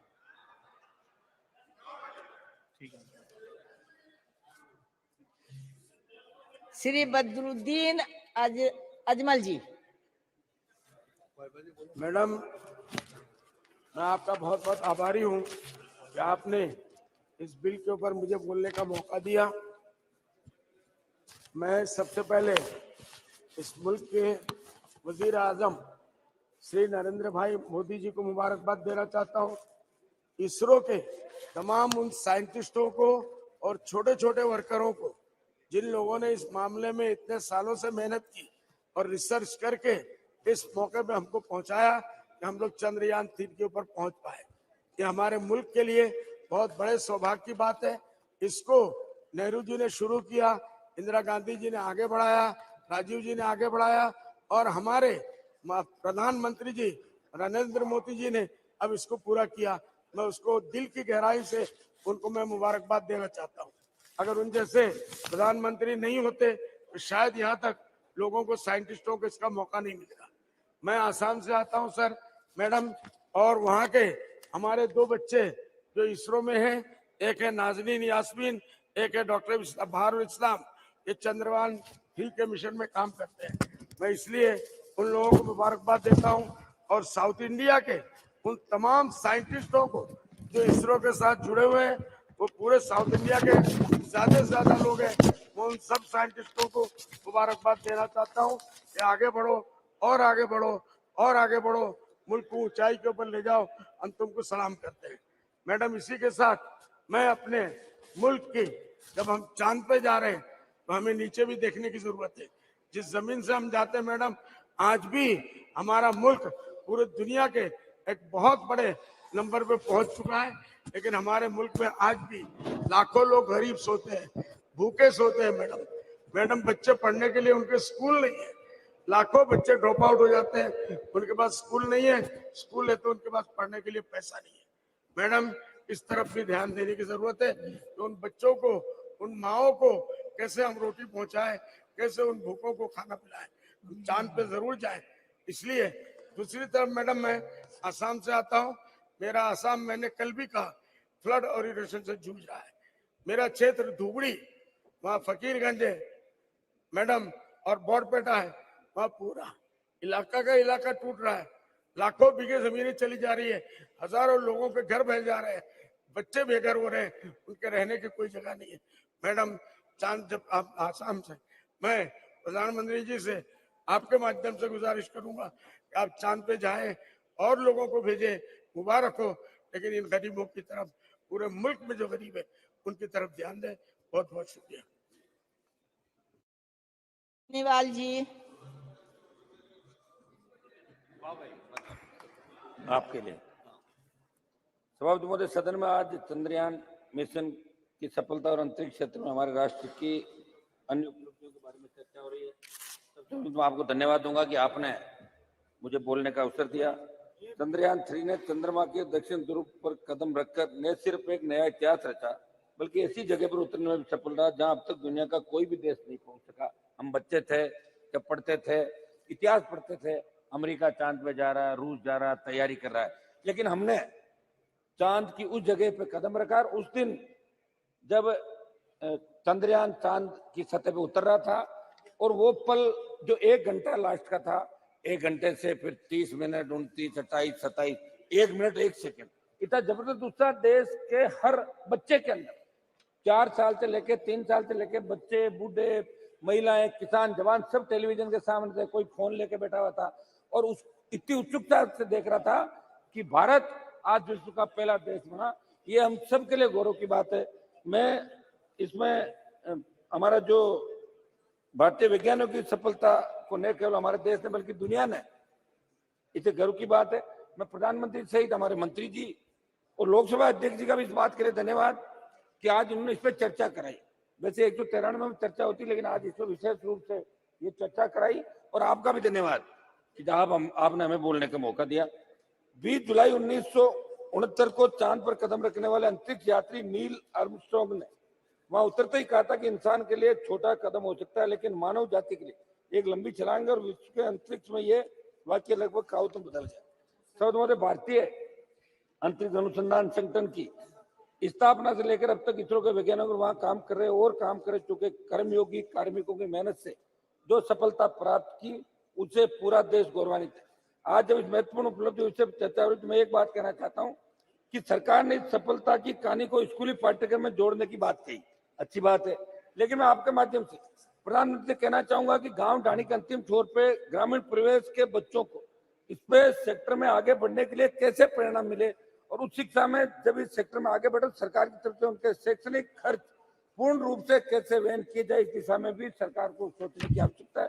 सर्वोदय चंद्रयान की जो सफलता हासिल हुई वो किसी व्यक्ति विशेष या सरकार की सफलता तक ही सीमित नहीं, ये हमारे वैज्ञानिकों की वर्षों की मेहनत का परिणाम और इसरो की स्थापना लेकर अब तक इसरो की यात्रा में वहां के वैज्ञानिकों का अथक परिश्रम का परिणाम। लेकिन भाजपा इस सफलता को ऐसे दिखा रही है कि जैसे ये उनकी व्यक्तिगत सफलता है। ऐसे मामलों का राजनीतिक नहीं करें तो अच्छा। हम सब इसमें आपको बधाई देते हैं, पूरे देश के लिए गौरव की बात है। सबका आशीर्वाद, सबकी दुआएं, इस देश आगे बढ़े, इसी का परिणाम है कि हमें विश्व में सबसे पहले सफलता मिली। देश की अंतरिक्ष यात्रा की शुरुआत 1960 के दशक में हो गई थी।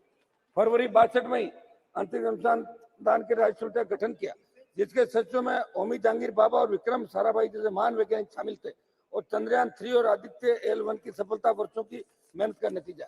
सब भारत ने अपने अंतरिक्ष कार्यक्रम की एक छोटी सी शुरुआत से की और आज विश्व के सम्मुख एक विशाल उदाहरण स्थापित कर देखा। अगर आप बीते 6 दशक पहले जब भारत ने इस यात्रा को शुरू किया, उस बारे में याद करें, उस समय अमेरिका और तत्कालीन सोवियत यूनियन लगभग चंद्रमा की धरती पर उतरने की तैयारी कर रहे थे। तब हम सोचते थे इन बातों को। इसके बाद के समय जब तक के भारत ने अंतरिक्ष क्षेत्र में जितनी तीव्रता के साथ अपने स्पेस प्रोग्राम को आगे बढ़ाया, इससे जाहिर होता है कि हमारे वैज्ञानिकों में कितनी प्रतिभा और योग्यता रही होगी। मुझे गर्व है कि मेरे संसदीय क्षेत्र के एक किसान की बेटी, मेरे समाज की एक बेटी जिसका नाम सुनीता खोकर है, चंद्रयान 3 की सफलता में इसरो की टीम का हिस्सा थी। सभापति महोदय, चंद्रयान पर भारत के मानव अभियान को लेकर उम्मीद बढ़ी, क्योंकि सफलता आपके कार्यकाल में मिली, ये सही है। लेकिन जब बात नीतिगत सवालों की आती है, सरकार को अपनी विफलताओं को भी स्वीकार करना चाहिए। सभापति महोदय, मैं कोई इश्यू से भटक नहीं रहा हूँ, लेकिन लोकतांत्रिक मूल्यों का अस्तित्व बचा रहे।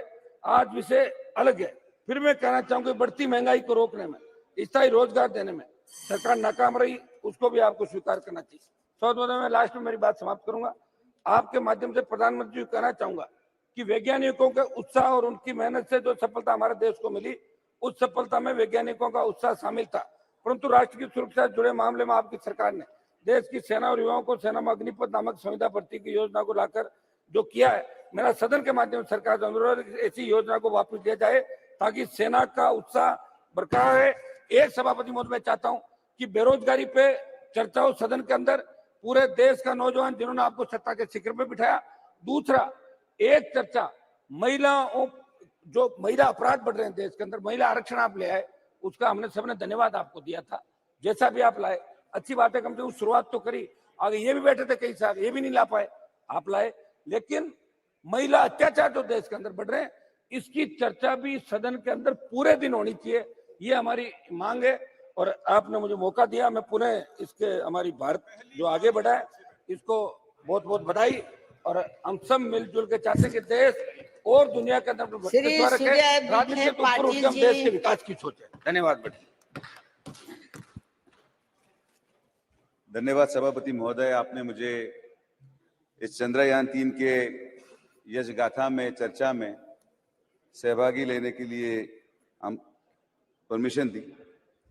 मैं खुद को भाग्यशाली समझता हूं कि एक first time member of parliament होने के नाते इस नवनिर्मित भव्य संसद में मुझे आपने बोलने का अवसर दिया, और वो इस विषय पे जिस विषय से इस देश का नाम पूरे विश्व में रोशन हुआ है। आज के ये चंद्रयान 3 के चर्चा में हम हमारे देश के पूर्व प्रधानमंत्री माननीय श्री अटल बिहारी वाजपेयी जी का याद करते हैं, जिन्होंने 2003 में चंद्रयान की घोषणा की थी। और उनके विश्वास और संकल्पों को नमन करते हुए मैं कुछ पंक्तियों से उनको श्रद्धांजलि अर्पण करना चाहूंगा। वाकिफ कहां जमाना हमारे उड़ान से, वो और थे जो हार गए आसमान से, रखकर चांद पर कदम आज हमने इतिहास बना दिया, जिनको शक था हमारी काबिलियत पर आज उन सबको गवाह बना दिया। सभापति महोदय, आदरणीय प्रधानमंत्री जी नरेंद्र मोदी जी के नेतृत्व में चंद्रयान 3 का यह यश हमारे जय जवान जय किसान जय विज्ञान जय अनुसंधान का जीता जागता उदाहरण।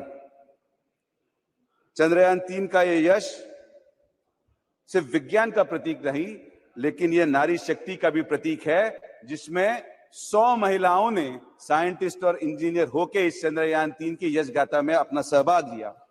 और आदरणीय मोदी जी के नेतृत्व में कल पारित किया गया नारी शक्ति वंदन अधिनियम इन्हीं महिलाओं को भारत के विज्ञान की आवाज इन संसद में उठाने के लिए प्रेरित करेगी। और अब वो दिन दूर नहीं कि कुछ सालों में इस देश का स्पेस मिनिस्टर एक इसरो की महिला अपने विज्ञान के माध्यम से इस देश को अवगत करेगी। माननीय सभापति महोदय, बचपन में स्कूल में हमें चांद से लेके 2 ही सवाल पूछे जाते थे, first man on moon and first country on moon. उसके जवाब हमें याद हो गए थे, नील आर्मस्ट्रांग और रशिया। लेकिन आज आदरणीय प्रधानमंत्री नरेंद्र मोदी के नेतृत्व में जब देश के बच्चे को पूछा जाएगा कि which country landed on the south pole of the moon first, वो देश का बच्चा गर्व से बोलेगा भारत। यह आदरणीय प्रधानमंत्री नरेंद्र मोदी के नेतृत्व में हम कर पाए हैं। सभापति महोदय, मैं महाराष्ट्र से सांसद हूं और महाराष्ट्र का योगदान इस चंद्रयान 3 अभियान में बहुत बड़ा है। इस चंद्रयान 3 में liquid propulsion engines and satellite thrusters Godrej के माध्यम से बनाए गए, जो मुंबई में स्थित है। आदरणीय प्रधानमंत्री नरेंद्र मोदी जी के नेतृत्व में आत्मनिर्भर भारत की गाथा बताते हुए GSLV मार्क 3 की कोटिंग सांगली जिले में डैजल डायनो कोट से की गई है। और इसकी सबसे बड़ी उपलब्धता हमारे नेता स्वर्गीय गोपीनाथ मुंडे जी का स्वप्न पूर्ण करते हुए बीड़ जैसे दुर्गम जिले के एक व्यक्ति ने, जिसका नाम दत्ता बीड़कर है, वहां पे एक जूनियर साइंटिस्ट बोल के काम करके चंद्रयान 3 की यश गाथा में शामिल हुआ। ये मुंडे जी का सपना हम पूरा होते हुए चंद्रयान 3 के माध्यम से देखने को हमें मिला है। आज की ये चर्चा में हम अपेक्षा कर रहे थे कि सब इसमें सकारात्मक भूमिका निभाए, सब हमारे वैज्ञानिकों की तारीफ करें, लेकिन कुछ लोगों की आदत राजनीति लाने की जाती नहीं है। और इसीलिए पिछले 50 सालों से आज जो विपक्ष में बैठे हैं, एक चांद के माध्यम से कविता बहुत खूबसूरत उन्होंने बताई थी। मुझे वक्त बहुत कम है तो मैं कविताओं के माध्यम से ही अपनी बात रखूंगा। एक कविता थी चंदा मामा दूर के, पुए पकाए बूर के, आप खाए थाली में, मुन्ना को दे प्याली में। 50 साल से इन्होंने देश को यह बताया कि चांद बहुत दूर है, और ये वही लोग हैं जिन्होंने चांदी के थाली में खाना खाया लेकिन गरीबों के प्याली में पानी देने की हिम्मत इनकी हुई नहीं। ये नरेंद्र मोदी की सरकार है जिन्होंने गरीबों का उद्धार किया और जल जीवन मिशन के माध्यम से आज पानी देने का काम हम कर रहे हैं। सभापति महोदय, चंद्रयान 2 2019 के जो टीवी पे विजुअल्स थे वो हम कैसे भूलें, जब हम टीवी पे देख पा रहे थे कि चंद्रयान 2 के नॉन लैंडिंग की वजह से हमारे इसरो के चेयरमैन हताश थे, साइंटिस्ट हताश थे, तो देश के एकमेव प्रधानमंत्री नरेंद्र मोदी थे जो स्पेस सेंटर में जाके उन्होंने हौसला बढ़ाया, उनको उम्मीद दी, और वो वही हौसला था जिसने चंद्रयान 3 की नींव रखी। आज उस जो हौसला, जो जज्बा उन साइंटिस्ट में निर्माण हुआ, उनको मैं उन कुछ पंक्तियों में रखना चाहूंगा कि ए चांद तेरी जिद के आगे क्या मैं नतमस्तक हो जाऊंगा, तू खाब परे रख दे अपने मैं फिर से वापस आऊंगा, तू दूर भले ही हो मुझसे पर पास कभी तो आऊंगा, है प्रेम अमर मेरा तुझसे मैं उसको छोड़ ना पाऊंगा, उस बार चलेगी जिद मेरी तुझको भी याद दिलाऊंगा, तू खाब परे रख दे अपने मैं फिर से वापस आऊंगा। और इसी हौसले से ये चंद्रयान 3 की तरफ हम बढ़े और हम यशस्वी भी हुए।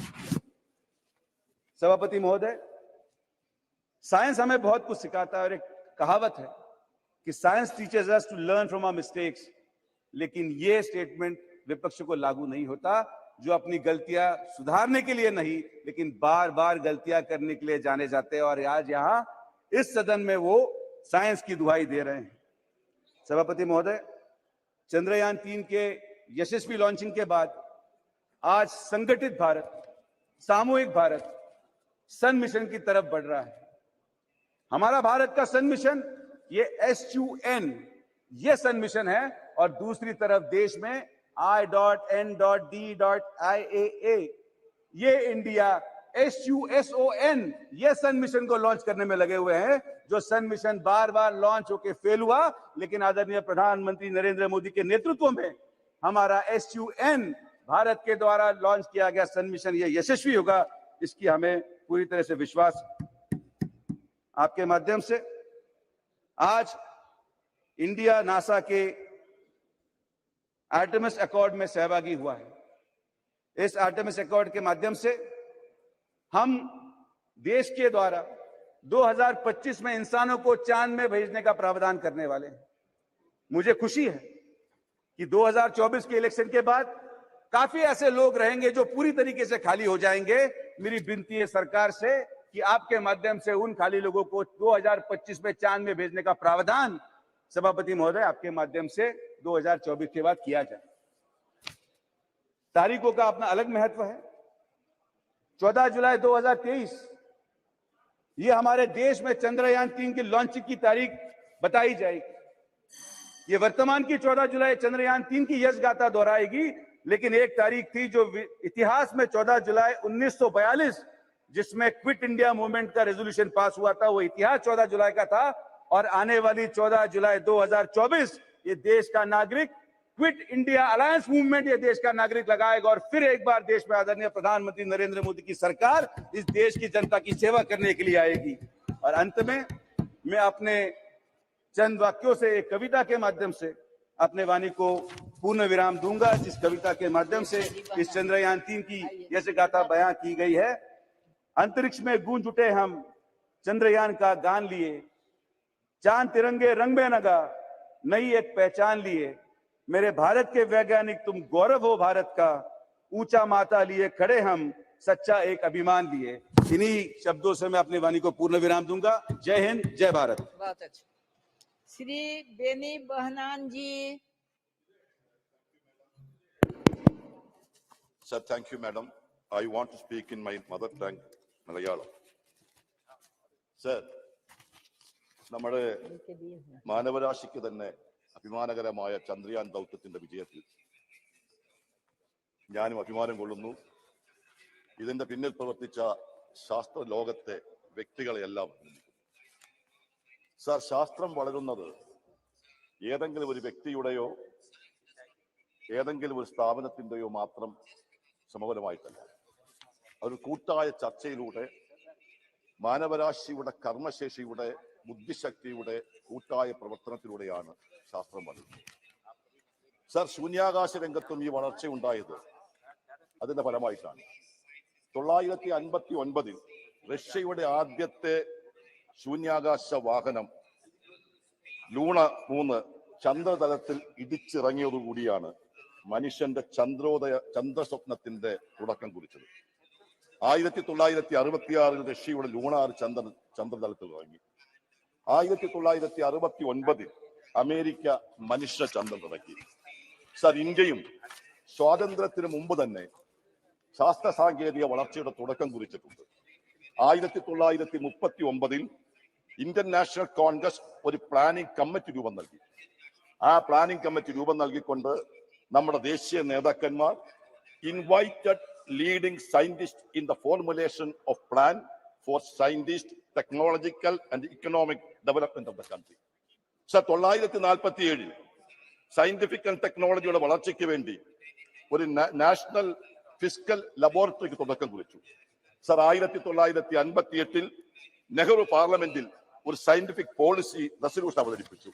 ആ പോളിസി റെസൊല്യൂഷനിൽ നിന്നാണ് നമ്മുടെ ശാസ്ത്ര സാങ്കേതിക രംഗത്തുണ്ടായ വളർച്ചയുടെ തുടക്കം കുറിച്ചത്. സർ, ലോകരാഷ്ട്രങ്ങൾ ശൂന്യാകാശത്തേക്ക് കടക്കുമ്പോൾ തന്നെ 1963 ഇന്ത്യ അതിന് തുടക്കം കുറിച്ചു. നമ്മുടെ ആദ്യത്തെ റോക്കറ്റ് തുമ്പയിൽ നിന്നും ആദ്യത്തെ റോക്കറ്റ് വിക്ഷേപിച്ചു. അതന്ന് കാലാവസ്ഥ നിരീക്ഷണത്തിന് വേണ്ടിയായിരുന്നു. സർ, ഇന്ത്യയുടെ ശാസ്ത്ര പുരോഗതിക്ക് ഒരു മാനുഷിക മുഖമുണ്ടായിരുന്നു. നമ്മൾ മാനവരാശിയുടെ പുരോഗതിക്ക് വേണ്ടി ശാസ്ത്ര പുരോഗതിയെ ഉപയോഗിക്കണമെന്ന് ആഗ്രഹിച്ചു. കൃഷി, കാലാവസ്ഥ, ആരോഗ്യം, ഡിസാസ്റ്റർ മാനേജ്മെന്റ് തുടങ്ങി ശ്രമിച്ചു. നെഹ്റുവിന് ഒരു കാഴ്ചപ്പാടുണ്ടായിരുന്നു. Nehru emphasized that science was the key to addressing issues like hunger, poverty, illiteracy and wastage of resources. Sir, 1959 Khrushchev അയച്ച ആദ്യമായും ശൂന്യാകാശ ദൗത്യം പൂർത്തീകരിച്ചപ്പോൾ ക്രൂഷ്ചേവിനെ അഭിനന്ദിച്ചുകൊണ്ട് മഹാനായ പണ്ഡിറ്റ് ജവഹർലാൽ നെഹ്റു പറഞ്ഞത്, this achievement is the establishment of peace and good will on the earth എന്നാണ് പറഞ്ഞത്. Sir, നമ്മുടെ രാജ്യവും 963 ശേഷം ആദ്യമായി ചന്ദ്രയാൻ ദൗത്യം നടത്തിയത് 968 ബഹുമാന്യനായ ശ്രീ വാജ്പേയി ഇന്ത്യയുടെ പ്രധാനമന്ത്രിയായിരുന്ന സമയത്താണ് രൂപകൽപ്പന നൽകിയത്. വാജ്പേയിയാണ് നമുക്കറിയാം ചന്ദ്രയാൻ എന്ന പേര് നൽകിയത്. ആദ്യം പേര് സോമയാൻ എന്ന ഋഗ്വേദ പദത്തിലെ ശ്ലോകത്തിൽ നിന്ന് എടുത്തതാണെങ്കിൽ വാജ്പേയിയാണ് അതിൽ ചന്ദ്രയാൻ ദൗത്യം എന്ന് പേര് നൽകിയത്.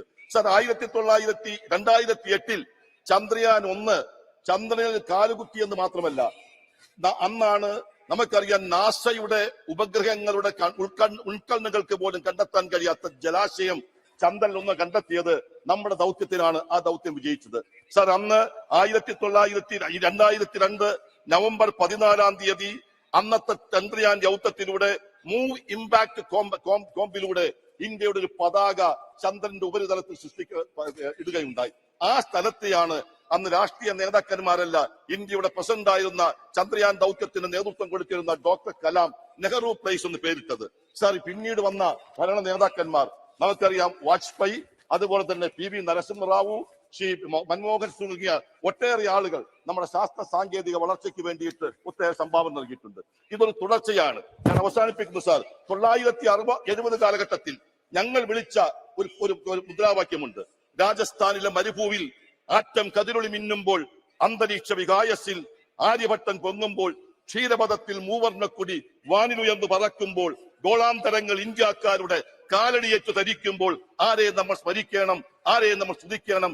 ജവഹർലാലിനെ, ഇന്ദിരയെ, ഇന്ത്യൻ നാഷണൽ കോൺഗ്രസിനെ എന്ന്. സർ, പിന്നീട് ഞാൻ സമ്മതിക്കുന്നു, ആ പട്ടികയിലേക്ക് നമുക്ക് ഒട്ടേറെ പേരുകൾ എഴുതി ചേർക്കാം. അവിടെ വാജ്പേയിയുടെ പേരുണ്ട്, അവിടെ മോഡിജിയുടെ പേരുണ്ട്, അവിടെ മൻമോഹൻ സിംഗിന്റെ പേരുണ്ട്. ഞങ്ങൾ അംഗീകരിക്കുന്നു സാർ. ഒരു കാര്യം ഞാൻ സൂചിപ്പിക്കുന്നു, നമുക്കറിയാം നമ്മൾ ചന്ദ്രയാൻ ദൗത്യത്തിന് വേണ്ടി ചർച്ച നടക്കുമ്പോൾ ശാസ്ത്രലോകം ചന്ദ്രന്റെ ഉപരിതലത്തിൽ ഉറക്കുകയാണ്. ഉറങ്ങുന്ന ചന്ദ്രയാൻ ഉണർത്താനുള്ള കഴിവ് ഇന്ത്യയുടെ ശാസ്ത്ര ലോകത്തിനുണ്ട്. പക്ഷേ ചരിത്രത്തിന് മുന്നിൽ ഇന്നും ഉറക്കം നടിക്കുന്ന ചില വ്യക്തികളെ ഉയർത്താൻ ശാസ്ത്ര ലോകത്തിന് കഴിയുന്നില്ല. ഞാൻ ആശംസിക്കുന്നു ചരിത്രത്തിന്റെ മുന്നിൽ ഇന്നും കണ്ണടച്ചുറക്കം നടിക്കുന്ന വ്യക്തികളെ ഉണർത്താൻ നമ്മുടെ ശാസ്ത്ര ലോകത്തിന് കഴിയട്ടെ. ഇതിന്റെ പിന്നിൽ പ്രവർത്തിച്ച മുഴുവൻ ആളുകളേക്കും ഞാൻ അഭിനന്ദിക്കുന്നു.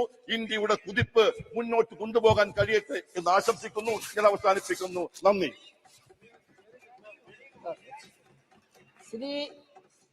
श्री दानिश अली जी। धन्यवाद कि आपने मुझे इस ऐतिहासिक पल पर बोलने का दिया। इस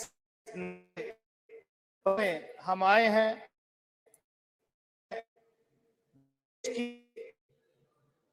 समस्त साइंस देने के लिए यहां आपके साथ खड़ा हूं। मुझे इस बात का है कि मैं आज नए परिसर बोलने के लिए खड़ा हूं तो इस देश की साइंटिफिक के लिए खड़ा हुआ। सभापति महोदय, गवर्नेंस एक कंटिन्यूअस प्रोसेस और मैं सुबह से बैठ के अपनी आदत के मुताबिक भले ही सदन में आने, लेकिन मैं लगातार सदन में बैठने की कोशिश कर। मुझे आज अफसोस हुआ इस बधाई संदेश में भी यहां राजनीति से हो गई। इस सदन के उपनेता ने शुरुआत की, दूसरी तरफ से भी उस तरीके के राजनीतिक टिप्पणियां हुई, लेकिन आज ये पल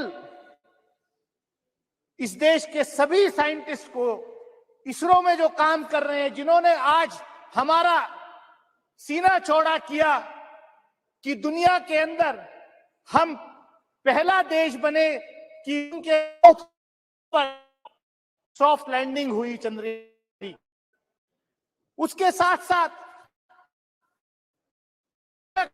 देश भर के साइंटिस्ट से जो हैं, मैं उसमें पीछे नहीं था, मेरी किसी के उसके लॉन्चिंग पैड के, चंद्रयान के लॉन्चिंग पैड में उनका योगदान रहा है। महोदय ने कल रिजर्वेशन बिल भी पास किया और चंद्रयान 3 के सफल लैंडिंग में महिलाओं का बहुत बड़ा योगदान, फीमेल साइंटिस्ट का बहुत बड़ा योगदान रहा है। मैं पढ़ रहा था कि किस तरीके से तमिलनाडु की एक बहन फातिमा शाजी, जो इस प्रोजेक्ट में जिसका बहुत बड़ा योगदान है, कितने गरीब परिवार से आती थी और ये इसलिए संभव हुआ कि हमारे देश के पहले प्रधानमंत्री से लेकर के मौजूदा प्रधानमंत्री तक कंटिन्यूअस इस क्षेत्र में इसरो को बढ़ावा देने में जो है कहीं पीछे नहीं रहे। पंडित जवाहरलाल नेहरू इस देश के पहले प्रधानमंत्री, उनके साथ जो शिक्षा मंत्री मौलाना अबुल कलाम आजाद थे, उनके जमाने में उन्होंने जो IIT वगैरह जो बड़े इंस्टीट्यूशंस खोले, उसका आज नतीजा हम ये देख रहे हैं। लेकिन यहां पर जो बात हो रही है कि ये सिर्फ इसी सरकार में संभव हुआ है।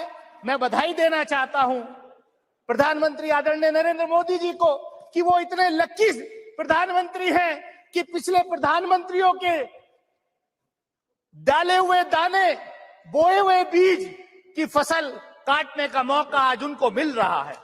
ये अच्छी बात है, लेकिन ये भी सच्चाई है कि पिछले बजट में इसरो का 8% एलोकेशन बजट में कम हुआ है। ये किसी से छुपा नहीं है, क्या ये किसी से छुपा नहीं है।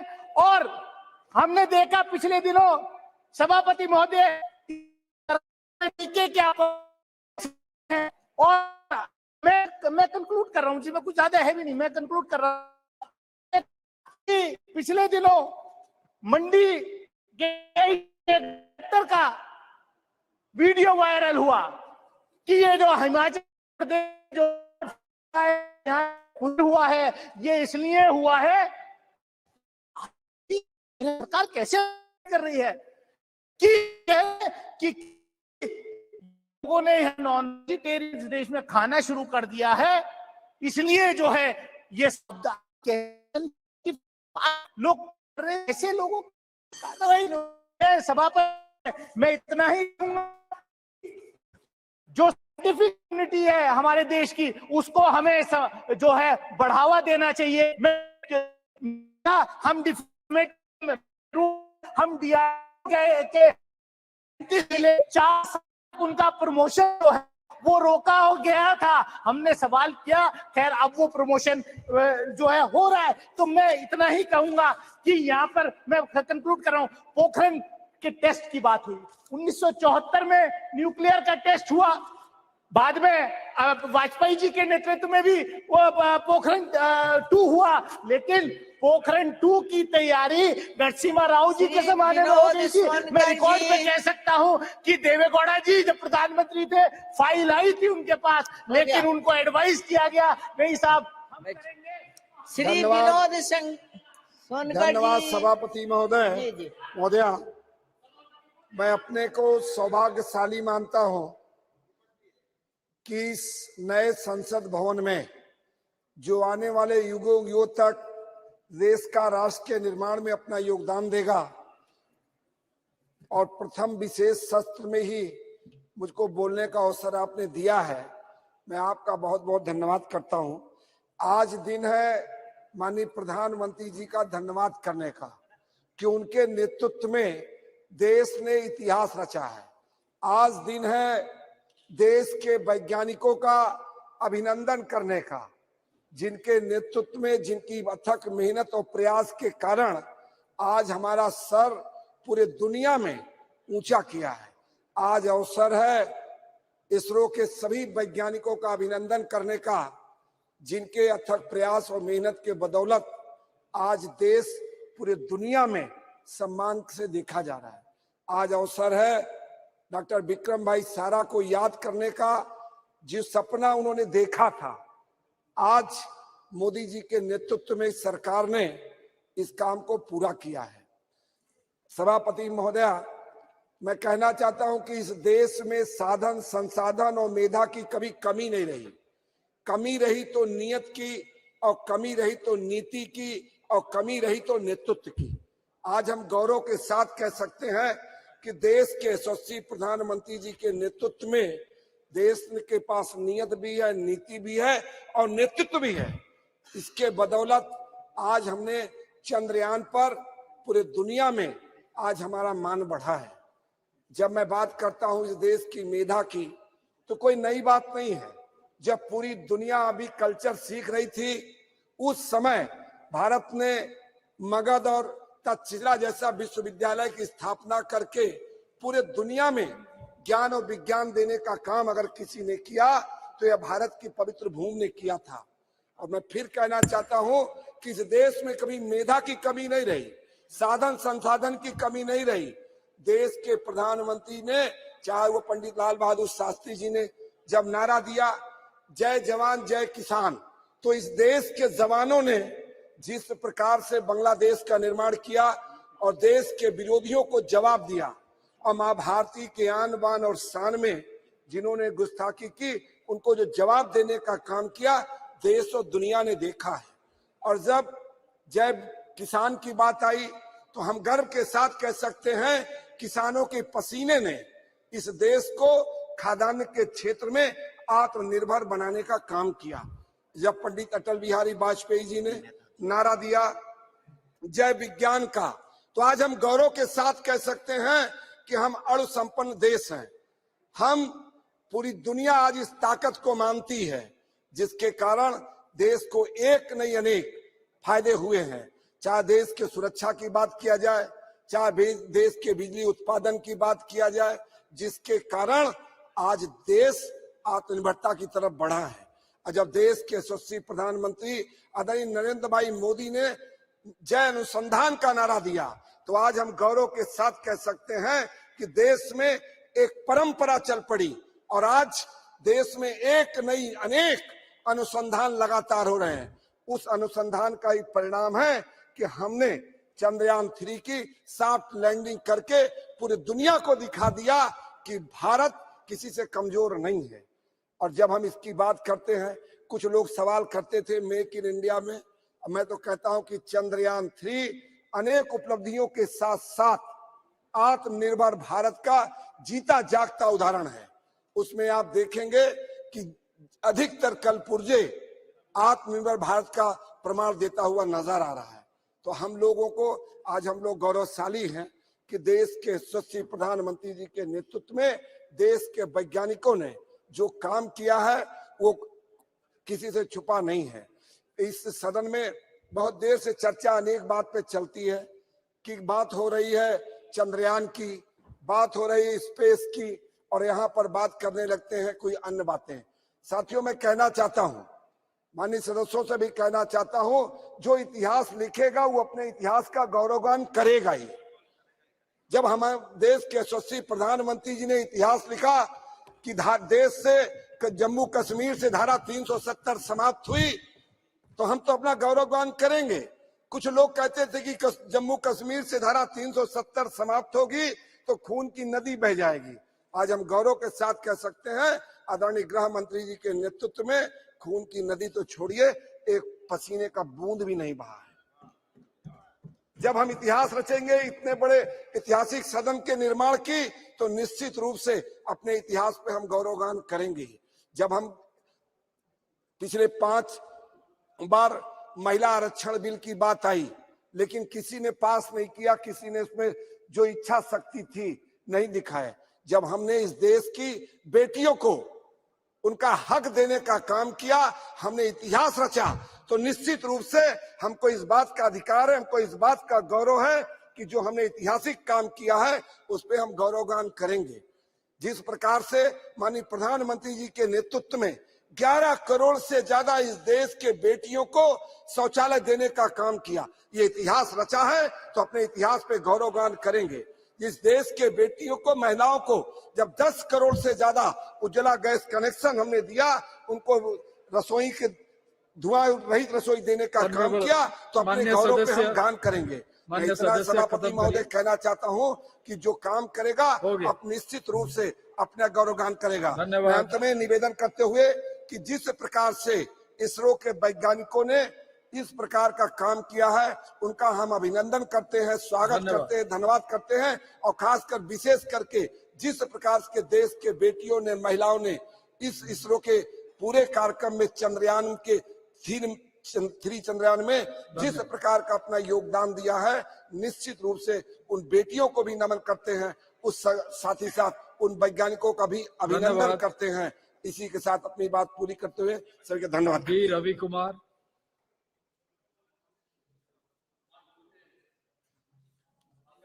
அவர்களுக்கு வணக்கம். நான் சந்திரயான் 3வது திட்ட இயக்குனர் விஞ்ஞானி வீர முத்துவேல் அவர்கள் பிறந்த விழுப்புரத்திலிருந்து வருகிறேன் என்பதை பெருமையோடு இந்த அவையிலே பதிவு செய்கின்றேன். சந்திரயான் 3 வெற்றி என்பது இந்தியாவுக்கு பெருமை சேர்த்திருக்கிறது. இது இந்தியாவினுடைய அறிவாற்றலுக்கு மிகப்பெரிய அங்கீகாரத்தை அளித்திருக்கிறது என்பதோடு இது அறிவியலின் வெற்றியை உலகுக்கு மீண்டும் வலுவாக எடுத்துச் சொல்லி இருக்கிறது. திரு வீர முத்துவேல் அவர்கள் விழுப்புரத்திலே ஒரு ரயில்வே ஊழியருடைய மகன். அங்கே சாதாரணமாக நகராட்சி பள்ளியிலே தமிழ் வழியிலே பயின்றவர். அங்கிருந்துதான் இத்தகைய மிகப்பெரிய சாதனையை நிகழ்த்துகிற நிலைக்கு அவர் வந்திருக்கின்றார். இது தமிழ்நாட்டினுடைய கல்வி அமைப்பினுடைய வெற்றியையும் அதனுடைய வலிமையையும் இன்றைக்கு இந்தியாவுக்கு எடுத்துச் சொல்வதாக இருக்கிறது. இந்த நேரத்திலே இந்தியாவினுடைய இந்த அறிவியல் சாதனை என்பது பாராட்டப்படுகிற இந்த நேரத்தில் சபையில் பல்வேறு உறுப்பினர்களும் பதிவு செய்த ஒரு விஷயம், நம்முடைய இந்திய ஒன்றிய அரசு அறிவியல் ஆராய்ச்சிக்கு போதிய அளவிலே ஊக்கத்தை அளிக்க வேண்டும் என்பதாகும். இன்றைக்கு நாம் இந்திய பட்ஜெட்டிலே 1 விழுக்காடு கூட R&Dக்கு, ரிசர்ச் அண்ட் டெவலப்மெண்ட்டுக்கு ஒதுக்குவதில்லை. 0.7% தான் இன்றைக்கு ஒதுக்கப்படுகிறது. இன்னைக்கு R&Dக்கு ஒதுக்கப்படுகிற நிதி என்பது அமெரிக்கா, சீனா போன்ற நாடுகளாக இருந்தாலும், ஐரோப்பிய நாடுகளாக இருந்தாலும் அதிக அளவிலே தனியார் துறை அதில் ஈடுபட்டு இருக்கிறது. ஆனால் இந்தியாவை பொறுத்த அளவிலே அரசுதான் அதிக அளவிலே இதற்கு முதலீடு செய்ய வேண்டிய நிலை இருக்கிறது. தனியார் துறை ஏன் இதிலே முதலீடு செய்ய தயக்கம் காட்டுகிறது என்று பார்க்கும்போது, இங்கே இருக்கிற பேட்டன்ட் லாஸ் அவை போதுமான பாதுகாப்போடு இல்லை என்பதை நிபுணர்கள் சுட்டிக்காட்டுகிறார்கள். நிறைய முதலீடு செய்து அவர்கள் கண்டறிகிற அந்த கண்டுபிடிப்புகளை மற்றவர்கள் எளிதாக நகல் செய்து விடுகிற ஒரு ஆபத்து இங்கே இருக்கிறது. அதனால்தான் அவர்கள் இதில் முதலீடு செய்ய தயங்குகிறார்கள் என்று நிபுணர்கள் சுட்டிக்காட்டுகிறார்கள். எனவே அந்த சட்டங்களை நாம் முறைப்படுத்த வேண்டிய தேவை இருக்கிறது என்பதை நான் இங்கே சுட்டிக்காட்டுகிறேன். அது மட்டுமல்ல, இந்தியாவினுடைய உயர்கல்வி நிறுவனங்கள் ஆராய்ச்சிக்கு போதுமான அளவிலே இன்றைக்கு பங்களிப்பு செய்யவில்லை.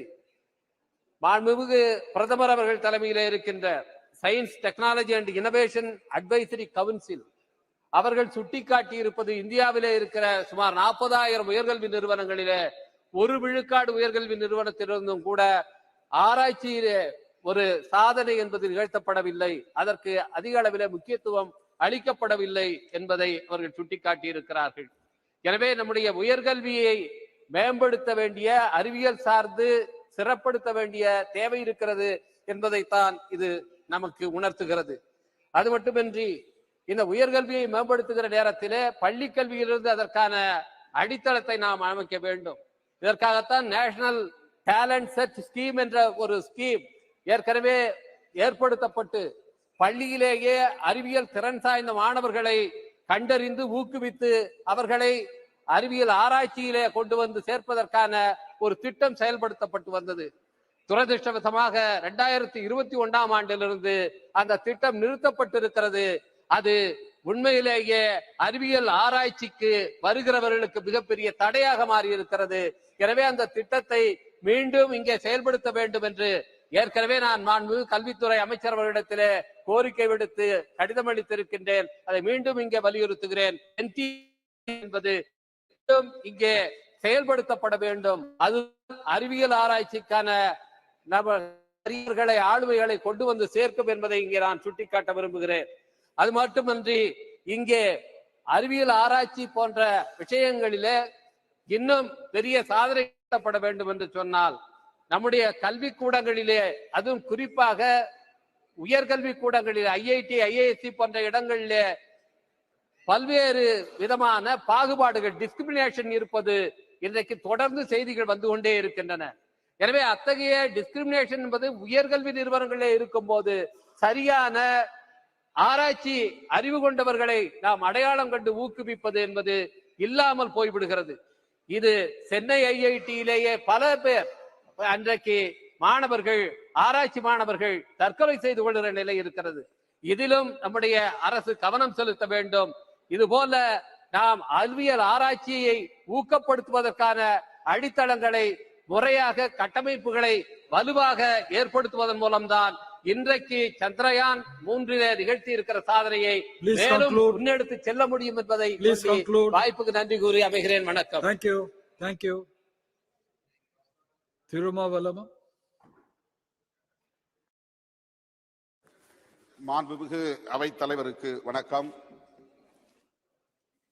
அகில உலகமும் வியந்து நோக்கும் வகையில் நமது விண்வெளி ஆய்வுக்கான விஞ்ஞானிகள் அளப்பரிய சாதனைகளை படைத்திருக்கிறார்கள்.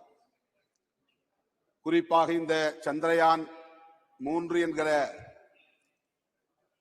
விண்கலம் இன்றைக்கு உலகின் கவனத்தை ஈர்த்திருக்கிறது. இந்த அளப்பரிய சாதனையை படைத்த விஞ்ஞானிகள், குறிப்பாக அந்த திட்ட இயக்குனர் வீரமுத்துவேல் மற்றும் அதற்கான ப்ரொபல்ஷன் மாடியூல்ஸ் என்கிற உந்துவிசை கருவிகளை தயாரித்த இயக்குனர் டாக்டர் நாராயணன் உள்ளிட்ட அனைத்து விஞ்ஞானிகளையும் இந்த நேரத்தில் நான் நெஞ்சார பாராட்டுகிறேன், வாழ்த்துகிறேன். அவர்களால் இந்திய நாட்டுக்கு பெருமை ஏற்பட்டிருக்கிறது. ஒவ்வொரு இந்தியனுக்கும் தலை நிமிர்வை உருவாக்கி இருக்கிறது. விஞ்ஞானிகளின் கண்டுபிடிப்புகள், விஞ்ஞானிகளின் சாதனைகள்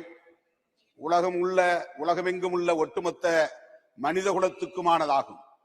நாம் இந்தியர்கள் என்று உரிமை கோரினாலும், தமிழர்கள் என்று பெருமைப்பட்டாலும், விஞ்ஞானிகள் இந்த அடையாளங்களை கடந்தவர்கள். அவர்களின் சாதனைகள் இனி எதிர்காலத்தில் வருகிற மனித குலத்துக்கு பயன்படக்கூடிய மகத்தான கண்டுபிடிப்புகளாகும். அந்த வகையில நாம் அவர்களை நெஞ்சார பாராட்ட கடமைப்பட்டிருக்கிறோம். குடியரசுத் தலைவர் கைகளால் அந்த விஞ்ஞானிகளுக்கு பாராட்டு சான்றிதழ்களை வழங்கி அவர்களை சிறப்பிக்க வேண்டும், அல்லது தேசிய அளவிலான விருதுகளை வழங்கி அவர்களை சிறப்பிக்க வேண்டும் என்று நான் இந்த நேரத்தில் வேண்டுகோள் விடுக்கிறேன். அவர்கள் 2 இயக்குநர்கள் மட்டுமின்றி அவர்களோடு இணைந்து பணியாற்றிய விஞ்ஞானிகள் ஏராளமானவர்கள் ஆண்களும் பெண்களுமாக இருக்கிறார்கள். இரவு பகல் பாராமல் கண் துஞ்சாமல் அரும்பாடுபட்டு இந்த அளப்பரிய சாதனையை படைத்திருக்கிற அவர்களை குடியரசுத் தலைவர் நேரடியாக அழைத்து வாழ்த்த வேண்டும், பாராட்ட வேண்டும் என்று இந்த நேரத்தில் நான் வலியுறுத்த விரும்புகிறேன். அவர்களுக்கு இன்னும் ஒட்டுமொத்த விஞ்ஞானிகளுக்கு இன்னும் ஊக்கமளிக்கக்கூடிய வகையிலே சம்பளத்தை உயர்த்த வேண்டும். அவர்களுக்கான கட்டமைப்பு வசதிகளை பெருக்கித் தர வேண்டும்.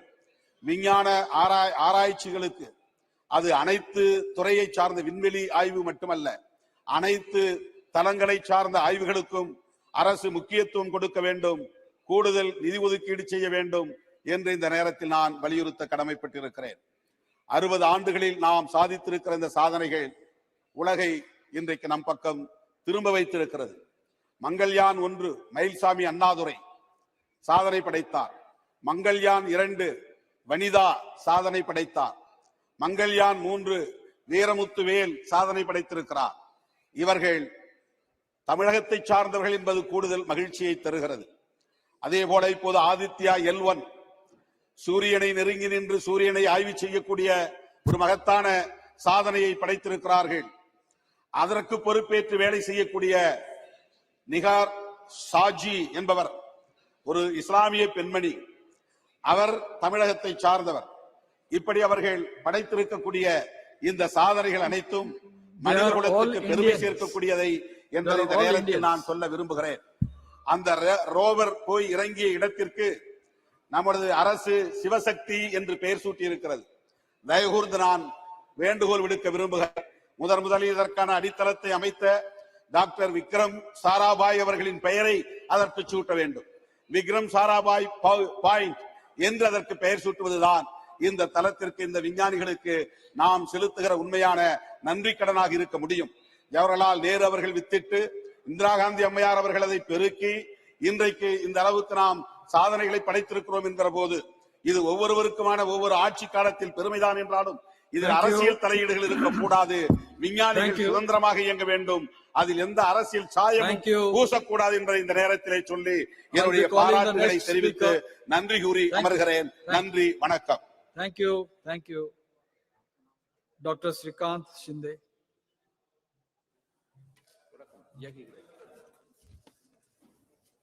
धन्यवाद अध्यक्ष जी कि आपने मुझे आज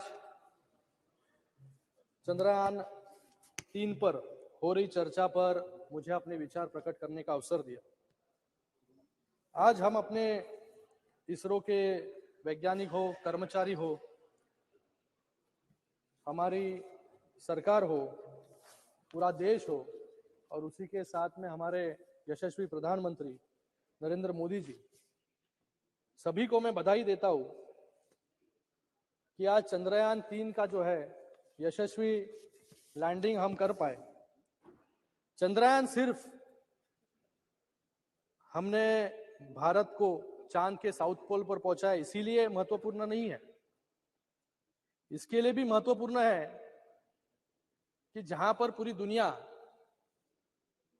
लूनार मिशंस के लिए हजारों करोड़ खर्चा कर रही है, वहां पर हमारे देश ने सिर्फ 615 करोड़ में चंद्रयान 3 जो है सफलतापूर्वक जो है आज चंद्र पर लैंड किया। मैं सबसे पहले अभिनंदन करता हूं इसरो की पूरी टीम का, और सबसे महत्वपूर्ण बात है कि इस मिशन में महिला वैज्ञानिकों की भागीदारी थी, और इस नए सदन के लिए बहुत शुभ संकेत है कि कल ही हमने महिला आरक्षण बिल भी पारित यहां पर किया, और आज यहां पर जिस चंद्रयान में महिलाओं की ज्यादा भागीदारी थी उस पर आज यहां पर हम चर्चा कर रहे हैं। मैं आज इस समय पर अटल बिहारी वाजपेयी जी को याद करना चाहूंगा कि जिन्होंने सही मायने में चंद्रयान 3 की नींव जो है 1999 में रखी, और इसका नाम सोमयान से चंद्रयान रखा गया। आज उनकी एक कविता भी यहां पर मुझे याद आती है, कदम मिलाकर चलना होगा, बाधाएं आती है आए, घिरे प्रलय की घोर घटाए, पांव के नीचे अंगारे, सिर पर बरसे यदि ज्वालाए, निज हाथों में हंसते हंसते आग लगाकर जलना होगा, कदम मिलाकर चलना होगा।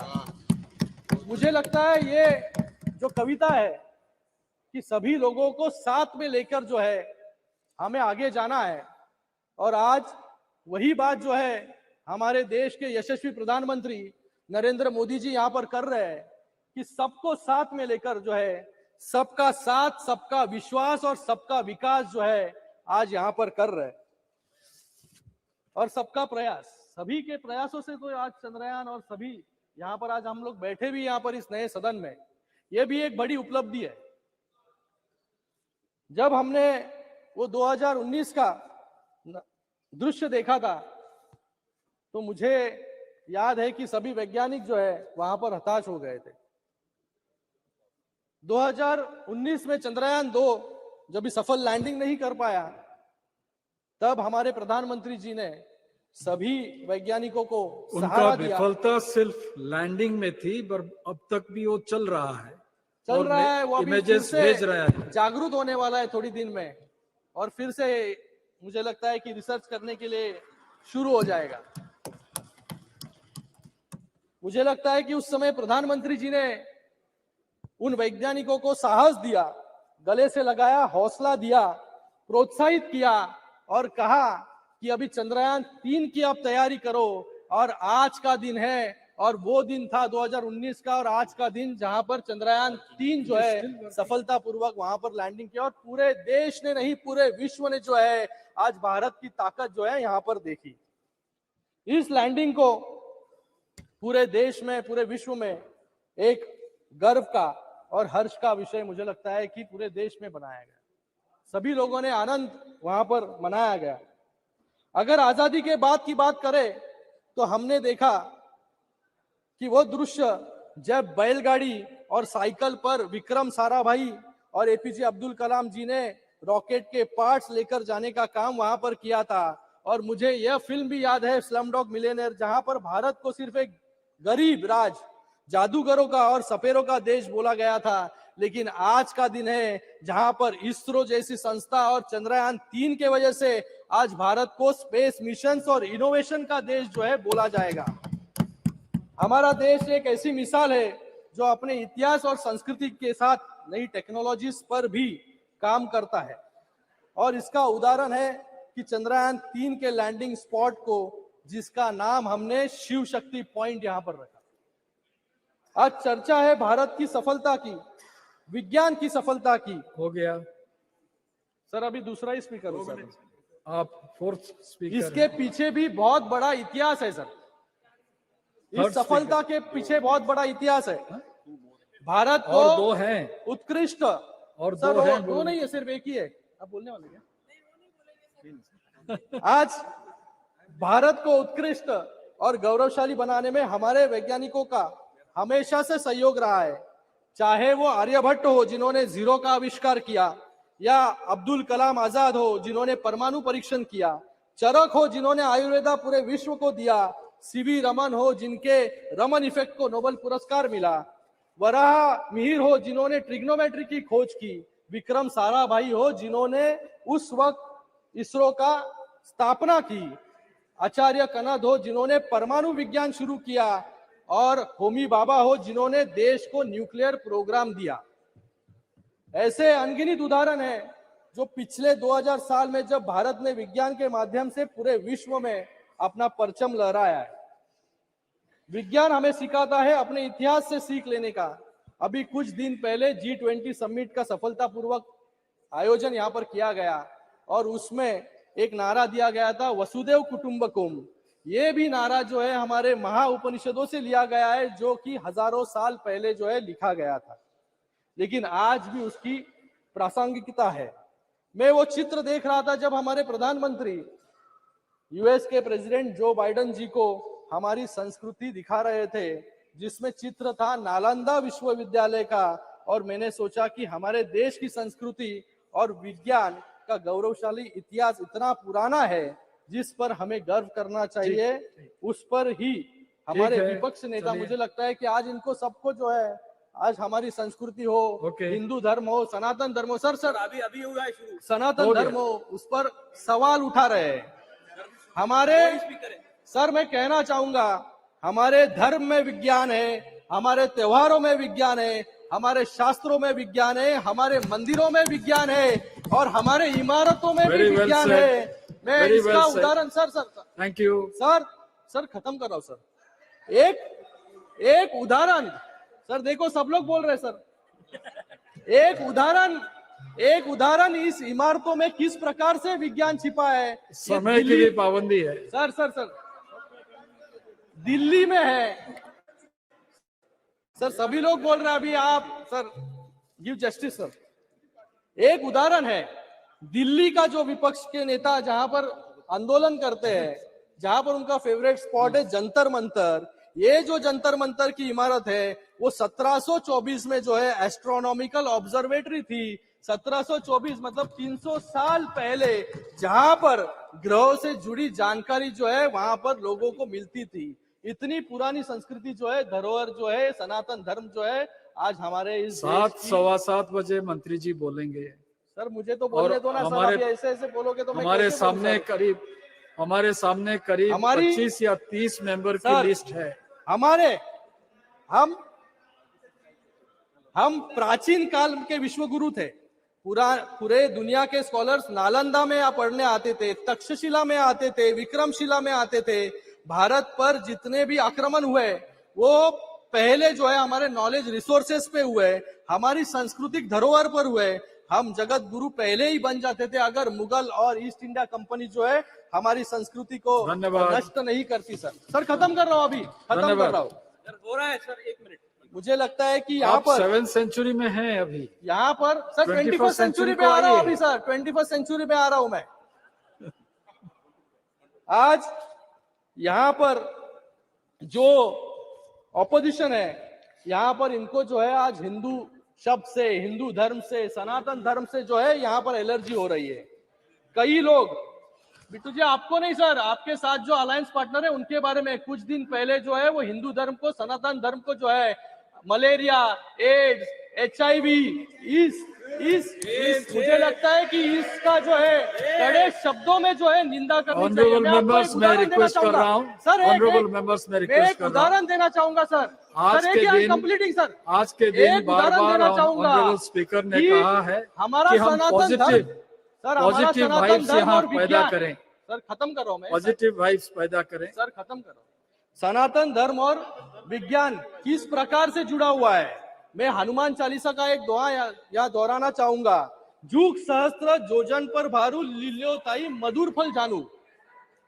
इसका अर्थ है हनुमान जी ने जुग सहस्त्रों योजन की दूरी पर स्थित भानु यानी सूर्य को मीठा फल समझकर खा लिया था। गोस्वामी तुलसीदास ने प्राचीन समय में ही बताया था कि सूर्य और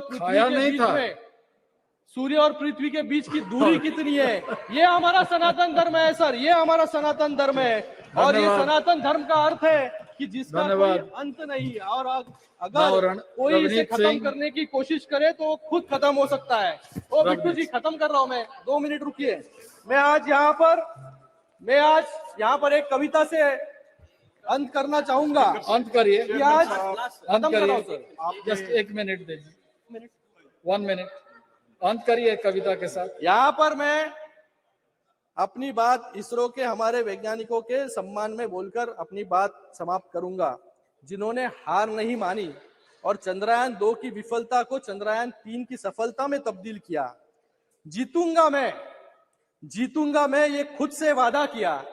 जितना सोचा था कोशिश उससे ज्यादा किया। तकदीर भी रूठी पर हिम्मत न टूटी। मजबूत इतना इसरो ने अपना इरादा किया। इसी के साथ में मैं प्रधानमंत्री जी का और पूरे देश का और उसी के साथ में इसरो के सभी साइंटिस्टों का यहाँ पर बहुत बहुत अभिनंदन करता हूँ, धन्यवाद अदा करता हूँ कि आने वाले समय में और ज्यादा उपलब्धियां जो है हमें इस देश के माध्यम से पूरे दुनिया को जो है भारत बढ़िया भाषण दिए, धन्यवाद दिखाएगा। फिर से एक बार सभी का बहुत बहुत धन्यवाद जी, धन्यवाद। थैंक यू चेयरमैन साहब। आज नए सदन में चंद्रयान 3 थर्ड तीसरे के बारे में चर्चा हो रही है और ये बहुत डॉक्टर बड़ी श्रीकांत स्पोक फॉर 14 मिनट्स 14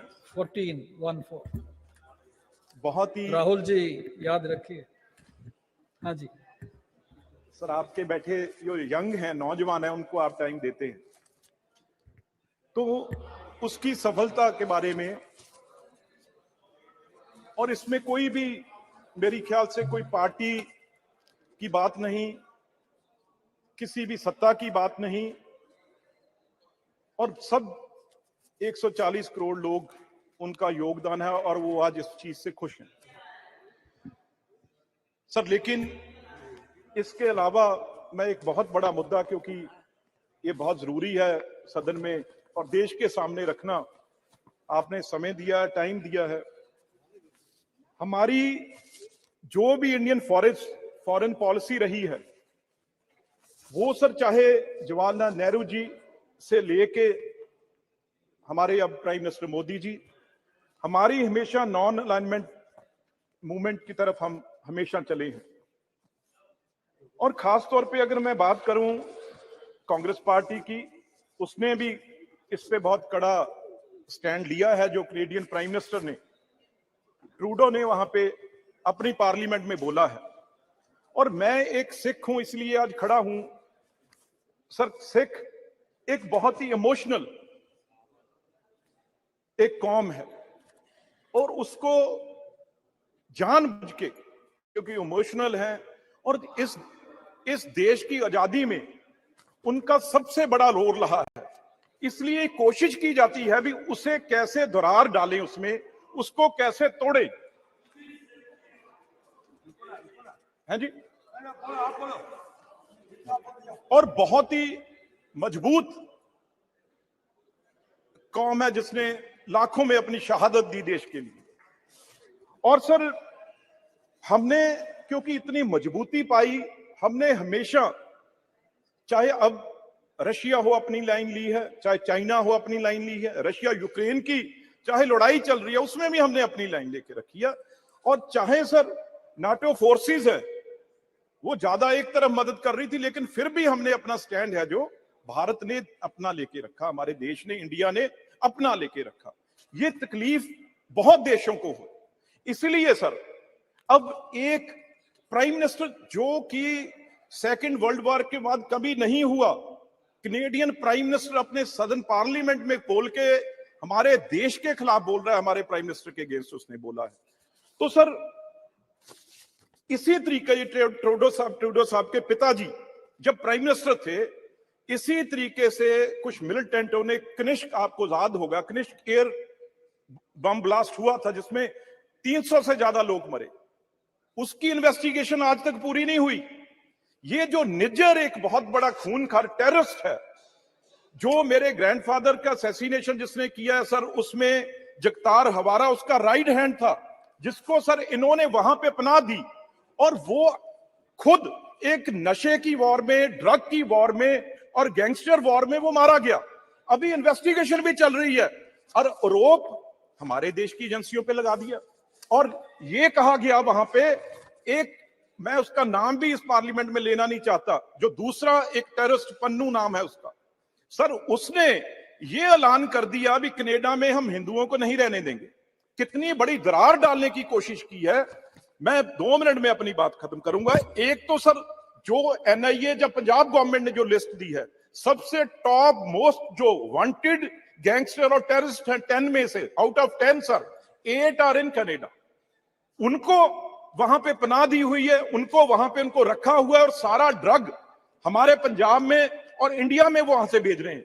और जितने गुरुद्वारे हैं सर, जहां गुरु ग्रंथ साहब है, पंजाबियों ने जहां जो भी गुरु नानक देव जी को मानते हैं, नाम लेवा लोगों ने जाना है, हर हफ्ते सर सैकड़ों गुरुद्वारे हैं जो पन्नू या निजर जैसे के कब्जे में है, और वहां से सर लाखों डॉलर पाउंड वो चढ़ावा जो चढ़ता है वो ट्रूडो की पार्टी को जाता है, इनके मंत्रियों को जाता है।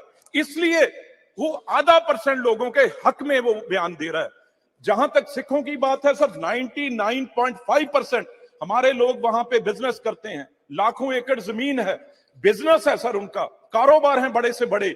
मैं इस सदन में उनसे कहना चाहता हूं भाई ट्रूडो को, उनकी पार्टी को जाके कहें, आप अगर क्यों, मैं ये क्यों कह रहा हूं, क्योंकि हिंदुस्तानियों ने यहां आना है, पंजाबियों ने यहां आना है, यहां से रिश्तेदारों ने वहां जाना है। आज सर 7 लाख बच्चे हमारे पढ़ रहे हैं वहां पे, लाखों करोड़ों रुपया जो पेरेंट्स कर चुका है, उन्हें पढ़ाने के लिए फीसें जमा हो चुकी हैं, हो गया। कुछ लोग वहां पे गए हैं जिनकी पीआर होनी है। ये अगर दोनों के संबंध ऐसे खराब हो जाएंगे तो किसका नुकसान होगा? तो इस को वो वहां पे ये, हाँ हमें बताएं, अगर भाई अगर 20 घंटे आप बैठे रहे, इसमें हमारी गलती है, आप जाके पार्लियामेंट में ऐसे बयान दे रहे हो, तो मैं एक बात जरूर कहूंगा, हम सिख जहाज खराब हो गया था 2018 में, जब भी आए थे जहाज खराब हो गया था। बताओ सर, फिर इस सदन से सर रिक्वेस्ट कर देते हैं भी नया हम ले देते हैं। अब सर वो बातें नहीं रही। भारत सरकार के तरफ से, हमारे तरफ से, देश के तरफ से एक प्लेन उनको ले जाने के लिए भी ऑफर किया गया था, वो भी नहीं माने, तो गलती हमारी थोड़ी है सर। अब तो उस चीज को, क्योंकि सर इससे भी अब भारत सरकार के फॉरेन पॉलिसी को सपोर्ट कर रहे हैं। बिल्कुल सर। सर आगे बढ़िए। एक बात सर, एक बात और सर, जब भी सिखों को क्यों बीच में लेके आते हैं, जब सर अगर उनको वो कहें, कोई कनेडियन उनका कोई भी गैंगस्टर, कोई भी जिसने वहां पे टेररिस्ट है जो इंडिया में छिपा है, तो हम एक दिन में वापस वहां करेंगे। लेकिन पंजाब में आप सिद्धू मूसेवाले का नाम सबने सुना है, उसका सर कहां से कत्ल हुआ, ऑर्डर कहां से हुआ, और वो कहां बैठा है? वो कनाडा में बैठा है। जो भी किलिंग पंजाब में हो रही है, वो सारी की सारी गैंगस्टर कनाडा बैठ के यहां किलिंग करा रहे हैं।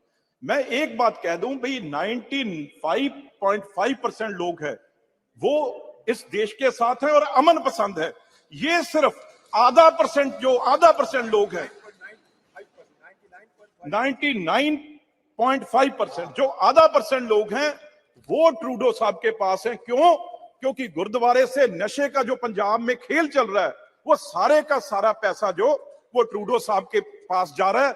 चाहे G20 हो, चाहे कोई और हो, उसमें सबसे जरूरी बात क्या होती है? भी टेररिज्म को कंट्रोल करना है। इस बात से जो इस बार ट्रूडो साहब ने की है, इससे इंटरनेशनल छवि कनाडा की कहीं रहेगी नहीं। पर कनाडा तो एक पपेट है सर उस देश का। ये सब कुछ CIA के इशारे पे हो रहा है। भी आज चलो नाम मैं नहीं लेना चाहता, लेकिन आज हिंदुस्तान वो देश नहीं है जो 70 साल पहले था। आज जवाहरलाल नेहरू जी से लेके मोदी जी तक, उसके खिलाफ भी बोले, मनमोहन सिंह जी तक, ब्रिटेन ये हमारा ठीक है सर, ठीक सर, पर उसकी इतनी हिम्मत नहीं है। पर मैं ये कह दूं एंड में, भाई जो यहां तक देश आज हमारा पहुंचा है, अब हमारा देश दुनिया की ताकत है, इन देशों से झुकने वाला नहीं। हम पन्नू जैसे को सर्जिकल स्ट्राइक करके वहां से भी उठा सकते हैं। अगर ये गलत फहमी में कनेडा या कोई देश ना रहे धन्यवाद और रवनीत सिखों जी। को बांटने की कोशिश करेंगे तो बहुत मुंह तोड़ जवाब उनको हमेशा दिया जाएगा। और इस बार आपने टाइम दिया, मैं आपका बहुत आभार धन्यवाद। प्रकट करता हूं। धन्यवाद। माननीय मंत्री जितेंद्र सिंह जी।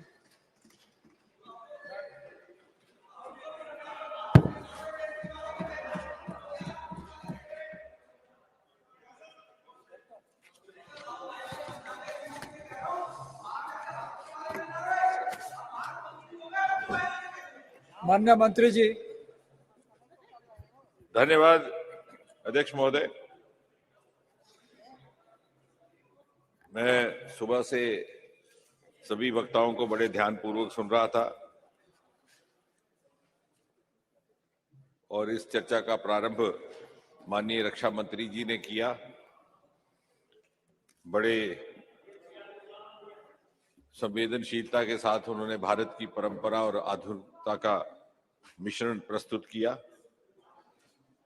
एक सुखद संयोग है कि ये जो विशेष सत्र सदन का हो रहा है, इसमें पहले 2 दिन जिन 2 विषयों पर चर्चा हो रही है, ये एक तरह से प्रधानमंत्री श्री नरेंद्र मोदी जी के नेतृत्व की सरकार की प्राथमिकताओं को भी दर्शाता है। एक और महिला संरक्षण बिल इस हाउस से पारित हो चुका, कुछ ही समय में राज्यसभा में भी उसको लिया जाएगा। और दूसरी चर्चा चंद्रयान को लेकर के, और जिस प्रकार आज सुबह जैसे ही हाउस की बैठक प्रारंभ हुई, प्रधानमंत्री मोदी जी ने स्वयं यहां पर उपस्थित रह करके कल रात्रि महिला संरक्षण बिल के पारित होने पर अभिनंदन भी किया और अपने सच्चे मन से धन्यवाद भी प्रकट किया। और ठीक उसी तरह जब वो अमेरिका यात्रा से लौटे तो दिल्ली पहुंचने से पहले उन्होंने बंगलौर जाकर के चंद्रयान की सफलता पर वहां जाकर के वैज्ञानिकों का अभिनंदन किया। कुल मिलाकर के ये दोनों विषय ऐसे हैं जो इस सरकार की प्राथमिकताओं को भी दर्शाते हैं और जिस प्रकार भारत एक प्रगतिशील यात्रा पर निकल चुका है उसका भी प्रतीक है। जहां एक और नारी सम्मान हमारी परंपरा, हमारी सभ्यता का एक हिस्सा रहा है, वहां दूसरी ओर आधुनिक युग में किस प्रकार भारत के आने वाले अमृत काल में नारी को इस विकास यात्रा में एक प्रमुख भागीदार बनाना, वो इस बात का प्रतीक है। और जिस तरह से चंद्रमा पर को लेकर के सदा अटकलें लगाई जाती थी हमारे कहानियों में, उपन्यासों में, कि चांद की धरती कैसी होगी, कैसे लोग बसते होंगे, कैसा दृश्य होगा, उन पहेलियों का वैज्ञानिक उत्तर ढूंढने का रास्ता भी चंद्रयान ने ही हमवार किया। और भले ही अमेरिका ने, आज जैसे सुबह कहा जा रहा था, शशि थरूर जी ने और अन्य कुछ हमारे मित्रों ने पूरी क्रोनोलॉजी बताई कि सबसे पहले 1969 में चांद की धरती पर मानव उतारा था नील आर्मस्ट्रांग, जो वहां कुछ टहले भी थे। उन्होंने वहां एक पहुंच करके वक्तव्य दिया जो बड़ा प्रसिद्ध हुआ। उन्होंने कहा, 1 small step for man, giant step for Mankind.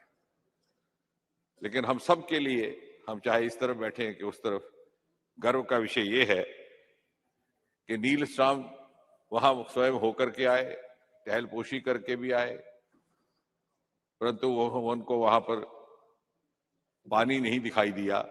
वो हमारा चंद्रयान था जो जाकर के वहां पर जल होने का प्रमाण लेकर आया। मैं बिल्कुल आगे चलेंगे, अभी मैं बताऊंगा। मैं कुछ एक विषय उठाए गए हैं कुछ एक मित्रों द्वारा, उसका मैं बिंदुवार उत्तर देने का प्रयास करूंगा, परंतु चूंकि ये खुशमय माहौल है सेलिब्रेशन का, इसलिए पहले 5 मिनट में दूसरी एक बात रखूं। चंद्रयान की इस लगभग 2.5 महीने की यात्रा में, कि 14 जुलाई को गया था, बड़े महत्वपूर्ण पड़ाव रहे हैं।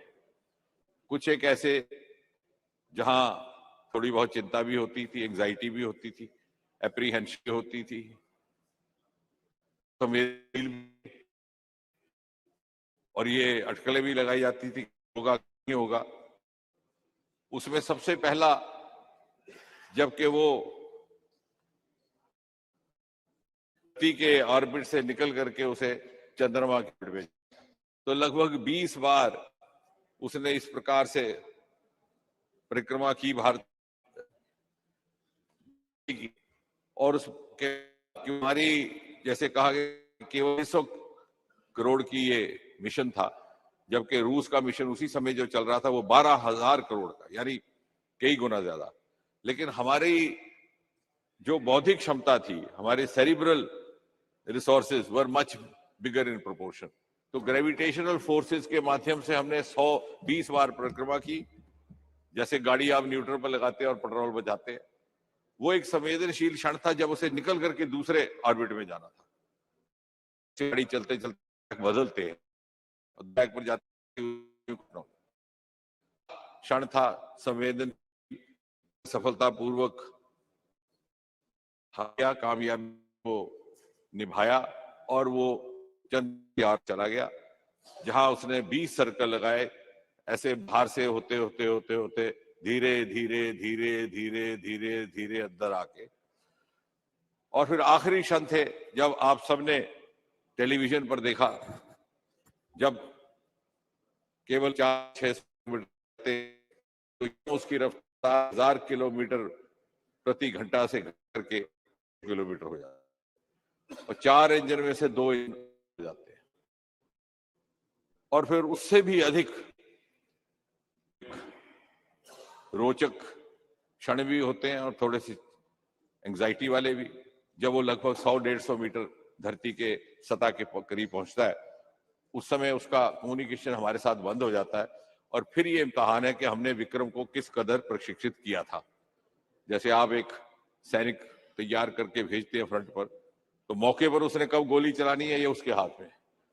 तो वो हमारी परख थी कि वो वहां लैंड कर पाएगा कि नहीं, क्योंकि जब बिल्कुल नजदीक पहुंच जाता है तो फिर वो थोड़ा सा उसको वक्त मिलता है 2-4 किलोमीटर के रेडियस में ये तय करने का कि मैं कहाँ पहुंचूं, और उसके लिए टाइमलाइन होती है। क्योंकि अगर आप गाड़ी स्वयं ड्राइव कर रहे हैं तो आप रोक सकते हैं, लेकिन वो नहीं कर पाएगा। वो टाइमलाइन हट जाए तो वो फिर लैंडिंग मुलतवी हो जाती है। लेकिन वो क्षण भी बड़ा स्मूथली निभाया गया। ये मैं घटनाक्रम इसलिए सुना रहा था कि मुझे हर्ष है इस सदन के साथ ये बात साझा करते हुए, और शायद औपचारिक तौर से पहली बार हो रही है कि आज भी जब हम ये चर्चा कर रहे हैं तो कुछ ही घंटे के बाद हमें इंतजार है इस बात का कि क्या विक्रम और प्रज्ञान अपनी नींद से जाग जाएंगे, और इस वक्त सारा प्रयास उस ओर है कि ऊपर उठ करके हम चंद्रयान मरहले की के लिए प्रार्थना भी करें। अब से कुछ ही समय बाद जो यहाँ शाम ढलने लगेगी, सायकाल के साय लंबे होने लगेंगे, हम सब रात की चादर ओढ़ करके सोने की तैयारी करेंगे, तो धीरे धीरे चांद पर सूर्योदय होगा। क्योंकि वहां 14 दिन का, हमारे 14 दिन, उनका 1 दिन, तो 14 दिन की रात वहां पे अब समाप्त होने लगी है। अब भोर फटने का समय आया है। चिंता केवल ये होती है कि वहां पर रात -150 डिग्री टेम्परेचर जाता है और दिन को +100, यानी मैक्सिमम और मिनिमम में इतना अधिक फर्क है। हमने सोलर बैटरीज की व्यवस्था कर रखी है, हमारी बैटरीज भरी हुई हैं, और पैनल्स को इस दिशा में रखा है कि जो ही सूर्योदय हो वो फिर से सूरज की रोशनी को कैच करना शुरू कर दे। अब केवल जो हम सबको थोड़ी सी एंजाइटी करेगी वो क्षण, जैसे मैंने कहा जो पहले के कुछ सेंसिटिव क्षण थे, वो ये कि हमारा जो कम्युनिकेशन सर्किट है वो एक्टिवेट होना चाहिए उस बैटरी से। तो वो कम्युनिकेशन सर्किट एक तरह का वेकअप सर्किट उसे बोलते हैं। मान लीजिए जैसे कि अलार्म है, और जो ही क्योंकि -10 डिग्री से ऊपर टेम्परेचर आ पाएगा तो तभी वो सर्किट काम करेगा। कोई इतनी ज्यादा ठंड में वो सर्किट काम नहीं करेगा, भले ही बैटरी भरी हुई है। तो अब हम सारे टीम इसरो के सारे साथी और हम सब इस मिशन से जुड़े हुए एक एक क्षण घड़ी देख करके इस प्रतीक्षा में है कि जैसे सूर्योदय हो उस सर्किट का टेम्परेचर थोड़ा बढ़े, वहां पर बढ़ना शुरू हो, वो एक्टिवेट हो, और जैसे ही वो एक्टिवेट होगा तो वेकअप कॉल जाएगी। विक्रम आंखें मलते मलते जाग उठेगा और प्रज्ञान भी उठ खड़ा होगा 14 दिन की नींद के बाद, और फिर वो अद्भुत बात होगी जो आज तक कभी ना हुई। चांद के साउथ पोल पर जाकर के विक्रम और प्रज्ञान का नींद में सोना और नींद से जाग करके फिर एक्टिव होना, पहली बार दुनिया। और मुझे विश्वास भी है जिस प्रकार लगन ने दिन रात काम किया है कि हम इसमें कल सारे देश में महिला बिल के पास बनाया जाएगा, मंत्री जी का अभिनंदन किया जाएगा। हमारे पास शायद वो भी अवसर हो कि इस भी जब बना हिंदुस्तान वो मुल्क है, ज्ञान को भेजा, उनको नींद में सोने दिया, और जब वो जगे तो उनको फिर से काम पर लगा दिया। ये वेकअप और पोस्ट वेकअप एक्टिविटी अगर हमारी सफल हो जाती है, कुछ ही घंटों के भीतर इसका पता चल जाएगा, तो हम दुनिया के पहले देश होंगे। उसके बाद हम, चूंकि रोवर हमारा थोड़ा चलना शुरू कर गया है, कोई 100 मीटर उसने अपनी पोजीशन बदली है, तो मुमकिन है हम उसे थोड़ा और स्थान परिवर्तन करने में सफल रहें, और फिर भिन्न भिन्न प्रकार के प्रयोग रहेंगे। उसमें तकनीकी तौर पर कुछ सॉइल पर एक्सपेरिमेंट्स रहती हैं, जैसे सुबह हमारे कुछ एक साथियों ने यहाँ बताया कि सल्फर को लेकर के, एलिमेंट्स को लेकर के, मिनरल्स को लेकर के। दूसरी श्रेणी के प्रयोग रहते हैं एनवायरमेंटल को, और तीसरी श्रेणी के रहते हैं हमारे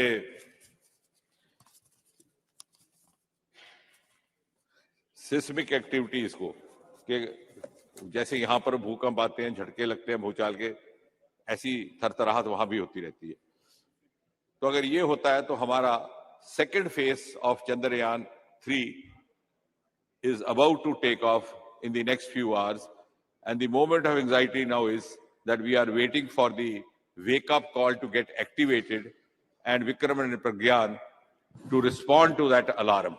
Once they do, then the communication from the earth will begin, and we will be the first in the world to have accomplished this. अब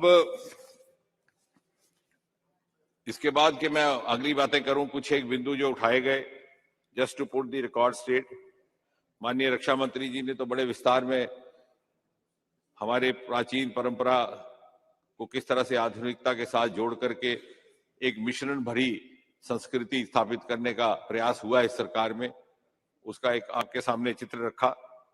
लेकिन कुछ कुछ बातें उठाई गई, लेकिन रोचक बात यह है कि हमारे उस तरह से भी कुछ एक मित्रों की जो आलोचना थी, उस आलोचना में ही उत्तर था, तो मुझे कोई उत्तर देने में कठिनाई नहीं। उदाहरण के तौर पर हमारे मित्र शशि थरूर जी कह रहे थे कि हमारे यहाँ वैज्ञानिक बहुत प्रतिभाशाली थे, और वो उल्लेख कर रहे थे उस चित्र का जिसमें सारा भाई बाईसाइकिल पर अपना सामान लेकर के जा रहे थे, और साथ ही साथ उन्होंने कहा कि ऐसा कहना मुनासिब नहीं कि सब कुछ 2014 के बाद ही हुआ, तब भी हो रहा था। लेकिन जाने अनजाने में वो ये भी स्वीकार कर बैठे कि हालत ऐसी थी कि साइकिल पर सामान ले जाना पड़ता था, और वो 2014 का पहले का दृश्य था।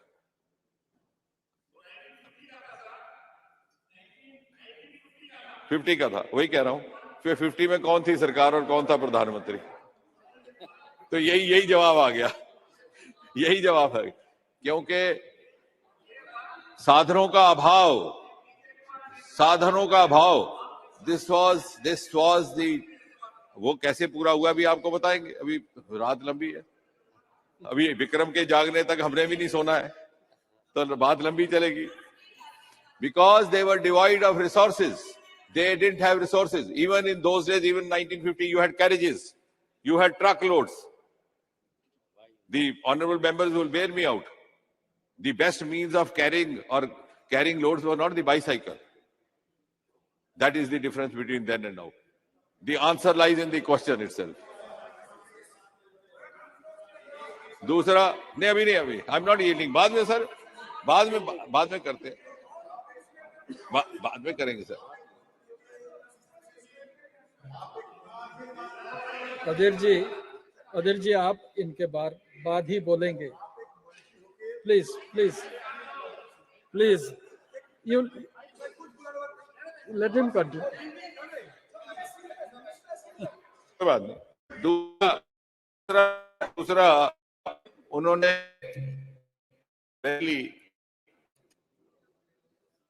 enumerated the names of some and to the amusement of very pointed out in his own way कि यहाँ आरक्षण की आवश्यकता हो सकती है, वहां नहीं है, क्योंकि वहां पहले से ही बहुत सारे वुमेन साइंटिस्ट हैं। The again answer lies in the question. The women scientists that he has named are from the generation of scientists which has happened now, not in those days which he was talking about, Nehruvian. Today, in fact, हमारा चंद्रयान भी assistant कल्पना आ नहीं पाए, लेकिन Veera Mithu Vail, who was named speaker after speaker, was sitting over here in the gallery. I introduced him in Rajya Sabha.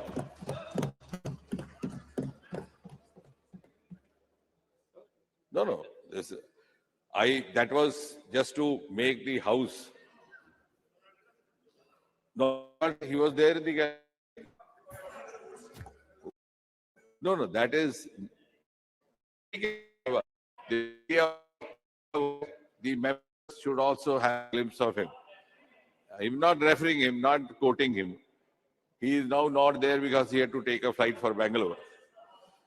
The जी अलग तरह से उनको बुला ले, प्रोजेक्ट डायरेक्टर, तो सारे मेंबर मिल लेंगे, उनको अलग से बुला ले। हाँ करेंगे, अभी तो he has left, but we'll call him again. We'll again host him with the members. The Aditya mission is being headed again by a project director called Nijar Shahji. They are all women scientists who have come to the surface, come to the center stage only in the last 10 years. अब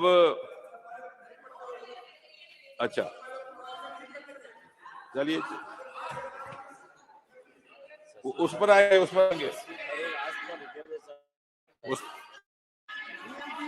पर आते हैं। Then it was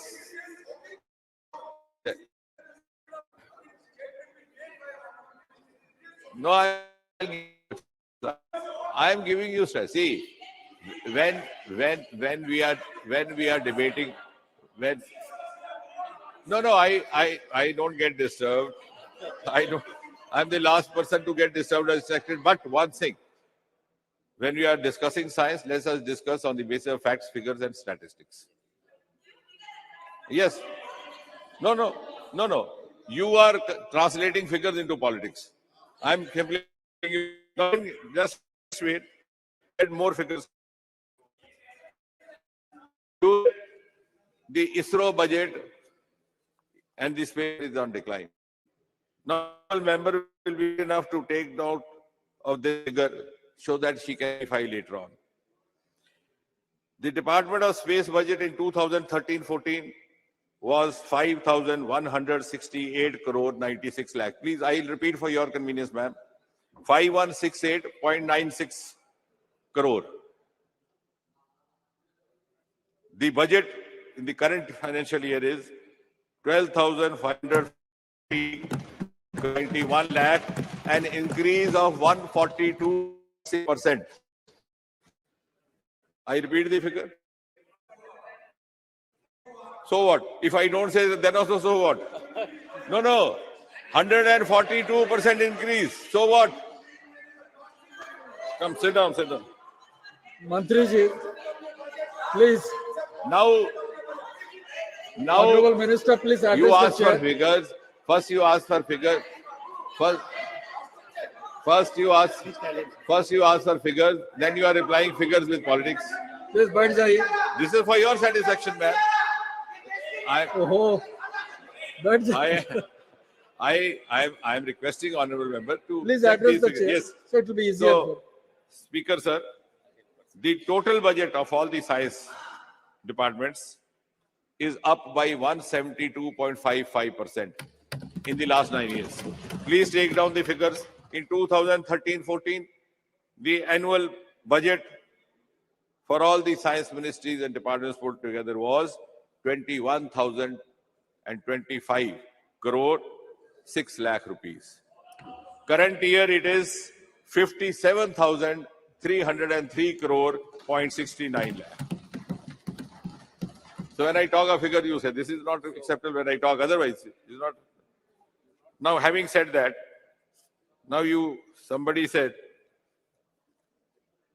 rather I have a grievance. One of the members said, why you say that scientists, there's so many scientists in South, they talk only English, they talk only Tamil, they don't talk Hindi. Nobody is imposing Hindi on them.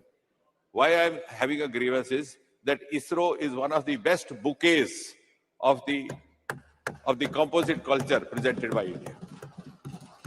You look at the founding Troy, we had Sarabhai, son of Gujarat, from where Honorable C.K. Patil comes.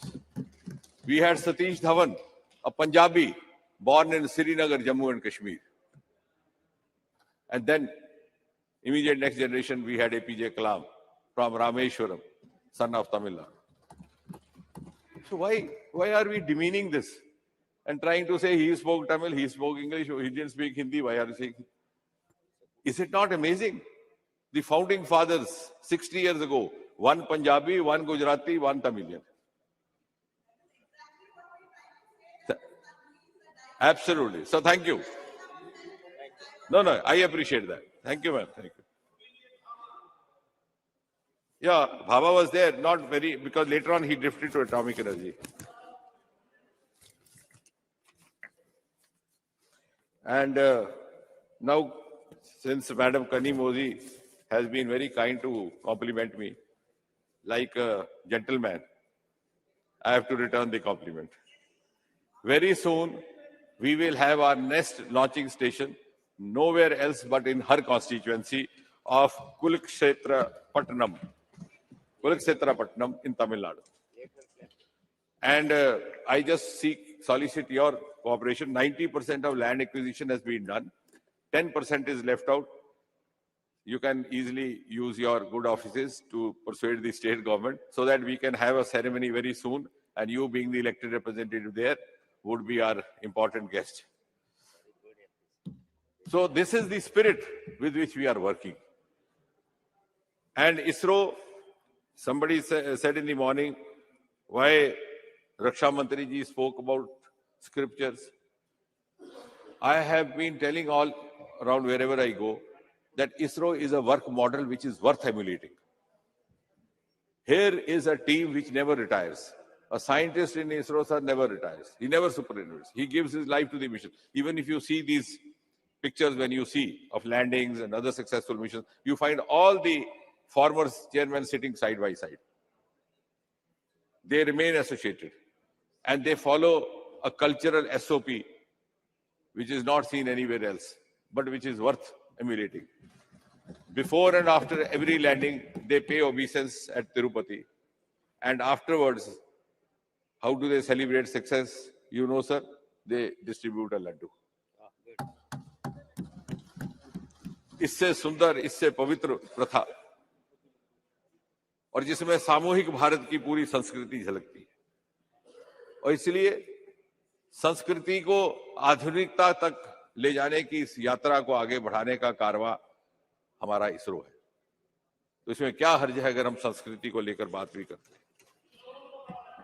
Then there was another observation made by Mr. Kanti Chidambaram, who said science and spirituality have a close relationship. But at the same time, the Raksha Mantri has sought to confuse that. By saying so, he created further confusion by not letting us know what he meant. As far as I know, Swami Vivekananda said, very simple terms, science begins where religion ends, religion begins where science ends. So I think let's go home, ponder on that, educate ourselves on that. Then he said, very sarcastically, because possibly he's also known to be an intellectual, he said, I'm not sure whether after 1,000 years this building will stand, this new building of Parliament House. Everybody of us heard? He's expressed doubt that this new building we have shifted in is unlike those monumental buildings built by the earlier generations and the temples. And he compared it with this building and said, who knows whether after 1,000 years this will stand. My humble request is that all of us, he and us, can wait for 3 more generations. Let the 5th generation Chidambaram come to this house selected and decide whether he is in this house or other house. Why should we be judgmental just to score a point? And because that creates a little bit of spice, we can use this. I can use this in plenty. If he is 2nd generation politician, let us wait for the 5th generation of the same family. Whether the 5th generation Chidambaram is there in this house or some other house. And then the history decide.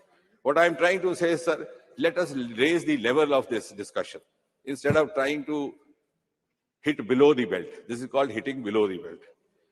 And I think I'm quite competent of doing that, but I'm avoiding from doing that. Then, just want to share an information. He also said that many people do not know where is ISRO. Exactly. That is true.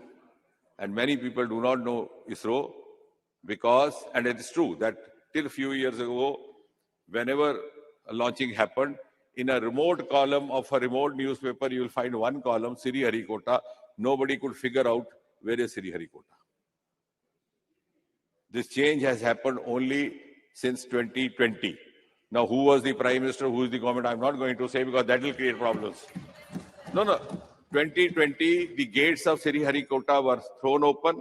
Aditya launching was watched by 10,000 spectators. 10,000 spectators, you can verify. The pictures are there, videos are.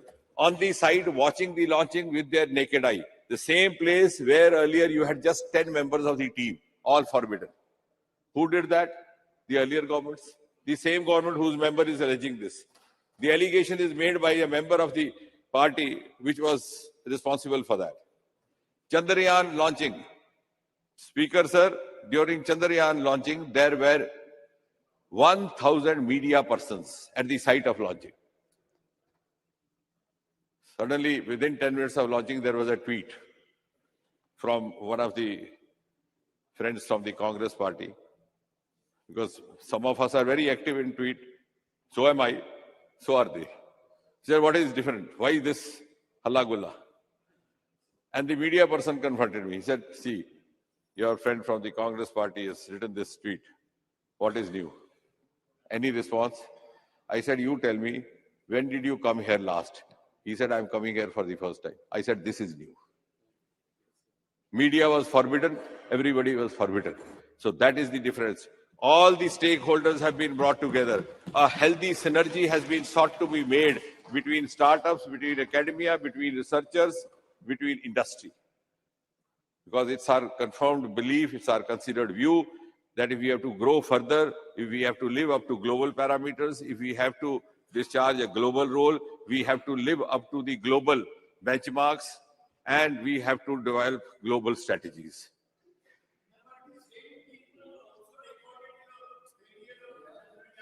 Please, sir.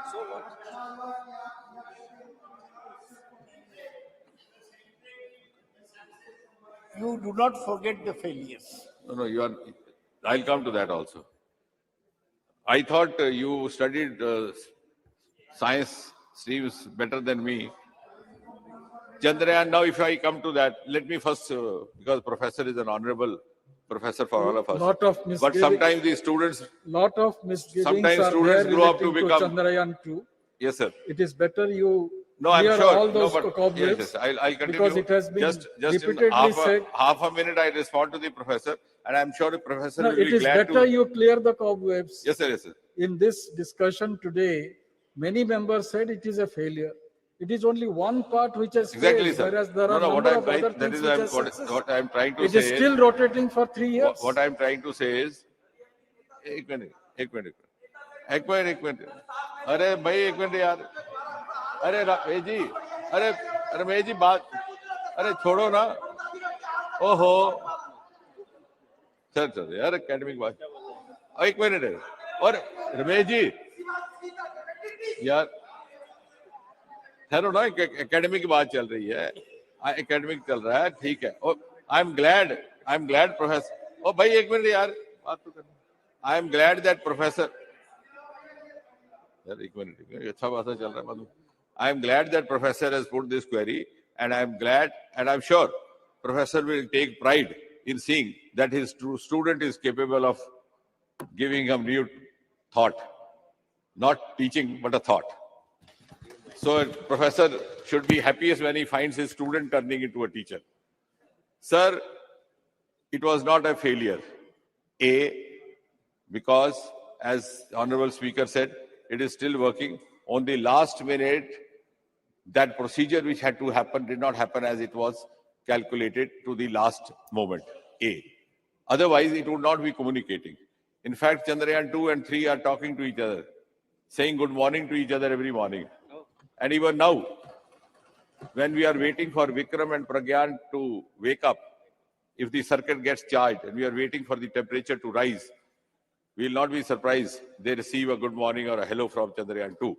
Second, even if you go by statistics, as I said in science, let's talk by statistics.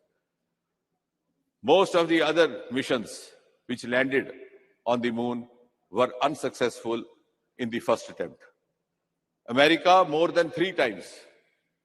We have been unsuccessful, if at all, only once. Now, coming to the, yes, so I now know then and know now. But important point is, there were multiple out, huge investment of industry with the new policy having be a sense of to the whole nation. Why the entire nation was glued to the TV screen? Because it was whole of government plus whole of nation. Every citizen of India felt as if it was his or her mission. Because this government had liberated it from that veil of secrecy. I don't know why we had to work in that confidentiality for all these years when everything is being watched by Google. So it was not giving us any reward, but we were restraining ourselves from getting the benefit of the resources available. That has been undone. Then, rather, the same member said, why not give ISRO fellowships? Maybe when you, actually what happens is, sir, in the parliament, also when we make up our mind to score some political points, we sometimes tend to lose the factual points because the orientation then becomes more politically directioned. If he had just referred to us or referred to some source, he would have realized that not only the fellowships are being given, in fact, this government, and I was personally taking tests, I realized that most of our training institutes, the best one of them in Kerala, of course, no doubt, where Mr. Premnath's constituency, the Premchandji. So Trivandrum is one of the best institutes we have in space technology teaching. 100% placement. It's a batch of about 160. The selection is done through IIT JEE, the same form, but many people were not aware of it. So I thought we should try to expand. Only 3 years back, I thought we should start from Northeast and North. So we started one similar center in Northeast, in Agartala, in the premises of NIT Agartala. So same kind of department, same selection pattern through IIT JEE and same course. The other one from North, the northernmost territory, Central University of Jammu. So we have already, in fact, launched ourselves in expanding the range of academics as far as the teaching of space is concerned. Now, the other part is that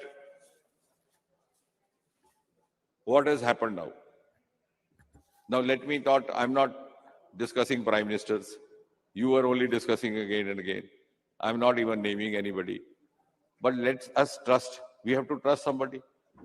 Can we trust the global parameters? Before 2014, in Space Department, in fact, even before 2019 or so, we had only 4 startups. 4. 1, 2, 3, 4.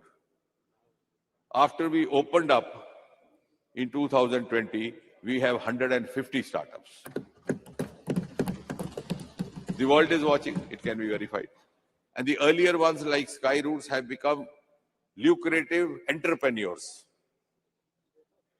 If you see the startup as a whole, we were only 350 to 400 till 2014. Now, in 9 years, we have gone up to 1,25,000 and more than 110 unicorns.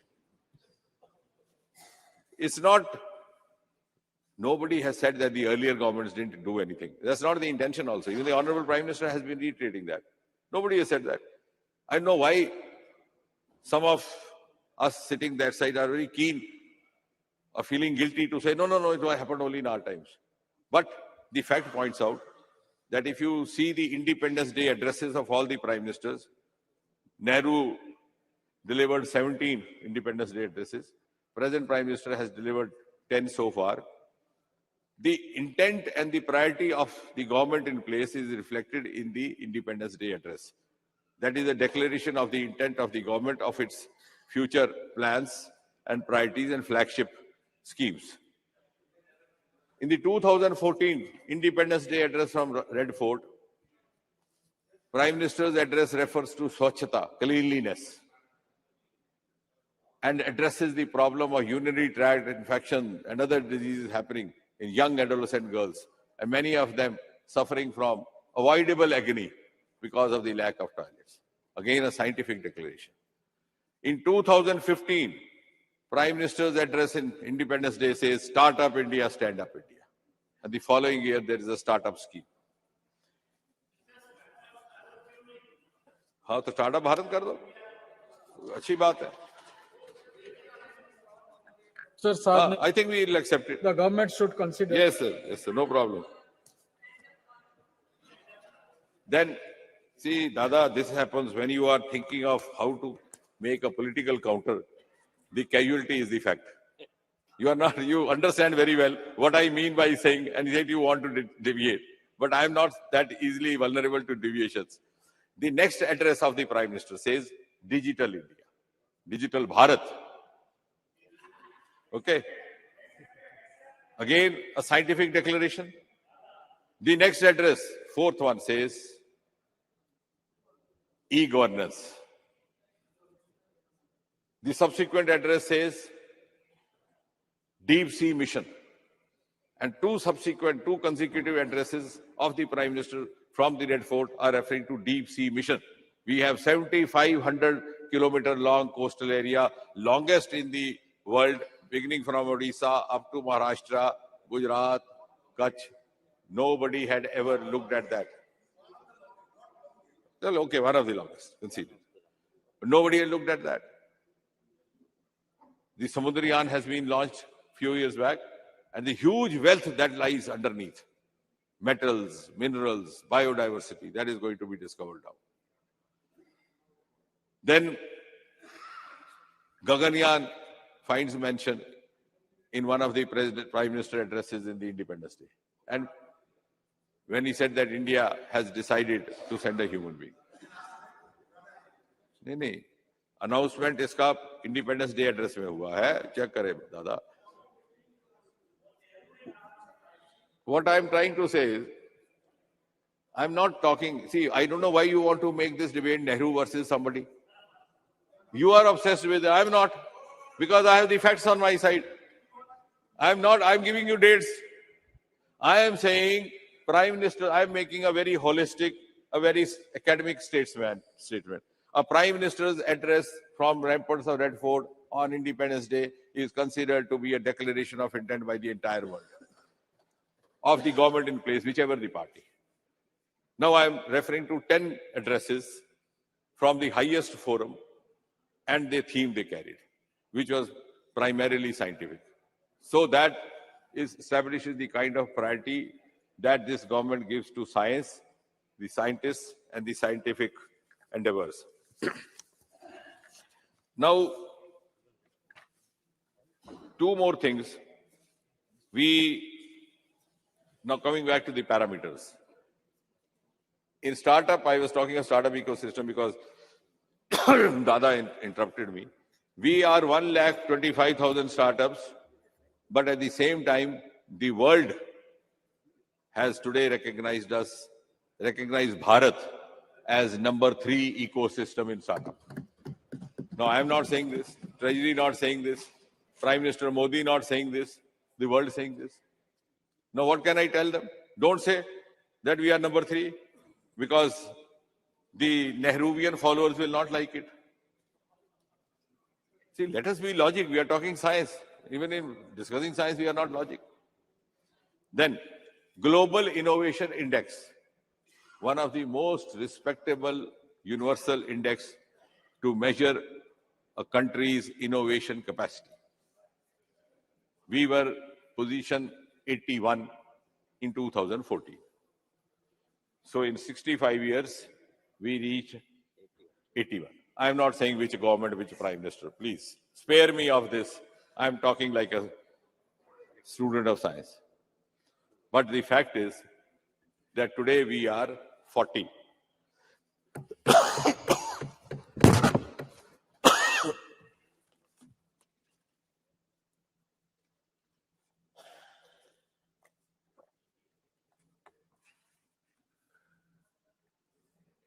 So what I'm trying to say is that this jump of 41 has happened only in the last 9 years.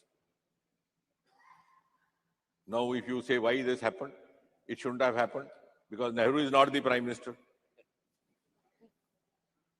Please, for heaven's sake, let us raise this debate. I can go on and on. I have read books on Nehruvian blunders, beginning from the famous Himalayan blunder which Brigadier Dhalvi wrote after 1962. I have the same penchant to read books, but I'm not getting into that because that's not the case. This is something that each has to celebrate, and we have to put our heads together. So the whole day it has been Nehru. Now coming to wholesome, that's what I'm saying. Now coming to space economy. In coming to space economy, because in the times to come, years to come from somewhere. Where will it come? Those which have remained unexplored or underexplored. The other is, of course, the Himalayan risks. We have vast Himalayan range, 3-4 states lying in the lap of Himalaya, beginning from Uttarakhand, Himachal Pradesh, etc. And Roma mission has also been begun, which has given India a unique identity of a purple revolution and agri-tech startups.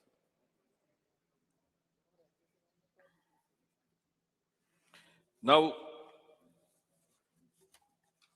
in space economy, I have all the modesty to say we are a big economy as of today. No, I didn't wait for you to say if Nehru should not have happened. I'm saying Nehru. We are only 8 billion. It is 8 billion economy today. We are $8 billion US. But the second point is, we reached $8 billion US in 70 years or 75 years. Our projection is that by 2040, we will be 40 billion. So $8 billion in 75 years and a jump of up to 40 billion in next 15 years.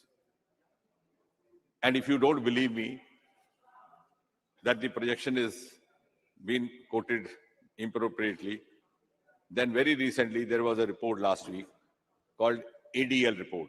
This other D little report, one of these projectionists of the international agencies. They have said that even though India is projecting that they might reach 40 billion US by 2040, but our anticipation is that they will go higher up to $100 billion. This is a projection made by a non-Indian agency because, according to them, India has started moving on a very fast track, which didn't happen earlier. Bharat has started moving on a very fast track, which didn't happen earlier. Now the world is recognizing this. When the Honorable Prime Minister was in Washington, D.C., it was the Americans who solicited that Indian astronauts should accompany them to the International Space Station. That means they believe the credibility of our astronauts. The Artemis agreement was solicited by them. They also put the offer that we should be part of their semiconductor consortium.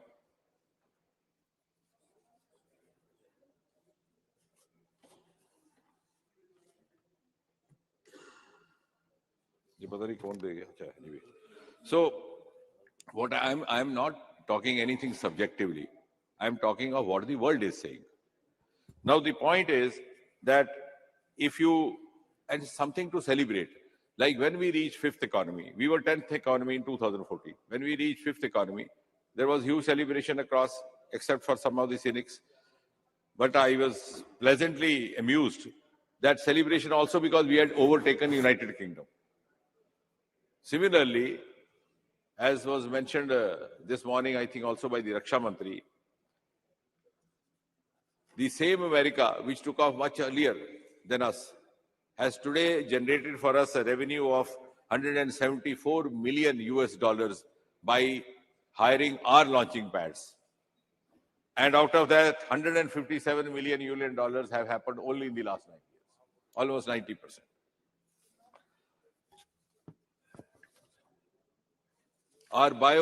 We were talking of Himalayas, we are talking of oceans. We have a huge resource of biodiversity. But Honorable Speaker, sir, you know, in 2014, the number of biotech startups in India was only 50. 50. Today, it is 6,000. Our biotech economy, because we have entered into biomanufacturing. Now, in the next part, let's put our heads together and try to understand why this has happened. Because many of us don't feel comfortable that it has happened. Our biotech economy in 2014 was $10 billion. So in 70 years, 10 billion. Today it is 80 billion, 8 times higher in 9 years. So virtually 1 billion every year we have increased. And the projection is 150 billion by 2050. Now the question is, notwithstanding Nehru or not Nehru, something might have happened which the world says India has gone on fast track.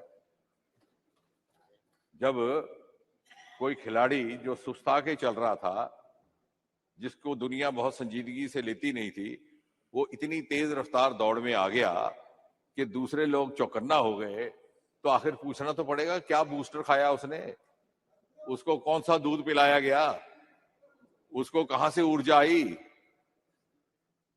हम बात नहीं कर रहे किसी प्रधानमंत्री की, लेकिन कुछ ना कुछ तो हुआ होगा या कोई जादू की छड़ी चली होगी। The world today is looking up to us. So the reason, space. Why had other countries progressed? Because they had not confined themselves only to the narrow domain of the public sector. And it's my belief also that time has come when the demarcation between public and private is going to vanish away. Today, we have heavy engagement of the industry in ISRO after the new policy came in 4 years.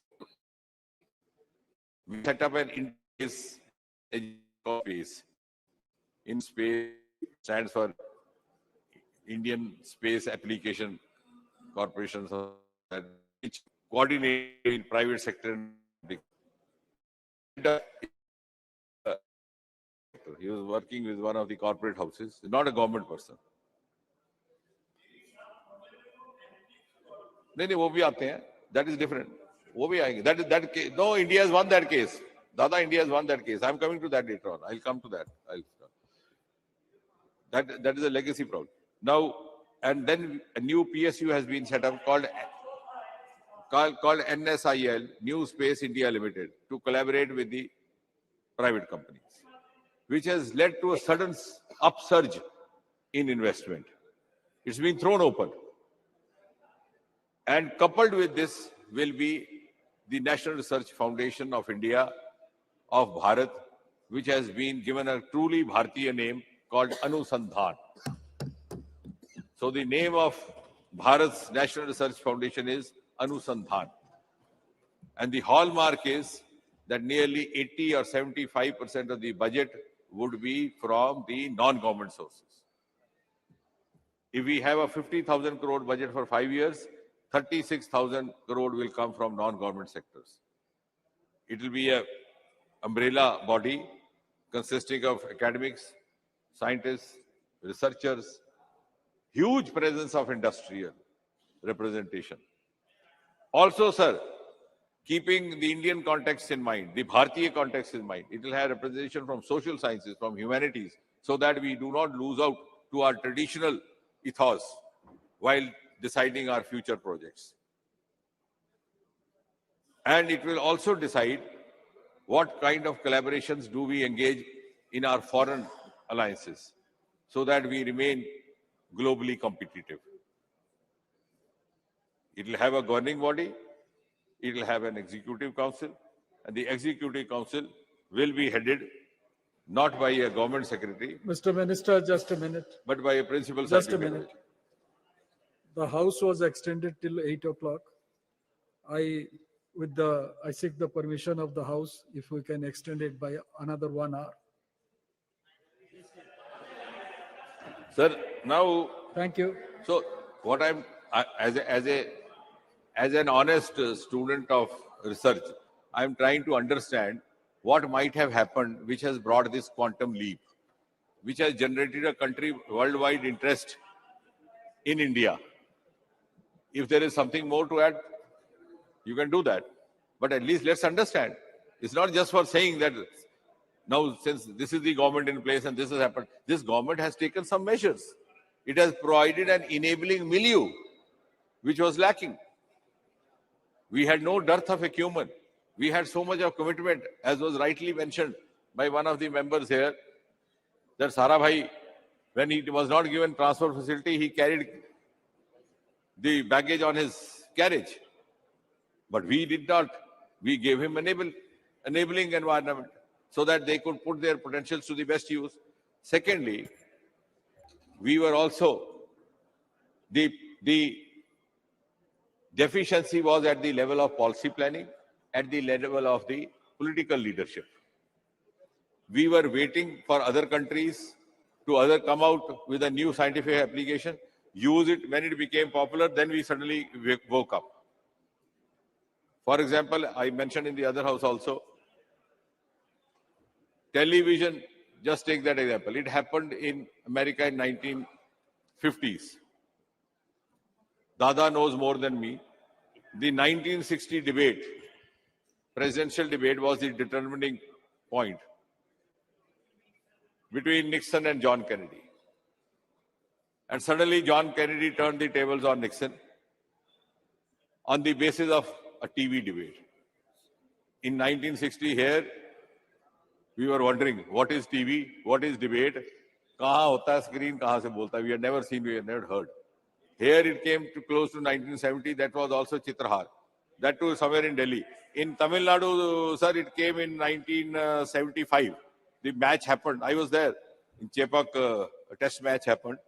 And the first time, a black and white television telecast was put up.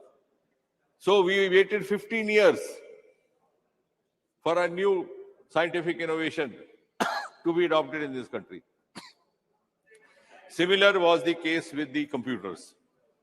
Today, look at quantum technology, which one of the members was mentioning. We are today among 3 or 4 nations, that league of elite nations, who are into quantum technology, and we have institutionalized it through mission, Indian quantum mission, or you can call it Bharat quantum mission, which was rolled out only 6 months back.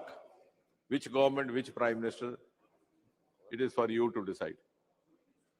It has happened now. In other words, it's a matter of pride for all of us. We are now not only have taken a giant leap, we are at the same level. And in certain ways, we are even ahead of others. If you take our medical science, again, going back to Premchandji's state, our Chitra there is producing medical equipment, which is not only world-class, which is cost-effective. We have mastered this skill and shown it to the world.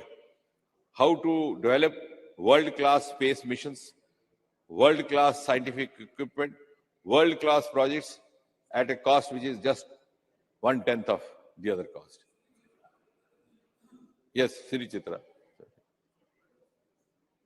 What I'm trying to say is something that all of us have to feel proud about. Now, if you go,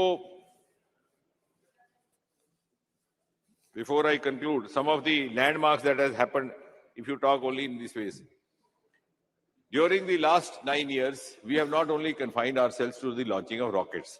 Rocket ka launch hona अच्छा लगता है, एक अच्छा दृश्य बनता है. It is, you know, seeing a spaceship going to moon is a very romantic scene. It's because it's part of our fantasy. We have grown up seeing that. But there is much more to space technology than this. Today, space technology has entered every Indian household. We have not confined ourselves only to the launching of rockets. आपका agriculture sector देख लीजिए, सारा space technology से चल रहा है. Soil health card चल रहे हैं.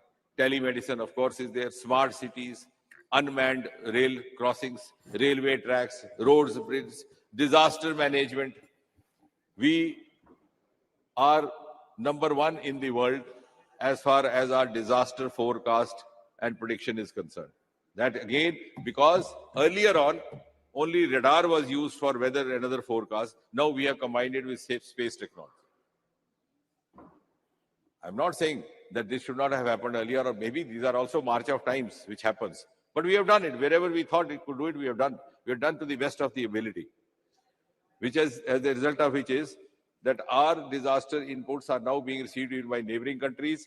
In 2017, precisely on the 5th of May, a South Asia satellite was launched, which is popularly also sometimes called SARC satellite, which is providing inputs to all the neighboring countries, including Sri Lanka, Bhutan, Nepal, Bangladesh. Pakistan decided to remain out of it. It is to their disadvantage. And somebody said 600 crore is too much. The Raksha Mantri ji was trying to respond to that. I think the amount of money that we have saved simply by averting disasters is much more than the amount spent on Chandrayaan. And Aditya is just about 380 crore. Similarly, of course, somebody already mentioned the world record of 104 satellites launched in one go. We have some of our space projects are being cited as role models across the world. One of them is Swamitva program. Swamitva is a very fascinating program by which you map the land's reforms. So it eliminates the revenue departments, eliminates corruption, brings in transparency. You don't have to approach a patwari or a tahsildar, you can yourself access. So combining space technology with drones. Similarly, the other program which is being cited as a role model is Gati Shakti. Gati Shakti is another program we started by this government a few years back, where you have multiple layers. Whenever you are starting a new project, automatically you get the information. Where lies what? The forest, is it forbidden? It is prohibited. What about the rail tracks there, the rail pipes there? So you don't waste time and money. So some of our success stories are in fact being now cited in the rest of the world as well. And if we go simply by the scientific feats as such, I think somebody said scientists have gone abroad because you are not providing them enough. Yes, they went abroad because you didn't have startup avenues for them. You didn't have new institutes for them. If somebody did a course in space, either he had to get absorbed in ISRO or remain unemployed. Today we have opened up that. And as a result, many of these young scientists are willing to come back, and seeing that, we have now started a program called Vaibhav program under Department of Science and Technology, where we facilitate the return of a young scientist who wants to come back. And if he wants to take up a government job, we even give relaxation in the age, the upper limit of age. We are conscious of that because now they are finding avenues here. In fact, now this is going to be reverse brain drain. This happened because they were, now I was referring to Mr. Premchand's institute in Trivandrum, 160 admissions, 100% placement, but where? 60% of them went to NASA because you didn't have a place to absorb them. Now many of them are becoming startups. They are finding their own means. And this is a whole ecosystem which has been brought by this government. This also includes the new education policy, which is also called National Education Policy 2020. I said the other day, this National Education Policy should have happened several decades ago.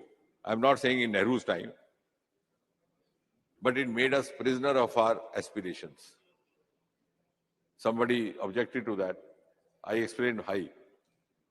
Suppose my father wants me to become a doctor. I don't get admission after class 12. What do? I do BSc, either botany or zoology. Then after that, what do? Civil services. I don't get, what do? I do MSc. Try for a teaching job, UGC, university. Don't get, what do? Do PhD. So I get stuck up in that stream. This National Education Policy 2020 gives you the liberty to go by your aptitude, to go by your taste. As you evolve, you can also make a choice. After class 12, if I don't get the choice of my stream or my subject or my profession, which I can change my subjects. I can have economics and botany. I can have economics and literature. It has exit entry. I can leave the college and come back. Once, sir, Dada will be interested to listen. The Vice Chancellor of Cambridge University, about 5 years back, he was a professor of microbiology from the same profession, medical education. There the teachers don't retire in US. They carry on, like Dada continues. So here we have retired. So he's fond of me. Whenever he was here in India, he would call me up and I would go to see him. So he told me, Doc, I must compliment students from India. If I didn't have students from Bharat, my PhD would be closed. All my PhDs from India. So when I came out, after having met him, there was another doctor with me. I said, what is a compliment or otherwise? He said, what do you mean? I said, the old gentleman doesn't know. In his country, or a boy or a girl will go in for a PhD only if he or she has decided to devote the rest of the life to research. Here I go for a PhD for a trophy. Get a PhD in biotechnology, come back and become a manager in a computer company. Nobody knows this disconnect between education, learning and skill and the vocation you follow was happening because of the old education policy. And you produce a huge lot of population who came to be very infamously known as educated unemployed, sitting at dharnas outside all the political offices. So this whole ecosystem is what is going to change the entire face of India and make it globally much, much more acceptable, competitive. And when we say in the next 25 years, we will be reaching that spot. We have already started the journey. The world is looking up to us. Gone are the days when India was looking for cues. India was waiting to be led by others. Today, world is ready to be led by Bharat under the leadership of Prime Minister Modi. Thank you, Speaker, sir. Thank you very much. Sri Adhir Ranjan Chaudhary ji. After 8 o'clock, is a convention. Thank you, sir. Sir, already we have got a plentiful of rigmarole statements from our Honorable Minister. He has already journeyed from Alpha to Omega to convince us that everything in this dispensation has been going hunky-dory. But the ground situations are at variance with the congratulatory remarks in all respects shamelessly made by Honorable Minister. See, the issue is that today we have been engaged ourselves in the discussions of Chandrayaan-3. Sir, you know that the space exploration of our country make all the Indians proud of it. And on 23rd August, the entire country was waiting with bated breath to observe the soft landing of Vikram on the surface of Moon. The lander modules, Chandrayaan-3, were deboosting, which reduced to the orbit to 25 into 134 kilometers around the Moon. Then power descent began at 5:45 p.m., 27th August. A few terms of that landing also caught our imagination. A rough braking phase 1, second, attitude hold phase, third, fine braking phase, fourth, terminal descent phase. And there was a talking point across the nation that 15 minutes terror. So all the people of our country were praying to the God or to the Supreme Being to ensure the decent landing on the surface of Moon. We have observed vividly the horizontal position of the lander to vertical position before gentle descending. So certainly now Bikram and Pragyan are in deep sleep. Certainly all the people of our country will be praying again for their waking up afresh. Certainly it will be our prayer also. Sir,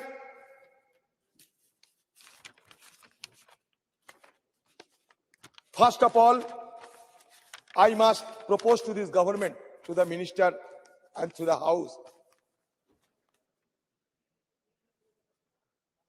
कि हमारे देश की राष्ट्रपति उनकी नेतृत्व में सारे इसरो को साइंटिस्ट जिन्होंने चंद्रयान-3 ये अभियान सफल किए, उन सब के लिए एक समारोह सभा का आयोजन करें, जिसको हम कहते हैं कि फैसिलिटेशन, और ये राष्ट्रपति द्वारा किया जाए, राष्ट्रपति भवन में किया जाए, और वहां हम सब एमपीज को बुलाया जाए, क्योंकि हम सब देशवासियों के साथ साथ तहे दिल से उन सारे हमारे साइंटिस्टों को संबर्धना देना चाहते हैं। क्यों हर चीज में हमारे देश की राष्ट्रपति जी को हमें नजरत देखने को मिलते? ये एक्सक्यूज मी,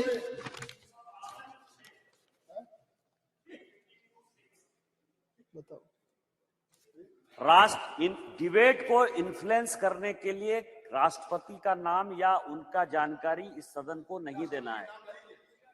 ये क्यों सजेशन दे रहे हैं? ये बात राष्ट्रपति क्या करेगी क्या नहीं करेगी, ये क्यों सजेशन दे रहे हैं? 352(6) ये डेरोगेटरी है। ठीक है। अधीर रंजन जी, क्या ये करे कि राष्ट्रपति करे, विषय पे राष्ट्रपति बोलो। को बुलाए? क्यों हर चीज में राष्ट्रपति को नहीं लाया जाता है? ये डेरोगेटरी है।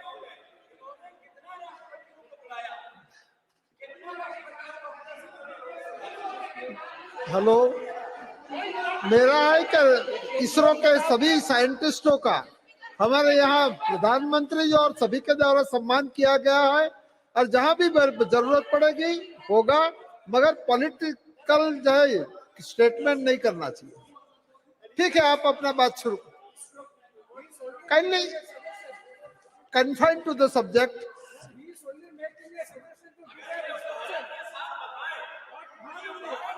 सर इसमें गलती क्या है सर? मैंने कहते हैं कि हमारे राष्ट्रपति जी की अगुवाई में सारे इसरो की साइंटिस्ट को बुलाया जाए राष्ट्रपति जी भवन पे, वहां हम सब जाएं और सब मिलके हमारे साइंटिस्टों को हम संबर्धना दे। इसमें गलती क्या है, अन्याय क्या है, ये तो बताइए। हेलो, आपकी संवेदना से हम आपको उसका संज्ञान लेते हैं, मगर पॉलिटिकली स्टेटमेंट पॉलिटिकल नहीं है स्टेटमेंट, मैं दिल की बात करते हैं सर। हमारे प्रधानमंत्री जी, एक मिनट, मंत्री जी कुछ टिप्पणी करना चाहिए। अगर अधीर जी का सुझाव नोट भी कर लिया जाए तो प्रश्न ये उठेगा कि 17 साल नेहरू जी रहे, उन्होंने ही स्पेस का काम शुरू किया, फिर इंदिरा जी ने 1969 में इसरो कायम किया, सारा सुबह से आप बोल रहे हैं, तो एक बार अगर उस समय ये प्रेसिडेंस स्थापित कर देते तो आज चल रही होती। ठीक है, मैं बोल, ठीक है, विषय पे आओ, हमारे विषय पे आओ। मंत्री जी, प्रेसिडेंट तो बनाने वाला एक ही आदमी है। नहीं, प्रेसिडेंट बनाने वाला एक ही आदमी है हमारे देश में। हेलो, इस प्रकार की टिप्पणियां मत करो, विषय पे आओ। बात यह है कि जब राकेश शर्मा ने स्पेस में घूम रहे थे, आपको याद होंगे, प्रधानमंत्री जी उस समय इंदिरा गांधी जी उनको ये पूछी कि राकेश कैसे लग रहे हैं ये हमारे हिंदुस्तान को देखने के लिए, तो उन्होंने जवाब में कहे कि सारे जहां से अच्छा। तो बार बार वो टोकते रहे, तो उनको साथ हमें समय बर्बाद ना करें।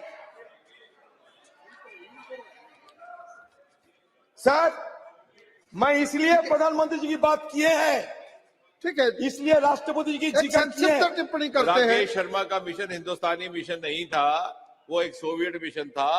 वो अपनी कैपेसिटी में उसमें गए। जो गगनयान है उसका नट बोल्ट से लेकर के हमारा जो एस्ट्रोनॉट तक है वो हिंदुस्तानी होगा। हुआ ठीक है, अच्छा, रशिया से हथियार नहीं लेते हैं आप? आज की हमारे देश की जो हथियार फौजों के पास है, अधीर जी, 60 to 70% you रशिया address के मेड है। अधीर जी, ये पीछे जनरल सब kindly बैठे हुए हैं, address to पूछो। chair. बीके सिंह सब बैठे हुए हैं पीछे। You address रशिया to से chair. आप हथियार नहीं अपनाते हो? क्रायोजेनिक इंजन रशिया से नहीं लाते हो? ये हर बात में मैं तैयार हूं कोई You पुरवाने। address to chair. देखो, मंत्री करते हैं, You मैं नहीं address to करते। chair. मंत्री जी करते, मैं नहीं करते। ये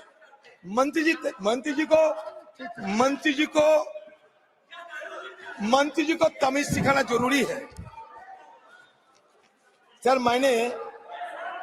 मैंने इसलिए ये शब्द रिकॉर्ड से हटाया जाए। ये शब्द रिकॉर्ड से हटाया जाए, तमीज का। सर, मैंने इसलिए राष्ट्रपति के नाम जिक्र किया, इसके पीछे एक वजह है। मंत्री जी अगर ध्यान पूर्वक सुने तो मैं खुशी होंगी। मंत्री जी थोड़ा सुनो मेरे बात। Madhavan, what evidence are you going to show before the world that we reach the moon? किसने पूछा था? APJ Abdul Kalam. Who was Madhavan Nair? The chairman of ISRO. Prior to the Chandrayaan 2008, Dr. Kalam ने उनको suggestion दी कि when we carried out mission to Everest, Antarctica, we placed our flag there. In the case of the moon mission, we are relying to convince the world with a lot of digital data. Don't you think we should do something more? राष्ट्रपति पूछते हैं इसको, इसरो की chairman को। और इसरो की chairman कलाम साहब ये रेस्पेक्टेड साइंटिस्ट थे। और ये माधवन नायर के अपने बयान है कि that this simple one question modified his entire perspective, giving birth to the concept of the moon impact probe carried abroad Chandrayaan 1.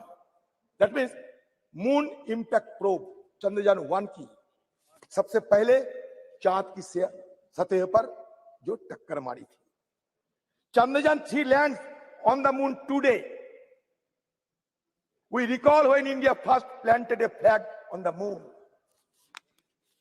दूसरी बात, Atal Bihari Vajpayee ji announced India's moon mission in his Independence Day speech 2003. This should be India's first foray outside Earth's gravitational pull and the most challenging task undertaken by the ISRO until then. 5 years after Vajpayee's announcement on October 22, 2008, a PSLV blasted off from ISRO's launch site at Sriharikota, beginning Chandrayaan 1's journey to the moon. The PSLV initiated Chandrayaan 1 on orbit. Over the next 3 weeks, the spacecraft carried out precise maneuvers to finally orbit. Maiden attempt to step into precise orbit around the moon was a complete success, but this was not enough. This was not enough because the MIP with the national flag inscribed on it comprised 3 instruments: a mass spectrometer, camera, altimeter. Sir, मैं क्यों राष्ट्रपति जी की बात कर रहे हैं, आप सुनते जाओ. The MIP was scheduled to be dropped on the lunar surface on November 14, 2008. An hour before this sequence was to be initiated, Dr. Kalam entered ISRO's control room at Pune, Bengaluru. Nair depicted the scenario that I arranged spice buttermilk, his favorite, for him and explained the details of the mission. He went around the newly built control room and appreciated the internal architecture as well as the sophisticated instrumentation. Naya writes about Kalam's visit. Dr. Kalam was excited to see the most modern setup and remarked that it felt as if he was in Wonderland. मैं इसलिए कह रहा हूं कि 2008 साल में India has entered the elite club of space exploration countries.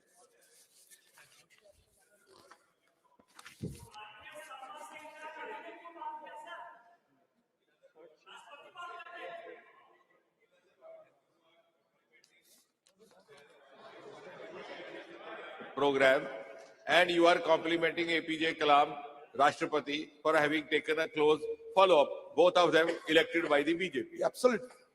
I must appreciate it. Before returning to Delhi, however, he made a notable suggestion. Before returning to Delhi, he made a notable suggestion to name the imperial after Pandit Nehru, on whose birthday the landing was made and whose vision was to the creation of ISRO. After receiving permission from the government, the site was named Jostal. मैं इसलिए बोल रहा हूं कि doctor कलाम जी ने उनकी तरफ से ये सिफारिश की, उसके बाद जौहर स्थल बनी हमारी चांद की सियात में उस समय। ये कोई मैं बोलने हर बात पे अगर मोदी टोकते रहे तो कहां जाऊंगा? The difference, we did not name it Modi Point. We have named it Shiv Shakti Point and Tiranga Point. बहुत अच्छा किया। You made it Nehru Point and Jawahar Point. मैंने क्या किया? अब्दुल कलाम ने सिफारिश, अब्दुल कलाम ने उनकी कहने पर no. It was the UPA government which cleared this decision. President Rashtrapati is no way privy to take this decision. The decision was taken by the then PMO headed by Dr. Manmohan Singh. No, don't mislead the house. I am not misleading the house. Department of Space is directly under Prime Minister's office, and the decision was taken by the then PMO. It was cleared. अच्छा ठीक है, बैठिए।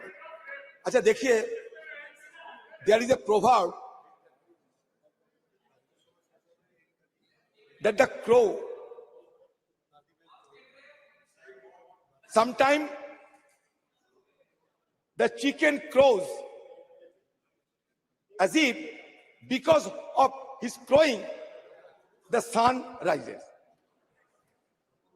मुर्गी बांग लगाते हैं और मुर्गी बांग लगाने के बाद जब सूर्योदय होते हैं तो मुर्गी सोचते हैं कि उनकी बांग पे ही ये सूर्योदय हो चुके हैं। मुश्किल आप लोगों के लिए यही है। See, India's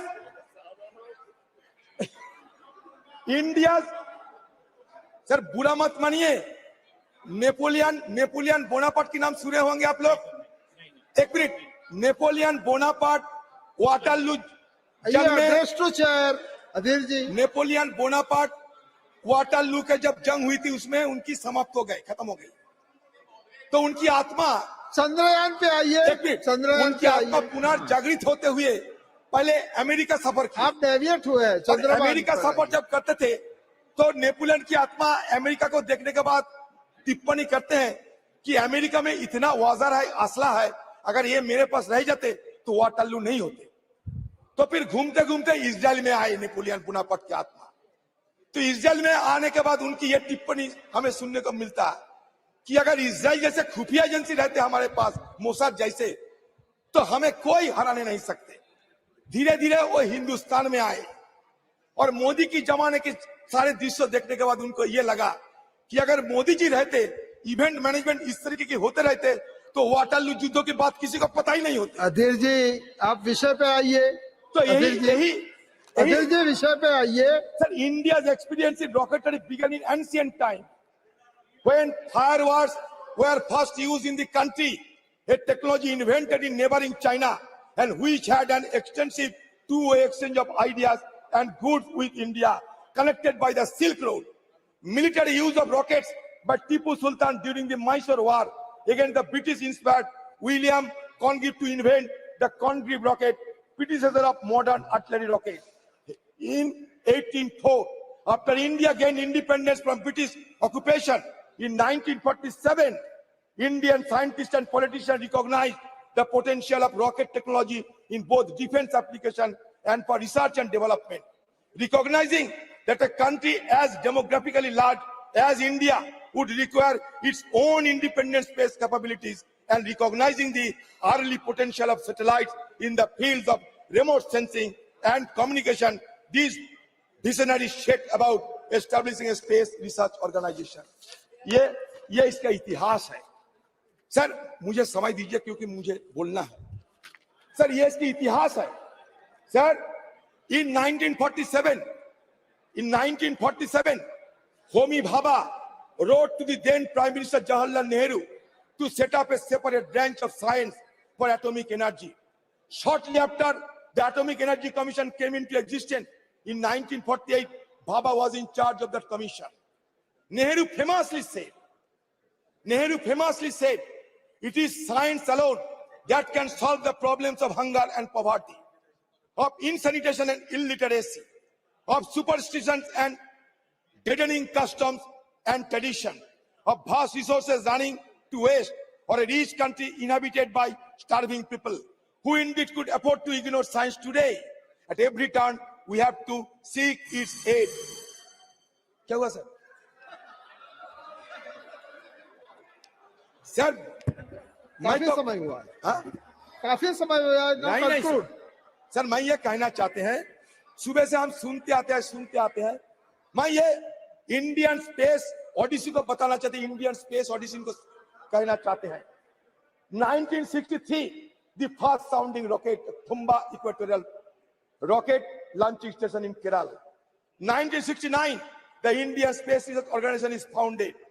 It replaces the Indian National Committee for Space Research set up by the government of India in 1962. 1975, the first Indian satellite Aryabhatta is launched into space from a Russian facility on April 19. The first Indian experimental remote sensing satellite Bhaskara-1 is placed orbit with TV cameras on board to study hydrology and forestry geology. 1980 satellite launch vehicle, India's first experimental satellite launch vehicle, is successfully launched from Harikata. 1982 communication satellite INSAT-1 is launched. 1984 as part of joint Indo-Soviet mission, India cosmonaut Rakesh Sharma spends over a week at Salyut 7, a Russian orbital station. 1987 first developmental flight of augmented satellite launch vehicle failed to send SOS-1 into orbit. 1988 Indian remote sensing satellite IRS-I1 and communication satellite INSAT-1 are launched. 1992 ASLV successfully launches. 1993 PSLV fails to place IRS-I orbit. 1994 PSLV successfully launched. 1999 PSLV launches more than one satellite for the first time.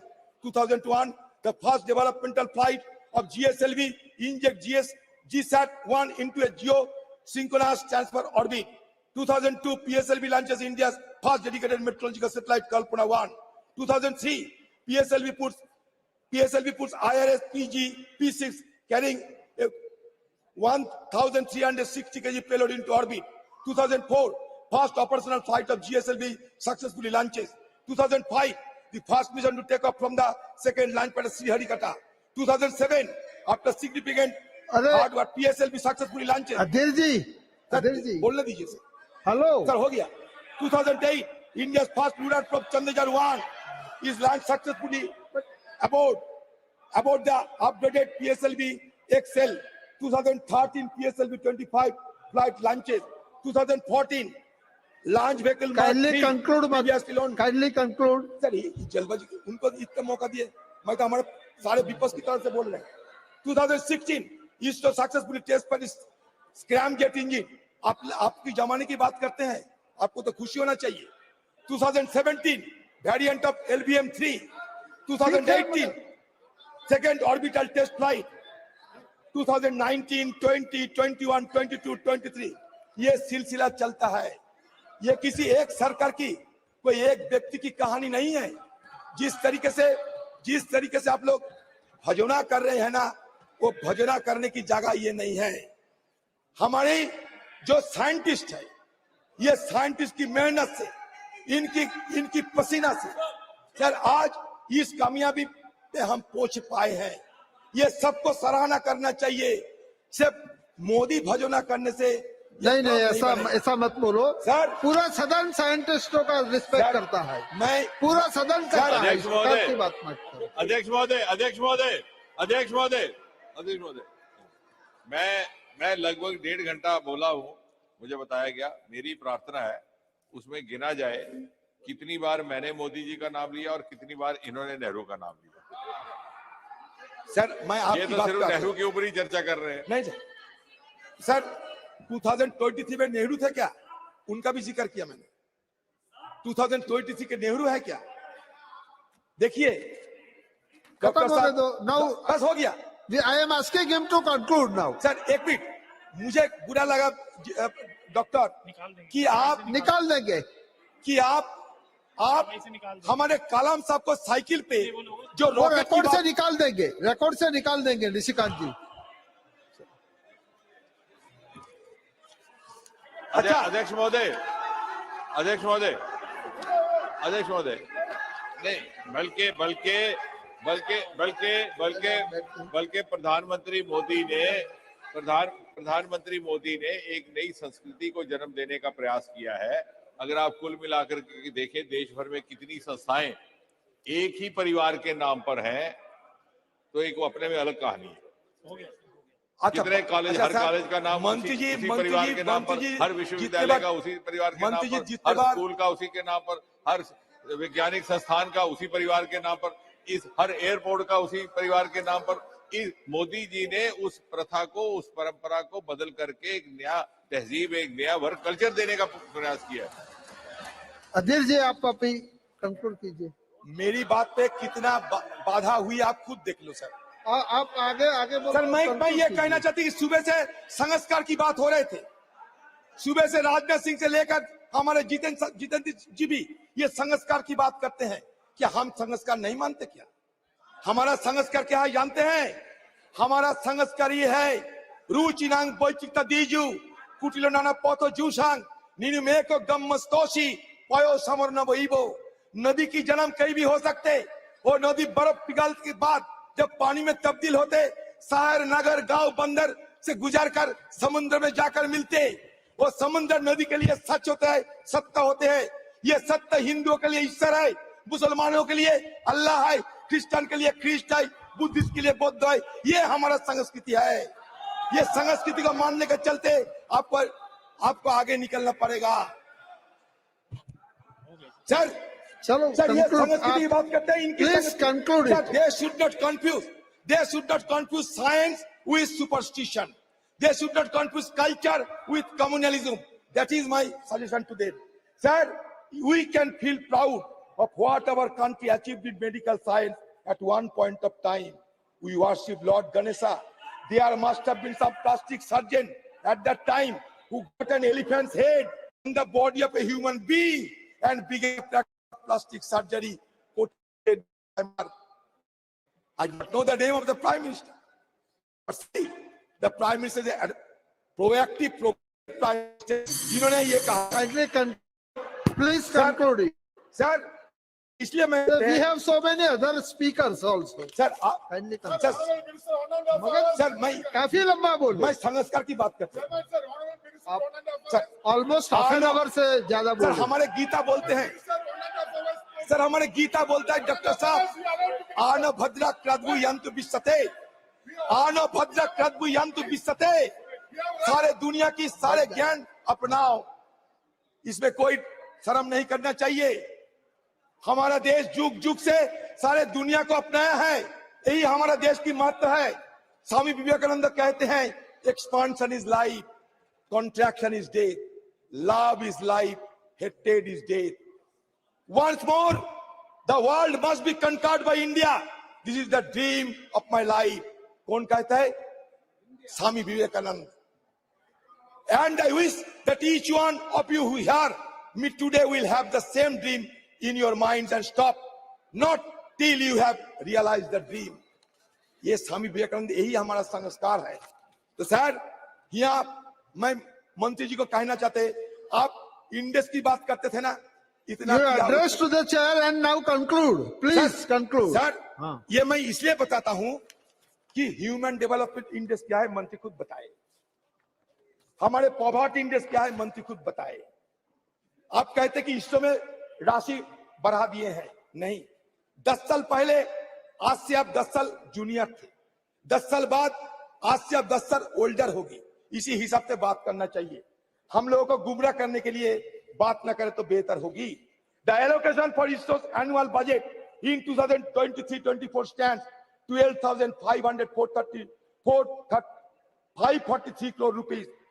Shockingly, this amount reflects an 8% reduction compared to the previous budget, with a massive 32% slash in expenditure designed for space science initiative such as Chandrayaan-3 and Aditya L1 mission focused on studying the sun. Sir Aditya L1 के बारे में ज्यादा कुछ नहीं पता। लगरंजी point के पार करने जाते हैं, लगरंजी पॉइंट तक जाना चाहता है आदित्य 1। सर 127 दिन 28 दिन की वक्त लगेगी। 15 लाख किलोमीटर की सफर तय किए हैं, वो सक्सेसफुली गुजर रहे हैं। सब हम उसके लिए भी, उनके लिए भी हम सब प्रार्थना करें कि उनकी यात्रा भी सफल रहे। श्री रितेश पांडे जी, थैंक यू वेरी मच। अब खत्म करो। मैं राजनाथ सिंह को ये कहना चाहते हैं, सुबह राजनाथ सिंह हमारे धर्म और संस्कार के बारे में बार बार कहते थे। मैं ये कहना चाहता कि Einstein summarises the coexistence by writing the science without religion is lame, religion without science is blind. That should be kept in mind. Thank you. Sir, Thank you. भारतीय संस्कृति क्या होता है जानते हैं? सर लास्ट भारतीय संस्कृति बात करते हैं, अपने कमाओ अपने खाओ, ये प्रकृति है।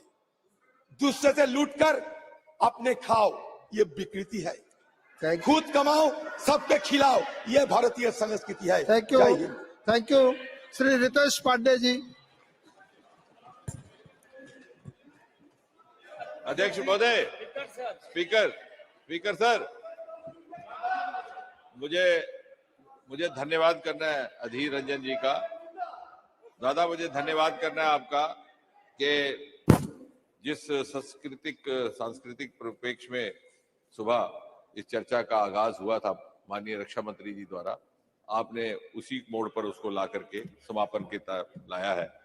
Religion without science is blind and science without religion is blind, और संस्कृति को हाईलाइट किया।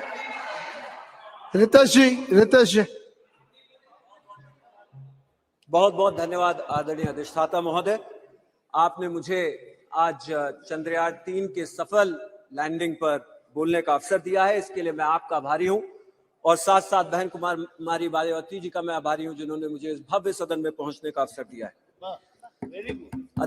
माननीय अधिष्ठाता महोदय, इतने हीटेड डिस्कशन के बाद एक शेर का पहुंचना यहाँ पे जरूरी है। कहिए तो आसमां को जमीन पर उतार लाएं, कहिए तो आसमां को जमीन पर उतार लाएं, मुश्किल नहीं है अगर कुछ ठान लीजिए। ये शहरयार साहब का एक शेर है, मुश्किल नहीं है अगर कुछ ठान लीजिए। आज ये शेर उन लोगों के लिए एक करारा जवाब है जिन्होंने भारत की उस वक्त आलोचना की थी जब भारत ने अपना ध्यान अंतरिक्ष की ओर केंद्रित किया था।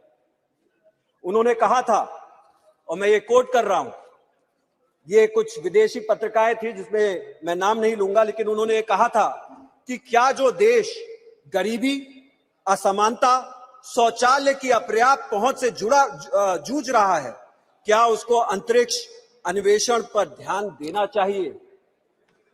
उस समय इस आलोचना का जवाब देते हुए इसरो के संस्थापक विक्रम साराभाई के कथन को याद करना जरूरी है।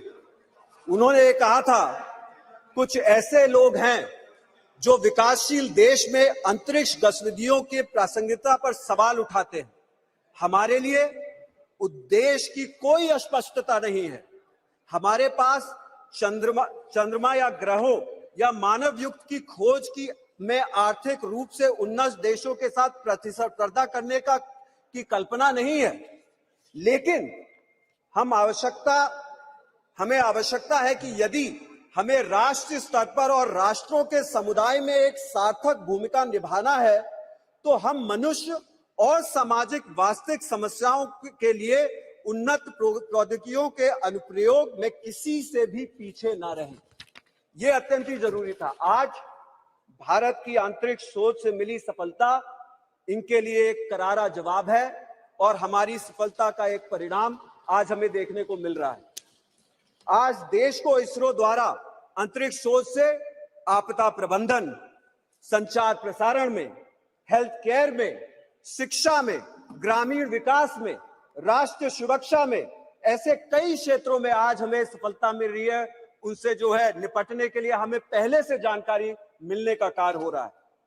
अनुमान है कि अगले दशक में वैश्विक अंतरिक्ष अर्थव्यवस्था में भारत की 10% की भागीदारी हो जाएगी, जो मौजूदा सिर्फ 2% पे है। ये एक दशक के अंदर इसरो की उपलब्धि होने जा रही है। आदरणीय अधिष्ठाता महोदय, इंडिया ने उच्च स्तरीय स्पेस उपकरणों का निर्माण देश में ही करना शुरू कर दिया है और इसरो ने विदेशी सैटेलाइटों के अंतरिक्ष में भेजने से 144 करोड़ रुपया धन अर्जित भी किया है।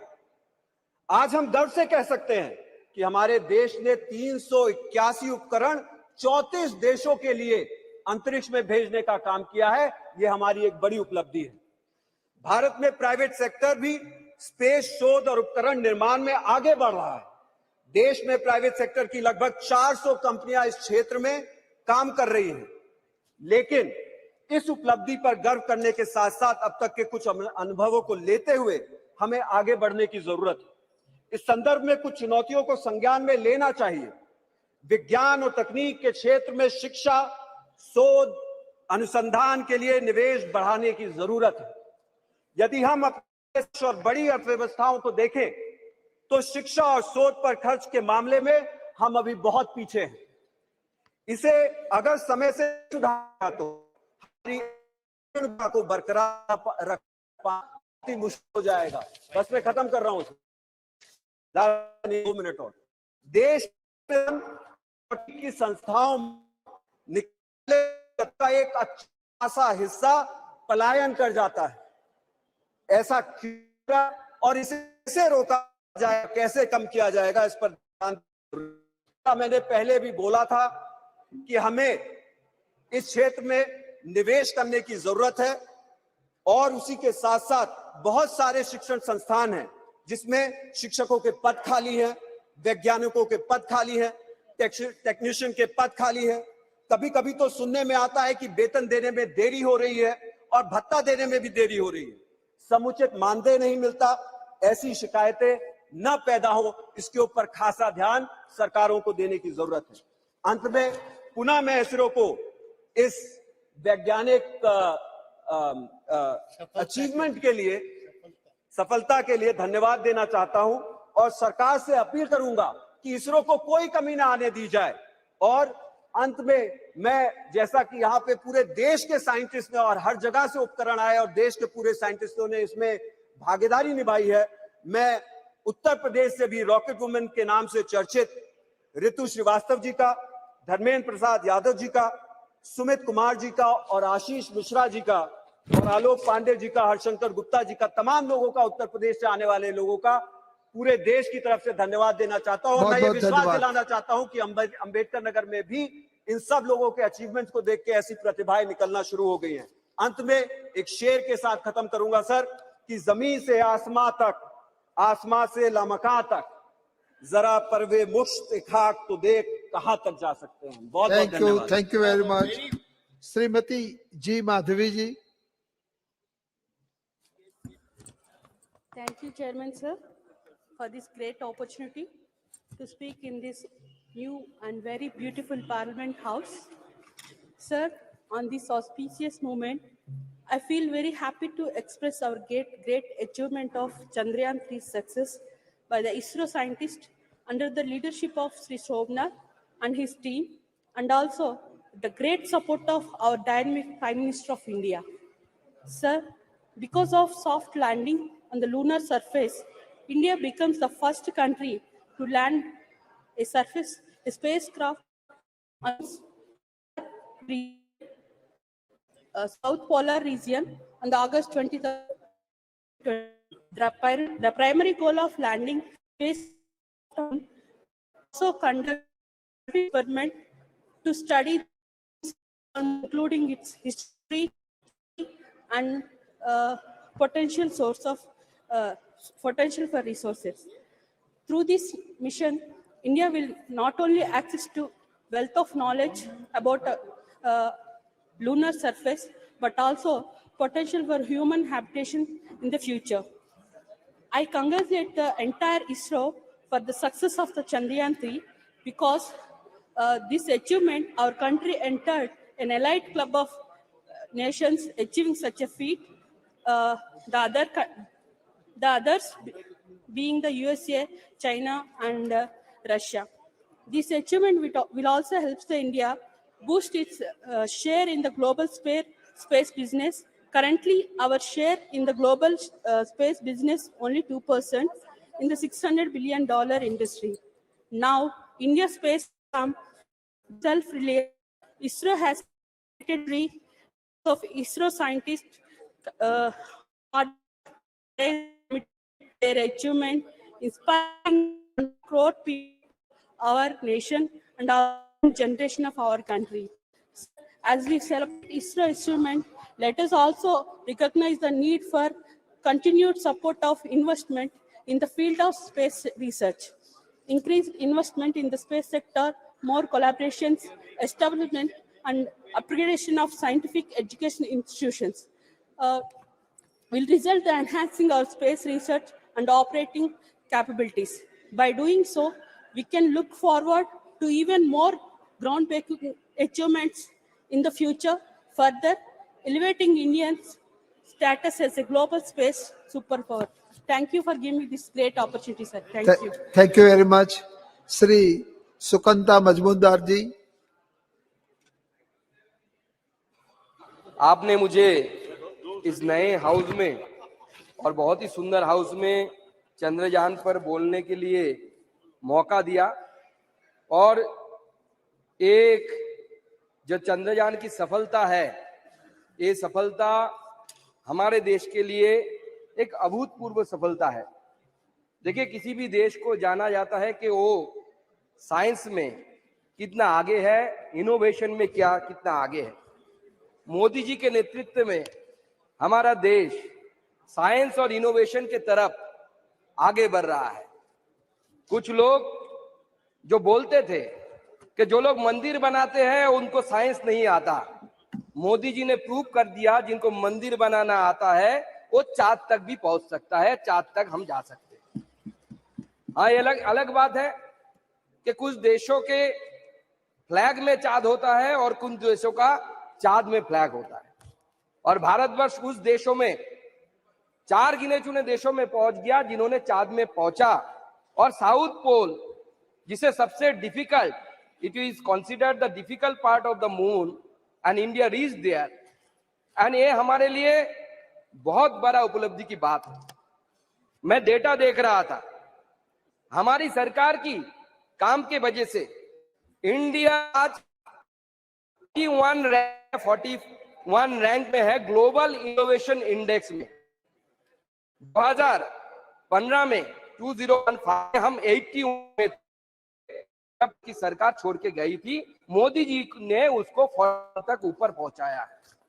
आज हमारे साइंसदान, हमारे जो साइंटिस्ट हैं, पहली बार उनका शुक्रिया करना चाहूंगा। और हर पार्ट का पार्ट लिया, और जैसे शशि थरूर जी आज सुबह बोल रहे हैं, छोटे छोटे इंस्टीट्यूशंस, इधर भी engineering institution, small college in which some studied physics, they have also contributed in this mission.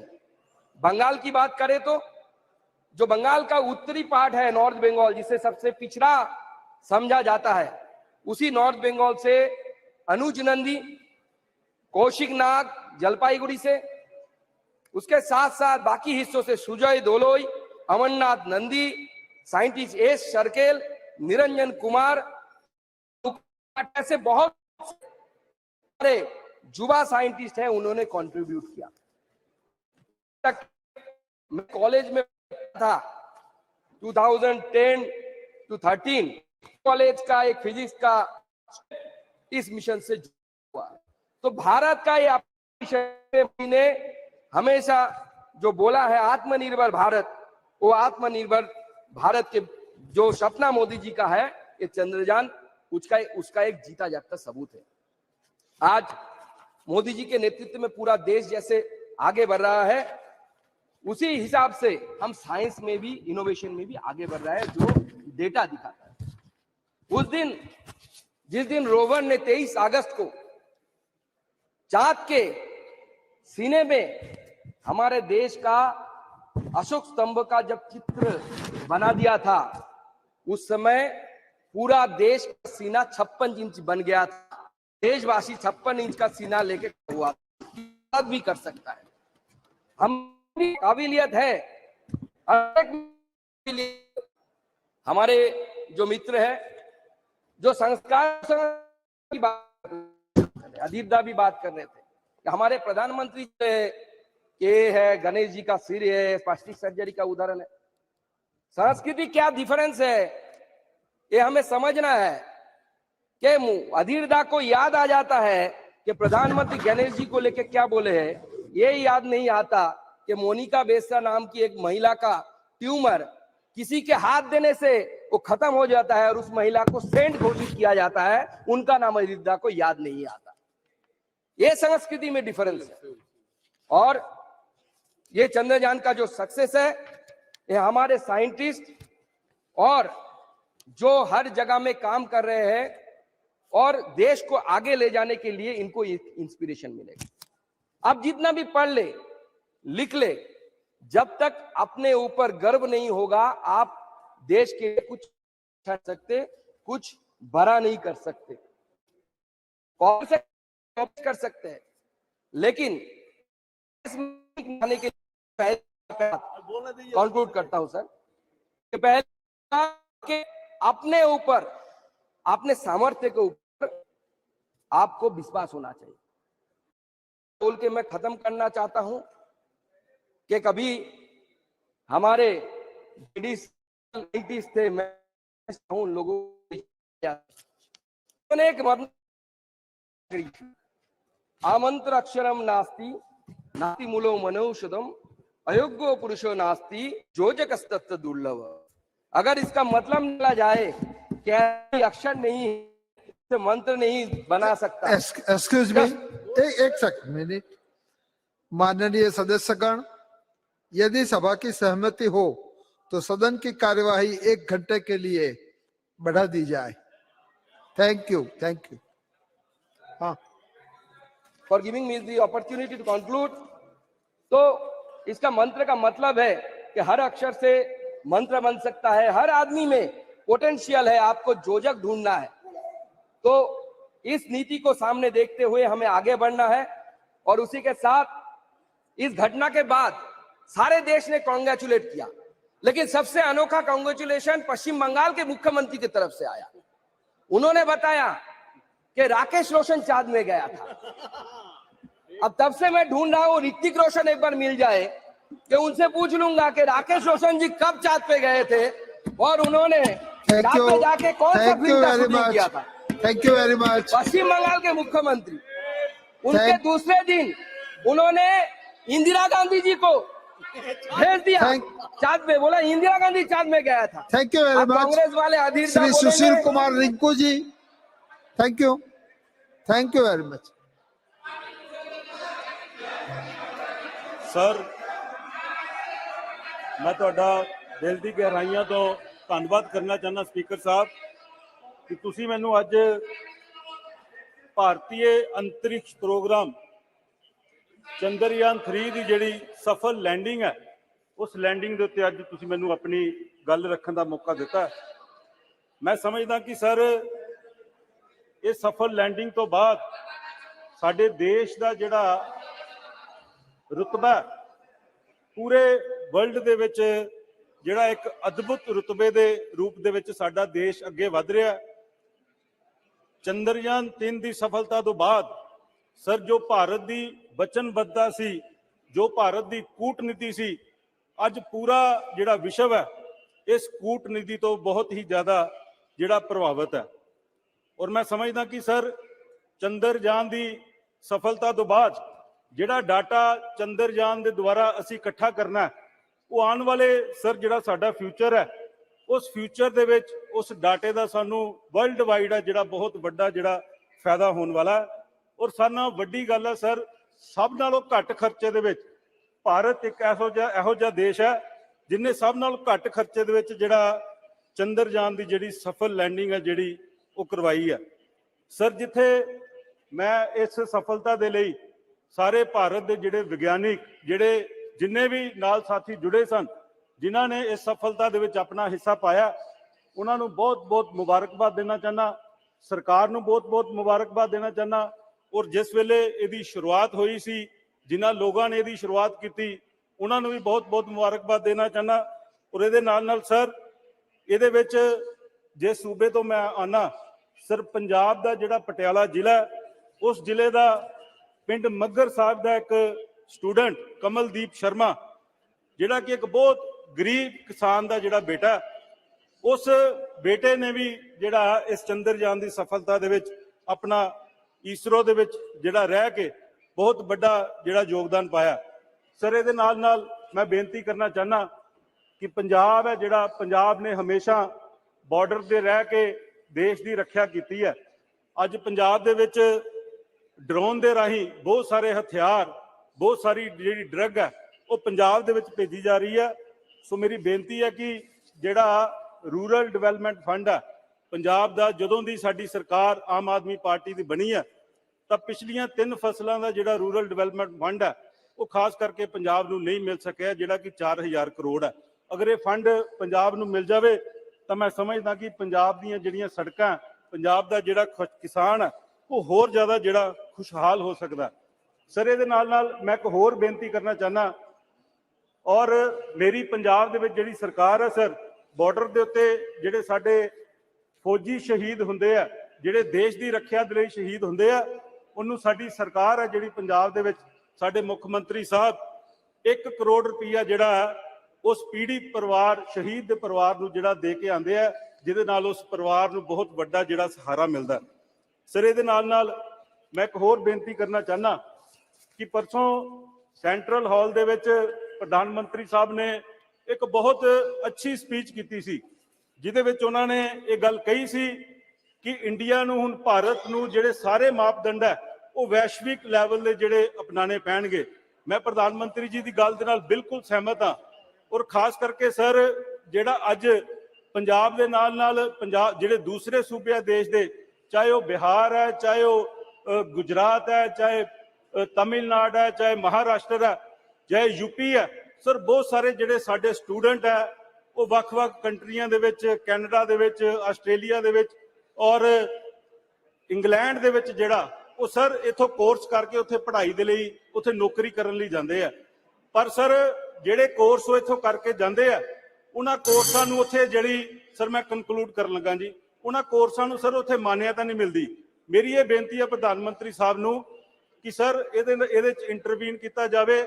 ਜਿਸ ਕੁਆਲਿਟੀ ਦੀ ਪੜ੍ਹਾਈ ਕੈਨੇਡਾ ਵਾਲੇ ਕਰਵਾਉਣਾ ਚਾਹੁੰਦੇ ਆ ਜਾਂ ਆਸਟ੍ਰੇਲੀਆ ਵਾਲੇ ਕਰਵਾਉਣਾ ਚਾਹੁੰਦੇ ਆ, ਸਰ ਉਹੀ ਪੜ੍ਹਾਈ ਦਾ ਜਿਹੜਾ ਪੈਰਾਮੀਟਰ ਹੈ ਉਹ ਸਾਡੇ ਹਿੰਦੁਸਤਾਨ ਦੇ ਵਿੱਚ ਫਿਕਸ ਕੀਤਾ ਜਾਵੇ, ਤਾਂ ਕਿ ਜਿਹੜੇ ਹਜ਼ਾਰਾਂ ਦੀ ਤਾਦਾਦ ਦੇ ਵਿੱਚ, ਕਰੋੜਾਂ ਦੀ ਤਾਦਾਦ ਦੇ ਵਿੱਚ ਜਿਹੜੇ ਸਾਡੇ ਡਾਲਰ, ਪਾਉਂਡ ਸਾਡੇ ਸਟੂਡੈਂਟ ਜਾ ਕੇ ਉੱਥੇ ਖਰਚ ਕਰਦੇ ਆ, ਉਹ ਪੜ੍ਹਾਈ ਇੱਥੇ ਹੀ ਕਰਕੇ ਜਾਣ, ਜਿੱਥੇ ਸਰ ਸਾਡੇ ਦੇਸ਼ ਦਾ, ਸਰ ਜਿੱਥੇ ਸਾਡੇ ਦੇਸ਼ ਦਾ ਸਰ ਉਹਦੇ ਨਾਲ ਪੈਸਾ ਬਚੇਗਾ, ਉਹਦੇ ਨਾਲ ਸਰ ਜਾਂਦਿਆਂ ਹੀ ਜਿਹੜੀ ਅਰਨਿੰਗ ਹੈ ਉਹ ਬੱਚੇ ਕਰਨਗੇ ਔਰ ਕਰੰਸੀ ਵਿੱਚ ਵਾਧਾ ਹੋਏਗਾ। ਸਰ ਮੈਂ ਕਨਕਲੂਡ ਕਰ ਰਿਹਾ ਸਰ, ਅੰਤ ਦੇ ਵਿੱਚ ਫਿਰ ਮੈਂ ਚੰਦਰਯਾਨ 3 ਦੀ ਜਿਹੜੀ ਸਫਲ ਲੈਂਡਿੰਗ ਹੈ ਉਹਦੇ ਲਈ ਸਮੁੱਚੇ ਦੇਸ਼ ਨੂੰ, ਸਰਕਾਰ ਨੂੰ ਬਹੁਤ-ਬਹੁਤ ਵਧਾਈ ਦਿੰਦਾ। ਬਹੁਤ-ਬਹੁਤ ਧੰਨਵਾਦ। Sri DM Kathir Anand ji.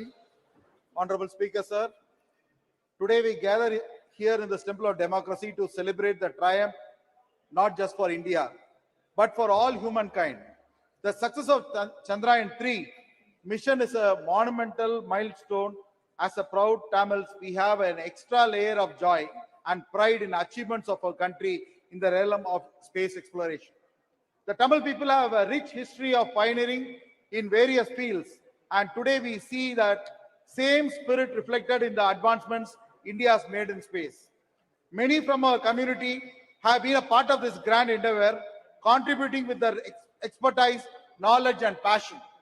The poetic beauty of our ancient Tamil literature speaks of the Panchabhutangal, that is, Neer, Neruppu, Nilam, Kaatru, Agayam. Humans have the ability to conquer all five and go greater deeds to the future generations. Today, it fills our hearts with joy to see that the dreams once written in the verses by our ancestors are now being realized as we reach out to the stars. The journey of Chandrayaan-3 is not just about reaching the moon, but also about the journey of countless minds who dare to dream. It is about the collective spirit of India and the special touch that the Tamil community adds to this vibrant tapestry. In a world where technological prowess defies the future, it is heartening to see our nation with the significant contributions from Tamil leading the way and carving our place in history. Congratulations to everyone for this success. The space science has got a unique space in the ancient India. From Aryabhatta to Abdul Kalam, the contributions of India to the space science is monumental. Our pride is the success of Chandrayaan-3, not just by a moment of joy. Let it be the stepping stone for our younger generation, inspiring them to a big dream, aim high, contribute passionately to every evolving story of our great nation. The success of Chandrayaan-3 is an exceptional feat, not just for India, but for all of humanity. It stands as a testament to the power of human perseverance, innovation, and collaborative spirit. In a world that often sees nations divided, it is heartening to witness the unification of people across the globe coming together to applaud India's space prowess. Chandrayaan-3 mission has not only expanded our understanding of our only natural satellite, the moon, but it also showcases how far we have come in mastering the art of space exploration. The name Chandrayaan literally translates mooncraft. And just as the name suggests, this craft has been instrumental in carving India's signature on the lunar surface. With this mission, India has once again demonstrated its commitment to the pushing boundaries of science and technology. Dedication, hard work, and relentless pursuit of excellence displayed by all Indian Space Research Organization, ISRO, and its team of scientists, engineers, and support staff are nothing short of inspiring.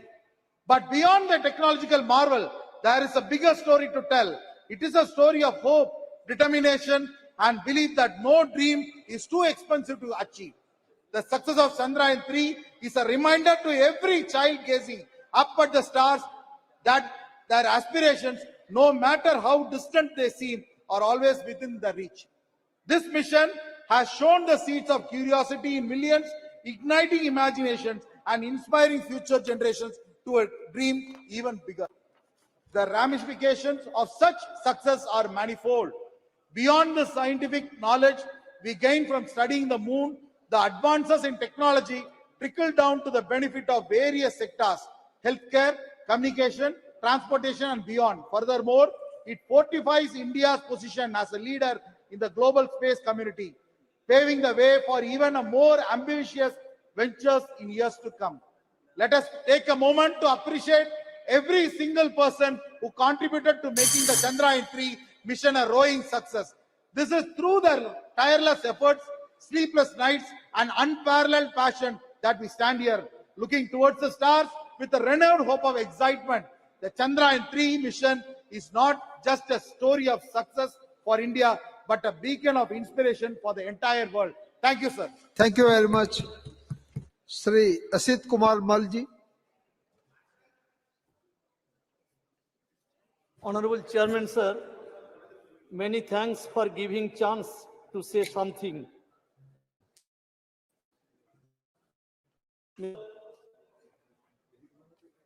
So, senior member of Parliament, he told us about Chandrayaan-3. I am fully agreed with him. Sir, yet I want to say one word. I would like to convey my heartiest congratulations to the scientist ISRO.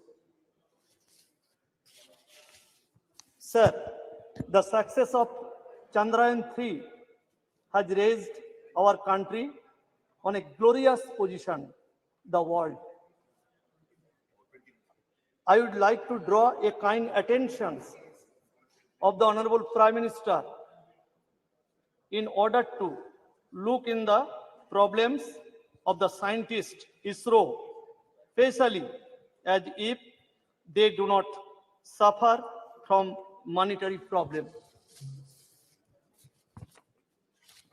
Sir, बहुत खुशी की बात है, waste Bengal में बहुत scientist ISRO में है, लेकिन हमारा बोलपुर कॉन्स्टिट्यूंसी है, पार्लियामेंट्री कॉन्स्टिट्यूंसी, वहां से एक साइंटिस्ट विजय कुमार दाई चंद्रयान 3 में काम करता है। हमारा जिला बीरभूम पार्लियामेंट्री कॉन्स्टिट्यूंसी है, उसका एमपी प्रेजेंट है सर शताब्दी राय। तीनों साइंटिस्ट चंद्रयान 3 में काम करते हैं। सोमजीत चटर्जी, मुशर्रफ हुसैन, दीपज्योति धौर एक खूब गर्व का विषय है। सब साइंटिस्ट का साथ ये चोरो साइंटिस्ट को फिर अभिनंदन। Thank you sir. Thank you very much. Shri Ritu Bisht जी।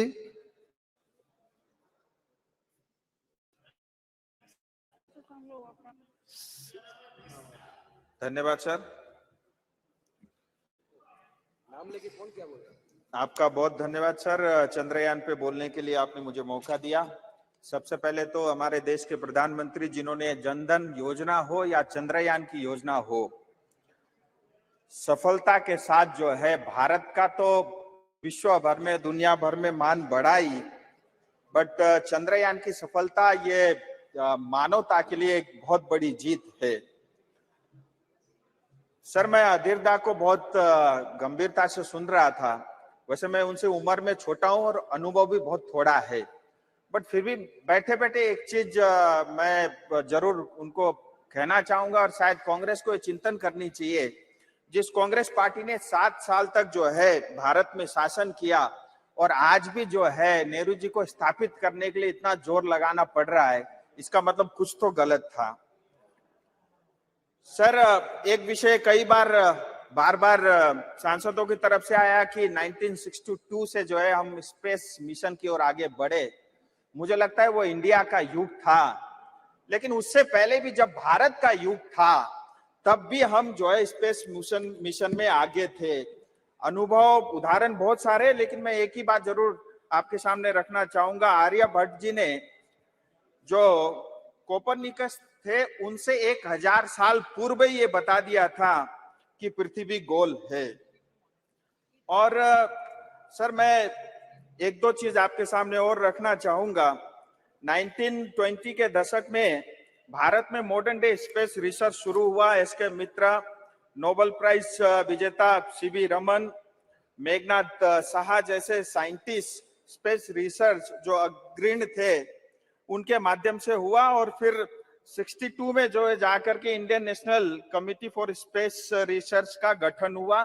63 में यानी 1963 में भारत ने पहला रॉकेट लॉन्च किया और इंडियन स्पेस रिसर्च 69 में जाकर के इसरो के नाम से कन्वर्ट हुआ और इसरो ने अब तक जो है 90 सैटेलाइट मिशन लॉन्च किए और इसमें से 48 स्पेस मिशन मोदी जी के समय में कार्यकाल में 9 वर्षों में हुए हैं। और इसरो ने ही पिछले 9 वर्षों में जो 48 स्पेस मिशन लॉन्च किए उसमें से जो है 424 सैटेलाइट साथ लेकर के गए थे। सो ये एक बहुत बड़ी उपलब्धि है। और अगर हम भारत सरकार का बजट भी देखें 2013-14 में जहां 5615 करोड़ हुआ करता था, 2023-24 में बढ़ के 12500 करोड़ से अधिक है। और कई सारे फॉरेन सैटेलाइट भी जो है इसरो ने लॉन्च किए हैं। 3000 करोड़ से ज्यादा की आमदनी हुई है और यह आमदनी पिछले 9 साल में करीब करीब उसका 90% हिस्सा जो है पिछले 9 साल का ही है।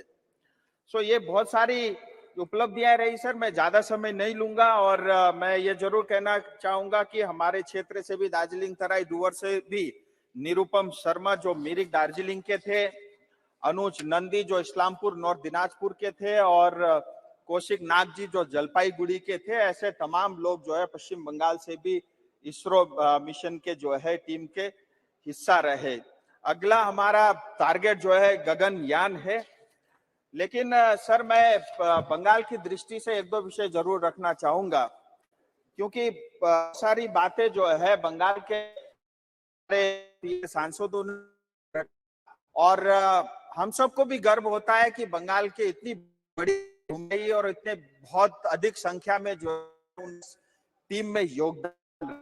लेकिन आज बंगाल के सरकार को ये चिंतन और अध्ययन करने की आवश्यकता है, जो आज के युवा पीढ़ी को जिस तरह का संस्कार हम डाल रहे हैं, क्या आने वाले समय में भविष्य में वो गरिमा पश्चिम बंगाल की रहेगी क्या?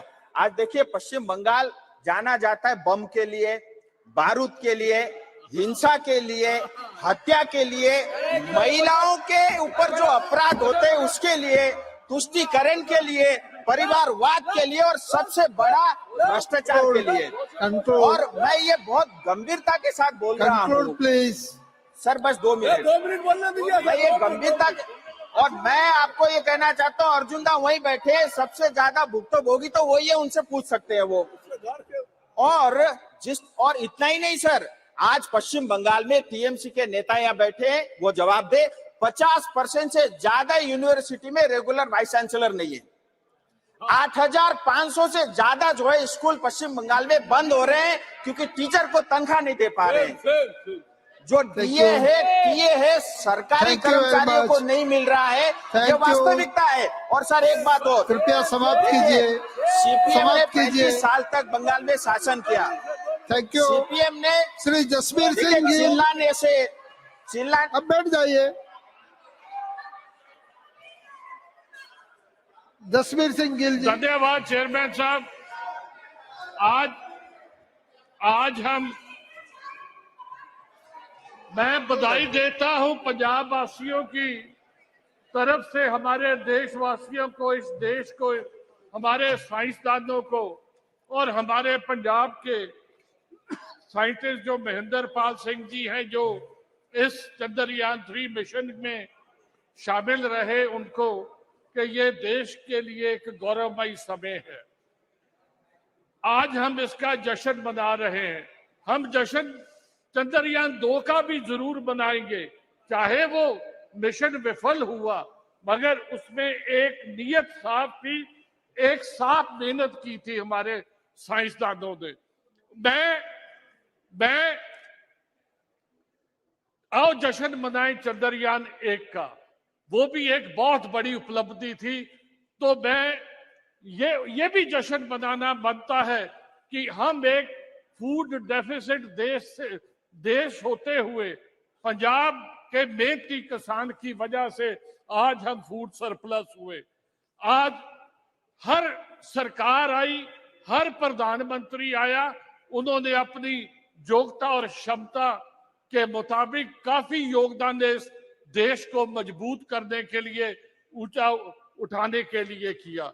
जवाहरलाल नेहरू जी ने डैम्स, आईटी, आईआईएम बनाए, और हमारे लाल बहादुर शास्त्री जी ने वो एक हरी क्रांति जो लाल बहादुर शास्त्री जी लेके आए।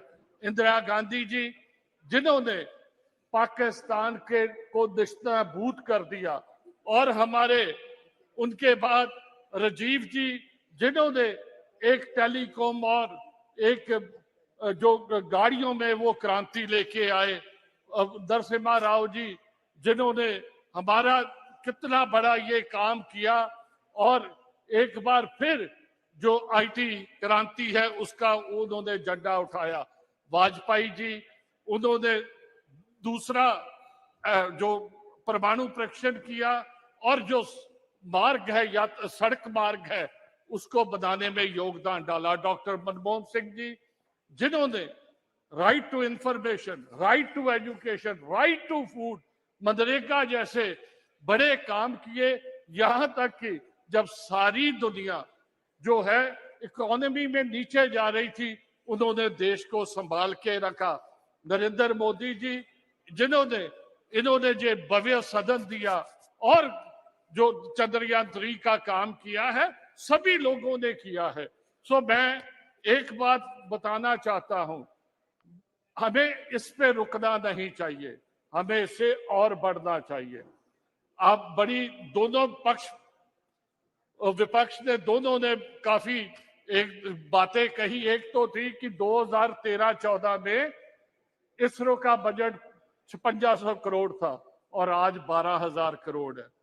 2013-14 के बाद अगर महंगाई की दर लगा लो तो ये भी उतना ही बनता है। हमें इस पे भी संतुष्ट नहीं होना चाहिए, हमें और मेहनत करनी चाहिए। ये हमारा जो महान देश है, इसमें ग्लेशियर, पहाड़, हिमालय, इसमें Indian Ocean, Bay of Bengal जैसी नदियां हैं, इसमें पंजाब जैसे खेत खलियान है, थार जैसा डेजर्ट है। यहाँ पे आप हरमंदिर साहब जो अमृतसर में गोल्डन टेम्पल है, वाराणसी में राम जी का मंदिर बन रहा है, यहाँ अक्षरधाम मंदिर है, वो ये अजमेर शरीफ जो हमारे राजस्थान में है, गया में बौद्ध धर्म का कितना बड़ी जगह है। मैं समझता हूं कि हम टूरिज्म में बहुत पीछे हैं। दुनिया में सबसे सेकंड हाईएस्ट जो है वो टूरिज्म जो है वो नौकरी दे। सर मैं जल्दी कंक्लूड करूं तो वो नौकरी प्रदान करता है, सरकार को जो टैक्स देता है। सो मैं समझता हूं कि टूरिज्म में हम काफी अभी पीछे चल रहे हैं। मेरी सर एक बेनती है कि आज हमें चारों तरफ से खतरा है, आज दो तरफ से दुश्मन बैठा है, तो हमें